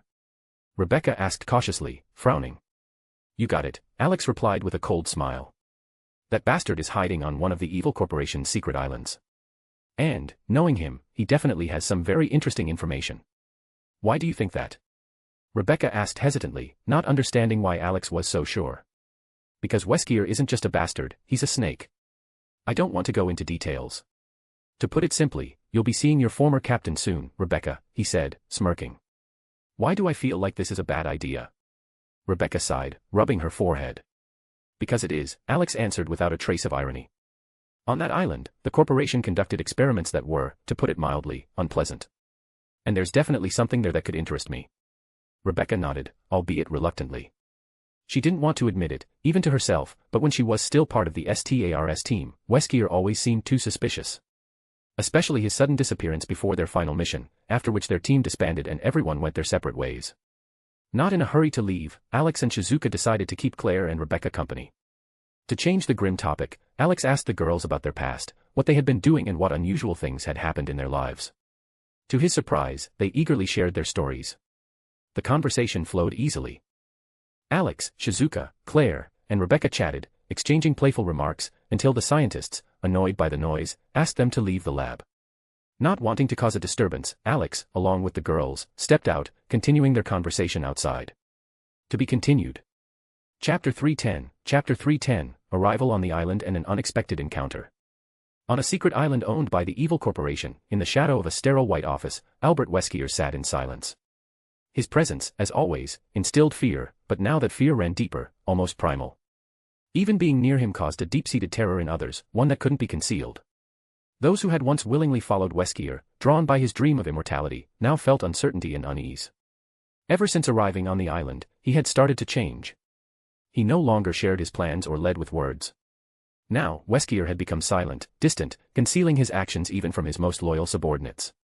The turning point came after he met a certain mysterious man. Since then, Weskier had begun inviting new allies to the island, people who, in a normal society, would be called monsters, villains, or threats to humanity. Each of them possessed extraordinary abilities, and Weskier didn't see them as comrades but as resources. The world was descending into chaos, and he wanted his peace before it all fell apart. Under his command, teams began hunting the special ones, those who had powers beyond human limits. The captured were sent to the labs, run by scientists who could only be described as madmen. They spared no cruelty, torture, mutations, genetic engineering, all in the name of progress. Those who ended up in their hands during the early days would never see daylight again. Even Weskier's new allies were subjected to modifications, becoming stronger, faster, and more dangerous. Yet among them all, Albert remained at the top. His power came from an unknown source, and only he knew the price he had paid for it. Now, he sat in an office that once belonged to the lead scientist of the project studying the first shard of the black marker. That scientist knew Albert well. He had overseen the Weskier project, in which Albert and hundreds of other children were unwilling participants. Among them had been his half-sister, Alex Weskier. Ironically, it was that very project that had made Albert what he was now, a man willing to destroy everything in his path for power. Betrayal, death, destruction, none of it mattered, as long as it brought him closer to his goal. That was how he discovered the ancient artifact he believed would make him a god. But now, something else occupied his mind. His gaze was fixed on a monitor, showing a live feed from the island's surveillance cameras. He was watching an approaching object, an aircraft carrier that had entered the sector. Weskier knew who was on board. Even isolated on the island, he remained informed of events across the globe. The zombie apocalypse sweeping the planet was nothing more than a distraction. Weskier knew the truth. The catastrophe was artificial, unleashed by the evil corporation to cast humanity into the fires of trial, to force it to evolve. But behind it all was something greater. It was he who brought the entity into this world, with the help of an artifact unearthed from the depths of ancient history. He had opened the doors. Weskier's thoughts were interrupted by the sharp hiss of automatic doors. A breathless subordinate burst into the room. His forehead was damp with sweat, whether from haste or fear was unclear. Weskier raised his head. Even through his dark sunglasses, the red glow in his eyes was unmistakable. "Sir, an aircraft carrier has been detected within the island's perimeter," the man blurted out. "I've already seen it," Weskier replied calmly, his voice icy. "Anything else? Should we take action?" "Sink it," the soldier asked hesitantly, avoiding direct eye contact. Weskier paused for a moment before replying. "There's no need. If the research material has come to us on its own, it only makes our job easier. Each day, it becomes harder to find suitable test subjects." He fell silent, staring back at the screen. His face showed neither joy nor anger, only cold calculation. He could feel fate making its next move. And he was ready to respond. The men silently nodded and, trying not to linger a second longer, left Weskier's office. Remaining in the same room with that man felt like being next to a predator, ready to tear you apart at any moment. Even beyond the door, the fear didn't leave him. Practically running, he rushed to carry out the order, preparing everyone to meet the unknown guests arriving on the aircraft carrier. Meanwhile, a heavy silence settled over Weskier's office. His face twisted with pure contempt. To him, all those who followed him willingly were nothing more than pawns. Useful, convenient, but disposable the moment it suited him. Their worth was only in how much closer they brought him to his goal. Weskier's gaze returned to the monitor displaying the aircraft carrier. His eyes scanned every inch of the approaching target with unwavering attention. But suddenly, a burst of fire shattered the silence, revealing a figure within the flames. He knew who it was. A being whose presence in this world was only possible because Weskier himself had once opened the gate. Emerging from the fiery haze was the figure of one of the three priests of the Inferno, Deeg Nylox. A dried, mummified body encased in grim, dark green armor with golden trim, adorned with skulls and a tattered robe. A twisted crown rested on his head, and he held a staff topped with a lopsided horn. But behind all the grandeur lurked nothing but revulsion. "What brings you here, priest?" Weskier asked coldly, not rising from his chair. "Do not forget your place, mortal," Nylox sneered. "The power you were given can be taken just as easily." Weskier's eyes flared crimson. In the blink of an eye, he vanished, and in the next second, his iron grip closed around the priest's throat, lifting him into the air. Weskier's face contorted in rage. "Don't forget who let you into this world," he hissed through clenched teeth. "You're nothing but a messenger dog. All your pompous words are just an attempt to seem important. Without your master, you are nothing. A pathetic traitor who sold out his people and doomed them to burn. If not for your master's protection, you'd have already rotted at the hands of the very monster whose name you're too afraid to speak." He tightened his grip, and the priest's rasping grew louder. Only after a moment did Weskier release him, instantly reappearing in his chair. Nylox staggered, gasping for breath, one hand clutching his throat. The fury in his gaze was nearly tangible. He knew Weskier had spoken of that creature. The one that made even the depths of the Inferno tremble. The monster who had rejected the Dark Lord's gift and now hunted his servants with unrelenting fury. Not a single chosen, blessed with infernal power, had survived an encounter with him. He knew no exhaustion, felt no fear, and spared none of the demonic kin. Even when he was imprisoned in the sanctuary of Kadinger, he broke free, and continued his bloody crusade. Even the Dark Lord himself did not seek an encounter with that demon slayer. "Speak. Why have you come, priest?" Weskier asked coldly, catching the hostile look. "Kill the false savior. Kill him before he becomes another monster. He interferes with our Lord's design," Nylox rasped, eyes locked on Weskier. "So you're already afraid of his potential," Weskier replied mockingly, the contempt in his voice impossible to miss. "Do not meddle in what you were not commanded to do. You accepted our Lord's power, now you are bound to his will. The false savior must be destroyed before the gate to the arrival is opened." Weskier smirked. "Don't tell me what to do. But don't worry. That savior will die anyway. He came right to my doorstep." He once again shifted his gaze to the screen, where the target was displayed, as if he had already mentally passed judgment. Deeg Nylox didn't say anything more. He threw a final glance full of contempt and rage at Weskier, then vanished in a blaze of flame. Weskier didn't even react to his disappearance, he continued to watch the screen, where the image of the aircraft carrier approaching the island was displayed. On the bow of the ship stood the very men he had just spoken about with Deeg. Weskier squinted and zoomed in on the image. The silhouette of Alex, moving forward, became clearly visible. And at the moment when the camera zoomed in close enough to make out his face, Alex seemed to sense the surveillance. He turned and stared directly into the hidden camera. Weskier felt as though Alex could see him. He stared into his rainbow-colored eyes, which held something eerily calm and cold. Alex's lips began to move. Weskier, instantly reading the movement, understood. "I've come for you." A cold, contemptuous smirk appeared on Weskier's lips. "Let's see how you do this," he said, watching the image. Alex stood at the bow of the aircraft carrier, feeling a gaze that seemed to pierce him through. He knew who it was. Only one person could track him with such obsession. His eyes were fixed on the island, where the abandoned Evil Corporation laboratory was located.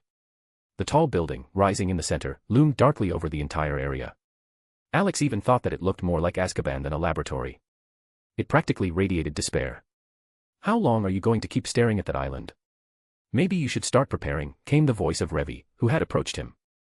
"Just one persistent guy can't seem to tear his gaze away from me," Alex smirked, turning to her. "And who might that be?" Revi stood beside him, crossing her arms. She wasn't even surprised. With the kind of power he had, it would be strange not to feel the surveillance. Alex smiled slightly and once again shifted his gaze to the building. His attention was drawn to the very top of the tower, where he could sense the source of the heavy, demonic aura. He was almost certain Weskier was involved in how David had gained access to this universe. After all, besides him, there weren't many who would have the necessary knowledge and ambition. The second possible candidate was the Minister of Monoliths, but Alex doubted it, that one was too protective of his own turf. "It's him. We're here because of him," Alex said with a slight smirk. "So Weskier has already noticed us." Ada commented after hearing part of the conversation. "That's not good."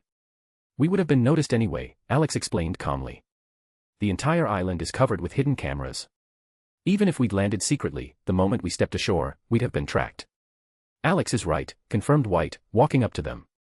"The island is equipped so that no one can get through unnoticed." Alex nodded. He thought about what happened to those who accidentally ended up here. And it wasn't hard to guess. Most likely, they were used as test subjects in horrific experiments. He closed his eyes and focused, shifting his perception. The world around him darkened, and clouds of black miasma rose above the island, the embodiment of suffering, pain, and despair. They swirled particularly thickly above the central building. Alex could even hear the screams of tormented souls. He felt disgust reflected on his face. "What did you see?" Ada asked, noticing the change in his expression. "Imagine a demon's lair." "Well, that's exactly it," he replied, tearing his gaze away from the island. "So, Weskier has really sided with this Dark Lord, or whatever you called him." Ada clarified, crossing her arms over her chest. "Seems like it." "And now, it's time to prepare," Alex said, turning around. Alex made his way back to the bridge to prepare for the landing on the island. He didn't know what they'd face, but he was sure he'd handle any threat. And all the small problems could be safely left to the rest of the team. Returning with the three girls, he told them what he had seen on the island. They needed to understand what they might be up against. When they heard that Weskier had switched sides, the girls grew wary. According to Alex, the island was not only full of undead and mutants, but possibly even demons. Though he wasn't entirely sure about the last part, so he decided not to delve into speculation just yet. "So, what's the plan?" Valmont asked first, looking at Alex. "Why plan?" Rebecca replied casually. "We land, kill everything that moves, capture Weskier, my sweet cake hits that slippery bastard with a stick, and gets answers out of him. Then we kill Weskier and leave. Simple." "I'd argue with that, but it actually sounds pretty logical," Chiquita smirked. "And what if there are survivors? Or regular people?" Ray asked, frowning slightly. "If they're on Weskier's side, they're expendable. If they're hostages or just unlucky to be there, we'll save them," Coco answered, looking at Alex, as if waiting for approval. Alex nodded. Both strategies made sense: destroy the enemies, save those in need. Simple, clear, effective. After the discussion, the team began preparing for the landing. Alex approached the radio and, through the loudspeakers, announced for everyone to gather in the cargo hold of the aircraft carrier. The operation was about to begin. As he spoke, a thought crossed his mind: since they were heading to an island where there might be demons, why not match the style? He snapped his fingers, his clothes instantly changed. His everyday outfit was replaced by a new look: a black jacket with the kanji 4 killer on the back, dark hakama, a white belt, and light sandals. From his inventory, he took out the Uruchi earrings and a haori with crimson spider lilies. Wearing them, Alex was fully ready for the role of demon hunter. "Are you serious? Cosplay? Right now?" Saya asked, staring at him with a blank expression. Why not? Alex replied with a smirk, raising an eyebrow. Can I get that outfit too? It looks cool, Beatrix said excitedly, hugging his arm. He nodded, not objecting. A snap of his fingers, and Beatrix's outfit transformed, the same style, only instead of hakama, she wore a skirt. The girl squealed with joy and began spinning, showing off her new outfit. Alex added the final touch, Kyojuro Rengoku's Haori, perfectly completing the look. Beatrix, glowing like the sun, hung on him and showered his face with kisses. The girls, watching this, were momentarily taken aback. It seemed that Beatrix had also decided to join in the themed game, and they weren't sure how to react. Siko, maybe you want to join in too. After all, you studied the breathing style. Or was that training for nothing? Alex asked with a slight smile, glancing at the girl. Why not? I think it'll be fun, Siko replied, stepping closer with a faint smile on her lips. With a light smile, Alex snapped his fingers, and Siko's outfit changed in an instant. Over her new costume, he placed a haori he had personally created, subtly accentuating the shades of her hair. It looked like butterfly wings, light, graceful, yet majestic. This look suited Siko so perfectly that Alex couldn't help but note to himself how harmonious it all appeared. The other girls watched in surprise as Siko transformed, unable to resist a slight smile, even she agreed to cosplay. Shaking their heads, they exchanged glances, as if saying, well, now it's definitely serious. Gir, Mimi, and Stitch were fully prepared for the landing on the island. They knew there might be demons, and if there were demons, then it was time to kill. Their fighting spirit was literally burning, and each of them was eagerly awaiting the chance to battle the demonic filth. When the team was ready, Alex glanced at those who were to stay on the aircraft carrier, Coco, Yuriko, Kiriko, Namio, and Brunhild. Someone had to monitor the situation from the base and, if necessary, provide fire support from the carrier. Not forgetting the boxes with upgrades for the combat suits, Alex, along with the girls, headed to the cargo hold. The others were already there, fully armed, focused, and ready for anything. Even the martial arts masters had come. They sensed that something was definitely wrong with this island. Nodding, Alex placed the boxes on the table and spoke. First, this new upgrade for your combat suits. He opened one of the boxes. Inside were neatly arranged modules the size of a palm. And what is this? Soap asked, picking one up. Camouflage module. Just attach it to your suit, it will connect automatically. After activation, you'll be able to become almost invisible, Alex explained. Cool, R said, grabbing the module first. While the others were unpacking and connecting their modules, Alex noticed new faces in the crowd. Svetlana's people, Sunwoo clan warriors led by Seol, and a few strangers. He didn't want to bring too many people to the island itself, it might be dangerous there, and the inexperienced wouldn't manage. Considering various options in his mind, Alex quickly found the optimal solution. Svetlana's people and the Sunwoo warriors would handle the shore security. If survivors were found, they would be evacuated to the aircraft carrier from this foothold. Among the fighters, Alex noticed some familiar faces, Nobuna, Katsui, and Nagahide. Nobuna caught his gaze, smiled, and nodded, but Alex shook his head. She wouldn't be participating in the operation today. The girl was about to protest but, meeting his stern look, she just gritted her teeth and stayed at the briefing. Alex approached the table and began. Since everyone's ready, let's start the standard briefing. We've arrived on an island where one of the evil corporation secret laboratories is located. To put it simply, everything started right here. And what's our goal? Asked Lem, noticing a hint of something personal in Alex's voice. An extremely unpleasant guy has settled on the island, Albert Weskier. I won't go into details, but trust me, he's a real bastard and could seriously mess up our plans. Back in Okinawa, I managed to get some info out of a couple of survivors, and I learned that in the first weeks of the zombie apocalypse, people were actively being transported here. What the situation on the island is now, we don't know. But it seems like things might be a lot worse than we think. So, our goal is to find him and put a bullet in his head. R asked for clarification. Almost. Weskier's mine. Your task is to clear the island of everything that doesn't look like a normal human. Destroy anything suspicious without hesitation. If you find survivors, evacuate them. Svetlana's people and the Sunwoo clan will provide cover on the shore. The Sunwoo clan will help, Seol said confidently, nodding. Alex looked at Svetlana, she nodded without a word, signaling that she understood the task. Pulling out his phone, he activated a hologram, showing an image of something unsettling, organic, pulsating, almost alive. This is a bloody nest. It usually spawns all sorts of abominations. If anyone sees it, don't hesitate. Blow it up. Immediately. Before anything comes out of it. Are we really fighting the undead? Koda remarked skeptically. It's starting to feel more like we're dealing with demons. Who knows? Alex shrugged.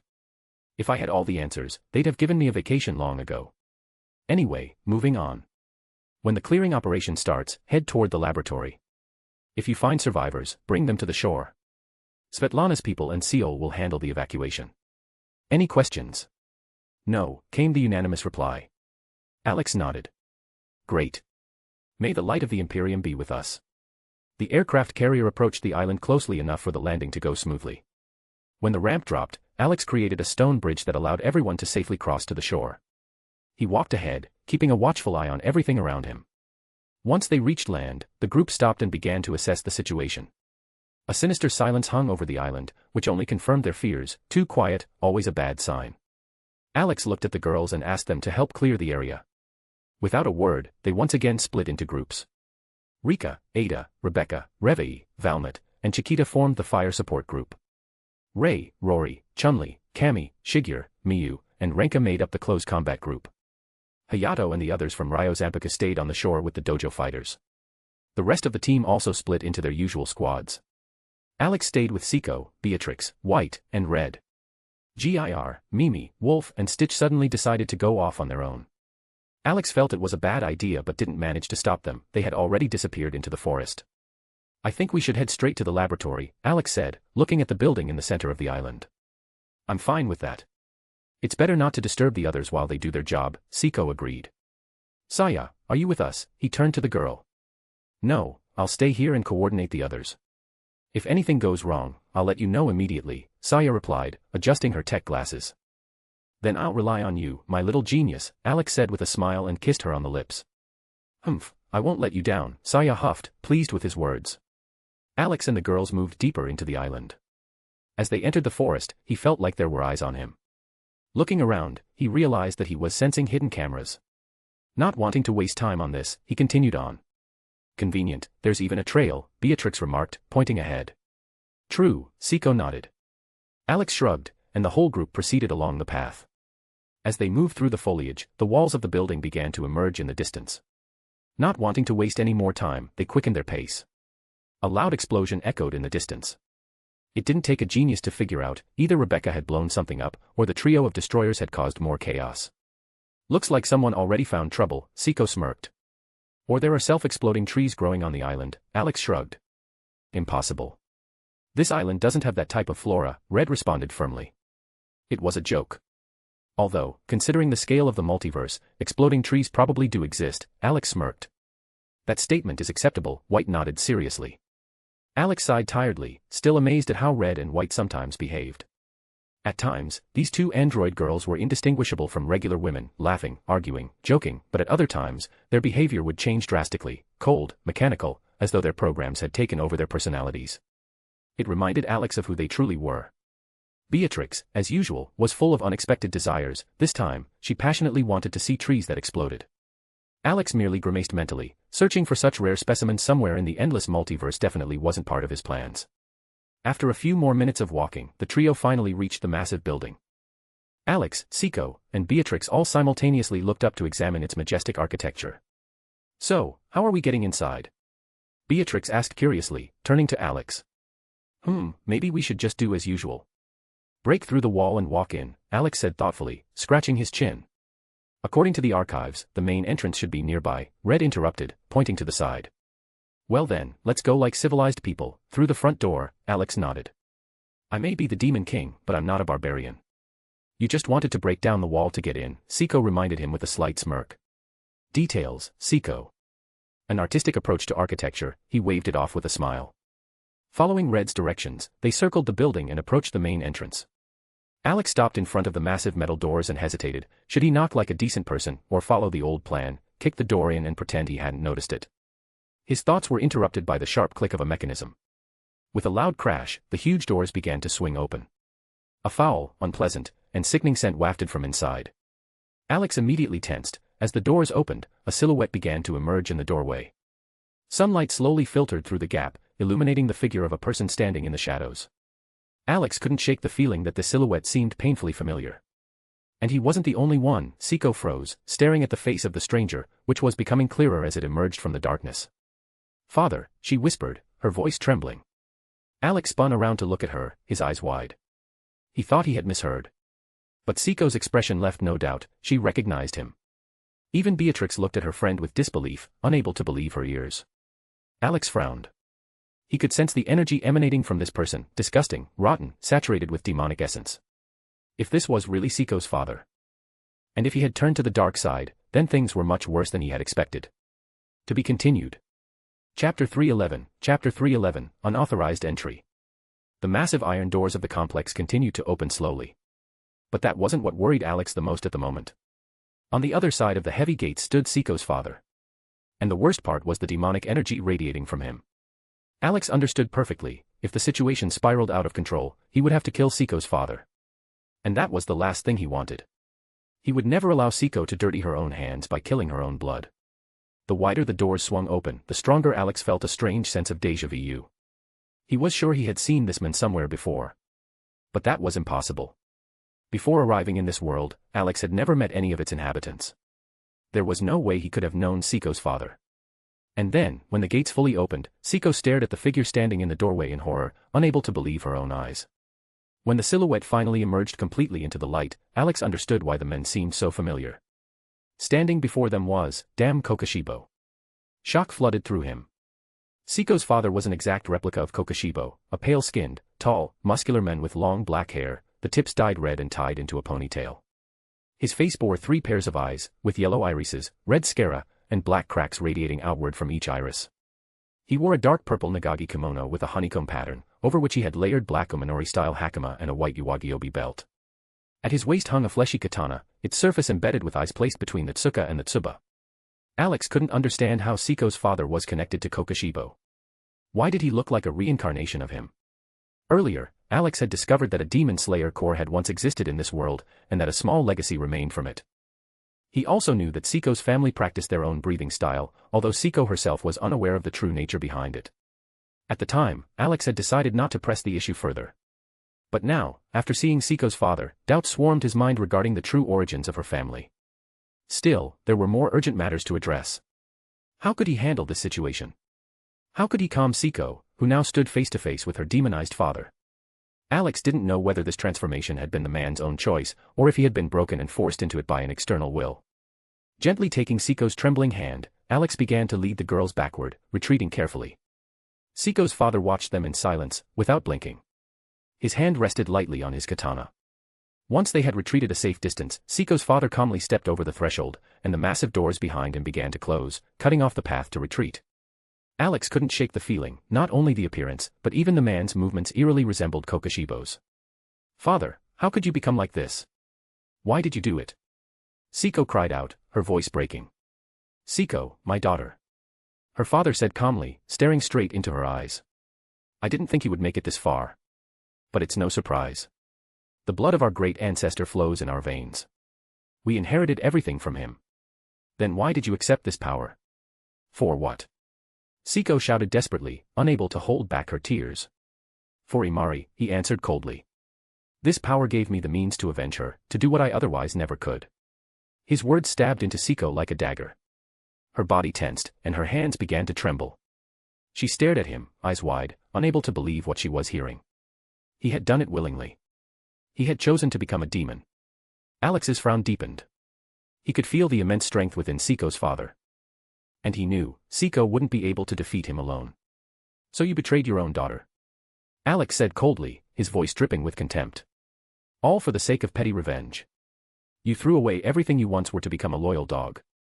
A multitude of eyes on Seiko's father turned toward Alex, as if piercing him from head to toe. Without hesitation, Alex stood in front of Seiko, shielding her with his body. He felt no trust toward people like Seiko's father, those willing to sacrifice everything for a false sense of vengeance, embracing foreign power without considering the cost. In his pursuit of revenge, Seiko's father had already lost the most precious thing to him, his daughter, whom he had betrayed by becoming a monster. Seiko herself was in deep shock, her body frozen in horror at what her father had become. Beatrix, seeing the pain of her friend, quietly approached to offer her support. No one could say for sure whether Seiko's father would attack his own daughter now, having lost the last remnants of his human will. However, both Alex and Beatrix were prepared for the worst, knowing that those who embraced dark power were no more than obedient beasts, devoid of their own will. "And you? Who are you?" Seiko's father asked, staring intently at Alex. It's impolite to ask someone's name without introducing yourself first, Alex replied calmly. Michikatsu studied Alex carefully. His gaze caught a notable detail: earrings. His eyes grew more serious. The longer he stared, the more he noticed, the elements of Alex's clothing resembled the uniform of the Demon Slayer Corps. At that moment, Michikatsu realized, before him stood the false savior he had been ordered to eliminate. Moreover, Alex wore earrings that symbolized the enemy that even history itself could not stand against. My name is Michikatsu Busujima. I am named after our ancestor, Seiko's father said coldly. For a moment, Alex's eyes widened. And then he burst into loud, genuine laughter. His laughter was so contagious and unexpected that even Seiko, who had been in a daze, blinked and stared at him in amazement. Beatrix, along with Red and White, exchanged bewildered looks, not understanding what was so funny. I didn't expect this twist. Alex managed to say through his laughter, wiping away the tears that had formed. Your fate is so ironic, Michikatsu. An irony that has turned into a farce. Alex. What do you mean? Seiko asked cautiously, her eyes filled with concern as she looked at her father. Alex calmly sighed. It's simple, Seiko. Your ancestor, Michikatsu Tsujikuni, once betrayed his family in search of power. His entire life was consumed with envy toward his brother, Yorichi. Envy and fear ate him from the inside. And when he realized he would forever live in the shadow of his younger brother, he fell. He sold his soul to Muzan to become a demon. But even then, even after becoming a monster, he was still weaker than Yorichi. And now your father is walking the same path. He threw everything away for power, for revenge. And where has that gotten him? Right where his ancestor ended up. How does that fate feel, old man? Alex said with a cold smile, staring directly into Michikatsu's eyes. Seiko stood there, her eyes wide open, stunned by what she had just heard. She knew very well that Alex knew far more about her family than anyone else could have. And every word he spoke hit its mark. Michikatsu also changed his expression, the harshness in his gaze at Alex only confirmed the truth of his words. In Michikatsu's mind, a voice echoed, angrily, persistently whispering a single word, kill. The whisper grew louder, drowning out the remnants of his reason. His eyes filled with a bloodthirsty desire, and his hand tightened around the hilt of his katana. All doubts vanished, and the last traces of love for his daughter melted away in madness. In an instant, Michikatsu drew his sword. Breath of the moon, ominous moonlight mirror, he roared, delivering a wide, sweeping slash. From his strike, several moon blades spread through the air, each capable of tearing apart the earth and leaving deep cracks. The attacks rushed toward Alex and the girls. Alex's face instantly became serious. He had already felt Michikatsu's shift in intentions, so without wasting a moment, he summoned Yorichi's katana to his hip and drew it with lightning speed. Breath of the sun, scorching sun. Alex proclaimed, delivering a counter-strike. Alex executed a circular strike, intercepting Michikatsu's frontal attacks. Behind him stood Beatrix, Seiko, and Red and White, and he would not allow even a stray wave of energy to touch them. For the time being, he absorbed the full force of the blow. Step back, Alex calmly commanded, not taking his eyes off Michikatsu. Can you save my father? Seiko asked with hope, anxiously gazing at his face. I'll do everything in my power. But for now, step back, Alex firmly repeated.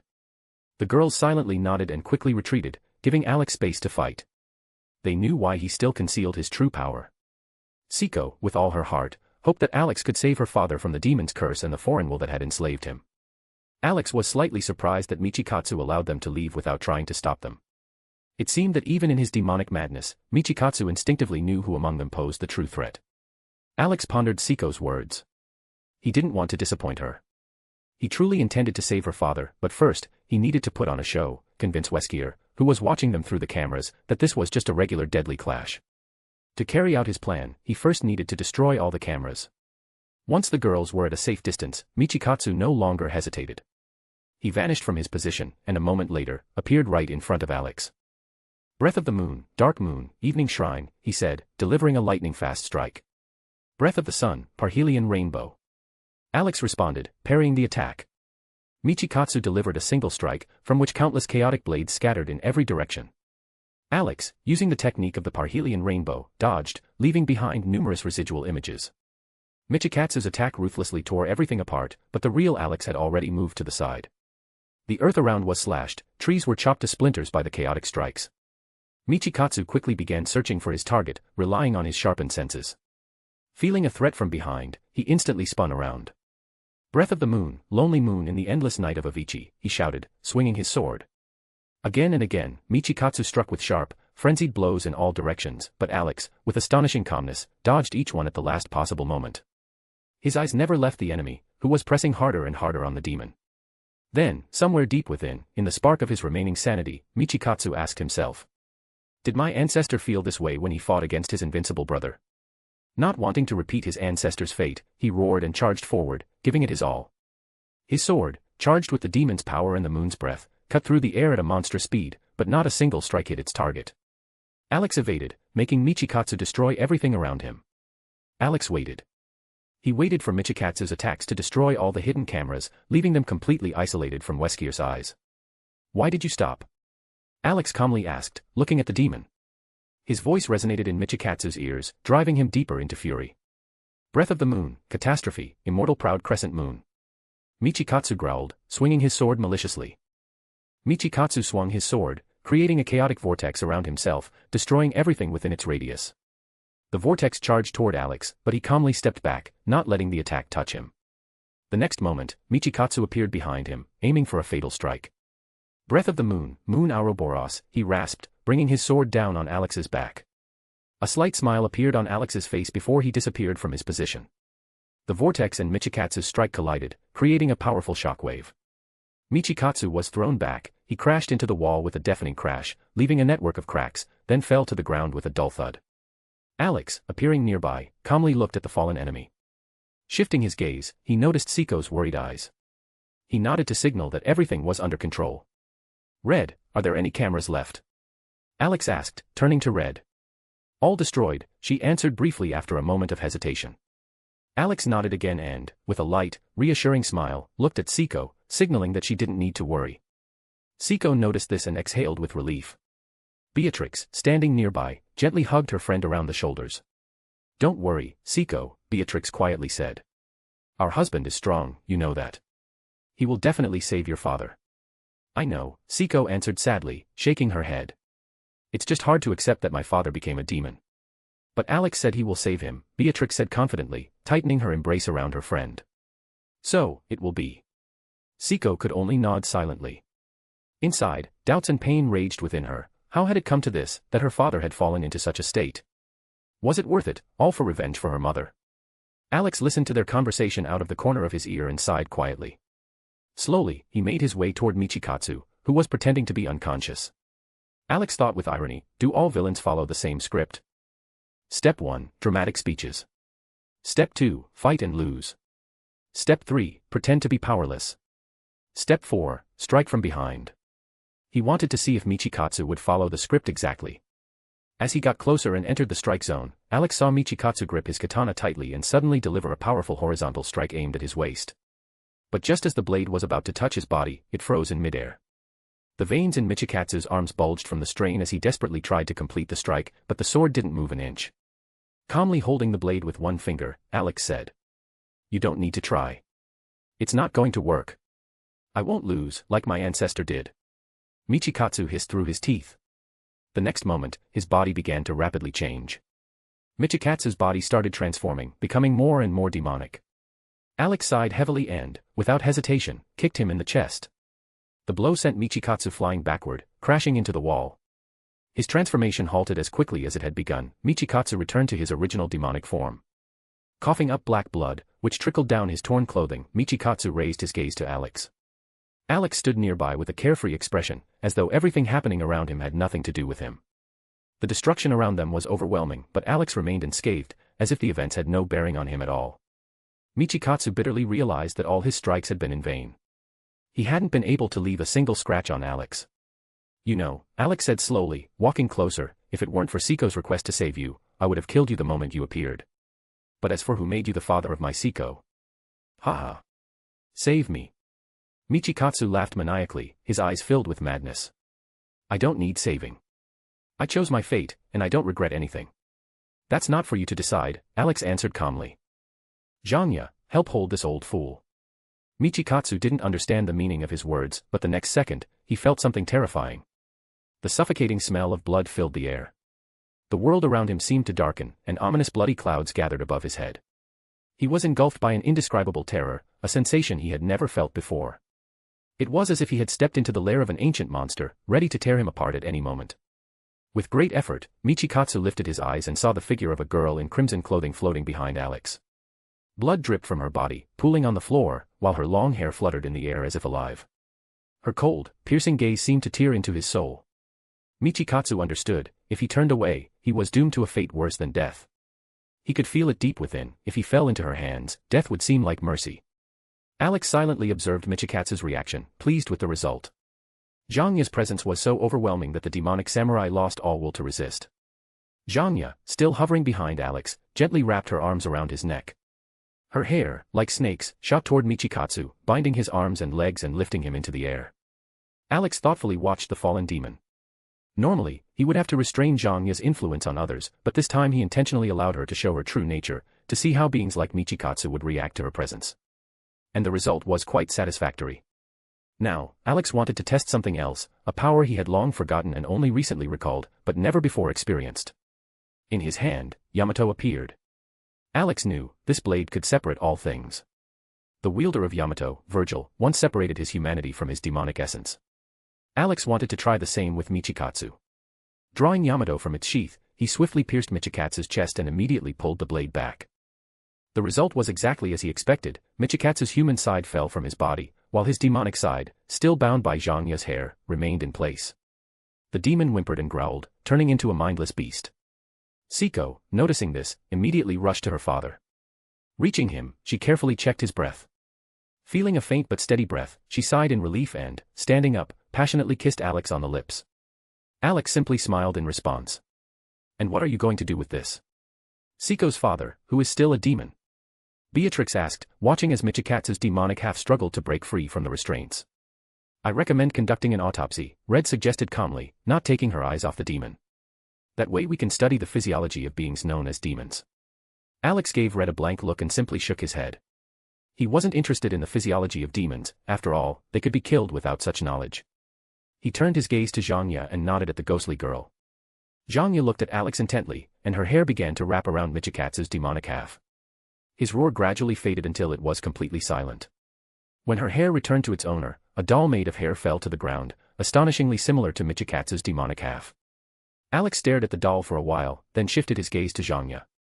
He wasn't sure how to respond and simply kissed the ghostly girl on the cheek. Zhangya's eyes widened, and in the next moment, she disappeared, hiding in the shadow of Alex.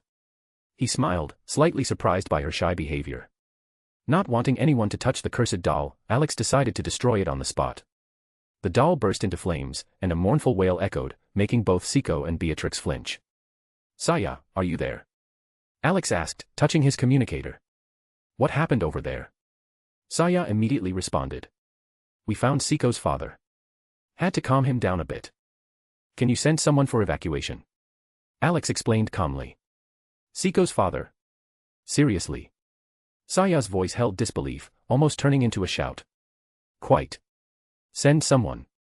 We're right at the entrance to the complex." Alex finished the conversation. He walked over to Siko, who was sitting next to her father, looking at him with a complex, worried gaze.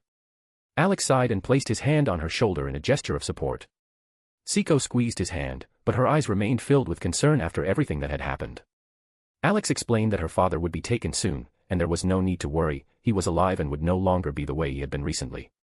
Siko wanted to ask how Alex could be so sure, but he simply said that due to the separation of the demonic and human sides, her father had returned to the person he had been when Siko's mother was still alive. She nodded silently, accepting his words. A woman's voice was heard from a distance. "Wow, that's some destruction. What happened here?"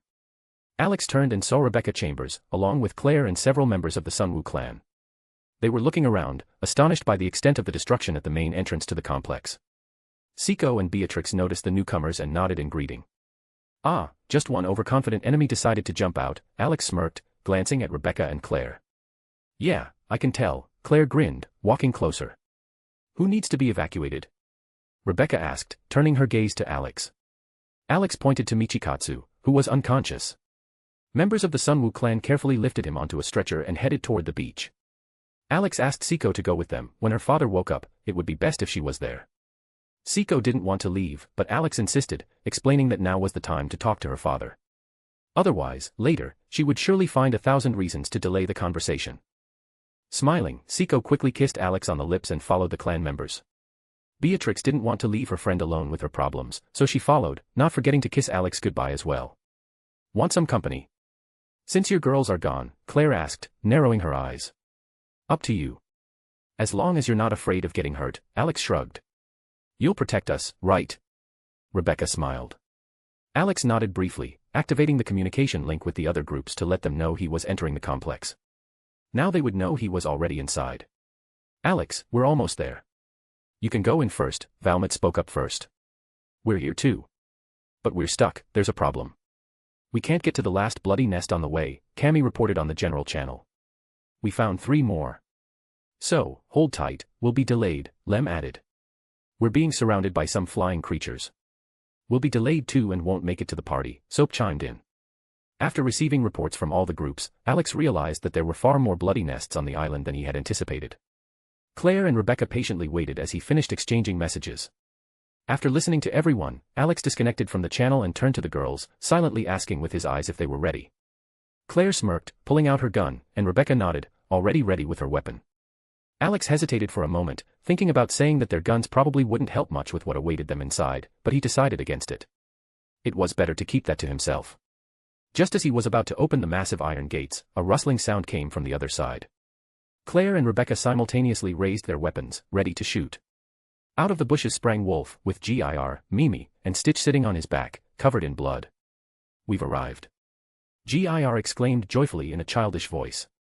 Dad, we've come to help. Mimi supported him. Heroes always arrive on time. Stitch proudly declared, puffing out his chest. Creator, we have arrived after hearing that you were entering the enemy's den. We are ready to provide support, Wolf said in a mechanical voice. Alex couldn't help but smirk, shaking his head. Good to see you. And even more glad you didn't burn down this damn island. Gir, Mimi, and Stitch simultaneously gave thumbs up, showing how proud they were. Alex sighed heavily, once again confirming that letting this trio out of sight was a deadly risk. He turned his gaze to Wolf, apparently, they owed the fact that the island was still standing to him. Meanwhile, Rebecca, glowing with excitement, walked over to Stitch, who was proudly sitting on Wolf. Without a second thought, she picked Stitch up in her arms and hugged him tightly. You're so cute, she exclaimed with a smile. You touched me. You touched me. Stitch screamed, wriggling in her arms. Startled by his loud scream, Rebecca loosened her grip, and Stitch immediately slipped out, falling to the ground and quickly crawling up Alex's leg to his shoulder, growling at Rebecca. Alex calmly stroked Stitch's ears to calm him down. Sorry, Rebecca said apologetically. I didn't know you didn't like hugs. It's not about that, Alex replied softly, continuing to pet Stitch. He just didn't remember your scent. Stitch doesn't like being touched by strangers. Stitch nodded in confirmation, glaring at Rebecca and starting to babble quickly in a strange, incomprehensible language. Rebecca and Claire stared at him in surprise, not understanding a word. Alex, however, understood perfectly what Stitch was saying, and a familiar black line of irritation started to appear on his face. He knew exactly where Stitch had learned those words. And he knew who was to blame for it, Rebecca. What's he saying? Claire asked, still staring at Stitch in confusion. You'd better not know, Alex replied curtly. Otherwise, he won't seem so cute to you anymore. Both girls silently nodded, still eyeing Stitch with doubt. Alex sighed heavily, he was tired of listening to Stitch curse with every word Rebecca had taught him. Removing Stitch from his shoulder, Alex covered his mouth with his hand to at least stop the flood of cosmic curses. Mentally, Alex promised himself that once they left the island, he would definitely have a talk with both Stitch and Rebecca. Meanwhile, Rebecca, who was burning another bloody nest, suddenly shuddered and looked around, as if she sensed something was wrong. Not wanting to waste any more time, Alex turned to White and Red, silently asking with his eyes if they were ready. Both android girls nodded in unison, showing full readiness. Holding Stitch to his chest, Alex approached the massive iron door and kicked it hard. Cracks spread across the wall. Another kick, and the cracks widened. After the third strike, the door crashed to the ground with a loud bang. Stitch, still sitting in Alex's arms, excitedly clapped, showing his sharp teeth in a wide grin. Alex entered first, followed by the others. They looked around, carefully studying the huge hall, which was shrouded in dim light. Stitch nimbly jumped off Alex's arms, while Gir and Mimi, getting off Wolf, began exploring the room. Alex took a few steps forward when the old speakers above his head crackled. Welcome, false savior, Weskier's cold, mocking voice echoed from hidden speakers. Alex calmly looked at one of the cameras mounted in the wall. Weskier, I assume, he said, raising an eyebrow slightly. You guessed it, the voice hissed. And this place will be your grave, and the grave of everyone who followed you. The hoarse voice sounded from all the speakers at once, filling the hall with an ominous echo. A wide smile spread across Alex's face. He knew perfectly well that Weskier still didn't know. From the very beginning, Alex had ordered his groups to destroy all the bloody nests to prevent the demons from breaking through. The only way demons could get onto the island would be through a manual portal opening or direct teleportation. Alex briefly glanced at Red. She nodded, signaling that everything was ready. The complex's cameras were under her full control. A smile spread even wider on Alex's face. "Hey, Weskier," he said cheerfully, raising his hand and giving the camera the middle finger. "Fuck you." Gir, Mimi, and Stitch immediately followed his gesture, mocking and making faces at the cameras. That was the signal. Red instantly hacked into and took control of all the surveillance systems, blinding Weskier. On the other side of the building, in the command room, Weskier watched in fury as his screens flickered out one by one, until only the flashing red middle finger remained on the main monitor. Roaring with rage, he began destroying his office. If Alex had seen that, he would have only laughed. Such a lack of self-control from Weskier was unexpected. Laughing heartily, Alex lowered his hand. "What did you do?" Claire asked, noticing his satisfied smirk. Red took control of all the cameras in the complex. "Now Weskier has no eyes," Alex answered in a cheerful tone. "Captain Weskier must be furious right now," Rebecca sighed. "His own fault," Alex shrugged carelessly. "He shouldn't have played the villain." "So, where to now?" Claire asked, looking at him with interest. Alex paused for a moment, took a cigarette from his pocket, and lit it. The light smoke lingered in the air, mixing with the dust swirling around. Taking out his phone, he quickly opened the complex's map to figure out where to go next. It wasn't hard to figure out. The elevator up led straight to Weskier, while the descent down led to the laboratories. The choice was obvious. "We're going down," Alex said, putting the phone back in his pocket. "And what's down there?" Rebecca asked, stepping closer to him. "The lower levels of the complex have the laboratories. The offices are up top," Red answered calmly, anticipating Alex's response. Alex nodded, confirming her words. His instincts told him that before meeting Weskier, it was better to take care of things down below. Approaching the elevator, Alex casually pressed the call button and calmly waited. His behavior seemed to contradict the tense atmosphere around them. Claire and Rebecca exchanged glances, clearly wondering if they should even follow him. Red and White were already standing next to Alex, while Gir, Mimi, Stitch, and Wolf were impatiently shifting, ready for the descent. Seeing no one hesitating, Claire and Rebecca hurried to join the others. The elevator finally arrived. The doors slid open with a metallic rustle. Alex stepped in first, leisurely taking a drag from his cigarette. After waiting for the others to enter, he pressed the button for the lowest floor.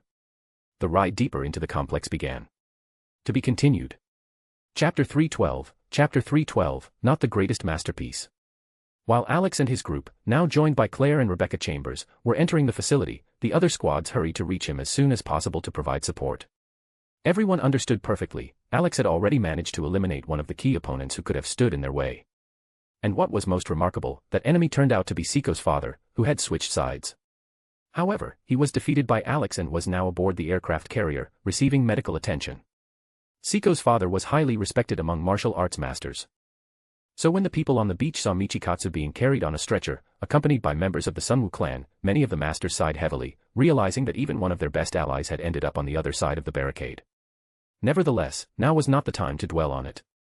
Everyone was awaiting further orders from Alex to begin the evacuation operation for the survivors in the laboratory, if any were still alive at all. They all knew well the terrible fate that awaited anyone who fell into the hands of the evil corporation scientists. In Alex's absence, with Yuriko, Brunhild, and Coco also away, the main burden of organization fell on Saya's shoulders. She coordinated the squad's movements, fully aware of the responsibility on her shoulders. One wrong decision, and the lives of dozens of people fighting to destroy the bloody nests, and prevent the appearance of new demons on the island, could be at risk. Saya received real-time information from drones hovering in the sky and monitored the squad's movements through her technological glasses. She sat inside an improvised command tent at a long table, surrounded by allies, Seol from the Sunwoo clan, Svetlana, Balalaika, Mr. Chang, and Hayato, all of them tensely awaiting her orders. "Saya, we have one wounded.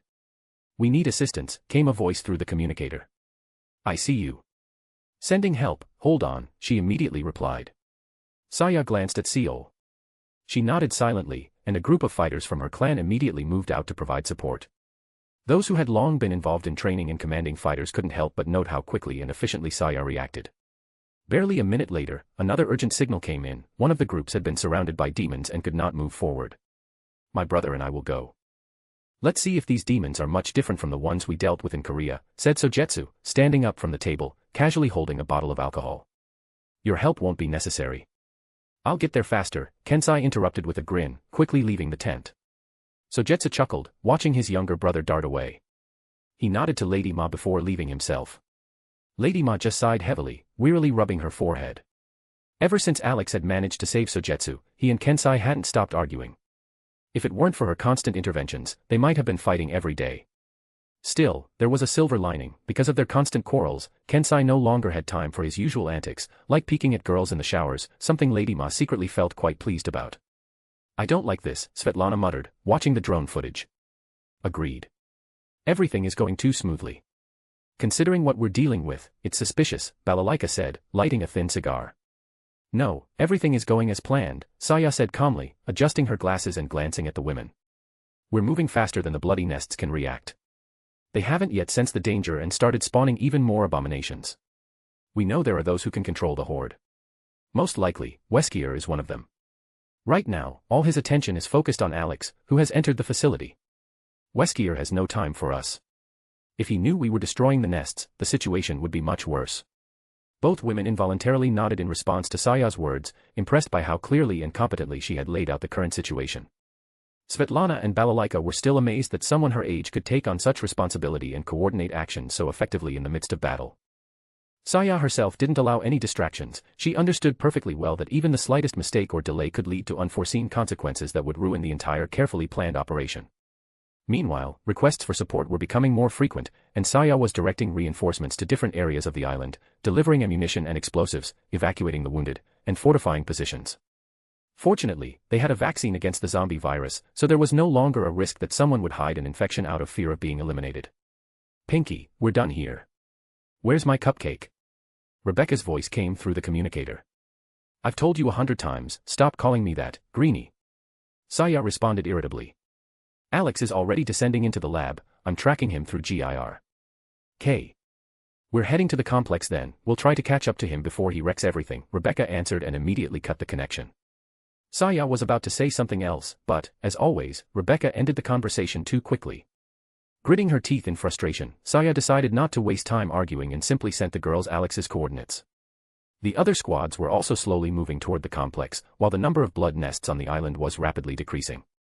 However, the fewer nests remained, the fiercer the demons' resistance became. At first, they could destroy them without much trouble, but now the demons were acting more aggressively, launching attacks and hindering the squad's advance. Saya, we're done. We're moving to the complex too. Where's Alex now? Chun-Li's voice came through the general channel. I already sent the coordinates. He's gone down into the labs, Saya replied. Got it. Talk to you soon, Chun-Li said, ending the call. Meanwhile, Alex, along with GIR, Mimi, Stitch, Red, White, Claire, and Rebecca, was descending in an elevator leading straight into the underground laboratories. Alex already knew nothing good awaited them down there. Back in Okinawa, he had ripped memories from one of the evil corporation's mercenaries and learned that people were being transported to the island for experiments.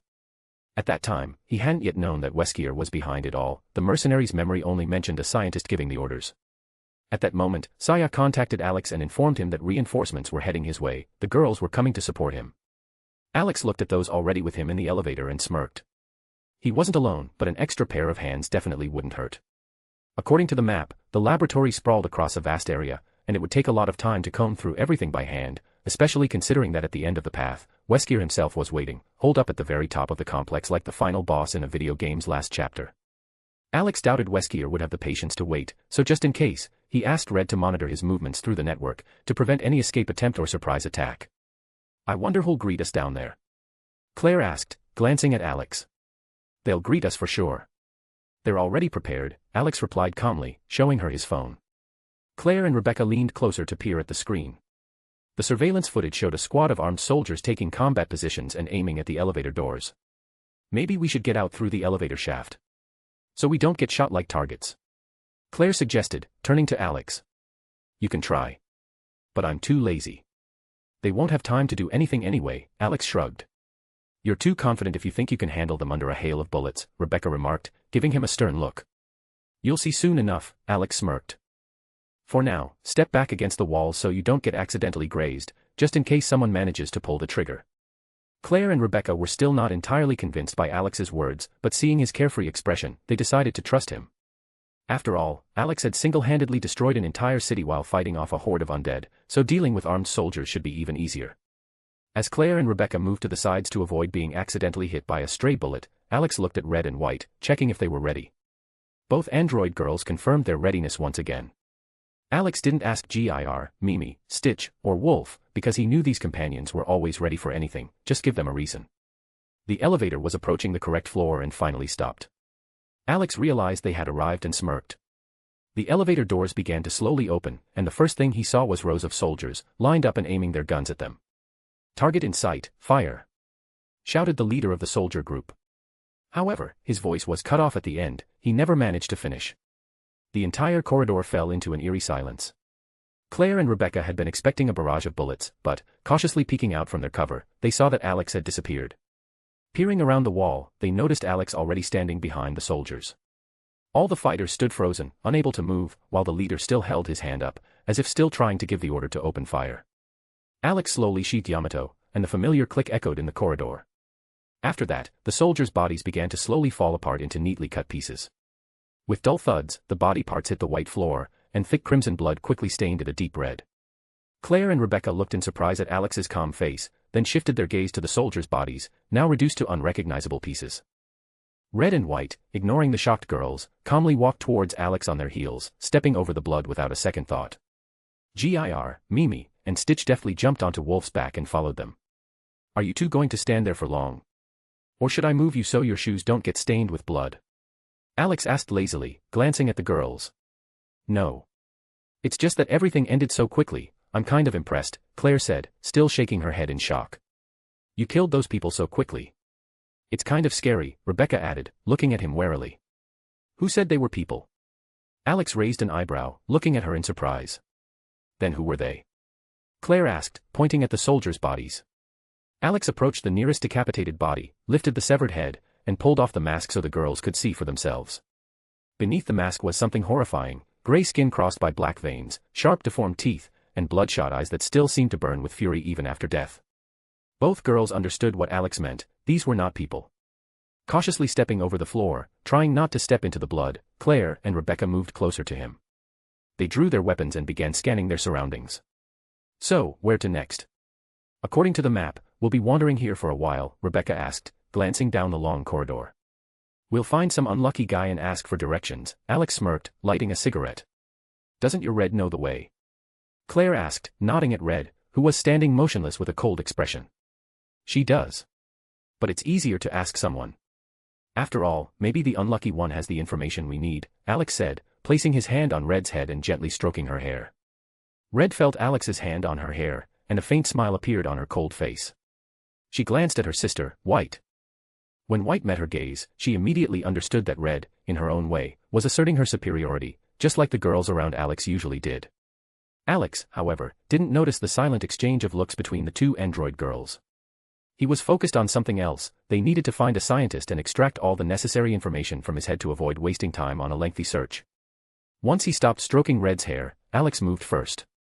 Wolf walked beside him, with Gir, Mimi, and Stitch comfortably perched on his back. The whole team was ready to cause some serious chaos in the underground lab. As they walked through the corridors, Alex peeked around corners, trying to avoid potential ambushes. His main interest was in the office spaces of the scientists on this underground level. However, it seemed like all the scientists had huddled in one corner and didn't even dare to poke their heads out of their hiding spots.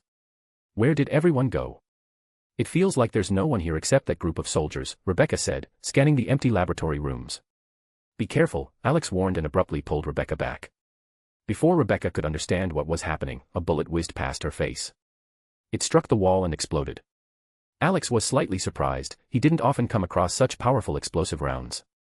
Quickly peeking around the corner, he noticed a new ambush of soldiers. But the most interesting part was that behind them stood an old man in a white lab coat, whose face literally begged to be struck. Before the next bullet could reach his face, Alex ducked behind the wall again. "What's going on?" Claire asked, still holding the stunned Rebecca by the shoulders. "I almost got shot." "Thanks, Alex," Rebecca breathed, regaining her composure. You're welcome, Alex replied lazily. We ran into an ambush. And at the head of the soldiers is a scientist. A scientist? Claire asked for clarification.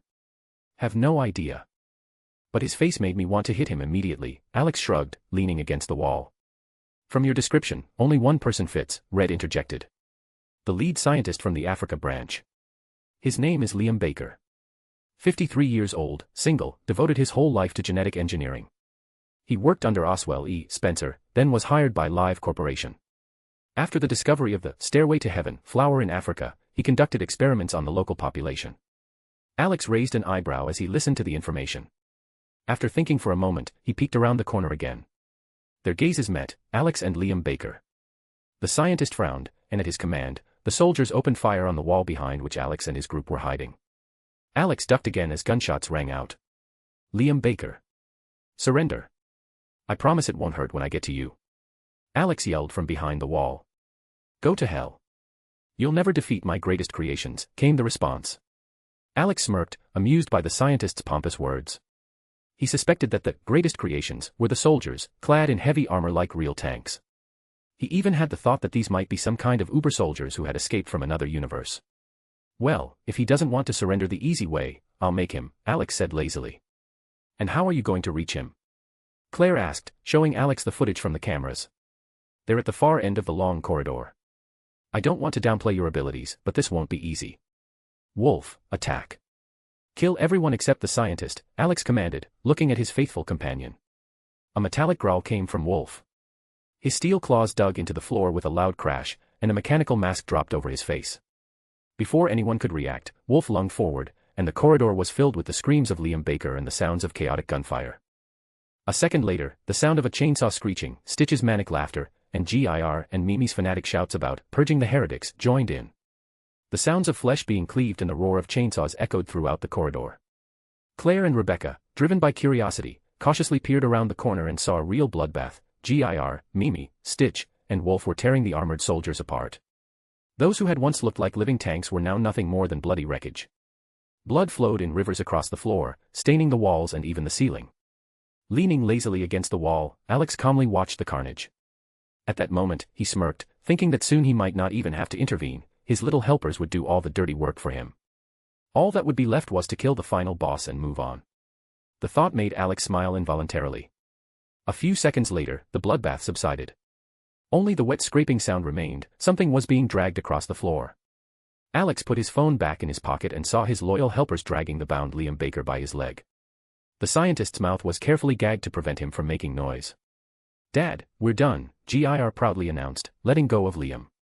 All the villains have been purified of corruption. Mimi joyfully added.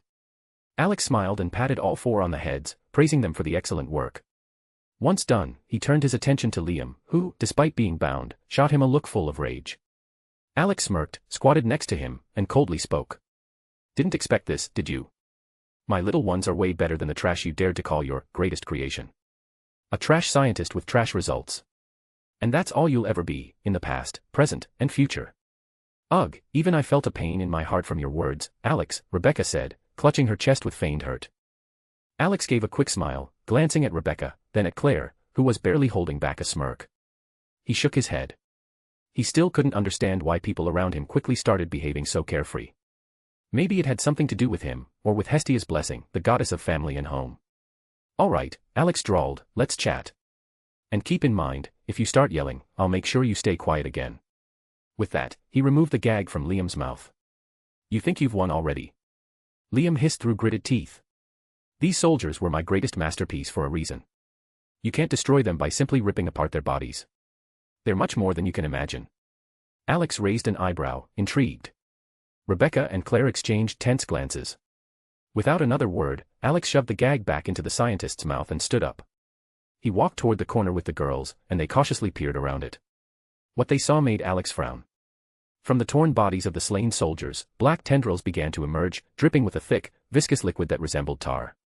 Alex immediately understood what he was up against. It was the Ouroboros virus. Liam, who had discovered the Stairway to Heaven flower, had obviously experimented with it and created these monsters. What the hell? Claire whispered, watching the tendrils coil around the corpses. It's the Ouroboros virus, Alex explained calmly. created from the stairway to heaven. Very nasty stuff. And how do we deal with it? Rebecca asked, looking to Alex for orders. Liam said they're not so easy to kill. Alex smirked and pointed at GIR. Simple. GIR, burn them all to hell. GIR saluted, pulled a flamethrower from behind his back, and with shouts about purging heresy, charged down the corridor, chanting fanatic slogans. Within seconds, the corridor was lit up by bursts of flames and the howls of a creature infected with the Ouroboros virus. Liam, lying on the floor, watched in horror as his masterpiece was so easily destroyed. Alex caught the look of shock on his face and gave the scientist a smirk. While Claire and Rebecca were occupied watching the strange mutated creature burn in the fire, Alex crouched down in front of Liam. Without wasting time on words, he grabbed the scientist by the head. Fear gripped Liam, true, primal fear that surged from the depths of his soul. But he didn't have time to react. In the next moment, an agonizing pain pierced him, causing his whole body to seize in spasms and veins to bulge on his face.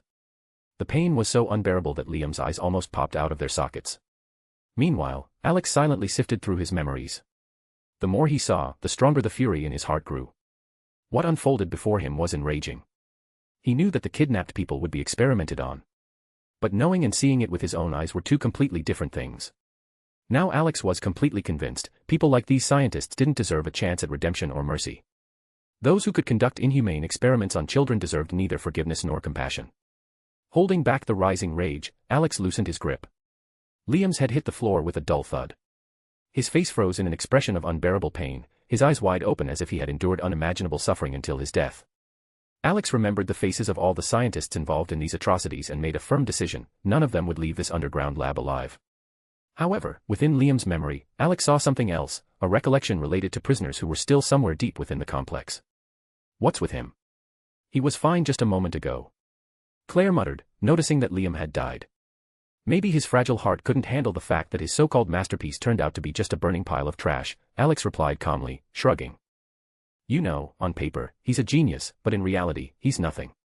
When their egos collide with reality, people like him break quickly. Tell me about it. Rebecca nodded. There was an old weirdo at the institute where I taught.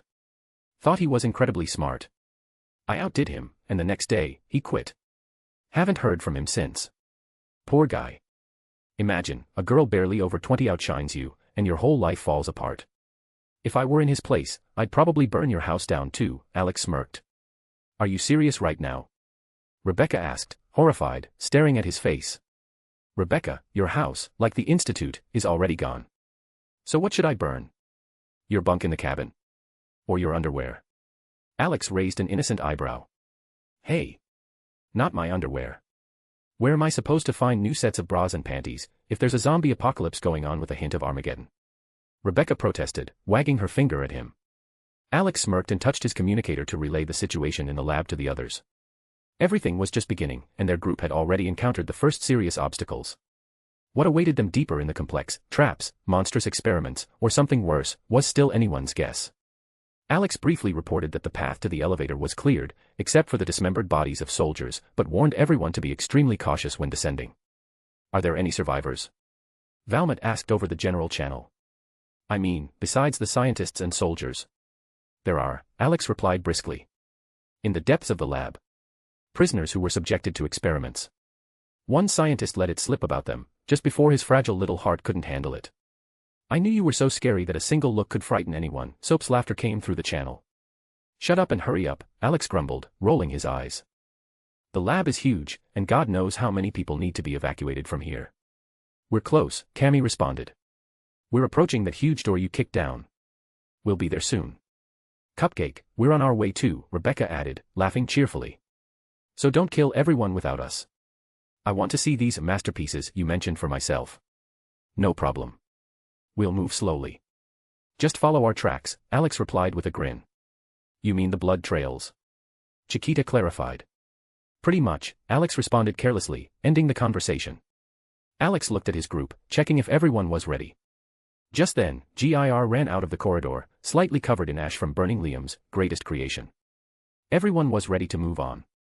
Their path led deeper into the lab, where, according to the memories extracted from Liam's mind, the kidnapped people were waiting to become test subjects for the mad scientists. This time, Alex walked at the front of the group, so no one would accidentally get caught in crossfire in case of an ambush. As they moved through the corridors, Alex noticed the light around them suddenly turning an unsettling red, a bad sign. "Red, what's going on?" he asked, looking at the android girl. "Weskier managed to take control of the security system." "I'm trying to regain control," Red quickly replied. "And that's bad. I don't even want to know what kind of security system we're dealing with," Claire muttered with a slight sigh. "Laser traps, turrets, gas, failed experiments." White began listing off. "All right, got it. There's too many of them," Claire interrupted her. "But the point is, now all of this will be directed at us." Alex frowned, realizing the gravity of the situation. The main thing was that the rest of the infrastructure was still under Red's control. He asked Wolf to help her regain full control. Wolf approached the nearest terminal, his tail transformed into a cable, and he connected to the system, starting to provide support. "I've regained control, but unfortunately not completely," Red reported. "Weskier managed to release the failed experiments. They're now under his command." "Well, that's not the worst part," Alex stroked his chin thoughtfully. "The main thing is, let's hope the rooms with laser traps don't suddenly activate." "Can't rule that out," Red added seriously. Alex sighed heavily and asked Red to warn them when approaching rooms with possible traps, lasers or turrets. Even though part of the system was under their control, Weskier could still try to take command at the most inconvenient moment. Moving deeper into the lab and fending off ambushes from mutated soldiers, the group pressed on. "There's a corridor ahead, equipped with lasers," Red warned. "So, what now? Are we looking for a way around?" Claire asked, glancing at Alex. "Nope. That'll take too long." "I prefer to go straight," Alex replied, shaking his head. Alex slapped his hand against the wall, and the entire corridor instantly cracked, sparks of electricity shooting from the fissures. Giving a thumbs up, he signaled to the others that the way was clear and confidently moved forward. Claire and Rebecca even clapped at Alex's actions. "If you deal with all the traps like that, we'll get to the destination in no time," Claire said, stopping her applause. "I told you, I don't like taking detours," Alex replied with a smirk. But before he could take another step, something monstrous fell from above, a creature seemingly made from multiple bodies, resembling a terrifying Frankenstein monster. Without any difficulty, Alex grabbed the creature by its face, if it could even be called a face, given how distorted it was from numerous experiments. Wasting no time, he slammed the monster into the wall with all his strength. The wall cracked even more, but the creature didn't die, it kept writhing, trying to reach Alex. Alex raised an eyebrow in surprise. Releasing the creature, he let it fall to the floor. He wanted to check something. When the creature hit the ground, Alex focused, using his spatial manipulation abilities. Taking a step forward, he watched as the creature's body slowly began to sink into the wall. Realizing the experiment had worked, Alex calmly approached, closing the distance and increasing the pressure with each step. The creature was pressed harder and harder into the cracking wall, until, with a loud pop, its body exploded, splattering blood everywhere. Claire and Rebecca stared wide-eyed at Alex, who had effortlessly dealt with the monster. "How did you do that?"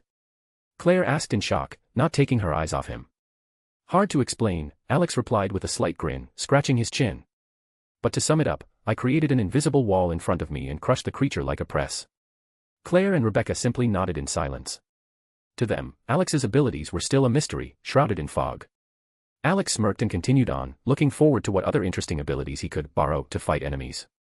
He briefly glanced at GIR, who gave him a thumbs up, showing that everything had been recorded from the best angle. Alex easily smiled back and nodded. One day, he'd show his family in Auraria what he had to face in this strange world. After all, it's better to see it once than to hear about it 100 times. To be continued. Chapter 313, Fear Kills. After passing through the corridor filled with laser traps, where a Frankenstein-like monster had fallen from the ceiling onto Alex, only to be effortlessly dealt with, Alex and his group moved deeper into the laboratory. Alex was particularly interested in the room where people captured on Weskier's orders had been held. Horrific experiments had been performed on them. Even now, Alex felt an unpleasant aftertaste in his soul after reading the memories of the now-dead Liam. In the scientist's memories, Alex had seen them conduct experiments even on children, and what those children had turned into after the monstrous procedures. Just thinking about it made Alex want to destroy the entire laboratory down to its foundations and kill Weskier, the mastermind behind all this horror. But besides killing Weskier, Alex also wanted answers. He suspected, or rather, was almost certain, that it was Weskier's fault Davith had been able to find a path into this world. As they continued walking through the laboratory's corridors, which resembled a true labyrinth with countless branches, Alex realized that without a map of the facility, they would have been wandering here all day, something they couldn't afford in their situation. Avoiding yet another ambush, or rather, swiftly eliminating the demonic soldiers, Alex and his group moved deeper and deeper inside. For the most part, the fighting was handled by Gir, Mimi, Stitch, and Wolf, who had taken on the task of wiping out all soldiers and failed experiments that either jumped out of side corridors or dropped from the ceilings. Each creature looked more grotesque than the last, as if they had escaped from the worst nightmares. At the moment, Alex, Claire, Rebecca, Red, and White were taking cover behind a wall while Gir, Mimi, Stitch, and Wolf dealt with the latest ambush in a trap-filled corridor. Although Red had regained control over most of the security systems, Weskier had still managed to sabotage some of them, and certain traps now operated autonomously, making them impossible to deactivate. Alex leaned lazily against the wall, waiting for his assistants to clear the next obstacle from their path. Rebecca and Claire had already gotten used to the fact that they hardly had to do anything. Alex's assistants handled all the work far more fiercely than any enemy standing in their way. Claire and Rebecca even began wondering whether it had been necessary for them to join Alex in the first place, considering how little their help was actually needed. While Alex continued to relax and Claire and Rebecca questioned their usefulness, the sounds of gunfire and screaming in the corridor finally died down. "Looks like they're done. We can move on," Alex said, putting his phone back in his pocket. "Why do I feel like we're just tagging along for company?" Rebecca asked, looking at Alex. "Exactly. We're basically doing nothing, all the work's being handled by your assistants, or as you call them, your kids."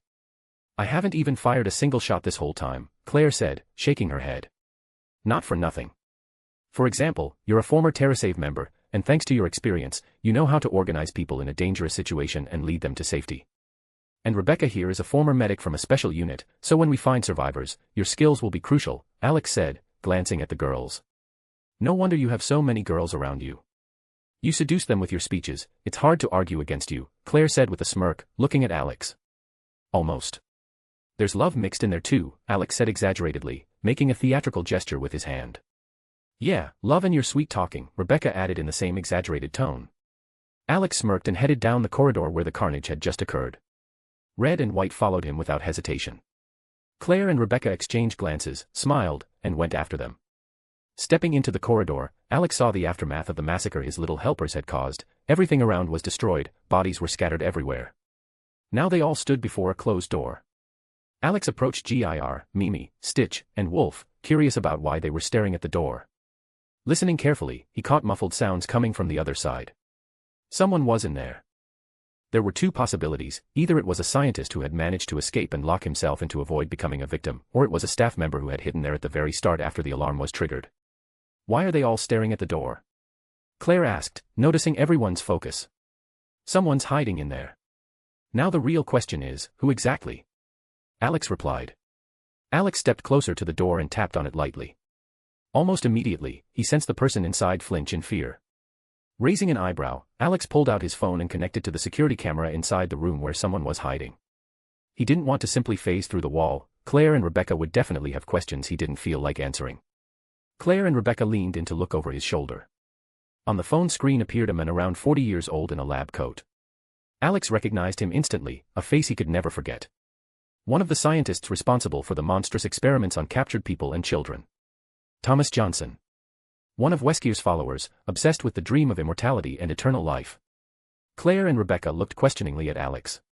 In response, he simply showed them the man's dossier, so the girls could understand just what kind of scum was hiding behind the door. After scanning through Thomas's criminal record, Red also provided additional personal data on the scientist, pushing the girls into outright fury. Behind the door was a true piece of garbage, one of those it was hard enough even to track down. Putting his phone back in his pocket, Alex approached the door again with a slight smile on his lips. "Tommy, my boy. Open the door, I know you're in there," he said, lazily tapping his fingers against the metal surface. But silence reigned behind the door. Thomas knew very well that he had been discovered. But what terrified him most were the four strange creatures that had wiped out an entire squad of modified soldiers in mere minutes, soldiers who were supposed to represent the next step of evolution towards immortality. All his precious test subjects had perished before he even fully realized what was happening. Now, all Thomas could do was hide in the room and pray they wouldn't find him. But luck had already abandoned him. He didn't know who was standing on the other side of the door, and he didn't want to. After all, he hadn't yet achieved his great plans, the ones he had pursued his entire life. Then, the voice came again, as if it sounded right inside his head. "Tommy, my boy. I can smell your fear. I can feel it coursing through your veins, creeping into your heart. I can sense how your mind is filling with panic and your body is freezing in terror.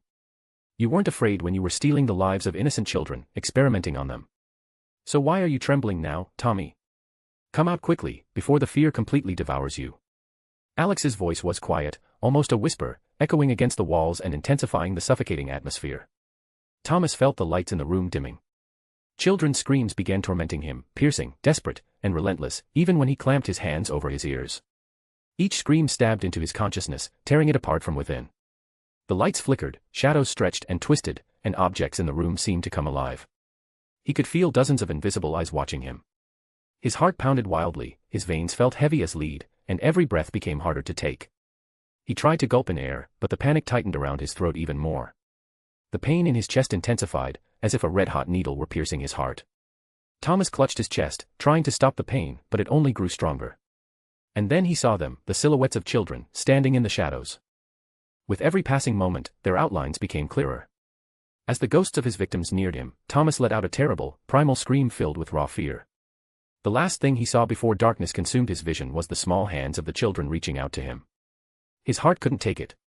He died with his face twisted in pure, genuine terror. A shrill scream echoed from behind the door, causing Rebecca and Claire to flinch. Alex grinned, showing his teeth. Fortunately, the girls didn't notice the expression on his face, otherwise, they would have been just as terrified as the poor Thomas had been by his scream. Both stared at the door in confusion, where the tragedy had just unfolded. Alex wiped the smile off his face, realizing that Thomas's death was entirely his doing. A simple fear spell, slightly enhanced, had driven the poor man to heart failure. But Alex felt no sympathy. Thomas had earned that death. What was that? Rebecca managed to say, her voice barely above a whisper. That scream gave me chills. I don't know. Maybe he got scared, Alex replied indifferently, hiding his smirk. That's one hell of a scare, Claire muttered, still hearing the echo of the dying scream in her ears. Well, I guess it's understandable. His poor little heart couldn't handle my friendly tone and polite tapping, Alex shrugged lazily. Claire and Rebecca exchanged looks, watching Alex with a serious expression while he spouted nonsense. But with Thomas dead, there was no reason to stay here any longer. They had to move quickly to the rooms where the kidnapped people were being held. Alex wasn't planning to waste any time either. The thought of what condition the prisoners might be in, and how many were still alive, troubled him.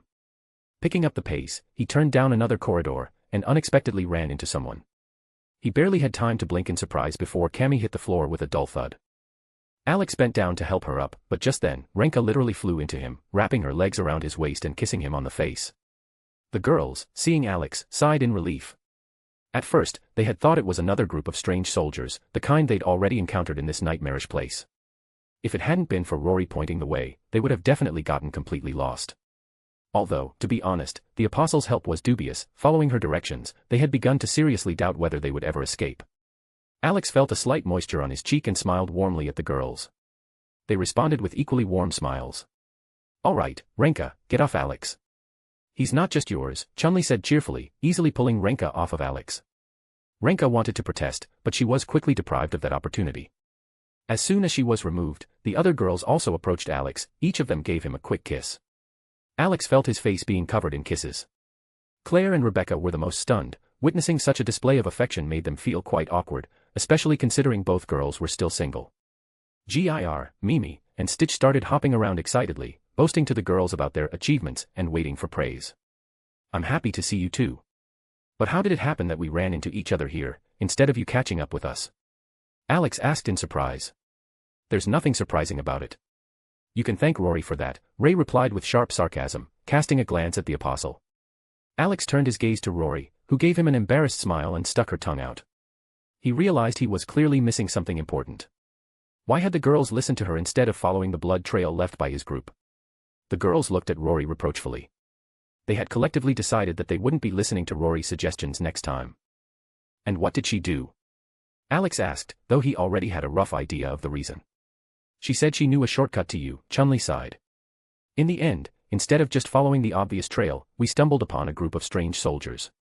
And a couple of scientists who shot themselves in the head before we could ask them a single question. Alex smirked, glancing at Rory. He approached her and gently ruffled her hair, understanding that she had genuinely tried to help, even though the result was questionable. He also made a mental note to find out more about those strange scientists who had put bullets in their heads.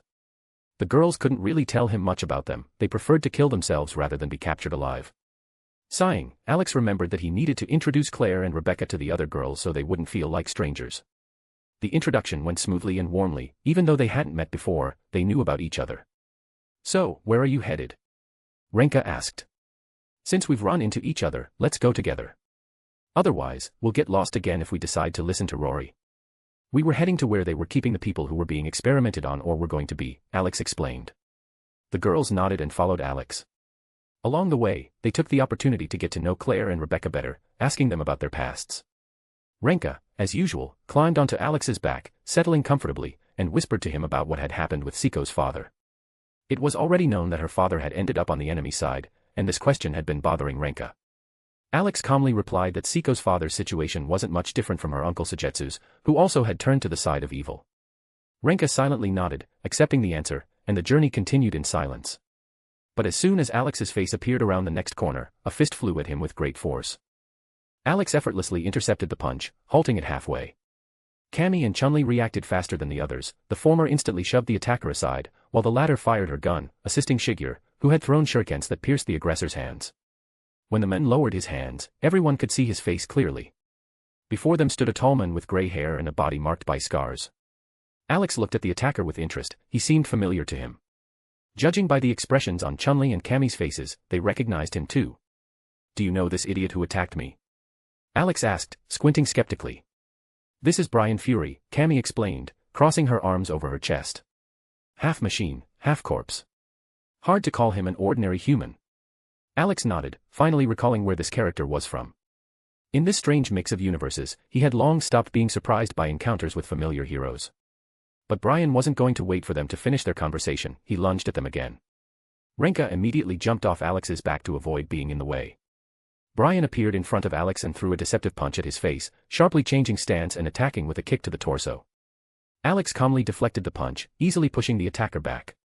Brian, performing a flip in the air, landed on his feet and, without wasting time, pulled a mini grenade launcher from behind his back, firing instantly. Seeing the projectile coming toward him, Alex calmly opened the sheath of Yamato, drawing the blade just enough to slice the projectile in half. The two halves of the grenade dropped to the floor, making a sharp metallic sound. "Hey, we're fighting with our hands," Alex said indignantly, raising an eyebrow. "Or should I pull out a gun too?" Brian didn't answer, immediately charging again. Alex smirked and rushed toward him. Their clash echoed through the hallway. Brian unleashed a flurry of punches and kicks at Alex, but he avoided every one with a lazy smile. Lifting his leg, Alex dodged a blow, then, in response, dropped his heel down like a guillotine, smashing it straight onto Brian's skull. With a dull crack, Brian's face slammed into the floor, and a web of cracks immediately spread across the floor. Alex didn't give him a chance to recover. He casually lifted his opponent's body into the air with his foot and, with a swift spin, sent him flying with a powerful blow. Brian crashed with a loud thud into the massive iron doors, but even then, he hadn't regained his senses. Alex was instantly by his side, driving his knee into his chest, finally smashing the iron doors with Brian's body. When the dust settled, Alex approached and saw the lifeless body of the half-cyborg. The final blow had turned his core into a pile of scrap metal, crushing his ribcage inward. Turning away from Brian's remains, Alex surveyed the room. What he saw made him clench his fists with a sharp crack. Massive vats stood around the hall, filled with murky liquid. Inside, small, horribly deformed bodies floated. Their twisted faces were frozen in expressions of pain and suffering. Alex immediately understood who these beings were, and rage consumed him. He could feel the emotions emanating from the mutilated bodies: despair, pain, and hopelessness. "Hey, that was quick. What the hell is this?" came Chun-Li's voice, rushing in after him. Her upbeat tone quickly shifted to surprise and then to disgust when she saw what was happening. Her face turned pale, and her hands instinctively clenched into fists. The other girls followed them in, but what they saw left them in shock. Not only Alex, but also the girls knew perfectly well who these deformed bodies belonged to. The bodies in the vats belonged not only to children but also to adults who had undergone torturous experiments at the hands of mad scientists who had followed Weskier. "This is horrible. I can't believe these people were treated so cruelly. Their bodies are literally twisted by the experiments," Rebecca said, her voice filled with pain. Alex could only nod in response. He didn't just see it, he felt the emotions of these unfortunate people, turned into monsters and trapped in these glass prisons. With a heavy sigh, Alex approached the console and cut the power to all the capsules to give them the peace they deserved, so they would no longer suffer. One by one, the capsules shut down until the light vanished from the entire room. "I think you did the right thing. It's better to let them die than leave them in this state." "I can feel their pain too," Rory said quietly, taking Alex's hand. Alex nodded again. He understood, even if he had saved these people, they would still remain broken. Their souls had been forever scarred by the horrors they had endured. The best solution was to give them peace, rather than prolong their suffering. The other girls stood in silence, their hearts reflecting the same pain. It was hard for them to even imagine the torment these unfortunate children and adults had gone through to end up turned into monsters. Alex touched his communicator. "Becca, are you there?" "What happened, Cupcake?" Rebecca replied. "Your voice doesn't sound right. Did something upset you? Are you and the girls already in the lab?" Alex asked, sighing heavily. "Yeah, we're following your blood trail." "What happened?" Rebecca asked cautiously. "It's a long story. Anyway, you'll have work to do. Find all the scientists who worked here and deal with them. All of them, without exception. I'll send Gir, Mimi, Stitch, and Wolf to help you with the search," Alex said, rubbing his eyes from exhaustion. "What happened over there, Alex?" Valmont asked, joining the conversation. "Even I can tell something's wrong with you." Alex sighed deeply and briefly explained what they had encountered in the lab, what they had seen, and who was responsible for it. The girls accompanying Rebecca had heard enough. Rebecca was the most furious. Briefly promising Alex she would track down all the scientists, she disconnected. But Alex could clearly hear her grinding her teeth in anger. And the rest of the girls clearly shared her fury. Alex looked at Gir, Mimi, Stitch, and Wolf and gestured for them to support Rebecca's group. Gir, Mimi, and Stitch saluted in response, fire burning in their eyes. Wolf silently bowed his head, threw the trio onto his back, and took off toward Rebecca and her team's position. "What should we do next?" Mio asked, gripping Alex's hand. "I don't feel comfortable staying here." Alex gently squeezed her hand. "We'll search everything here. There should be a room nearby where they kept people." The girls nodded and scattered to search for the room where the people were kept. Only White and Red remained by Alex's side, standing just behind him. Alex took another look at the mangled bodies in the capsules and snapped his fingers. The bodies inside exploded, turning into a thick red liquid. Lighting a cigarette to calm himself, Alex moved deeper into the lab. Passing rows of vats, he once again found himself before a heavy iron door that looked especially sturdy. From Red, he learned that behind this door were people intended for experiments, kept in an unconscious state to prevent them from escaping. Alex nodded, approached, and kicked the door with force, breaking it inward. The sound of the door crashing drew the attention of the girls, who came over to see what he had found. Inside the room, Alex saw numerous capsules with people deep in sleep. Some faces he recognized immediately, others seemed unfamiliar. Well, they got her too," Chun-Li said, pointing at one of the capsules in surprise.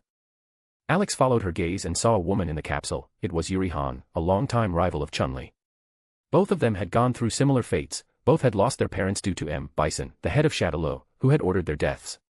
Only the paths of the two women had diverged. "Is she your friend?" Alex asked, looking at Chun-Li. "Friend? We fought so many times that I don't even remember how many exactly," Chun-Li said, rolling her eyes. "I thought you were friends." "You both have similar fates," Alex remarked. "How would you know?" "Oh, right, you're the all-knowing Demon King who knows everything about everyone," Chun-Li said with a slight smirk, playfully punching Alex in the shoulder. "You forgot the most important thing, I'm also your husband," Alex added with a playful grin, raising an eyebrow. Chun-Li smirked and kissed him on the cheek. Alex walked over to the control panel and began deactivating the capsules, asking the girls to help those who might wake up disoriented after being under anesthesia for so long. The girls immediately began inspecting the capsules. Suddenly, a cry rang out. "Barry!" Rebecca exclaimed, seeing a familiar face in one of the capsules. "Did you recognize someone too?" Alex asked, turning to her.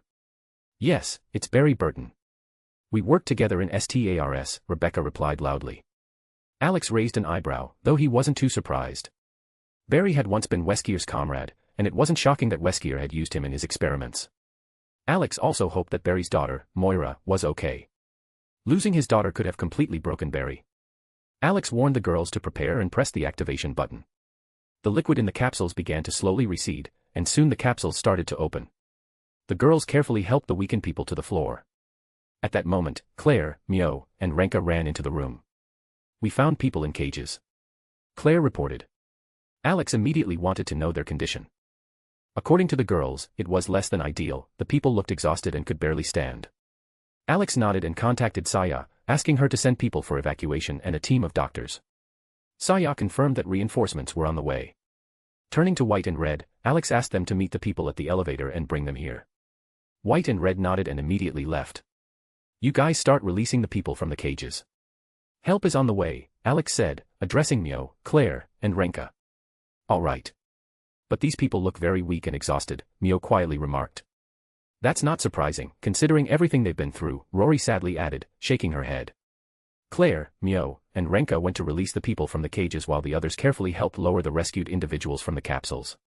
Rebecca quickly moved between them, checking each person's condition to make sure no one had serious injuries. But the silence didn't last long.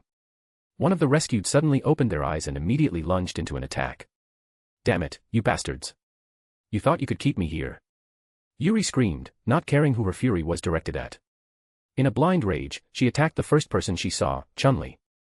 But Chun-Li clearly wasn't about to let herself be beaten. Their kicks collided in midair, causing a powerful shockwave, and both women stepped back. However, Yuri, still in a rage, charged again. Chun-Li and Yuri exchanged a series of fast and powerful blows, destroying everything around them. Alex, watching the fight, frowned. He didn't want the battle to continue, especially near people who were just starting to regain consciousness. In an instant, Alex appeared between them, easily intercepting their strikes.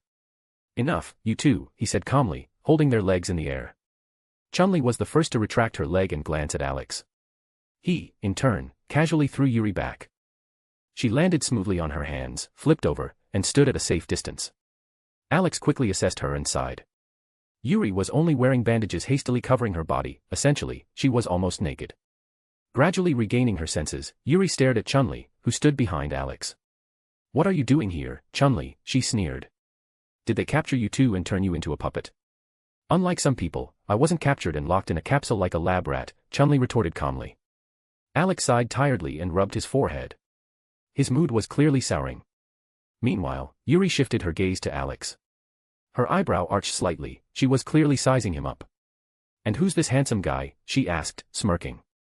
This is my husband, Chun-Li replied with a smile, wrapping her arms around Alex's neck. What? Husband?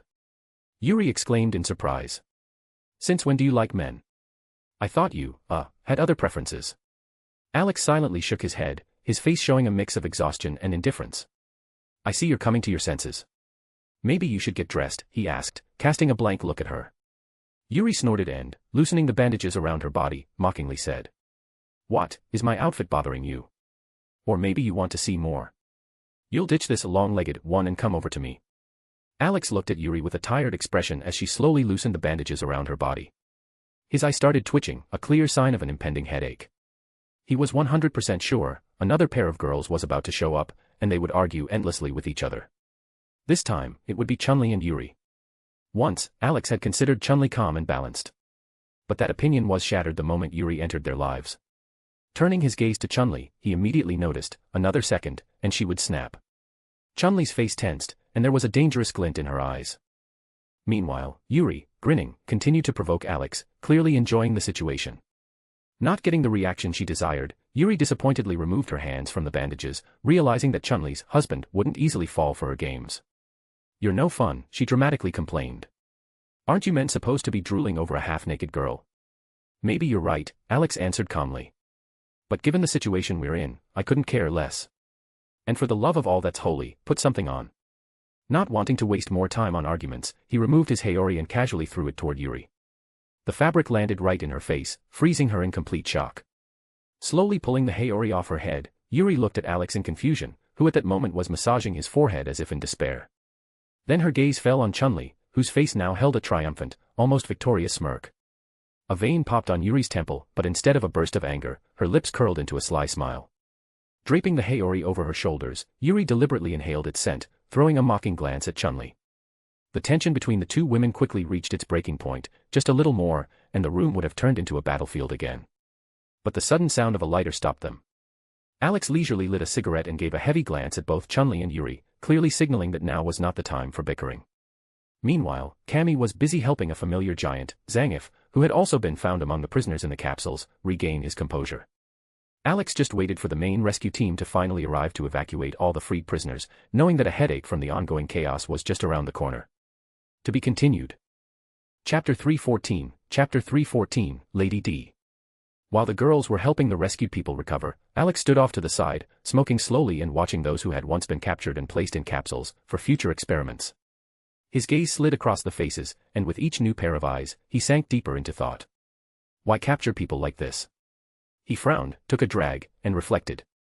The answer came quickly. These people weren't just strong, they were fighters, martial artists, each one unique. Some had already unlocked their potential, others were just on the path toward it. But one thing Alex was certain of, they were not ordinary. They held a special value. Even Jean Kazama, one of those who had been trapped in a capsule, waiting to become a subject for monstrous experiments. Or Chunli and Cammy's old acquaintances, Zangief, Mika, Laura, and her brother Sean. Alex mentally traced the fates of all the ones he'd seen. Faces flashed before his eyes, familiar, powerful, broken. And then it hit him, Weskier wasn't behind this. No, he was just a pawn. The real puppet master was hiding in the shadows. All the semi-villains they had encountered were nothing more than servants granted demonic power. Alex was becoming more and more convinced Davith was hunting for potential soldiers. He was building an army, but not of mindless demons. He wanted loyal warriors. Brutal. Strong. War dogs, ready to tear apart anyone on command. Demons, unlike humans, relied on numbers. But they lacked leaders. Even the Marauders, former Night Sentinels, were merely powerful killing machines, not leaders. Davith needed his own executioner. Someone who could lead the army forward. Just like the one who had once become the nightmare of the entire demonic horde, the legendary Doomslayer. If one man could become fear incarnate for demons, Davith surely dreamed of creating something similar, but on his side. And Weskier? Just a supplier. A delivery man for bodies. Lost in thought, Alex barely noticed more and more people coming to their senses. The girls gave short explanations of the situation, careful not to stir panic. Claire, Renka, and Mio were guiding people out of the cells, freeing those who had been held captive for months. Alex heard the voices. Broken. Grieving. Some had lost a child. Others, a lover. A family. The horrors committed in these labs had left deep scars. People had watched their loved ones taken away for experiments, and never brought back. The girls had to work hard not just to help physically, but to offer psychological support as well. A long road to healing lay ahead, if healing was even possible. Rebecca Chambers, meanwhile, was leaning over an old friend, Barry Burton. He was just starting to regain consciousness. "Barry, how are you?" she asked gently, seeing him wince in pain. "Rebecca. Where am I?" he muttered, holding his head. "We're in an underground lab." "You were in a capsule, under the effect of a strong sedative," Rebecca explained, helping him sit up. Barry tried to focus. Fragments of memory surfaced. He remembered the zombie outbreak, how people turned into the undead. He remembered sending his wife and younger daughter Polly to a safe place, then heading out to find his eldest, Moira, to help her reach shelter. Their reunion. Soldiers in black gear. Capture. Then, nothing. Rebecca. Moira. Barry suddenly raised his voice in panic. "Where is she? Is she here? Why are you yelling, you old fart?" came a nearby annoyed but relieved voice. "I'm here. And my head hurts too, you know." When Barry turned his head and saw his daughter, Moira, sitting on the floor in a lab coat and holding her head, he ignored his own pain and rushed over, wrapping her in a tight embrace. Moira's eyes widened in surprise. Their last encounter had ended in a heavy argument, triggered by a tragic incident involving her younger sister, Polly. After that, they hadn't spoken for a long time, only meeting again when the world started to fall apart, and Barry came to rescue her, trying to bring her to safety. Unfortunately, that was when they were captured. "All right, Barry, enough. I've already got a headache without you squeezing me," Moira grumbled, gently pushing her father away. "I'm just glad you're okay," Barry replied softly, letting go of his daughter. "And where even are we?" Moira asked, scanning the room with a troubled look. "Let me catch you up," Rebecca interjected, stepping closer. She began to explain where they were, how they ended up here, and what had been planned for them. Barry clenched his fists when he heard Weskier's name. He realized that if not for Alex and his team, he, Moira, and dozens of others would have become the next victims of monstrous experiments. "Who is this Alex you keep talking about?" Moira asked skeptically, glancing at Rebecca. "That's him," Rebecca nodded toward the side. "I don't even know how to explain it. If you don't see it with your own eyes, it sounds like pure nonsense." Barry and Moira turned to look where Rebecca had indicated. They saw a tall young man who looked surprisingly youthful. He wore traditional Japanese clothing, a katana at his waist, and a cigarette between his fingers. Rebecca continued, explaining what Alex was capable of. The more she said, the harder it was to believe any of it, but the look in her eyes made it clear, she wasn't exaggerating. Barry couldn't understand how someone so young could not only be so powerful but also so intelligent, to the point that even Rebecca, a recognized genius in medicine, acknowledged his superiority. "Moira. You're here too," a familiar voice called out, and Claire rushed over, hugging the girl. "Claire. Thank God you're okay. After we were all sent to different locations, I didn't think I'd ever see you again," Moira replied with relief, returning the hug. Claire nodded and immediately began asking how Moira had ended up here. Moira briefly explained what she remembered, gesturing toward her father and calling him by name, Barry, which made him frown slightly. Barry recognized Claire, Chris's sister, whom he had worked with many times. They exchanged a warm greeting. Meanwhile, Alex was pulled from his thoughts by Claire's shout and, a finger poking his cheek. It was Yuri, smirking mischievously. But Chun-Li quickly shoved her aside, not letting her get closer to Alex. Before a fight could break out between the two women, Alex raised a hand to stop them. At the same time, Mio and Renka were helping others reach the main chamber, gathering all the rescued people in one place. Suddenly, the sound of quick footsteps echoed from the corridor behind them. Everyone turned abruptly and saw a group of people in strange, futuristic combat gear. Before the startled and wary survivors could react, a busty woman, hard not to notice, rushed out from the group. She was followed by two twins, dressed in matching outfits and wielding melee weapons. Their movements were eerily synchronized and unnatural, as if they weren't quite human. "Alex. I came to help." Shizuka shouted cheerfully and crashed into him at full speed. Shizuka tackled Alex, hugging him tightly and kissing him on the cheek with a satisfied smile. He didn't mind, on the contrary, he was glad to see her. Despite her slightly airhead nature, Shizuka was well-equipped and well-protected. Even if she had made her way in alone, it was unlikely anything could have stopped her. This naive, yet surprisingly sweet girl could easily walk through the entire lab on her own and come out unscathed. Moreover, thanks to her insane luck, she could very well accidentally eliminate all the enemies without even realizing it. "Yo, looks like there are more people here than we expected," Soap said, removing his helmet. "Yeah, that's true. Unfortunately, most weren't as lucky," Alex replied quietly, shaking his head. "You won't be able to save everyone, kid. You can't be everywhere at once," Price said, giving Alex a pat on the shoulder. "Believe me, I know that better than anyone," Alex responded, gently pulling away from Shizuka's embrace. While Alex was giving orders, the others began evacuating the survivors. Medics were tending to the wounded, those in critical condition were carried away on stretchers by soldiers and members of the Sunwoo clan. Most of the injured were suffering from dehydration, malnutrition, or beatings. Guards had been using violence to suppress resistance.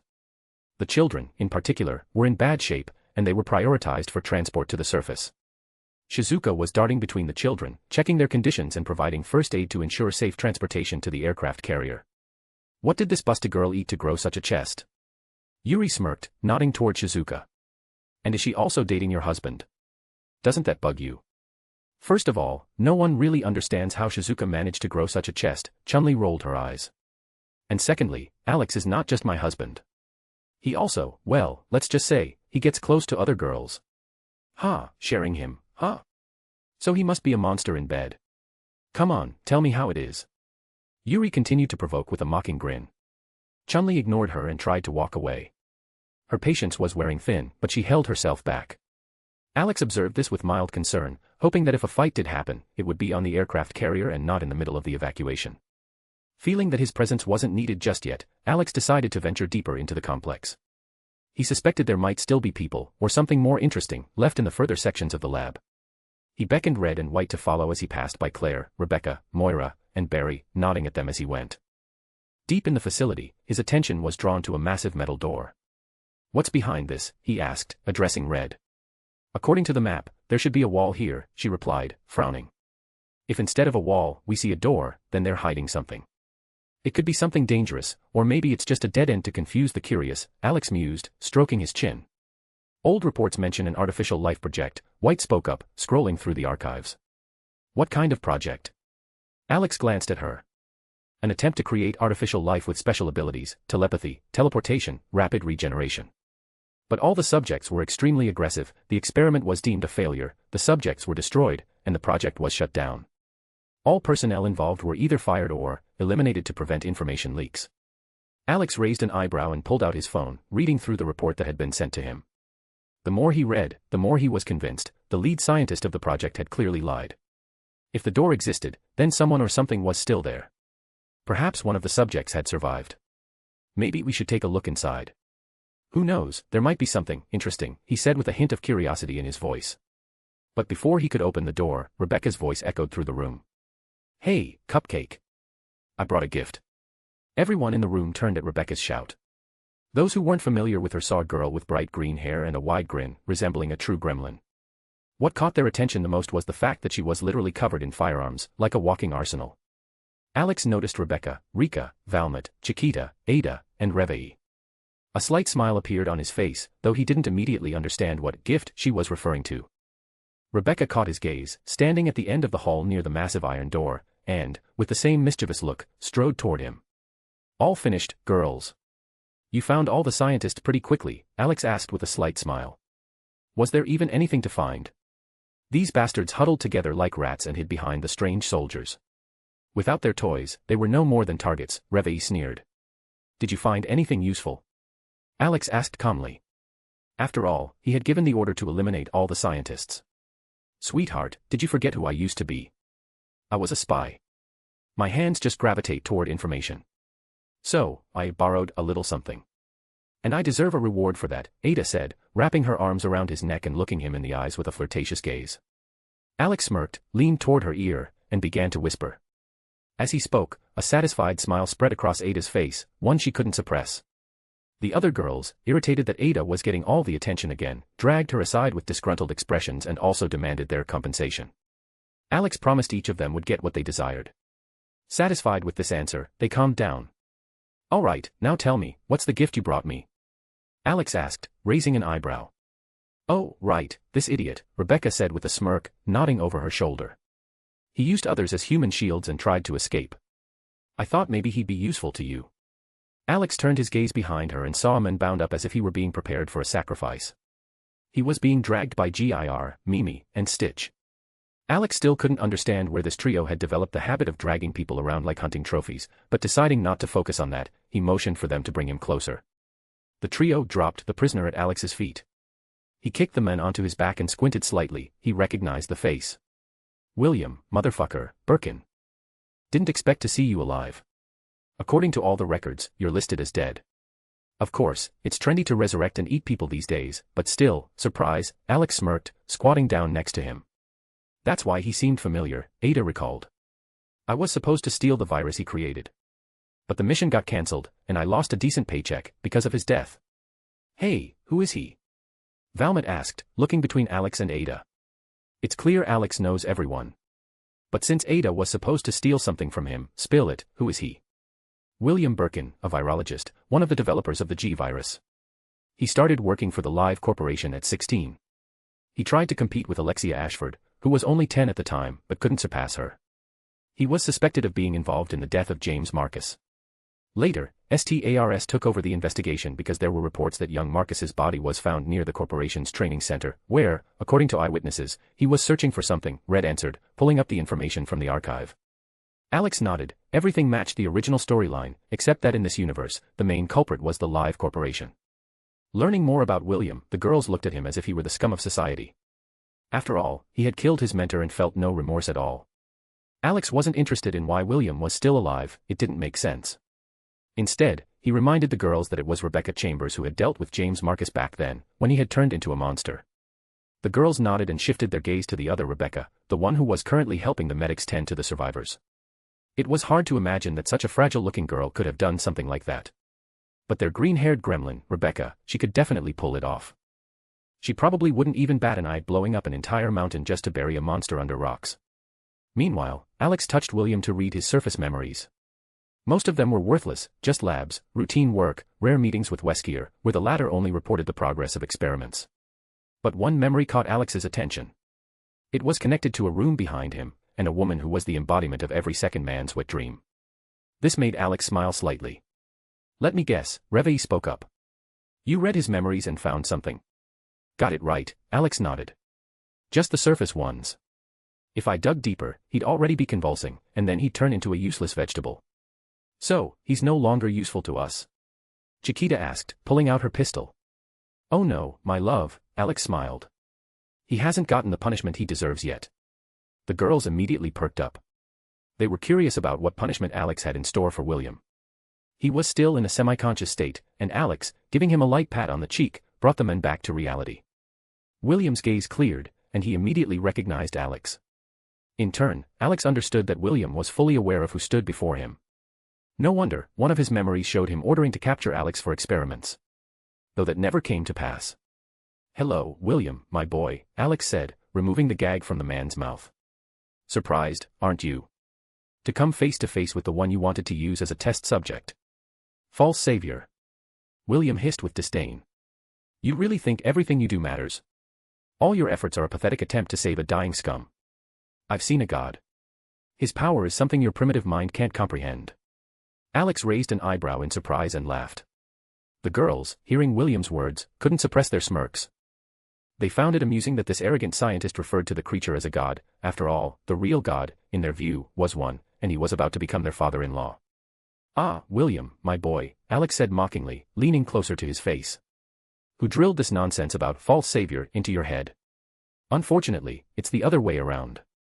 I'm much worse than you can imagine, and far more dangerous than your tiny brain can comprehend. My powers go far beyond anything your god could offer." "What?" William's voice faltered as he finally looked at the face of the person before him. William's eyes widened in horror. What he saw before him instilled in him genuine, primal fear. Standing before him was a man, or rather, a creature, whose face was hidden in shadow, but from the darkness, rainbow-colored eyes gleamed, and a wide, unnaturally toothy grin sparkled. No human could smile like that. William's body began to tremble. He felt an animalistic terror as he stared at the creature. His instinct screamed one thing: run. But he was bound, and even if he were free, he probably wouldn't be able to escape. Everything he had faced before didn't inspire this kind of fear. Only now did he notice the yellow puddle forming beneath him, staining his pants. The girls didn't see Alex's face, but William's expression told them everything. "Looks like he pissed himself," Reveille smirked, pointing at the puddle. "Hey, weakling. Cuppy scared him a little, and he already crapped himself," Rebecca added with a grin. Alex leaned close to William's ear and whispered softly. "William, my boy. You understand that death is a release. But you won't just die. I'll send you straight to my brother's domain, where you'll suffer endlessly. Day after day, year after year. You will relive your sins over and over until you are ground to dust by time." William trembled even more, his breathing became erratic. The girls were curious about how Alex planned to send him straight to hell, since, as far as they knew, Alex's brother was none other than Lucifer. But Lucifer wasn't in hell right now. There were many questions, and they decided to ask them later, once they dealt with the current matters. "I see you've realized everything. Now, William, my boy, you're going to help me with something," Alex said, grabbing him by the hair. He dragged him toward the door, behind which was a room that wasn't marked on any map. Alex had seen this place in William's memories. This was where Lady D was, the one he wanted to see. Reaching the retinal skin panel, Alex slammed William's face into the console. Blood sprayed, but the doors didn't open.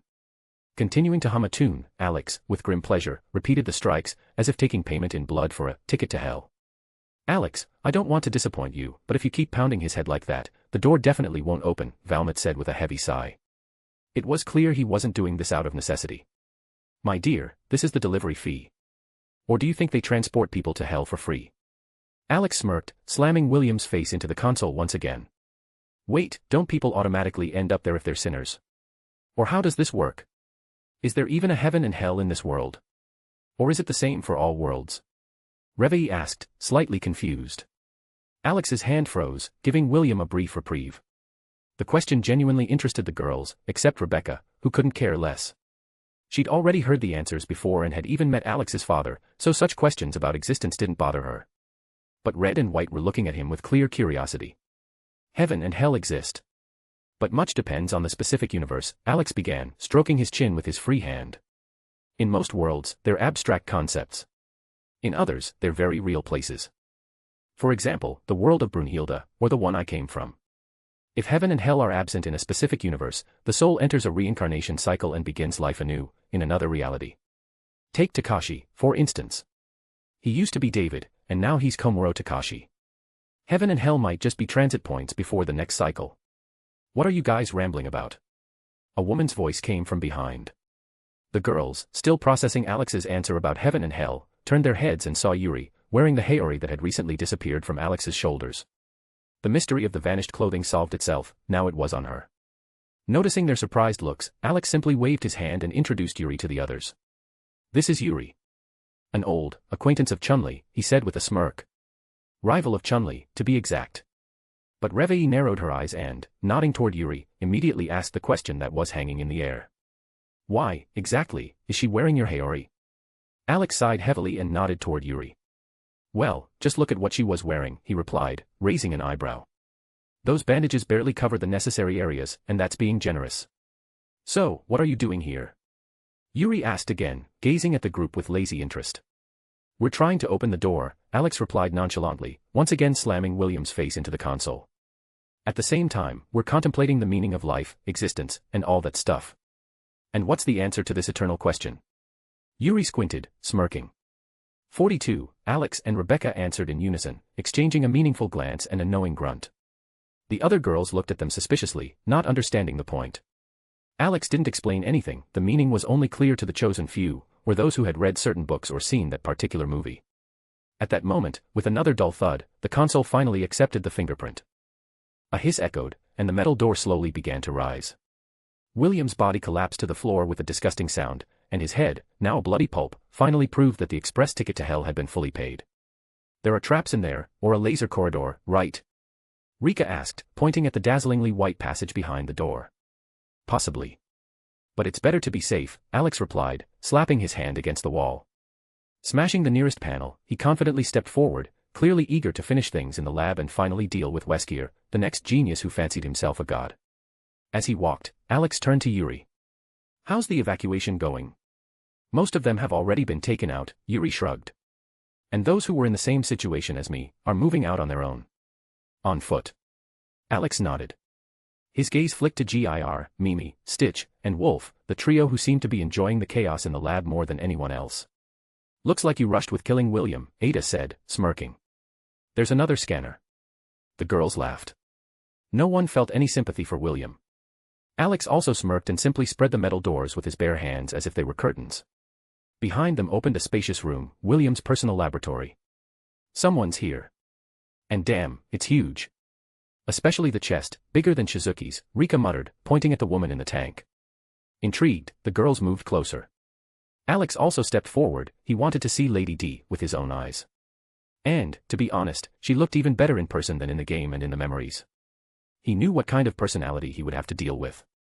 Alcina couldn't stand men, and she had plenty of reasons for that. But how did she end up in Weskier's hands? Alex suspected that Heisenberg had something to do with it, he had hated both Alcina and Mother Miranda from the very start. Who is this woman? Valmont asked, turning to Alex, Red, and White. Only these three, Alex, Red, and White, could give a precise answer to the question that was on everyone's mind. Alex, however, was still lost in thought, observing Alcina, who rested in the fluid-filled capsule. If Lady Dimitrescu is here, he thought, then what happened to Miranda and the rest of the gang? Alex quickly scanned the room, he didn't see Alcina's daughters. This could only mean one thing, they were dead.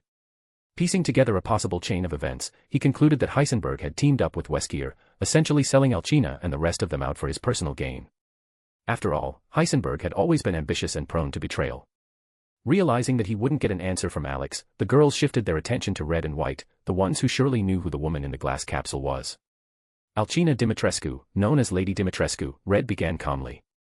An aristocrat who lived in an unnamed Eastern European country. She resided in a family castle built by her ancestors in the Middle Ages. According to reports, she suffered from a genetic blood disease, which she was cured of after swearing allegiance to a woman named Mother Miranda. An aristocrat with a castle. Revei drawled, thoughtfully eyeing Alcina. But why is she so tall? A parasite known as Kado was found in her body, White added. It gave her a range of abilities, including regeneration, superhuman strength, and, essentially, immortality.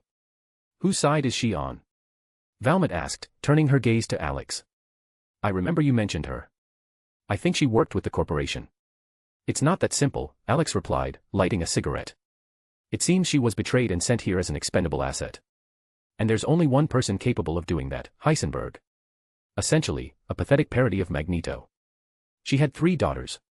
If they are truly dead, I don't even want to imagine how she'll react when she finds out. Is there anything you don't know? Yuri asked with a slight smirk, looking at Alex. Who knows, he shrugged nonchalantly. Yuri scoffed and lightly punched him on the shoulder for such a silly answer. Meanwhile, Alex continued staring at Alcina. Releasing her was tempting but dangerous. On one hand, he was curious, but on the other, he wasn't sure he could make a deal with a woman who despised men. He was absolutely certain, if any man on the team made a careless joke or showed disrespect, they'd meet the fate of a neatly sliced-up meat set. The girls patiently waited for Alex to make his decision. To be continued. Chapter 315, Chapter 315, The Sudden Fatherhood and the Mysterious Stranger in Yellow. Alex stood before the capsule containing Alcina, debating whether or not to release the woman inside. She was dangerous, too dangerous. He doubted she would remain sane once she found out all 3 of her adopted daughters were dead. Or maybe she already knew. Perhaps she had even witnessed their deaths. These thoughts gnawed at him. He tried to find at least one solid reason in favor of taking Alcina with them. Somewhere in the back of his memory, fragments of information surfaced. He seemed to recall that she hadn't been too eager to serve Miranda. But even that, Alex couldn't be completely sure of. The only thing he knew for certain was this: once she was freed, there were only 2 outcomes: either they would be able to talk and reach an agreement, or Alcina, consumed by rage, would lash out at anyone nearby. And he'd be the first target.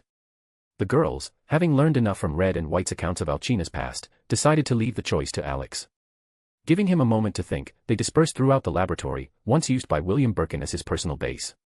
Before him, according to rare records, another scientist had worked here, his name erased from all archives.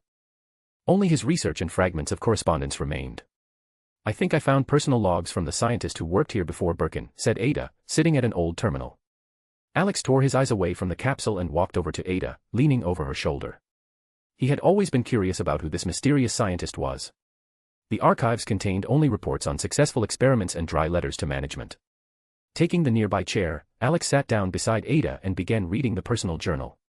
The girls gathered behind them, curious to learn what secrets this forgotten part of the lab might hold. The deeper Alex delved into the entries, the clearer it became: this was the story of a broken man. From the journal, it became clear why the scientist had joined the evil corporation. All for one reason: to bring back his dead daughter. Every experiment, every study on the black marker fragments, the superhuman project, all of it had been a desperate attempt to resurrect her. The corporation had promised the impossible, provided funding, but most importantly, it became his last hope. If he didn't obey, the project would be shut down. So he obeyed, doing whatever they ordered. In secret, he continued striving for the impossible, bringing his daughter back at any cost. The superhuman project failed. The scientist became expendable. He knew too much, and for that, he was eliminated. His life ended just like his dream. Alex closed the journal and let out a deep sigh. A classic tragic story, yet still sad in its own way. No matter what kind of villain he was. "I still feel sorry for him," Rika said quietly, sighing.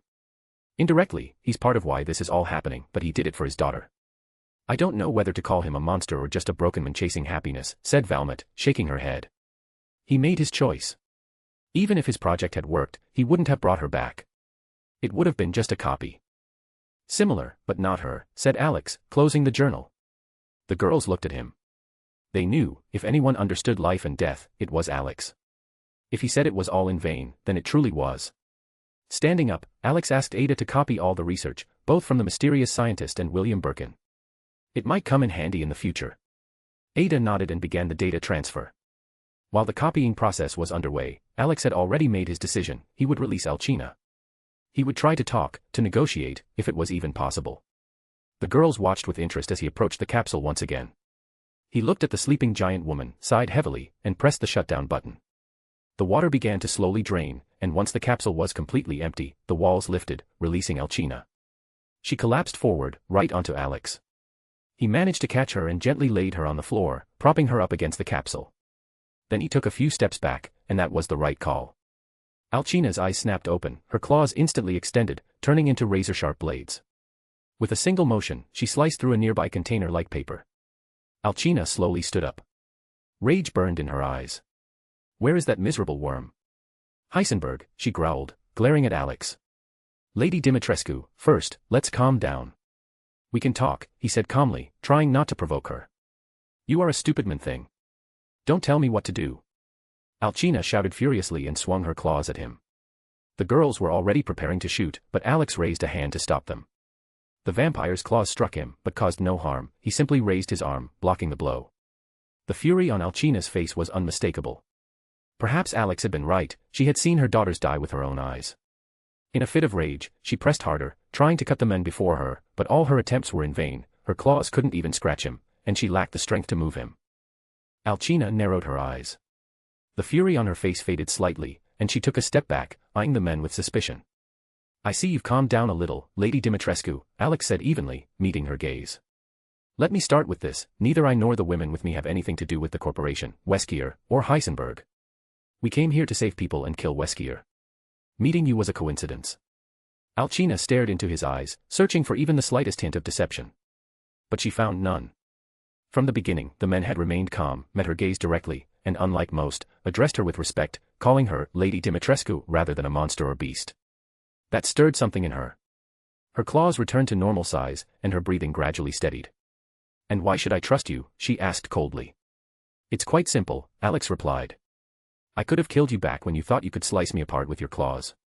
Even your so-called immortality wouldn't have saved you. And now that we've cleared that up, allow me to ask a question. How did you end up so far from your castle? And why did you shout Heisenberg's name the moment you saw us? According to the available data, you were part of Miranda's little cult, following her grand plan to resurrect Eva." Lighting a cigarette, Alex calmly continued watching the woman's reaction. "That disgusting bastard Heisenberg brought an army of mutants onto my lands," Alcina said with fury. "They destroyed everything, killed everyone. My castle fell, my daughters were murdered. Then he captured me, and I remember nothing after that, except for his vile smirk." Alex nodded, taking a drag. His suspicions were confirmed, Heisenberg was behind it all. Still, he wasn't surprised the men had help from the demons under Weskier's command. The Kadu parasite held immense research value. And if Davith truly sought immortality for his people, he would surely have been interested in Kadu's properties. Perhaps that was why Alcina was taken, and Miranda eliminated. After all, she controlled the parasites like a hive queen. While Alex silently pondered, looking at the floor, Alcina scanned the room. There were only women around, and none of them looked at her with disgust or fear. Instead, they seemed curious. "And now you answer me, man," she said sharply, turning back to Alex. "Where is Heisenberg? I must personally rip his guts out and skin him for my daughters." "I don't know. Maybe he's already dead," Alex shrugged.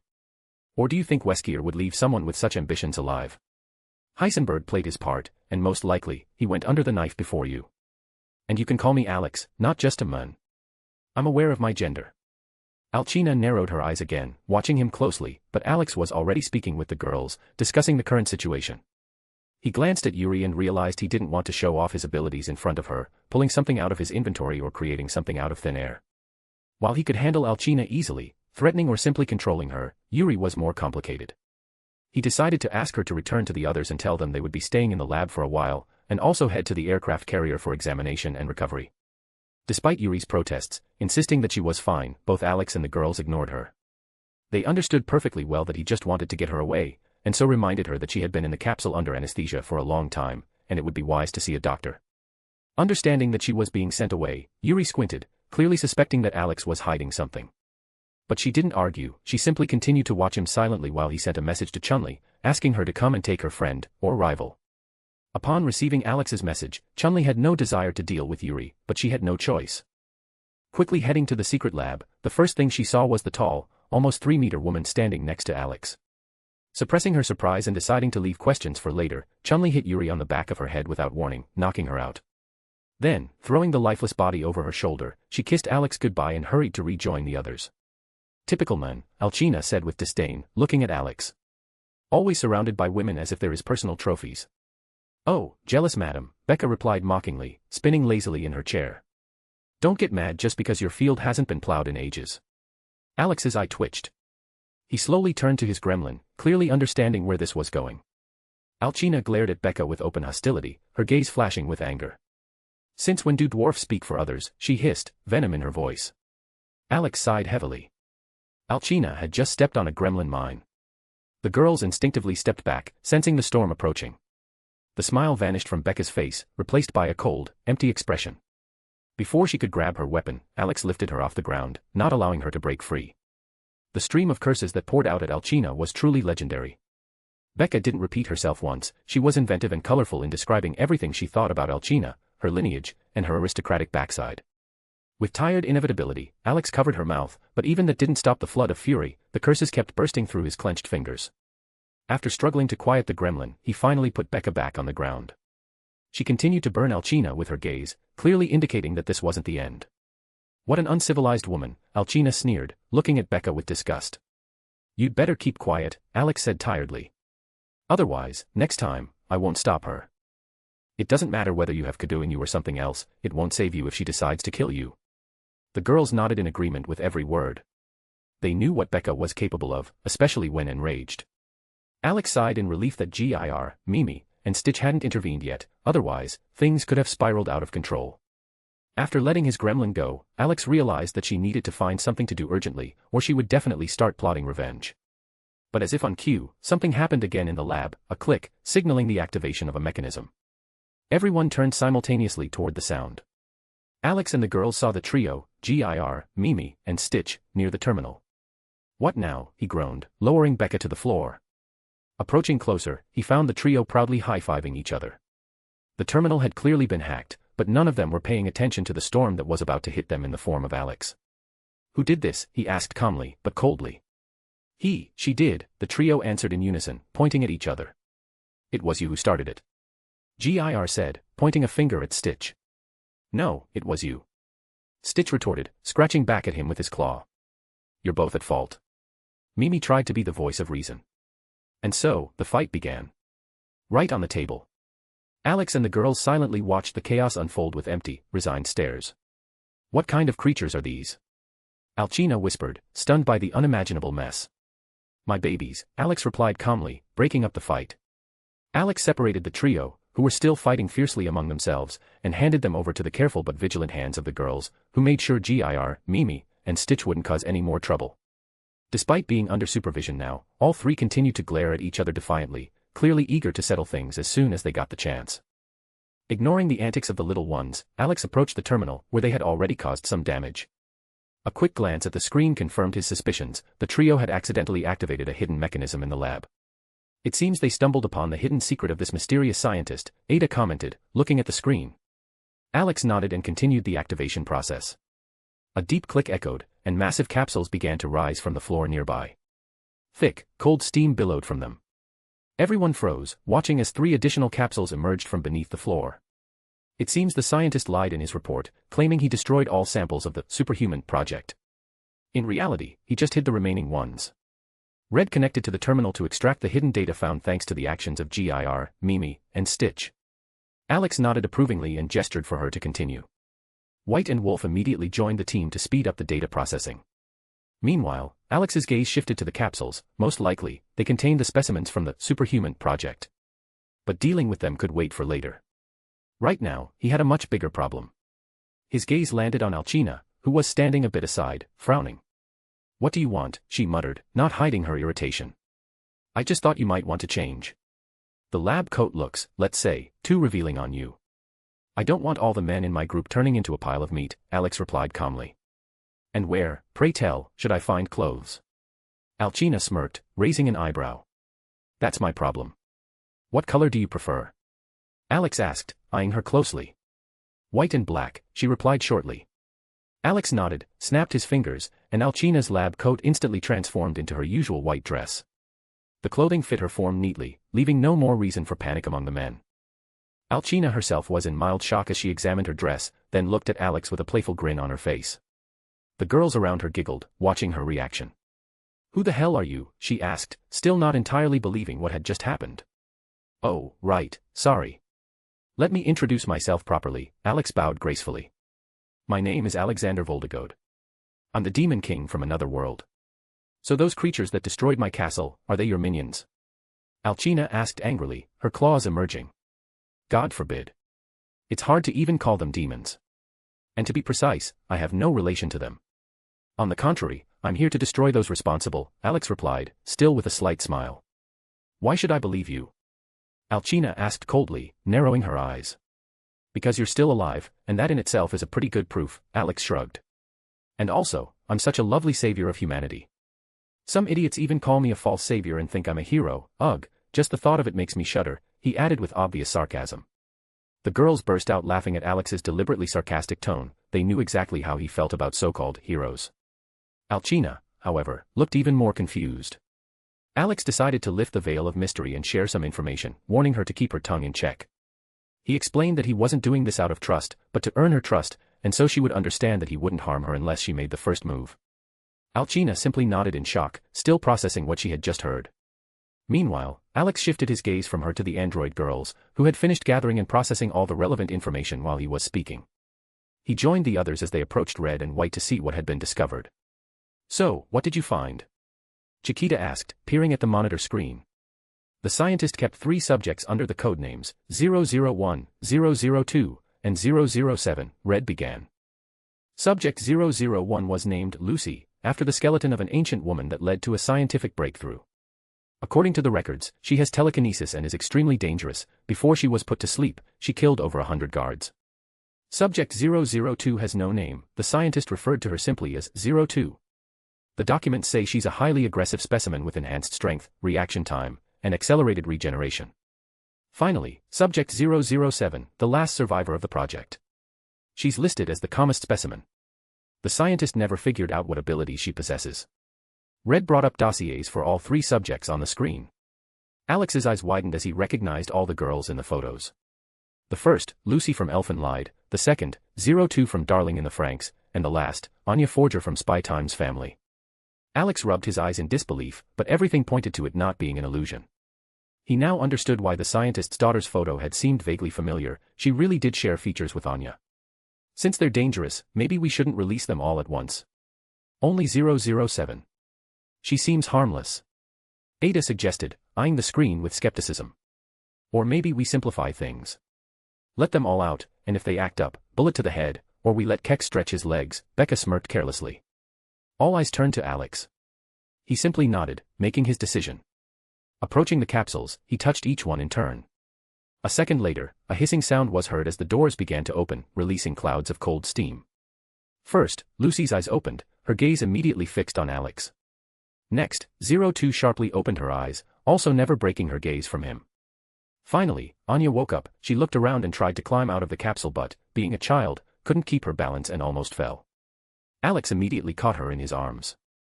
The young girl smiled sweetly and instantly grabbed onto the sleeve of his black jacket, as if she didn't want to let go. While he was looking at Anya, Alex noticed Lucy and 02 beginning to sniff him. You're not like those scientists. You smell different. Not like a human. 02 said, sniffing the collar of his clothing. You're different. And strong. You give off warmth and care, not cold like those bastards who tormented us. Lucy supported her, circling Alex while keeping her eyes locked on him. Meanwhile, Anya clung to him tighter and quietly asked, "Are you my daddy?" Alex was truly stunned. He had expected Lucy and 02 to attack him, not start sniffing him as if he were their favorite scent. And Anya's words about him being her father completely threw him off balance.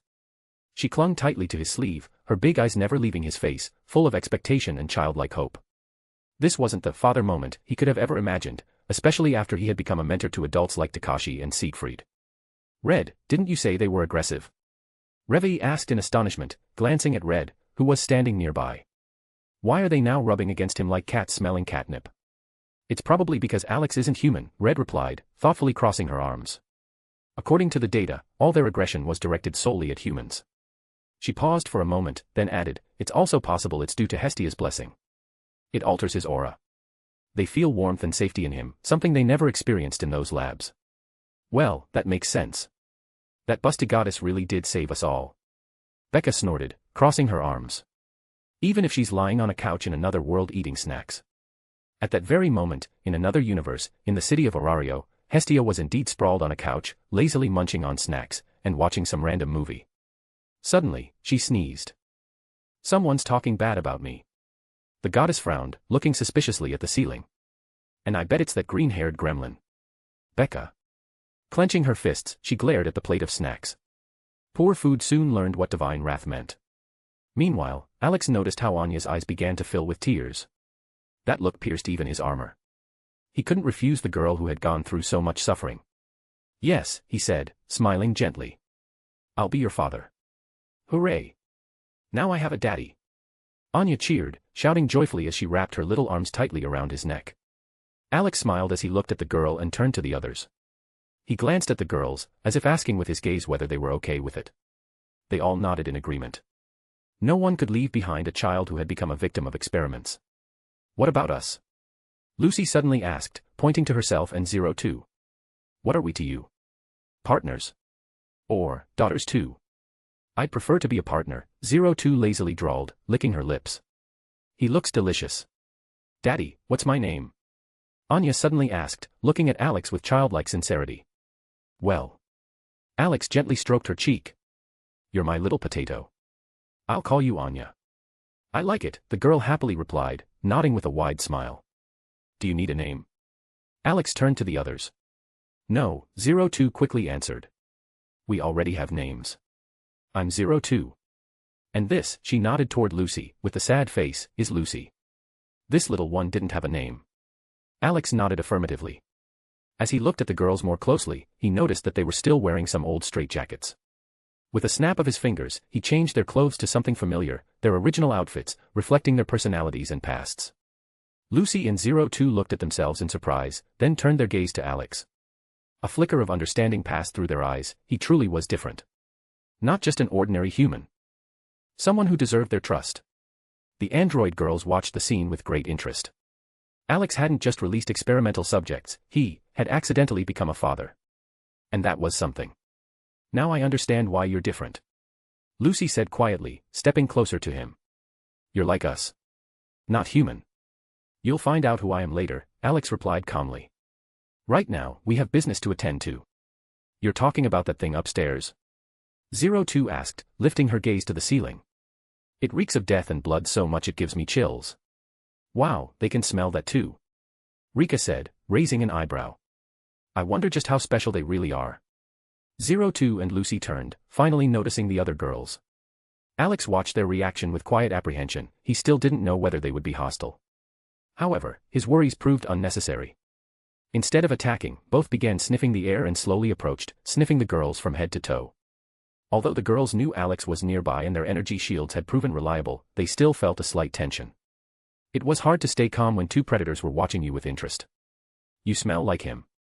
That means you're close to him. Except for her. She smells different, not like a human and not like us, 02 said, stopping her sniffing. Because we're his family, Chiquita answered with a smirk. And she smells different because she's not human either. At these words, Alcina's eye twitched, but she didn't protest. Lucy and 02 exchanged looks, then leaned toward her, sniffing the air. Yes, the scent was indeed different. But there was no fear or disgust in their eyes, what they were curious about was something else. Family. What's that? Lucy asked, tilting her head slightly. It's a long explanation, Valmont responded calmly. But I think we'll have time. Since Alex decided to take you with him. The girls nodded. Alex, observing the scene, let out a relieved sigh. Everything had gone smoothly without any incidents. He felt someone tugging at his cheeks. Looking down, he saw Anya, still sitting in his arms. Alex couldn't help but smile. The light shock of realizing he was a father still lingered inside him. Suddenly, unprepared. But he wasn't going to turn away from this role. He would give Anya everything, care, love, adventure, and most importantly, a family. The kind she truly deserved. Alex returned the gesture, tugging gently on Anya's cheek. The little girl giggled, and he smiled even wider. Since you suddenly became a father, maybe it's time to get out of here. Reveille said with a smirk, drawing his attention. I think it's time. Actually, you're returning, but I still have a few things to finish here, Alex replied, nodding as he placed Anya on his shoulders. Anya joyfully hugged his head and, now at a height, began to look around with interest. Her gaze met Gir, Mimi, and Stitch, who were happily waving their paws at her. In response, Anya laughed and waved her arms back at them. Alex noticed this too. And sighed.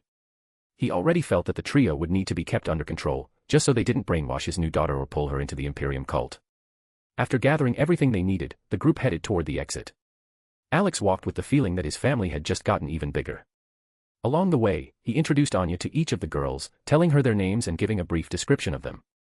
Anya listened with genuine interest, amazed at how many moms she was going to have now. But as it turned out, she didn't mind, it seemed like a big family was still a family. When they reached the cargo elevator, the regular one would have likely been too much for Alcina. Alex carefully took Anya off his shoulders and passed her into Valmont's arms. Anya, go to Mom Valmont. She'll protect you, he said with a warm smile. Valmont gently took Anya into her arms, still processing everything that had happened. It turned out that not only had Alex suddenly become a father, now she and the other girls had gained a daughter too. Anya, nestled in Valmet's embrace, gave her a wide, kind smile. Valmet couldn't help but return a warm smile and hugged the little girl tighter, silently promising to protect her from any threats. The other girls looked at Anya in Valmet's arms with tenderness. Each of them also wanted to hold the little girl, and even Becca wasn't an exception. Deep down, she also dreamed of one day having a child with Alex.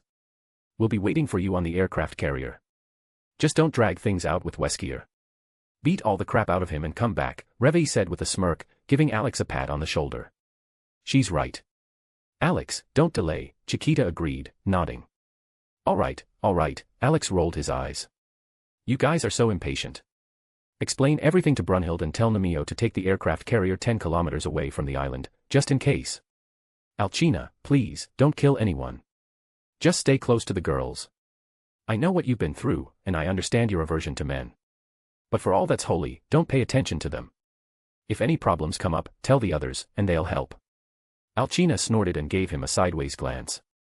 "I'm not a child, and I know how to behave. But if these little men can't keep their hands to themselves, don't blame me for the consequences. I'm a lady, and I won't tolerate being looked at like I'm meat on a shelf, or a monster. Don't worry, Alex. We'll help Alcina if needed. And as for idiots who can't keep quiet, I'll teach them some manners," with a couple of knocked-out teeth, Rika added with a grin. "I'll tell Nemeo to push away from the shore once we're aboard," Valmet said, gently holding Anya in her arms. Alex nodded, saying goodbye to each of the girls. He promised to return as soon as possible.